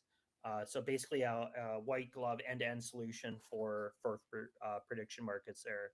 So really excited about that as well. You guys have a lot. So DIA has a lot of services for developers building on chain. So you guys definitely need to check them out. Yeah. Josh, man, it's been a blast. Even without our music, which is really throwing me off, by the way. I can't tell you guys how much it is like stressing me out that I can't turn on and off music during the intro stuff. But great having you. We do got to wrap up. I could keep going with you for a while, but we'll have to have you back, guys. Check out DIA. It's make sure I got the website again. It's diadata.org. Check them out. They're helping us get secure data to our apps. Lots going on in the space. Make sure you follow. And Josh, thanks, man. Thanks for joining us. Yeah, thank you very much for having me. And yeah, anyone can feel free to reach out to me anytime. Yeah, excellent segment here, Steve, and pleasure to meet you, GP. And we'll see you guys again. And thanks to the community. Awesome. Right Have a good on, one, Josh. Take it easy. We'll be back with some more. I think Nick from Bitcoin Live is going to be joining us very shortly with Jerry for the Proof of Work podcast. And y'all have a blessed rest of your afternoon. Stay tuned. Thank you, Josh. Thanks, GP. Peace, guys. The afternoon session is about to begin. We are going to go through the Hacker House demos. We are getting started in 2 minutes. Please begin to make your way to your seats.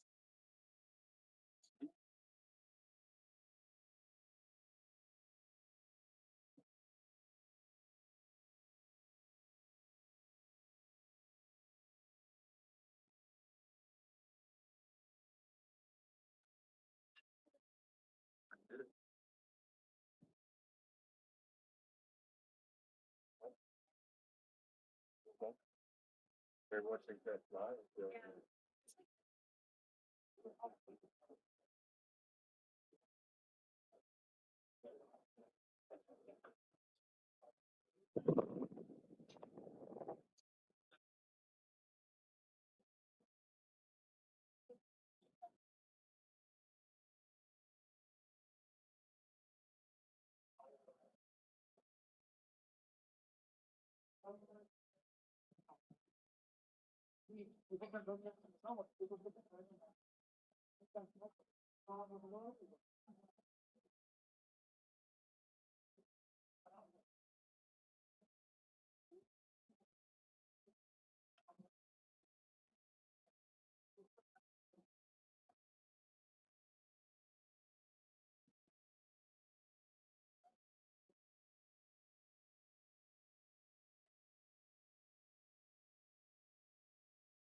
You guys may notice that lunch sign at the top. All right. That was a great lunch.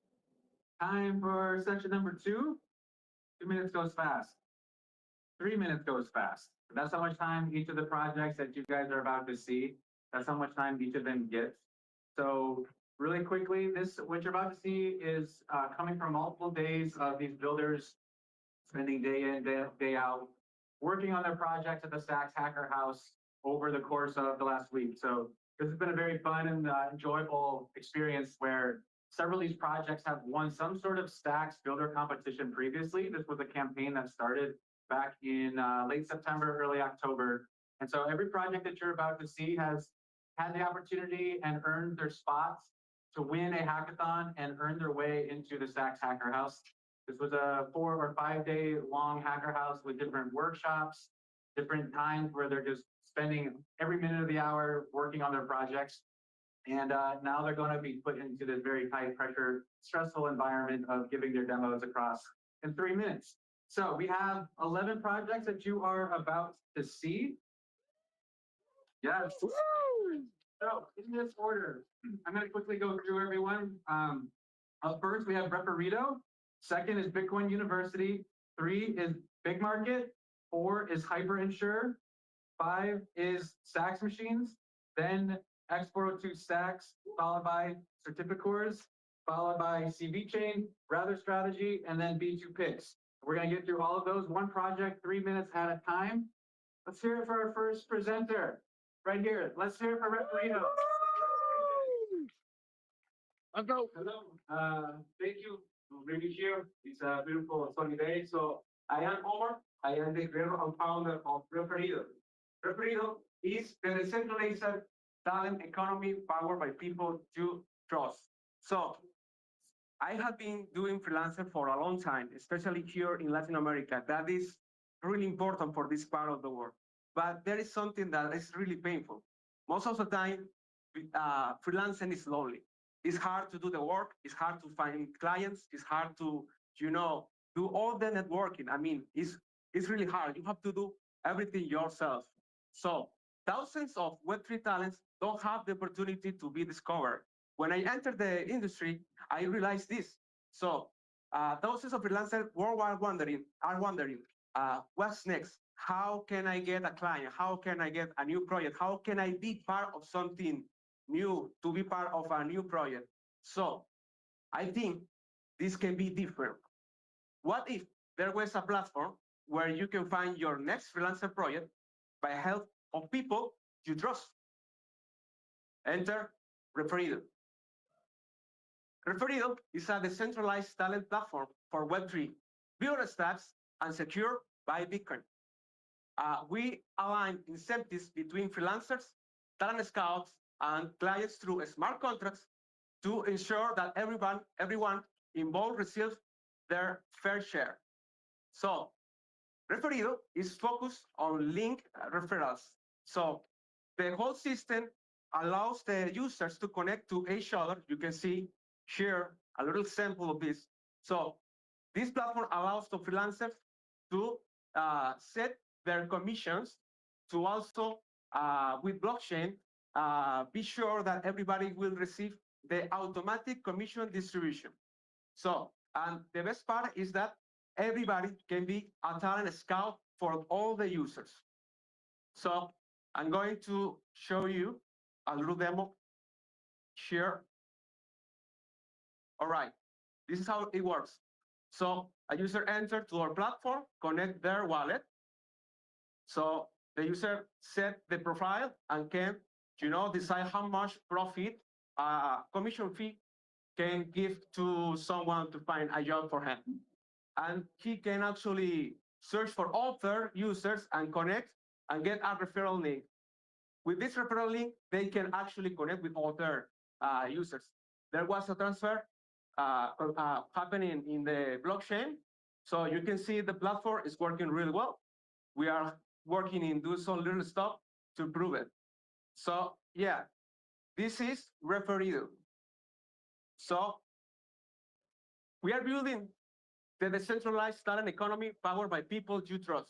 So with Referido, freelancers set their own referral commissions, talent scout and automatically the blockchain enforce who gets paid by automatic commission distribution. So if you want to join this project, there is our link to our Telegram. You can take a picture. So with Referido, we are starting the decentralized talent economy powered by people you trust. Thank you.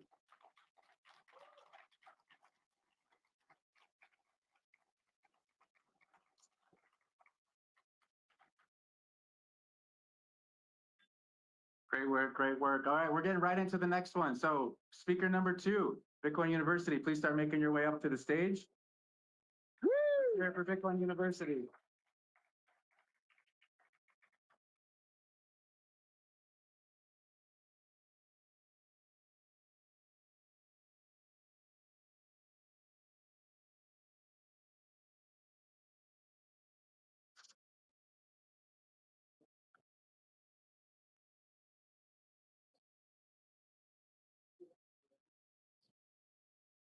Buenos dias, Buenos Aires.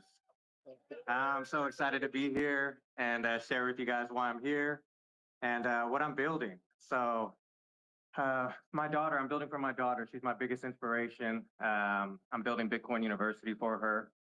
I missed her birthday to be here, and so I just, I told her I was going to be here for a reason, and that reason is that I believe education can unlock sovereignty and opportunity for the next generation.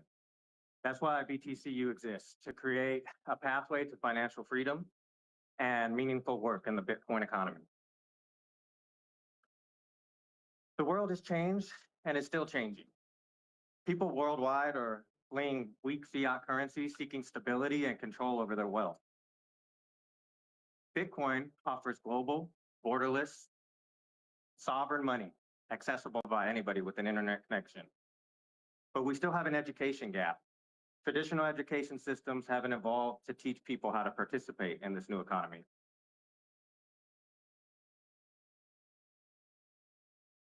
Traditional universities are failing the next generation of learners and workers. It's too expensive, the curriculum is outdated, people aren't graduating and getting jobs in the field that they're studying, and they're graduating with debt. People need skills, not diplomas, and they need income, not debt. That's where crypto comes in. It provides an opportunity. The Bitcoin and stacks economy is rapidly expanding, but there's no talent pipeline to fill these critical roles.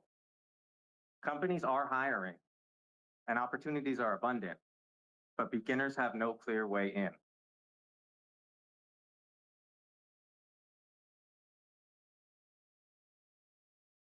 The real problem is that wallets are confusing and seed phrases are scary. Educational resources are scattered across the ecosystem and fragmented. Career paths are unclear and people don't know which skills lead to real jobs in the crypto economy.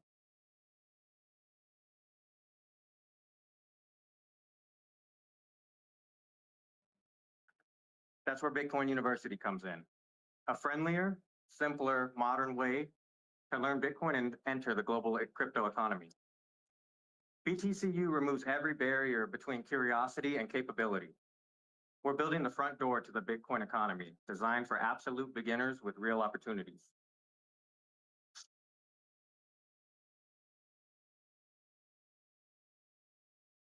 So we're designing beginner-friendly courses for anybody, regardless of technical background.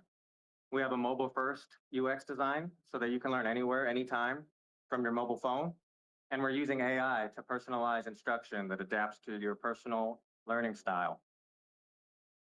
We are going to connect you with peers in the space that you can learn with, and also mentors to help you guide you through your journey. After completing courses, you will receive on-chain credentials, and we know all of the companies in the Stacks and Bitcoin ecosystem that are building on Bitcoin, so we can connect you directly to companies that are hiring talent. So, frictionless onboarding. We partnered with Turnkey and developed a way for you to create a wallet with your biometrics, so Face ID or fingerprint. And so there's no passwords, no complexity. You get an instant wallet and you can jump straight into your first lesson in under 30 seconds. So by limiting friction at the entry point, we ensure that nobody is left behind. So as you can see, it's very simple. You log in, you sign up with passkey, your seed phrases are stored on your device, and you can instantly get access to course content and resources. And when you're finished, you can mint your NFT certificate. Bitcoin University, let's build a future for our children. Thank you.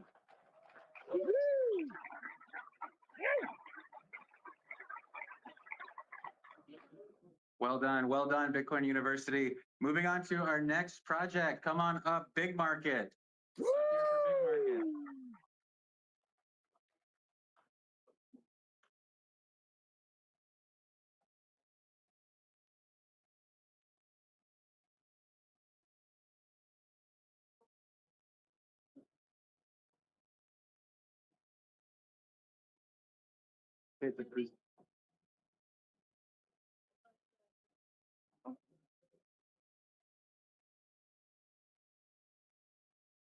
Yeah, of course.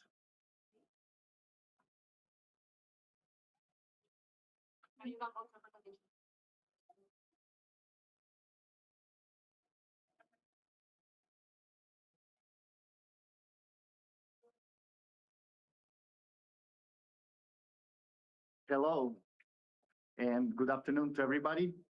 My name is Antonio.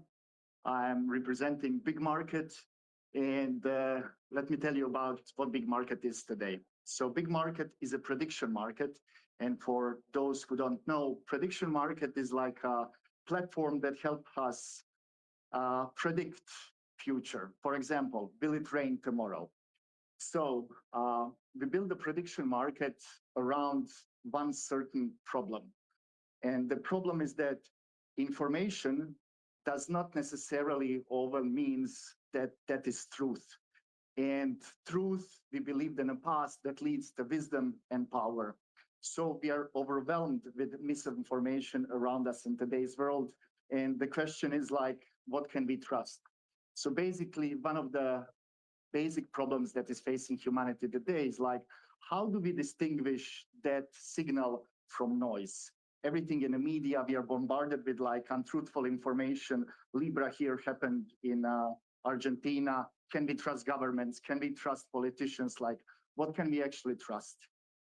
And the notion of prediction market exists for quite some time, but we have built Big Market completely different.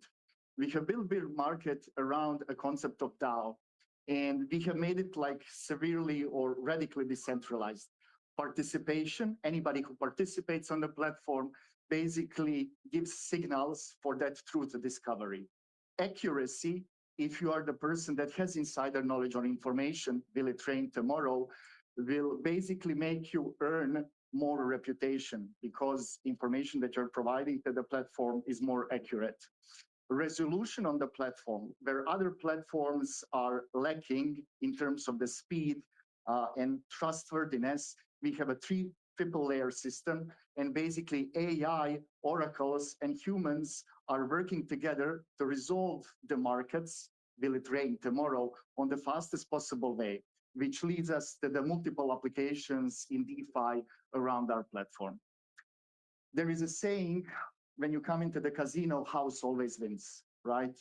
Because Big Market is built around concept of DAO, we have built it on a way that we build the house and we invite everybody to join in just by participating. You don't need to stake money, put money, just come there, leave a comment, and you immediately receive in our ecosystem something which is called soulbound token, like something that is very tied to you, and your soulbound token, soulbound reputation token cannot be traded on, cannot be traded or exchanged for anything else except for the Big Market ideal token, meaning that everybody can participation, take part into the protocol. Speed matters because triple layer system makes market cycle through very fast, which allows multiple applications in different industries.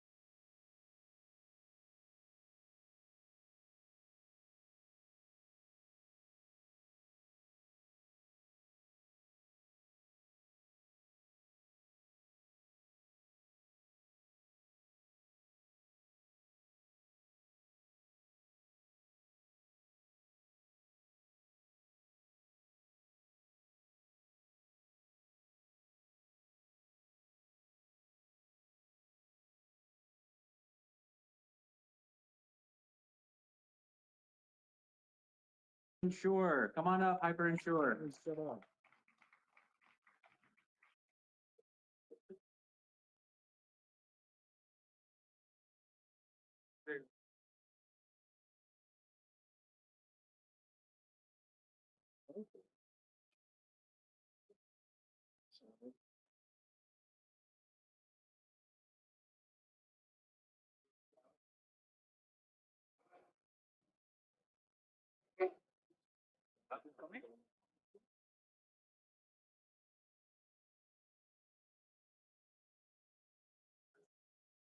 Okay, I check.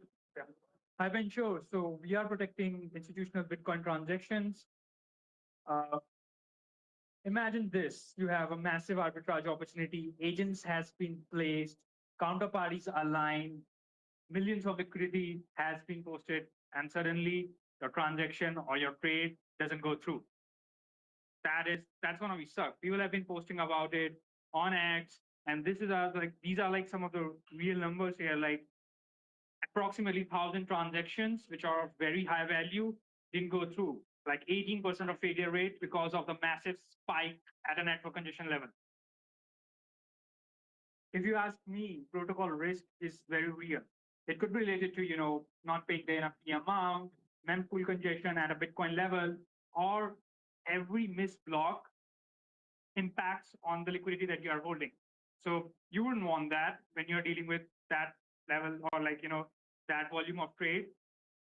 So here comes HyperInsure. What you have to do is before putting that high volume of transaction at a network, just buy one of the insurance policy at our platform, and we take care of everything from network congestion to network monitoring from mempool, and we make sure like your transaction goes through. And if it doesn't, and if your claim is legitimate, you will receive the payout.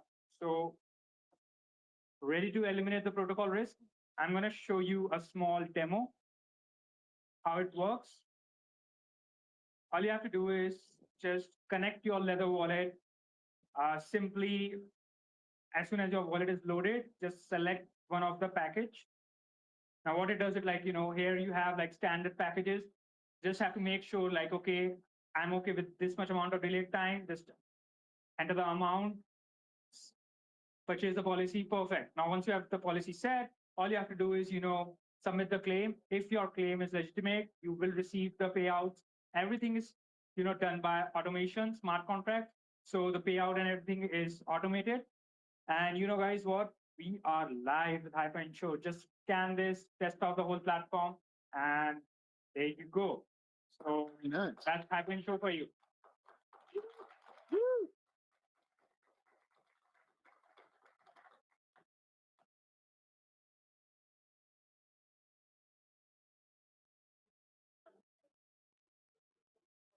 Nice job, HyperInsure. Okay, next we have Stacks Machines. Come on up, Stacks Machines. You are time for you to take stage. Here we go. Yay, Stacks Machines.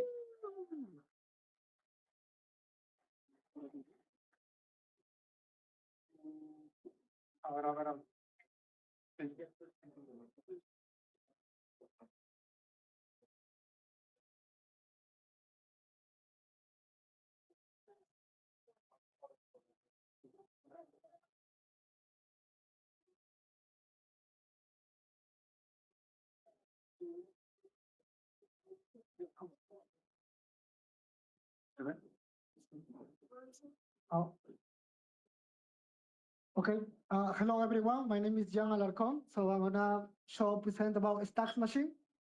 So the problems that we realize is like we want to help developers and we want to help founders, and we realize that these two important people face two problems. First, developers, they need more, assistant or tools for them to keep and develop fast.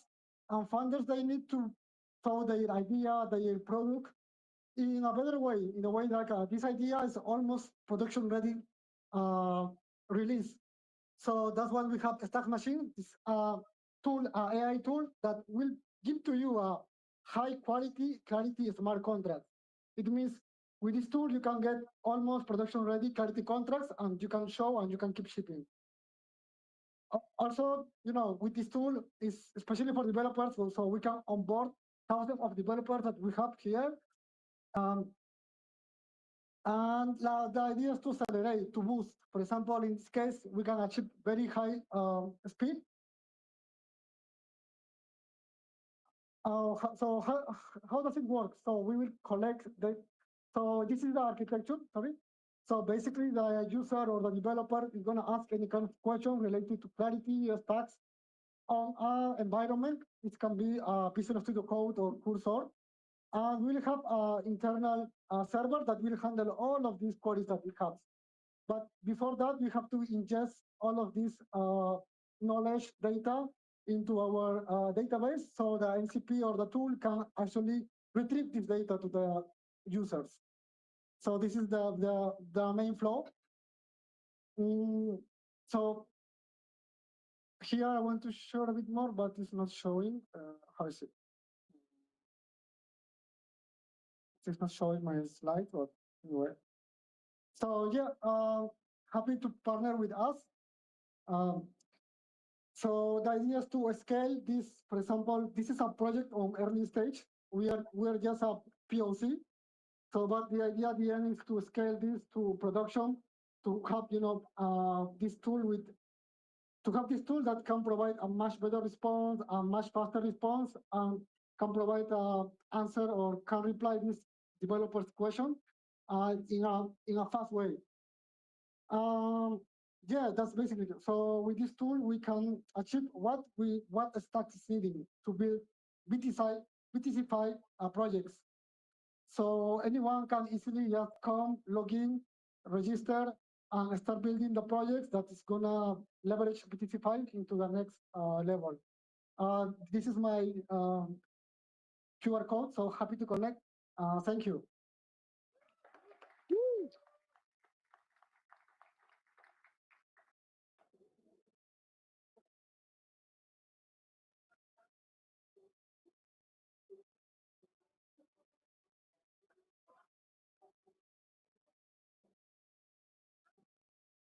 Great job. Thank you, Stacks Machines. For our next presenter, come on up. Let's hear it for X402 Stacks. Sí, gracias.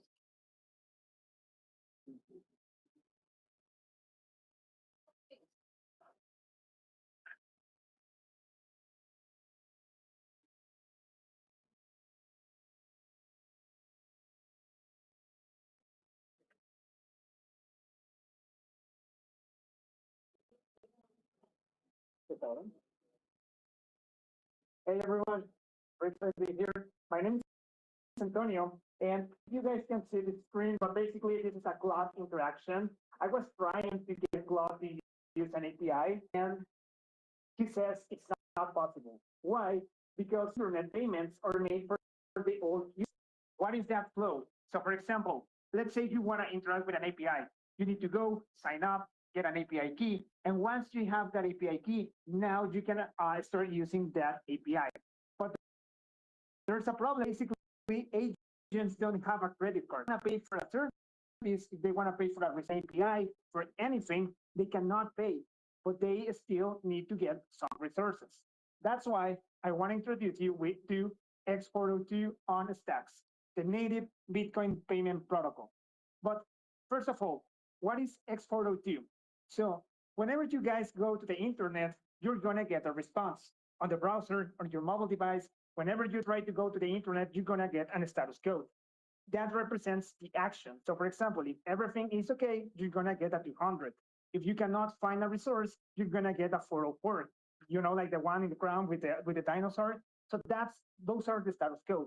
We also have the 402 status code, which represents payment required. In the past, we were not able to use this status code because there was no way to have micropayments. You won't pay with your credit card. You know, like it's more expensive to pay with a credit card 1 cent than actually doing something else, right? So we were not able to use this status code correctly. But now with Bitcoin and micropayments, we can add the payment details to that response. So this is the basic flow of how X402 works. So we have a client, let's say your AI agent. That AI agent wants to consume one resource, maybe an API to get a TikTok video, whatever. So it goes to that API, and the API will respond with 402. That's their normal flow. Actually, that works right now. But instead of only responding with 402, now the backend is going to send also the payment details, my wallet, and also the amount of SBTC that I want to receive for that resource. So once I get that information on the client, your agent will send that amount of SBTC to the backend. The backend will verify, the facilitator will verify the transaction. And once the verification is done, you are going to get the resource you were looking X402. So what this means for the industry. So basically, now every content creator, like if you are posting something on your blog and maybe an LLM is scrapping your blog for that information, instead of only get scrapped, now you can charge and get paid on Bitcoin for that resource. All right, another content creation. Something important I want to touch here is that yesterday, 30% of all the base transactions were made by X402 protocol.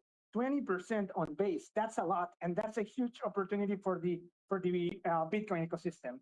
So I have a quick demo here. I think I'm going to skip it because I cannot see it here. But basically, I was trying to get information from that TikTok video. That's the cloud example I was showing at the beginning. So I couldn't do it. But with X402 on the stacks, now I can get paid with SBTC, with Bitcoin, and get that resource. I'm going to skip the video because we cannot see anything. But, well, let me introduce you to the team. So my co-founder and CTO, Cloudco, he's really good at AI, at coding. And me, Antonio, I've been founder many times before. I did Y Combinator a few years ago and also launched the first crypto credit card in Mexico. And well, if you guys want to start Stacks X402, you can scan this QR code. It's ready. It's now ready on TypeScript. And if you're gonna connect, my DMs are open. So thank you so much, guys.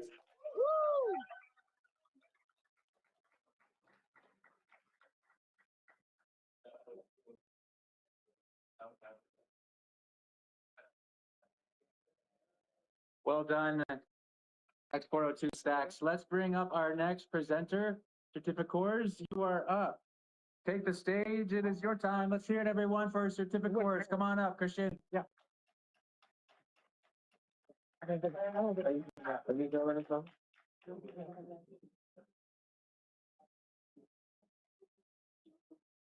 Oh, yeah. That's it. I think it's found something. I need more muscle. Hold this right here. Hold on. It's gonna fall down. Sorry. Okay, block it over. Oh, there we go. There we go. We got it. We got it. Ooh. Yay! Look at that muscle. All right. Mike's looking like fun.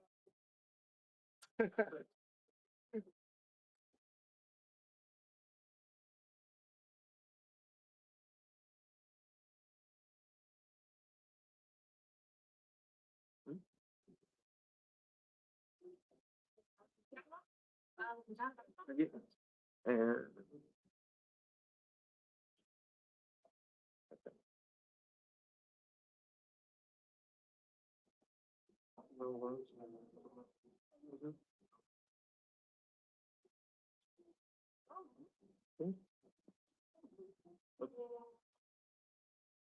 Delante justo con el otro compañero.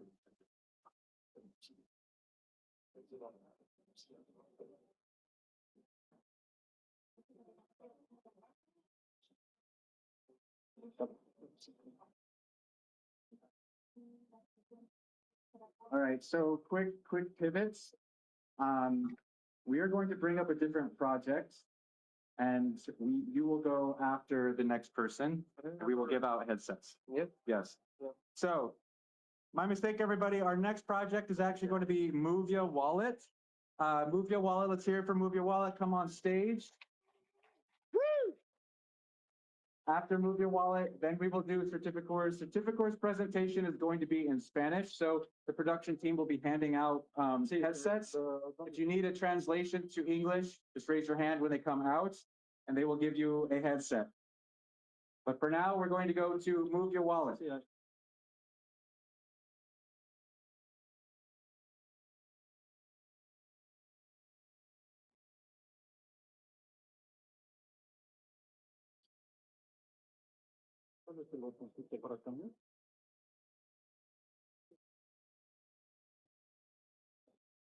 Este nomás.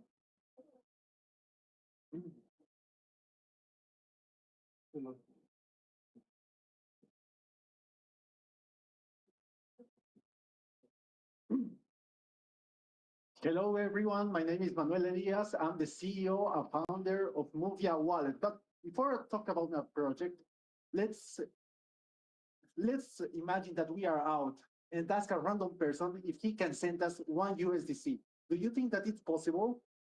Most likely not. And how many time it will take to teach that person how to create a wallet, say the seed phrase, have the token for the gas, and a lot of basic concepts and a lot of time. That's why I created Movia Wallet. It's a smart wallet for everyone, but focused on web to person, where you don't need to understand blockchain concepts, have the network token for the gas or sign the transaction because it's gasless and signless. You just need to connect your Gmail and send messages for help transactions.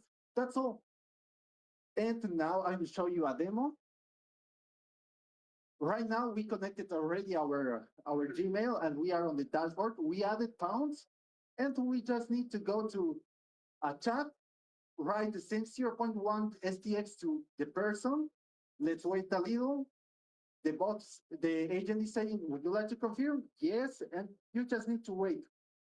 Here you can see the transaction, the hash, then we have the history. And another feature that we have is that we can add a contact. Not only this, not only transactions, you can make swaps, just sending messages. It's like this. So the person that you went out to talk, now, yes, he can send you money just with one transaction. What's Movia different from the other wallets? Simple access to your wallet and integrate AI assistant for transaction and swaps. This wallet is self-custodial. All the data will be stored in your phone, so we won't have your seed phrase or your private key, nothing. You have it. Our roadmap, we have 5 stages. We are right now in the second one, building the MVP. Next, we would like to have at least 1,000 users from Bolivia, Argentina, all Latin America. Then we would like to add all the feedback that we received, add new features, and finally have a pre-seed investment secure. This is the business model. We have 3 models. The first is commission for swaps, 0.5% for each swap. Then if you have a pro account, of course, you have to pay a monthly fee. The commission will be less for the swaps and priority super. And finally, the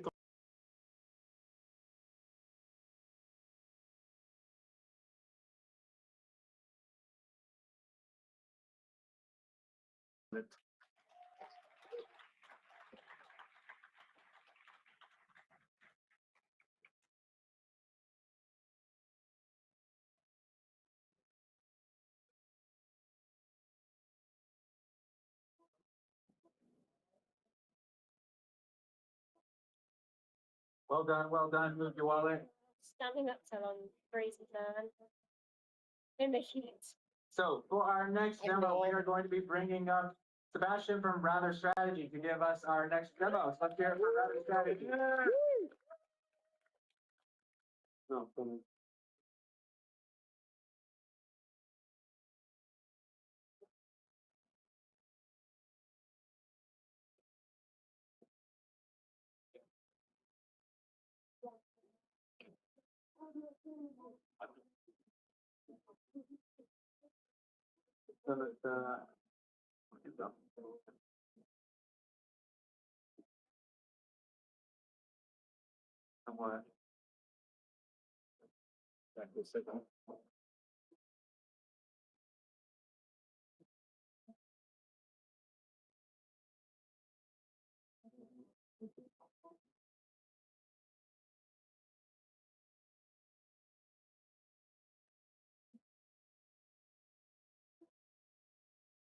Antes lo probamos. Antes de una moda, por favor. Okay. Thank you very much. There we go. My name is Sebastian Rosenberg. My name is Sebastian Rosenberg. I'm project manager. I'm part of the growth team at Brother Labs. Radar Labs is a local software company. We work with different foundations like Arbitrum Foundation, Near Foundation, MultiverseX, among many others. And this is our first approach into stacks and clarity, so we are really excited. And what we built is the Radar Strategy Protocol, which is about automated token strategies on stacks.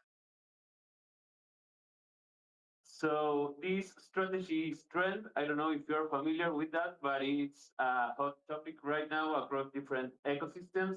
It was following the Michael Saylor's MicroStrategy strategy, which is selling a token in order to a stock, in that case, in order to buy another asset, Bitcoin in that case. So the first one in this case was Punk Strategy, who launched a token called Punkster in order to buy CryptoPunks. They currently hold over 34, I think, CryptoPunks, which is huge, and the market cap is over $35 million in this dip. The week before it was like 9 figures. And beside this, it's happening with different NFT collections. And another example I added is Node Strategy, which is a token trading node monks, which is a Bitcoin ordinals collection. And also is a way to prove that this works and made a collection bump over a 70%. But there is a problem with Bitcoin ordinal. These strategies are not automated, are run by a centralized team. So we are aiming to solve that too. So how this automated token strategy works, just to make it short, basically someone launches a token and a liquidity pool to trade that token. That liquidity pool generates a trading fee. It can be set up by the creator, 5%, for example. So each time anyone buys or sells the token, it generates a fee that goes into a treasury. That treasury has an automated token strategy, and when it reaches the floor price of a particular NFT collection, it buys and released it on profit with a premium. Let's say, for example, 20%. So when that NFT gets sold, all the proceeds are used to buy and burn the strategy token. This way, the strategy token helps the NFT collection, and the NFT collection helps the NFT token because it buys and burns it. So it generates a perpetual flywheel between both. And again, it's proven that it helps a lot to the collections. So this is how it works. Next one. And we have built, I don't know if with the sun you can see the front end. The main developer behind this was Mauro Coco, who's present here. And we built a proof of concept, an MVP, to show this can be done on Clarity on stacks. We did 4 smart contracts, one for the token interacting with LP, another one for the marketplace, another one for the NFTs, and for the trading strategy. So this works. We can see the other one. Here you can see the treasury balance of the trading fees. The floor price of the NFT collection is trading, so now it's ready to buy and release it on top. And the amount of the strategy tokens that have been bought and burned, it's a fixed supply token. So again, we want to bring this proven tool to the stacks ecosystem and also solve this clear pain point on ordinals. So thank you for your time. You can connect here and we shall.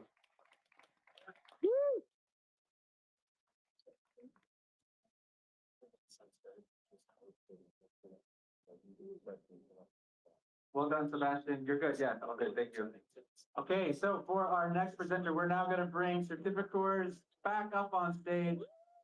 Christian, are you with us? Yeah. All right. So while we're waiting for Christian, Christian's going to come up now. After Christian, we have Beat to Picks. We're going to finish up with Hawk. So, Lisa? Let's hear it for Christian, everybody. Woo!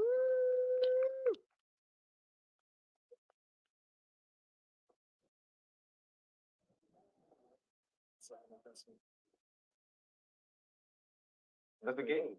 Perfecto. Hola, bueno, mi nombre es Cristian, fundador de Certificate, y hoy les hablaré porque el fraude de diploma Hoy en día es una industria que mueve más de 7.000 millones de dólares cada año. Sí, así es una industria. Esto les está costando a las compañías miles de millones en malas contrataciones y asuntos legales. A los estudiantes no logran comprobar su verdadero valor y las instituciones ven dañada su reputación. El sistema actual es lento, caro y basado en la confianza, no en la verificación. Ahora iremos desde los sistemas obsoletos a un futuro de verificación instantánea, inmutable y universalmente certificable. Somos Certificate. Somos Certificate, la fuente oficial para la nueva validación de certificados académicos. Usamos la blockchain de Stack para lograr crear una verificación en segundos, proteger marcas de instituciones y una verificación instantánea de certificados. Nuestra plataforma crea valor para todos, las compañías, reclutadores, estudiantes e instituciones. Nuestro modelo de negocio es B2B SaaS. Compañías y reclutadores pagan una suscripción anual por nuestro sistema para poder verificar certificados. Ya tenemos un MVP trabajando. Dentro de los siguientes meses planeamos lanzar nuestro piloto con al menos 2 escuelas e-learning. Ahora veremos la demo, donde solamente ingresando el correo pueden encontrar la wallet y ingresando el nombre del curso certificamos en la blockchain de Stack. Aquí podemos ver cómo se genera el ID y está registrado en la blockchain de Stack. Sin ningún problema. Luego, como estudiante, pueden ver todos sus certificados listados. Y dentro de una certificación tendremos un ID que nos llevará a validar el certificado de manera inmediata, sin ningún problema. También tenemos un explorador público donde con el correo podemos buscar todos los certificados de un usuario, los datos de una academia y más información sobre un certificado particular.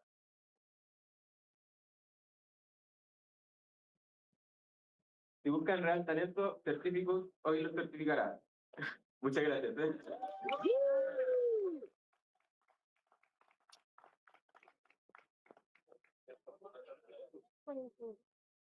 Well done, Christian. Well done. Let's hear it one more time for Christian. Great job. All right, so moving into our next speaker, we are down to our final 2 projects. Our next presenter, pointing to you, Ronell. Come on up, B2 Picks. It is your time to take the stage. Let's hear it for B2 Picks, everybody.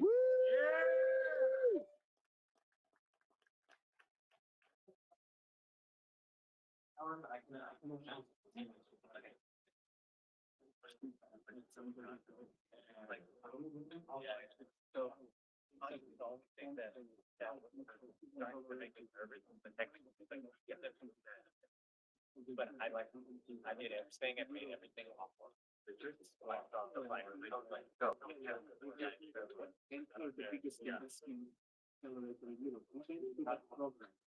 Like keep it more good in 4 days, but what is it going to bring it to people other than from go for a run like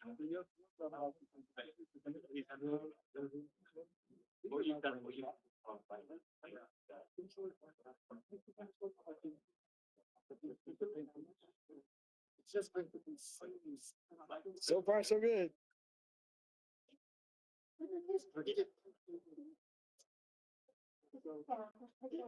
I'm not sure.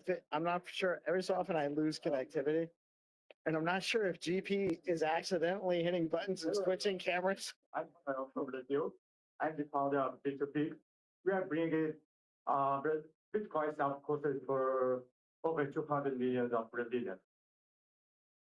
I worked over 15 years as a software engineer. During this time, I met Bitcoin.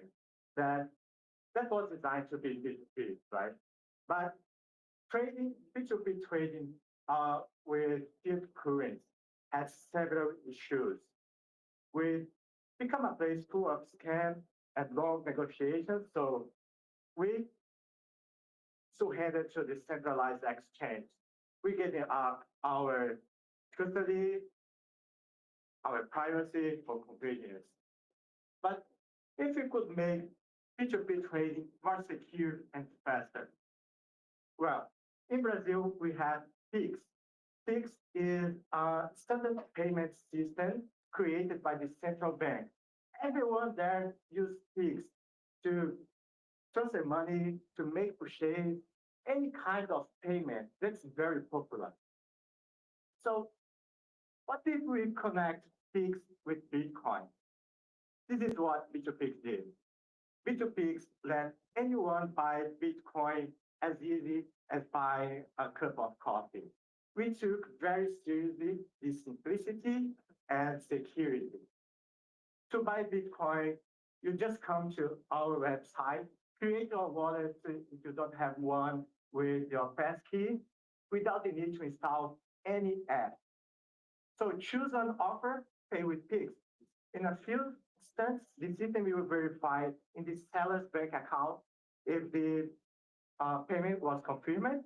So it will release in the smart contract the Bitcoin for the wallet, the buyer's wallet.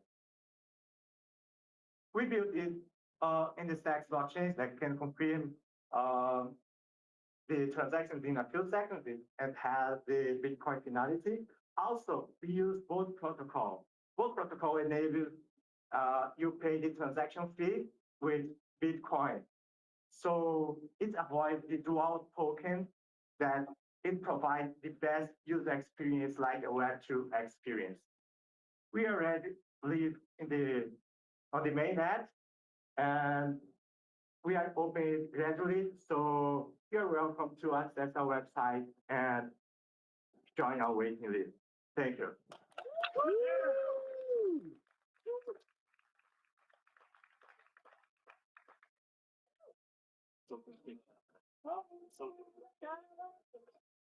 You sold your piece. You sold your piece. Let's go. Well done, B2Pix. Okay, so we're down to our last presenter. So let's go ahead and get into it for our next presenter. Muy especial, feliz cumpleaños a ti, Pablo. Let's hear it. Thank you. Wait, that's my double. Thank you. Made it. Take your time, take your time. So thanks, my ass. Just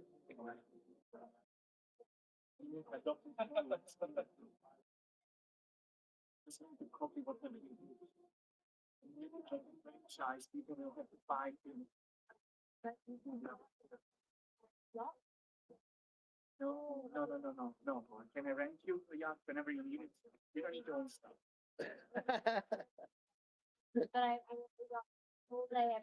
Just like 2 suitcases so you can move free wherever you want. It's like picking up, I don't know, you don't need to own stuff. Okay, thank you. What if we like co-own it? You know what? That boats only go down in value. Exactly. And you want to change the boat, and now you need a smaller boat. Then you're going to move from, I don't know, Ibiza to, let's say, France. It's expensive, takes time. Yeah, but how did I finance it to begin with? I loaned out my Bitcoin, right? My Bitcoin's gonna go. Yeah, the big business actually wants to be paid. Oh. Goods and services, I guess. So don't own the boat. Never own a boat. Own a small fishing boat. I own a small fishing boat. Well, but then you're monetizing. Huh? Then you're monetizing. I just fish with it, but that's like a small fishing boat. But like for the bigger boats, you always run. You don't need to be more on the boat. Yeah. Hola. Hola. Muchas gracias por venir. Bienvenidos a Buenos Aires. You like Buenos Aires, right? Yeah. I want to know who I'm referring to.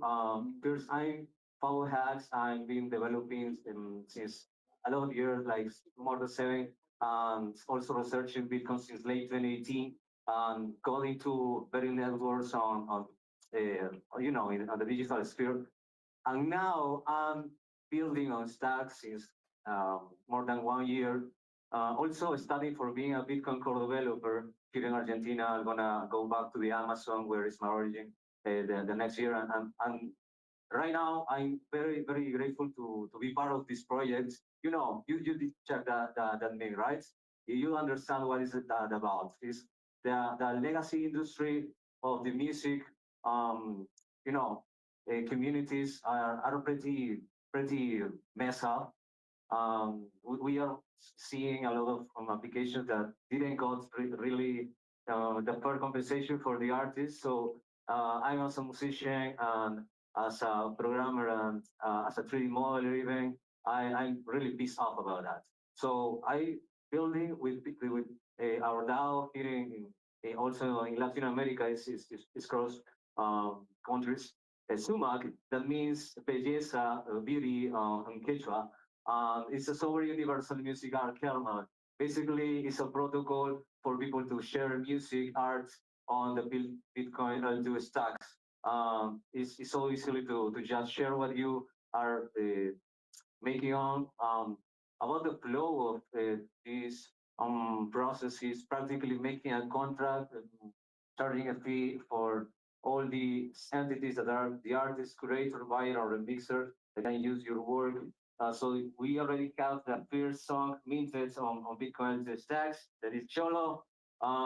Is now driving also the advance. Yolo Cholo is the first album. So how to earn Satoshi really? That's what people ask, right? Not just how to buy it on the floor or whatever. It's like how to really only as an artist. We have Satoshi from the SBTC, this network that is really strong. I really believe in that. I want to test it. You just have to meet, list, launch, and earn and repeat. That's what you need to do on this ecosystem. So practically I'm doing this for open source. All my work is open source. You can check it on GitHub, anywhere. On my site, that is hacks.pe. So we stand for the right to play. I invite you to check sumac.app. Maybe you can get a little bit of fun over there. I'm Follow Hacks. You can follow me on Nostr or whatever. Do what you want. Okay? Thanks.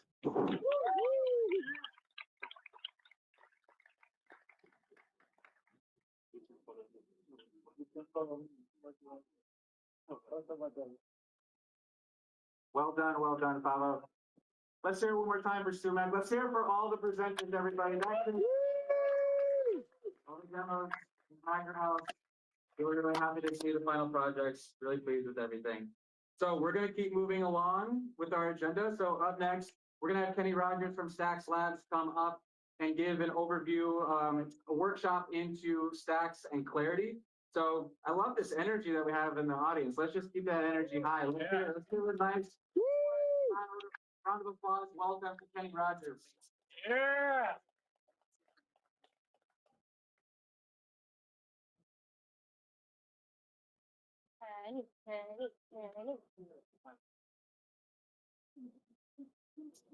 While Kenny gets set up, what the rest of the afternoon looks like is after Kenny, we're going to hear from the Stacks Latam team. If you're here at the beginning of the morning, I gave an overview as to why we are here, why we are in Buenos Aires. The Stacks Latam team is going to give some context as to why that is. After the Stacks Latam team talks, we're going to hear from Eric Toy from Stacks Labs, who's going to talk about bridging Bitcoin with SBTC. And we're going to round off our last speaker with Raphael, so from Hero. And so Raphael will be talking about how to build real applications using stacks and K-hooks. Yeah, baby.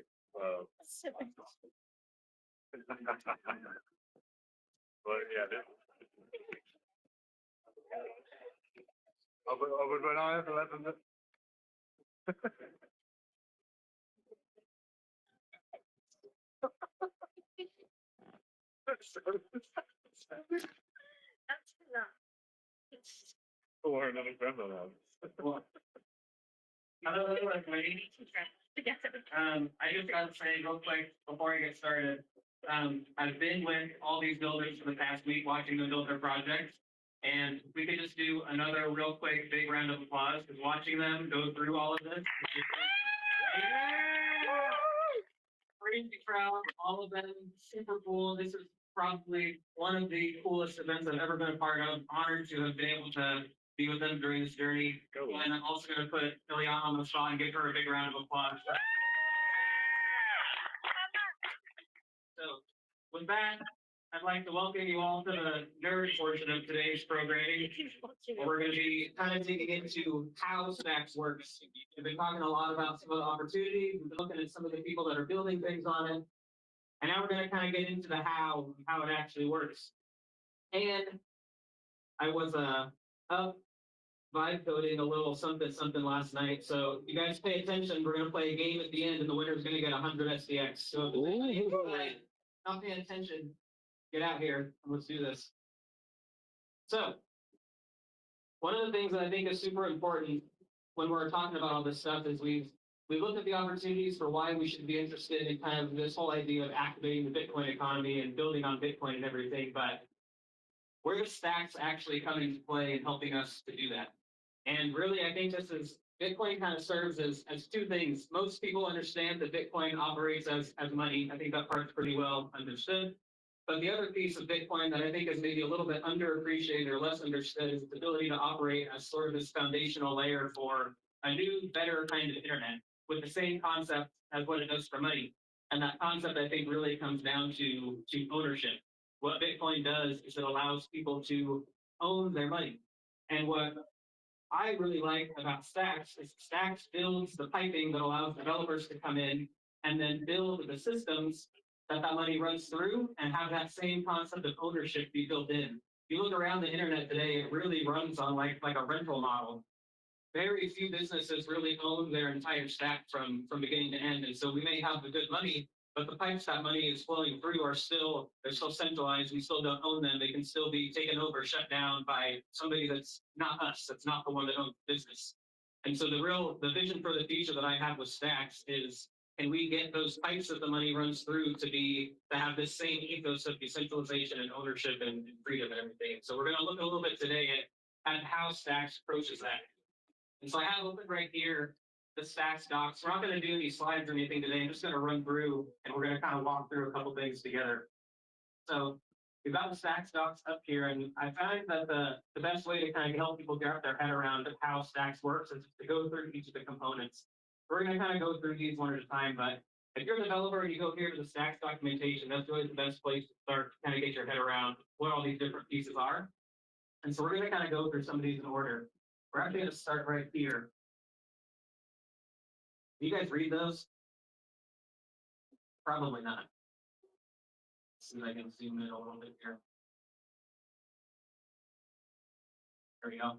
So this is kind of what I would say almost like what you might call the transaction journey of how somebody's going to interact with Stacks and how that's going to flow from when the user first initiates an action and how it's going to flow through the whole system and ultimately settle onto Bitcoin. It's another term that we throw around a lot. Stacks helps things settle on Bitcoin. So today we're going to kind of look at the path that actually goes down. And the first thing is obviously the user app. So this might be a wallet, this might be a DeFi protocol, whatever. This is really going to be the first point of interaction. And usually what's going to happen is that when a user uses their wallet to call a transaction, behind the scenes, that's going to be using a JavaScript library called Stacks.js. So real quick, how many people are developers out here? Okay, so like half and half about. So if you've ever built on Solidity, Stacks.js can be thought of as like Web3.js or Ethers.js, but it's really going to be the interaction layer between the user and the Clarity smart contracts. So that's kind of where the journey is going to start from the user perspective. They're going to interact with an app. That's going to use a Stacks.js function to then call a Clarity contract.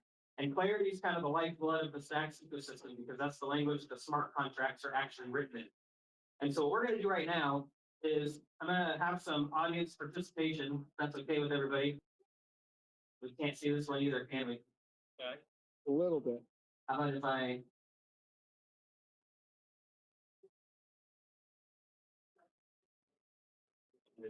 Oh, we can't tell. This may not work. We can't see this, but that's okay. We're going to wait. All right. What this was supposed to look like was a nice, beautiful little set of templates for what we actually want our contract to do. But basically what we're going to do right now is we're going to build, it's called a multiplayer counter contract. super simple. The goal is we're going to maintain accounts, and anybody could initiate a transaction to add on to the account. And so what we're going to do is I'm going to call out what we need to add next, and you guys are going to help me kind of put together this clarity contract so we can kind of get introduced to some of the concepts. So what I want you to do is I want you to look over here on the right. We've got a collection of a bunch of different elements of clarity functions and contracts that we need to put together in the right order to write our contract. And so the first little block that we have over here that you guys can't see, the first thing that we have to do is define a storage map. So I'm going to start calling on everybody to shout out. If we need to define a storage map, which one of these do you think that we need to use? And I'll give you a little bit of a clue. The pink ones are the ones where we need to define something, so create something new. The yellow ones are where we need to call a function. And then the blue ones are going to be variables, so they're going to hold some values. The orange ones are going to be different data types, and the green ones are going to be the actual data itself. So if we want to define the storage map, which one of these are we going to grab? Define map. Somebody said define map. Hey, we want to name it counters. Which one? Counters, the blue. Yep. Now, we want it to be keyed by the user. And what that means is a map is basically a data structure where you have a piece of data that has an identifier. And so what we're saying here is we want the data here to be able to be identified by a user. How do we identify users in crypto? Principal. Addresses. So in stacks, an address is called a principal. So if we remember that the orange is the type that we want to put here, and we need it to be an identifier for a person or a principal, then that means we're going to put what here? Principal. Principal. And we want them to be storing a type of a number, but it's a specific kind of number called an unsigned integer, which basically means a positive number. So if we say unsigned integer and it needs to be this same type of data, which one are we going to want to throw there? Uint. Uint. Now we just need to end. I'm not going to make you guys guess that one. Next, we need to define a read-only function. Which one's that going to be? Define read-only. Read-only. Nice. If you can pick up on what I'm doing here, I'm trying to highlight how readable clarity is, because you can basically just pick and choose for the thing that you need to do, and there's going to be a function that's going to be named similarly to that. So we want this function to be named getCount. And the yellow ones are function definitions. There's two different ones here. So which one do you think we're going to want to use here if we're just trying to define the function name? GetCount. Right. Now what we need to do here is we need to define the argument that we're going to pass to this getCount function. And we're going to call that argument to, and it's going to be a principal type. So we're going to want to do which one there? At the bottom. Nice. And now what we want to do here is the first thing we want to do is if whatever we're about to look up fails, we want to have a default fallback value that we're going to fall back on. And so we need our value here to default to something. So what are we going to want to call it here first then? Default to. Cool. And we want it to default to 0 if it doesn't find anything. U0. Okay.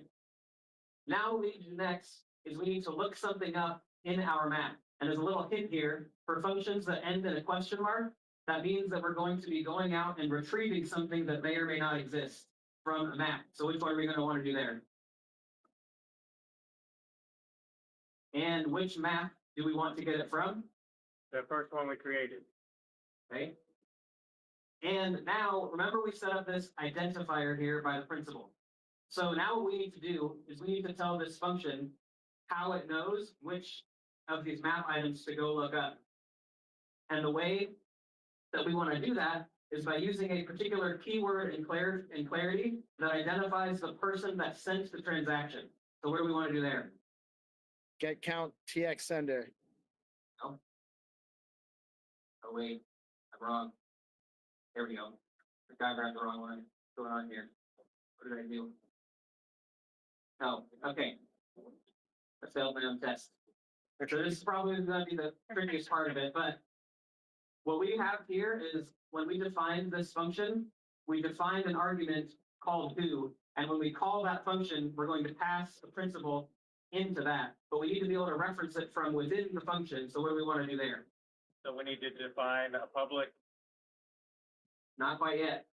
All we're doing here is we're telling our function who we want to look up. and it corresponds to the variable name that we defined. There we go. So that's what we want to do there. And then we're just going to end that one, and we're going to end that one, and we're going to end that one. Where are we at time? Okay, we speed up a little bit. Next thing we want to do, define a public function. Which one's that going to be? Define public. We're going to call it count up. Function's going to be named. Now this one doesn't have any arguments because we don't need to pass anything into here, because what this behavior is going to do is it's just going to increment the counter that we have right here. So what we want to do is, if this succeeds, we want to return a success message. In Clarity, there's two return types. There's OK and error. So we want to tell this function that we need to return a success message. So we're going to do what right here. Now we need to set a value within our map. So we're going to run the map set. We need to tell it which map we want to update. It's going to be counters. And now we want to make sure that whoever calls this is the one whose count is going to be updated. So whoever sent the transaction. Okay, that's what we were trying to do before. Now we need to do an addition function, and operators work a little bit differently in Clarity. If you're used to other languages, you might be used to saying, 1 + 1 = 2. In Clarity, what you're actually doing is you're calling the add function and you're passing arguments to it. So we need to call a function that's named plus. Which means we want to grab this guy right here. And the next thing that we need to do is we need to get the current count of this person's counter. So we're going to retrieve that value from the map. Then we are going to add 1 to that. And now it's just a bunch of end parentheses here. And congratulations, we all wrote out Clarity contract. So with that, I'm going to talk a little bit about the next tool that we have in the Stacks ecosystem, which is Clarinet. So if we go back and look here at our diagram right here, Clarinet's right up here. And Clarinet is really the home base for Clarity developers because it's where they're going to initiate the process of writing their Clarinet contracts or Clarity contracts. That's where they can set up a local developer environment, get all that stuff going. So what I'm going to do is I'm going to run a command called Clarinet new, and we're going to say multi count. We're going to change into that directory. Then what we want to do is we want to create a new contract called multi-count. And we see here, we've got a couple different folders in here. We're going to pop open cursor. You guys can semi-see that, right? We're going to get our contract right here. Right now, it's just empty. And so we're going to see if this is actually a valid contract that we just wrote together. We're going to save it right here. We're going to run back, and we're going to run Clarinet check. Congratulations, we just wrote a valid Clarity contract by putting some building blocks together. Nice. So that's the quick tour of Clarity. The next thing I want to go over quickly is proof of transfer, because this is a pretty core part of how Stacks actually operates. When we talk about how Stacks is like a Bitcoin layer 2 and settles on Bitcoin and has Bitcoin finality, proof of transfer is the mechanism by which all of that happens. And so we've got a diagram here that can hopefully help make this a little bit easier to understand. I don't know how readable the words are, but we'll go through each piece of it right here for what we can see. So basically it starts with the miner, which is this little guy right here. And what that miner is going to do is that miner is actually going to spend the Bitcoin. So that's how mining works in proof of transfer. The Stacks miners will start by spending Bitcoin. And what that's going to do is that's going to put them into a weighted random function to decide who's going to become the next miner.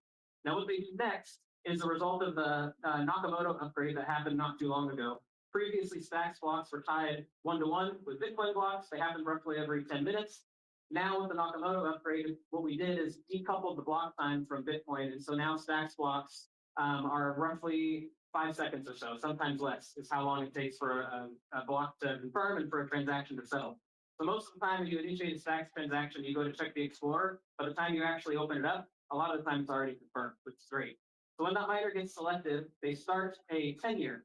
And what that means is their tenure is going to last that whole Bitcoin block, but they're going to be mining blocks every few seconds during that amount of time. And then what they're going to do is they're going to pass those blocks to signers. So the miners do not append the blocks to the chain. the miners just propose the blocks. They pass them to signers, who are a separate party in the mining ecosystem. And what they're going to do is ensure that the blocks the miner pass actually conform to the rules of the chain. And if they do, then they're going to confirm them onto the chain. And so where does that Bitcoin actually go? That Bitcoin gets sent to stackers who are related to signers in the ecosystem. Stackers are people that are locking their stacks tokens up in exchange for earning that Bitcoin as yield that the miner sent over. So when you earn yield on stacks, you're not earning some randomly inflated token. You're actually earning real Bitcoin. And so the staking mechanism in stacks is not deflationary, because it does not increase the supply of the SDX tokens outside of the set Coinbase reward as part of the emission schedule anyway. And so this right here, this whole picture, this is what's called a reward cycle. And a reward cycle is 2,100 Bitcoin blocks, roughly 2 weeks long. And so what'll happen is these stackers, at the end of that reward cycle, they'll get a proportion of that Bitcoin yield distributed out to them, proportional to how much they stacked in the protocol. So that's the quick whirlwind overview of proof of transfer. And the next thing I want to cover is SBTC. So SBTC is really how we can actually use Bitcoin on the Stacks chain, because as everybody knows, Bitcoin by itself is not programmable. So if we want to take it and use it in a programmable environment, we have to somehow find a way to represent that Bitcoin within the programmable environment. Most of the time, that's either a centralized or relatively centralized solution like wrapped BTC, for example, on Ethereum. And so what the Stacks core developers sought out to do was they wanted to create as decentralized of a version of this as possible. So when Andre was up earlier, one of the kind of principles he talked about was, what can we build on Bitcoin with the technology we have available to us now that is as decentralized as possible, that then also leaves open a path to further decentralization over time. And that's really the core ethos behind how SBTC works. And so the way that this actually works is, maybe another example of not being able to see, this is what I get for being a dev and doing dark mode on everything. But basically, we got Alice up here. Alice wants to use a Bitcoin in DeFi protocol, but she doesn't trust a custodian to hold her Bitcoin. And because Alice is super smart, she decided to join the Stacks ecosystem and try out SBTC. So right here, down here, you can see we've currently got 100 Bitcoin stored. This isn't real numbers, by the way. We have more than that, but for the example, we have 100 Bitcoin that is in what's called the peg wallet of SBTC. And so what's going to happen is Alice decides she wants to convert 1 Bitcoin into SBTC so she can use it in the ecosystem. She's going to send that Bitcoin to that special wallet that's collectively controlled by the signers. Now, these are a separate group of signers than what we talked about for Stacks, but it's a decentralized group of signers that are going to basically collectively control this wallet. So it's not like a single organization, it's a distributed set of organizations that are going to control this wallet. She's going to use something like the Bridge app that we have set up on the Stacks ecosystem, or as you can do also if you're an application, you can actually build your own custom version of a Bridge into the UX of your application. So her Bitcoin is going to get sent to that wallet. We have a couple different components that are then going to basically notify the signer software that that transaction has occurred.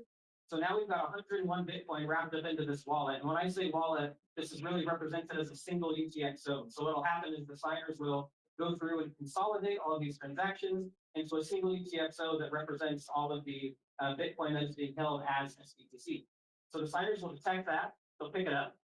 And then what they're going to do is after that gets sent to the signers, that transaction has happened, they're going to verify it. And then what they're going to do is they're going to then basically vote on if that is a valid transaction or not.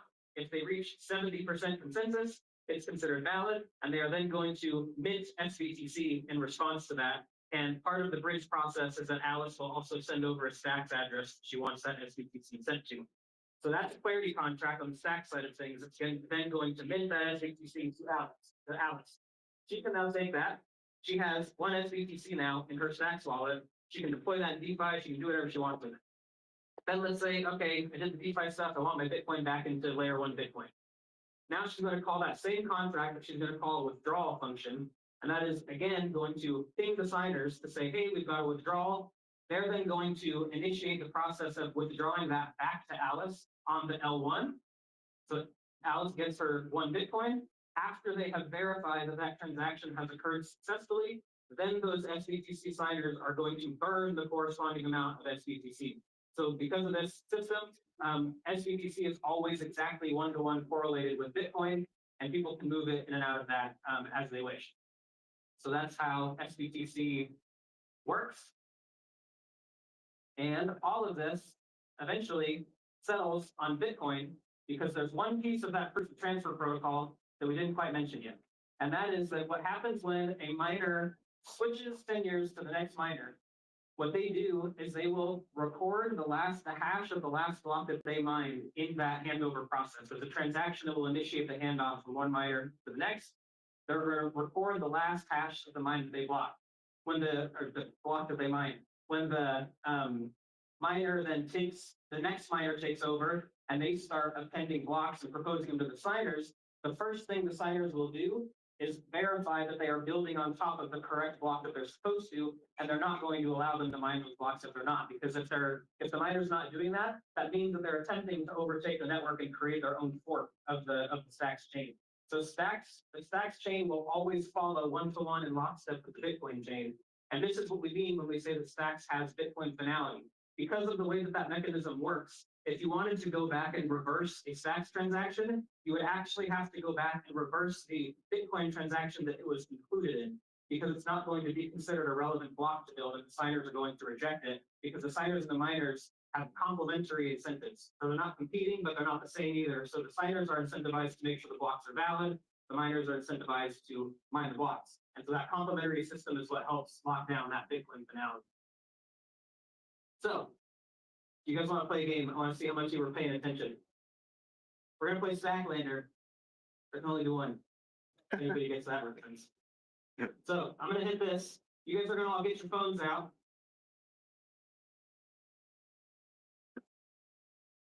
And we're going to scan this. We're going to play a little trivia game. The more correct answers you get, and the faster you answer them, the more points you get.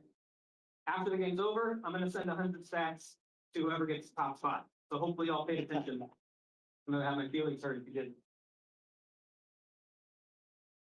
Let me know if it's not working.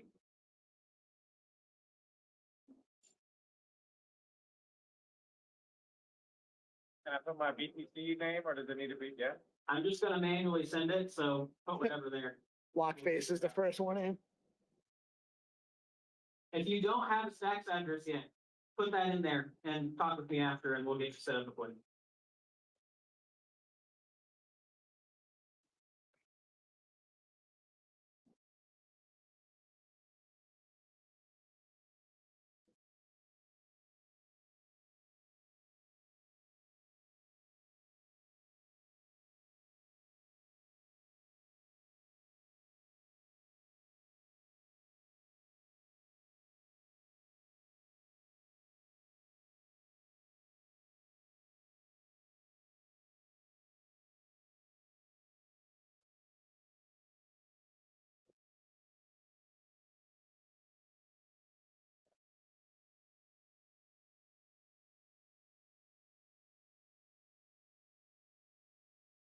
Everybody good? Anybody still going?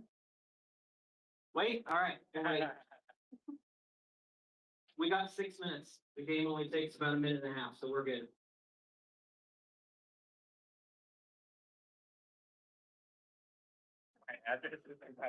Bravo, you're trolling on me.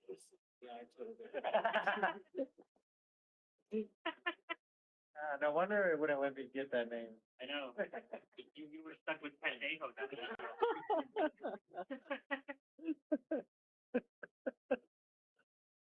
Have some competition there.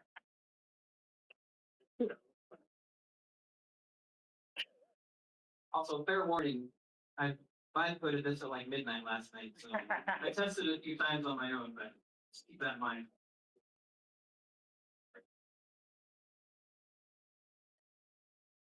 Everybody in? Yep. Somebody say no? Mike, are you saying no, or are you stretching your neck? Okay. All right, we're gonna do this. Everybody get ready? You're gonna be looking at your phones. That's where you're gonna want to look. Questions are gonna pop up. You gotta get the right answer as quick as you can. Ready?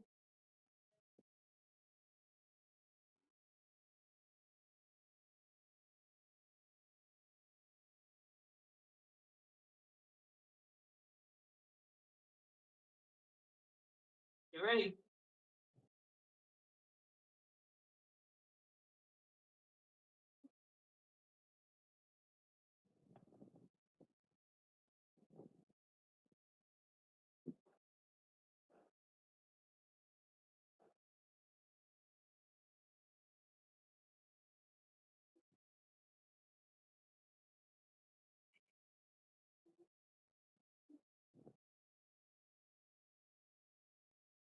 Halfway there.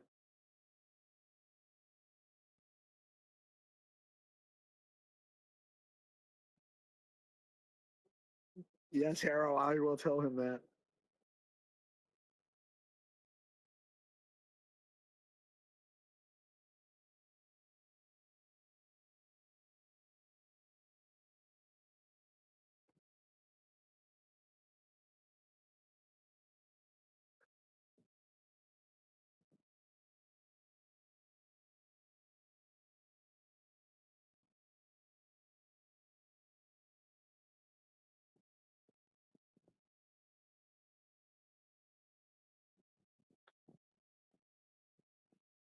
All right, we're down to the last question.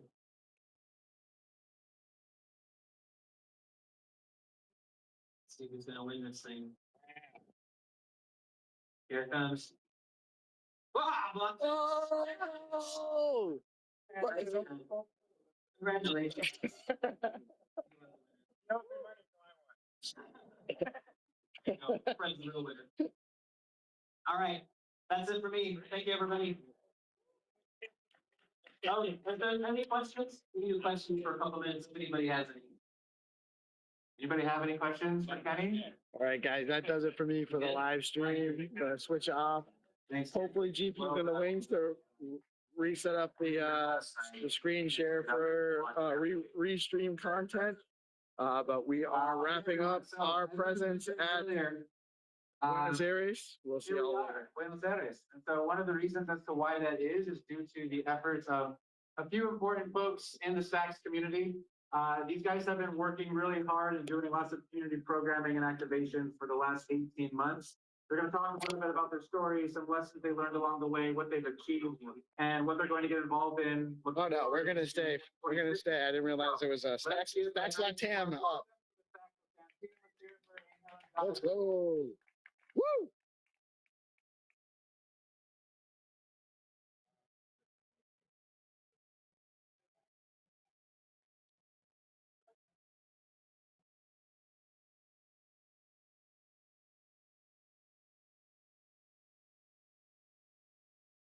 Brother, can you do me a favor? Yeah, sure. Can you just hold this on that for a minute? Sure. That's it, man.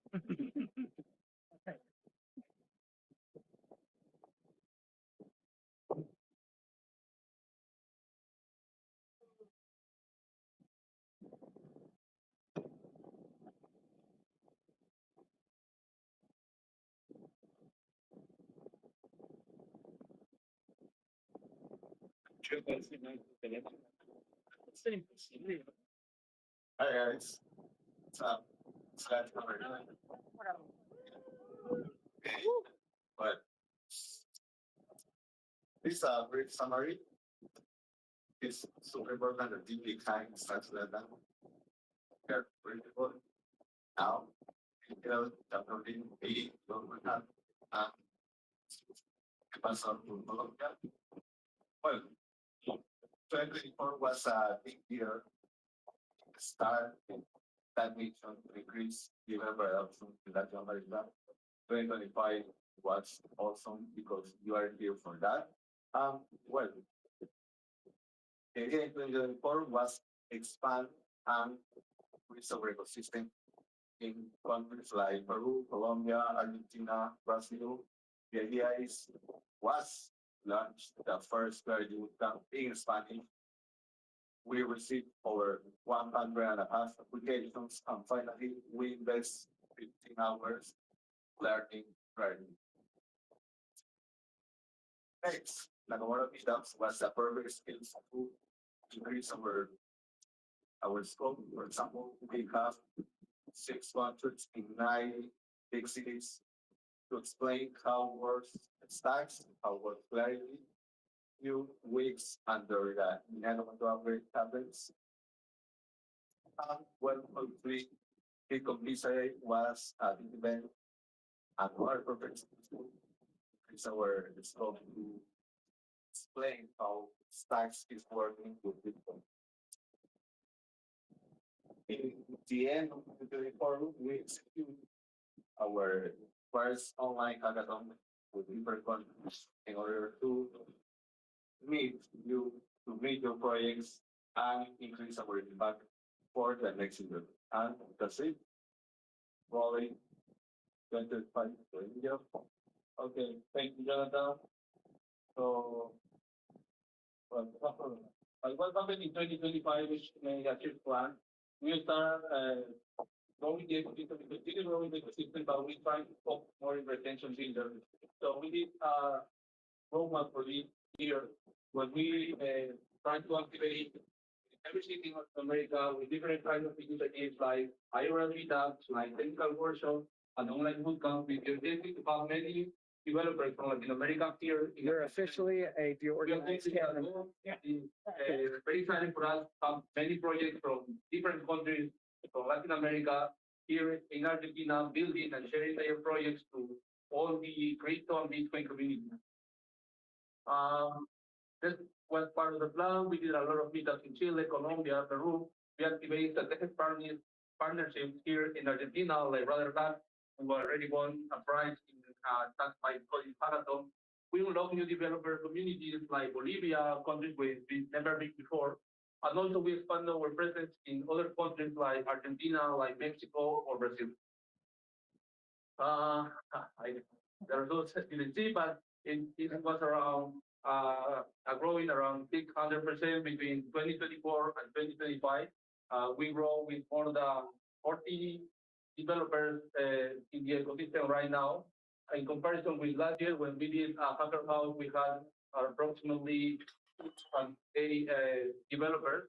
So it's exciting for us like have more developers in our ecosystem right now.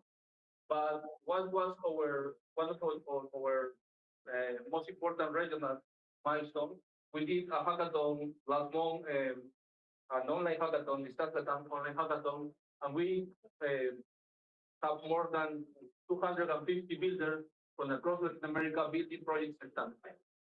We achieved a record with more than 50 stacks-based projects. Our initial objective was 10 projects, so it was a good result for us, like more than 50 projects building and doing things and stuff. And the winners from this hackathon come here to our hacker house in Argentina. We have winners from Brazil, from Peru, from Mexico, and Bolivia, winners that you already saw in the previous presentation, like B2P, like certificates like X402 and stuff. Other success stories we have here in LATAM ecosystem. 2 of the 3 winners from the Global Stacks hackathon, Bitcoin hackathon, came from LATAM. Rudder Labs, the first place for this hackathon, they are from Argentina, and they won the hackathon after participating in one of our clarity workshops we did with them in the month of September. So this is good for us because with this initiative, we activate a region like Argentina, which is going to be important for the ecosystem here in Latin America. And also, the winner of the 2024 Stacks LATAM Hackathon and Stacks LATAM Hacker House we did last year during the BitConf, here in Argentina, still working in the Stacks ecosystem and be part from the Stacks program, which is like one of the most exclusive programs in the Stacks ecosystem. And he joined to the Stacks ecosystem and the Stacks Hacker House, for his participation in our program. So that's it. Well, that's what we want to share with us. This is part of the result we had in these 2 years. We have a growth between the quantity of builders we retain between 2024 and 2025. And now LATAM is one of the strongest contributors to the Stacks ecosystem builder panel. What else? Right. Well, as Jonathan told us,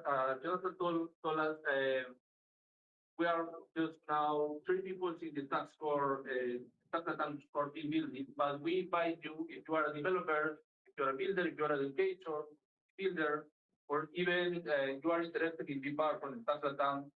It doesn't matter what country are you, if you are from Brazil, from Mexico, doesn't matter. We come together, accelerate this tax adoption and create impact across the region. If you are interested in joining us in this ecosystem and continue building and continue growing the ecosystem, you can scan this QR code, share with your friends, share with any people who are interested. We speak Spanish, we speak Portuguese, we speak English also, so we have space for everyone in Latin America to continue building in a stack. And what's next for 2026? So we want to increase our presence here in Argentina, but also in other cities important in Latin America as Mexico or Brazil. We have the mission to expand not only developer education, we want to continue with community education and also help with other protocols and other the apps or projects who are already building in Bitcoin with the stacks to connect them with the Latam builders, with the Latam ecosystem, and give more opportunities for our people to work with them. And we are going to continue keep pushing to accomplish that the next major fronts, that the next major stack projects come from Latin America. So I think it's all. Thank you very much. Gracias. Español. Obrigado. Well done, Stacks Latam team. These guys earned and deserve a little bit more of a louder round of applause than that. Let's hear it a little bit louder. Well done, Angela Jonathan. So while they pack up, we have a quick update. So next we're going to hear from Eric. Eric is going to talk about bridging Bitcoin and building with the SBTC JS library. And Eric is going to be our final speaker of the day. So when Eric is wrapped, I'll do an official close, and then we will go into the happy hour closing event of the entire conference. So let's hear it for our last speaker of the day. Let's hear it for Eric Troy from the Stacks Labs. Hello. Oh, nice done. Oh, I'm live. So, for those who have seen my demo on Sunday, I demoed basically how to bridging your Bitcoins to SBTC via the SBTC library. And, oh yeah.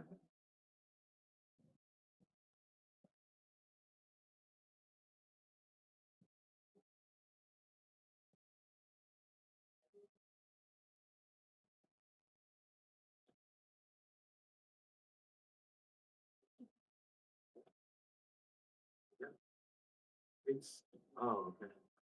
Well, my, yeah, they can see it. Okay, cool.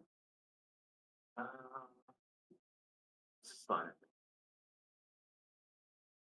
Yeah, this is the browser, yeah.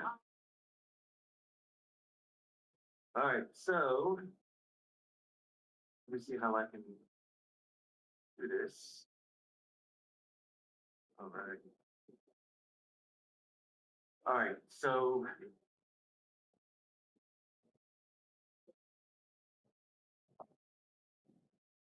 I don't have any slides. Yeah.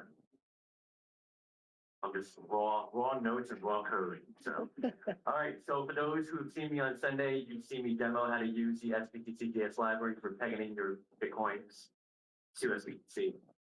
And I did the reverse of pegging your SBTC out back into Bitcoin. For those who are still sticking around for the last workshop, you know what? I'm gonna peg in the Bitcoins and have somebody else receive the minted SBTC. Who wants the SBTC?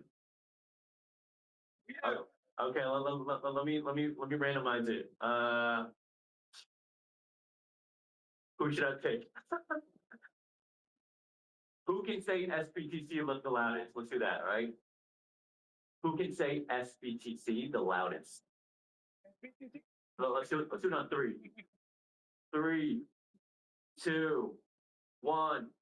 Oh, I think you won. Yeah, absolutely. Send me your Stacks address in a Telegram group.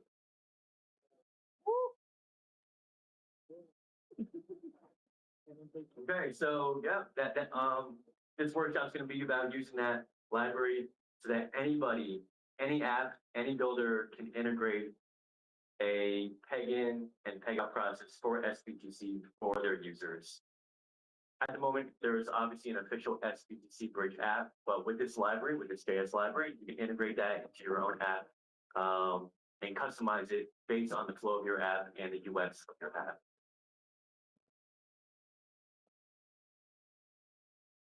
Scrolling down, so the goals for this workshop is, yeah, to understand the Bitcoin to SBTC pegging flow, understand the reverse, which is the SBTC back into Bitcoin peg out flow, and to persuade you to build your own SBTC bridge UI.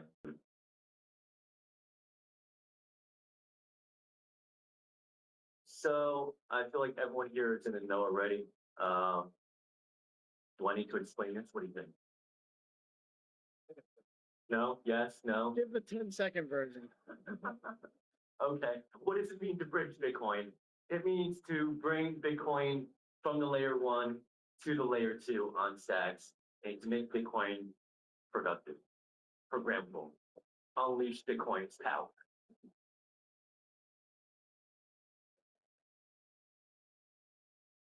All right, a high-level overview of how the system works.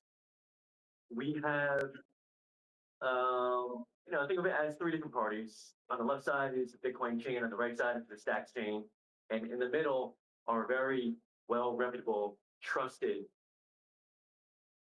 men in suit and ties signers, right? These are the guys that we're trusting to sign the SBTC operations, communicate with the SBTC contracts, and also help to manage the SBTC UTXOs. The SBTC UTXO, to give you a little quick glimpse of what that is up over here. Let me refresh the page by clicking on this. This is where the single SBTC UTXO lives on this ginormous taproot address, and this is controlled by the signers. It's very dark right now, it's very hard to see, but the current balance is about 4,300, and that represents how much the value is in SBTC on stacks right now.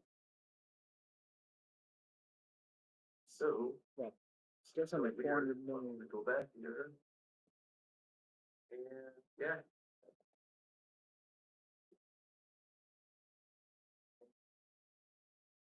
All right.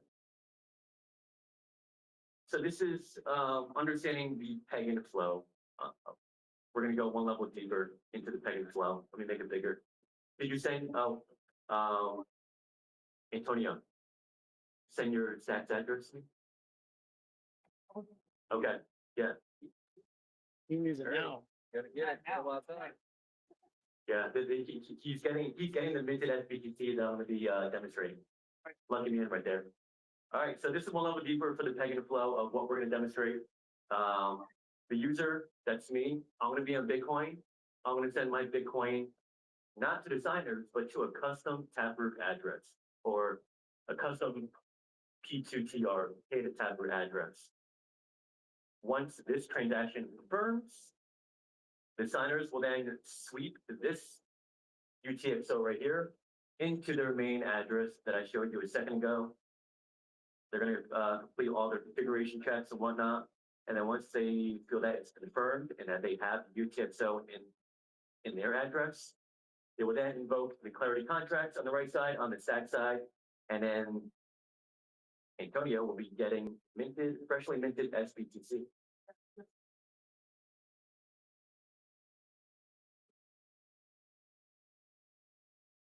So the overview of the deposit peg and flow of what I just went through in that diagram. As the builder, you have 4 things that you need to do. You need to build the SBTC deposit address or that custom taproot address, sign and broadcast the Bitcoin transaction, notify the signers that you are making a deposit, and then confirm the user's balance at the end.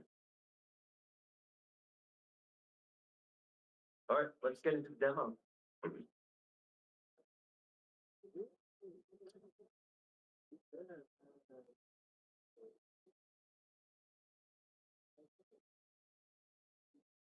Any questions so far?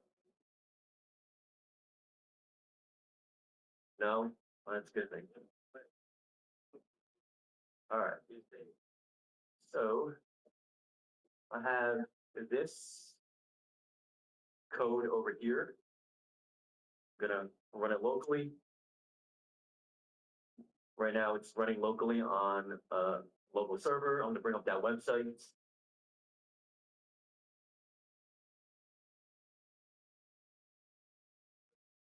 Slide this over.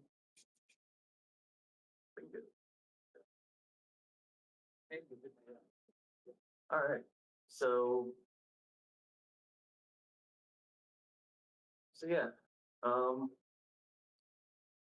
repeat it again. What we're gonna do now is peg in Bitcoin from my wallet into SBTC to Antonio's stats address. And let me get that address. Oh, send me a testnet address.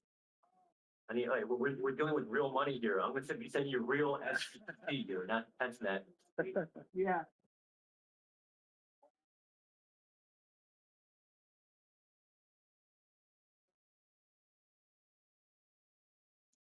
But I can go through the code. Oh, wait, that's kind of hard to see the code, right? We can see. Oh, we can see it. Okay, so my angle is like blurred a little bit, but. Oh yeah, you're right. Come on down. All right, so let me make it bigger. Actually, it's kind of small.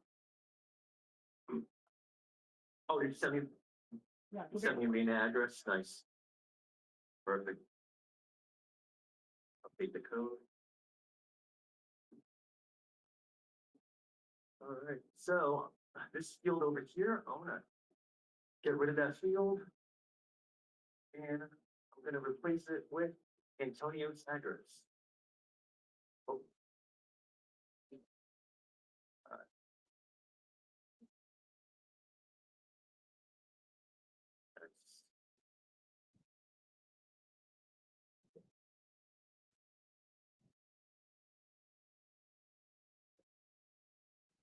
All right, cool. It's working now. Let me just refresh my app. Boom, boom, cool. And let me make the code bigger again. All right. So, all right. So at the top over here, we're creating that custom Bitcoin or custom Tether address.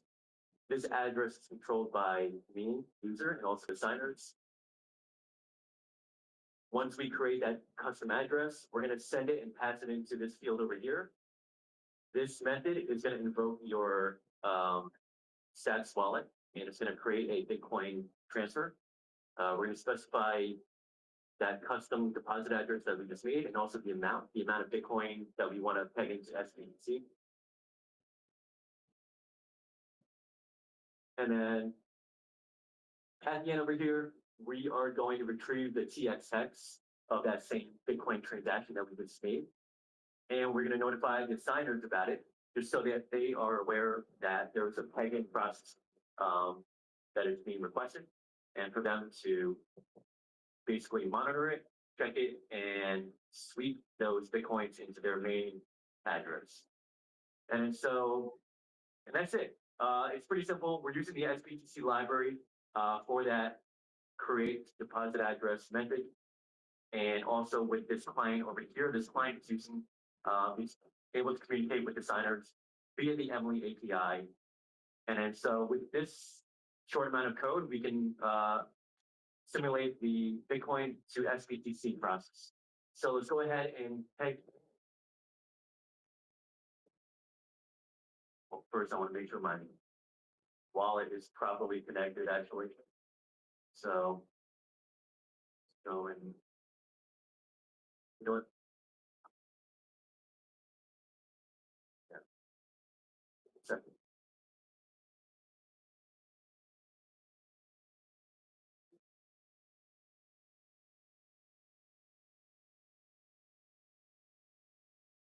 All right. So my wallet's connected to my app. I'm going to go ahead and click on the purple button. I made it purple just so I can differentiate between peg in and peg out, right? So we're pegging into sets, the old purple facade. So let's go ahead and invoke that function. And nothing is happening. Hold on a second.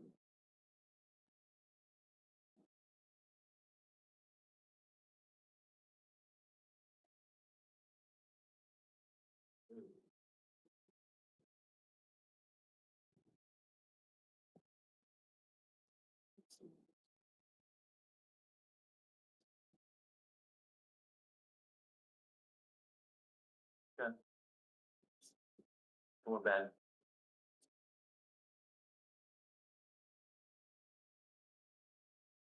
All right. Put in my password. Is that what it is?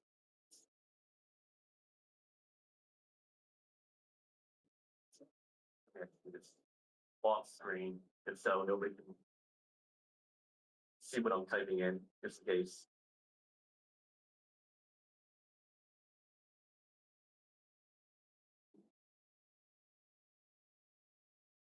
All right, and we're back. So to summarize, I'm making a Bitcoin transaction to mint into SBTC. The transaction is going to consist of 0.01 Bitcoin. That is at the moment the minimum to peg in. And then we're going to confirm it. And then in about maybe 2 or 3 Bitcoin block confirmations, you should be receiving freshly minted SBTC on mainnet. Woo!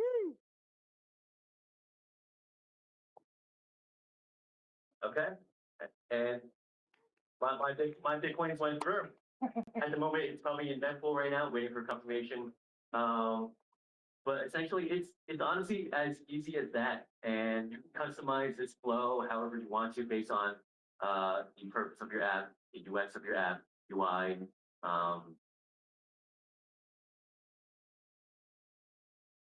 So just a little glimpse as to that custom deposit address that we created. Essentially, we're creating an address or a Taproot address that, let me make it bigger.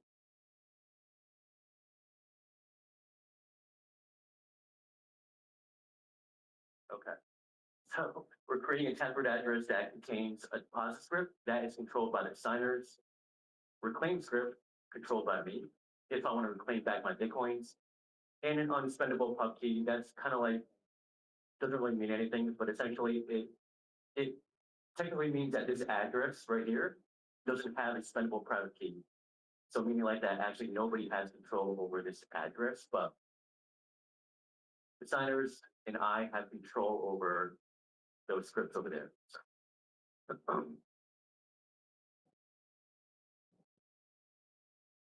And honestly, that was it. So there was the reverse process, the withdrawing of your SBTC back into Bitcoin. It's pretty similar. The user on Stacks is gonna burn their SBTC in the Clarity contracts, and then the signers will be receiving that emitted event from the contracts. And then the signers, after performing their checks, they will then send back the Bitcoins to your Bitcoin address. And so the process for the developer is just, you want to make sure that the Bitcoin address is valid, make a contract call to the specific SBTC contract, and then you want to confirm that transaction. So lastly, to sum it up, why build your own SBTC bridge? Well, I kind of stated it in the beginning. One, you can tailor the UX for your specific app's flow. For those who use the main app, maybe there might be some things that you want to add more, such as more status updates or more information regarding that, regarding the transaction, either on the Bitcoin side or on the Stack side. You alleviate having your users from moving away from your apps, that you don't need to have your user open up a new window, a new browser, a new app, localize it, rebrand it for your community, and you can continue to make Bitcoin bridging invisible.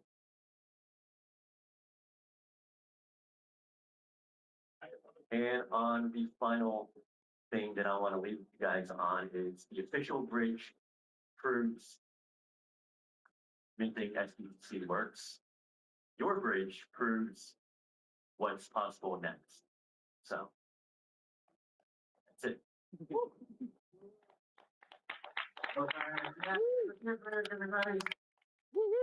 Let's hear it for the winner of the new receiver of Eric's SBTC. He got about $100 worth of it.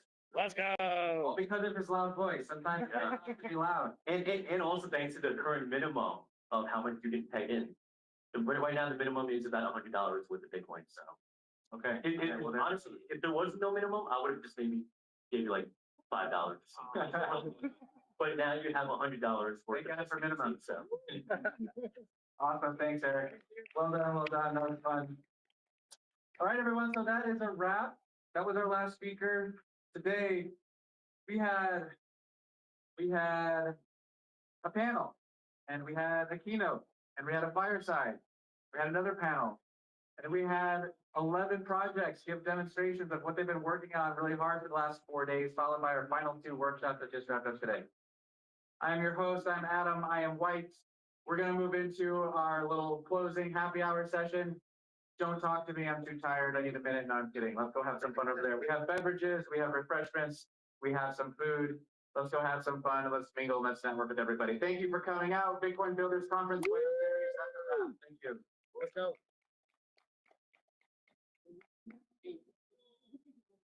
All right, guys, that's a wrap. We're wrapping up our presence at Buenos Aires for DevConnect and all of the Stacks events around. I'll be back at my desk, probably not tomorrow morning. I'll be flying in tomorrow morning around showtime. I think I'll see you guys on Friday. Y'all have a blessed rest of your day. I'm gonna hook up with GP and we'll get some more content going soon. See y'all on the flip side. Y'all have a blessed rest of your day. Oh, okay. Keep it. Oh. Yes.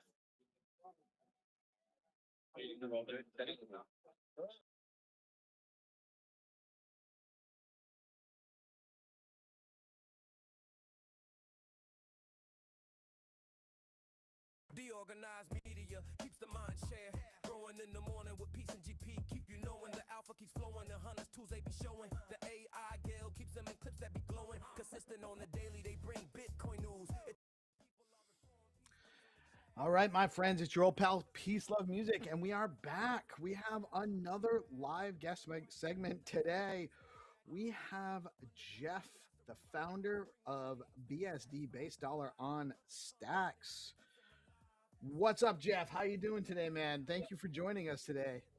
Hey, GM. Thank you so much. Happy to be here. And it's great. I'm doing great. I'm getting ready for the holidays. Yeah, it's a lot. It's fine. You know, you can feel it winding down. Things are getting a little less chaotic, except for us, where we, book back to back interviews on the same day. But You seem like a very busy guy to me. Yeah, like when I've been watching more and more like bits and pieces and segments, and I'm like, this guy is always live on the internet, always. Well, and we started. We've been doing the daily live streams for Monday through Friday for a little over. We're just going on almost a year and a half, about a year and 4 months. We started out of Stacks D Grants Cohort 2 last summer of 2024. And, it's iterated from doing a 15 to 20 minute, good morning check-in to an hour-long show to an hour and a half show with a couple of different news segment and a guest spot and game show, and then other segments throughout the day, like different shows. We had Landy coming on and doing TA. We used to produce Melanie's good kitty Melanie's show and Bitcoin and Beyond show. We do the SIP shows on Friday, and then so it was like in October, it was like, you know what? Why don't we just stream all day, and then we can drop in. So some of what we play throughout the day is just reruns of recent content segments. So after I'm done talking to you today about BSD, and I know that there's a ton of people out in the Stacks ecosystem, especially in our audience, that want to know more. very interested in the project. We'll we'll cut that out and we'll replay it throughout the next couple of weeks to get more exposure. So people don't have to just tune into the live, but by doing the live stream all day, we can more accommodate founders like yourself for us to come spotlight. So, but this isn't about me and what we do. This is about you today. So I am relatively new to your project. We met a couple weeks back. There's a project that I've been working on with Rafa, and we had you on to talk to us about some stuff. Just not on, but we had a meeting. That was the first time I met you, and then you just happened to be on the Bitcoin and the Bitcoin Building on Bitcoin show with the Bitflow guys, which is also they have their show today too. Last week, and I heard a little bit more, but I really want to get a handle on what you're building, because I know there are definitely options for dollar stable coins is important. We don't want a centralized system. USDC coming to Stacks is great, but I'm a huge fan of what Jacob's building at USDH. And I think just more options in the marketplace make the ecosystem stronger and better for everybody. So I'm really intrigued about your niche and what you're working on with BSD. Yeah, nice. Thank you so much for that tee up.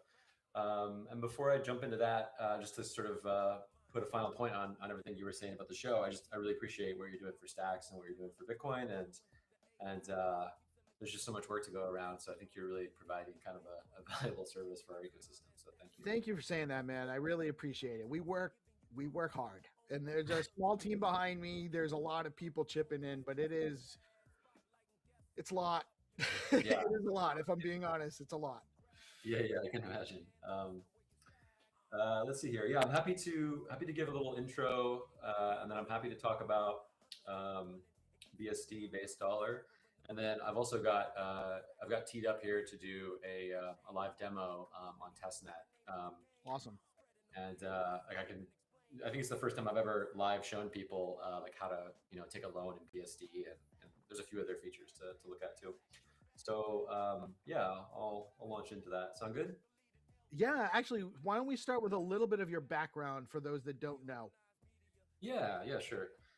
So I've been doing interface work as either a front-end designer or front-end engineer or product leader at tech startups for about 20 years now. Got into crypto about 2018, and really was looking for where I could contribute, and happened to get introduced to the Stacks founders back then. And I worked for Hero for a number of years, and then spun out my company I have now. There was a bunch of Hero alumni that spun out small companies all around the same time, like around 4 years ago, when the ecosystem was really decentralizing, and the token launched, and then what we kind of currently think of as like Stacks 2, or like the first version of Stacks that had smart contracts. All around that time, a bunch of people started little development companies like mine, and worked on a couple different things in Stacks over the years, and been working on BSD now for about a year and a half, like heads down building. And we're finally live. We have a live beta that's up right now. And we've got real loans, real Bitcoin. We've got real dual stacking working. Like it's been also for us. It's been a long road, and when you start building one of these protocols, you just always realize that it's like 5 times more work than you thought when you first started.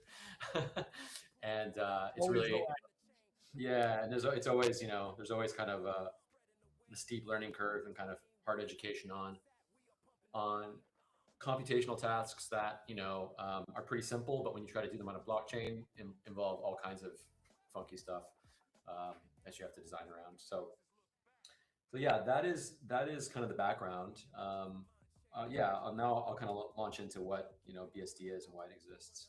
Sound good? Yes, sir. Great. So a Bitcoin collateralized stablecoin is not a new idea. There's been various permutations over the years on a couple different L2s.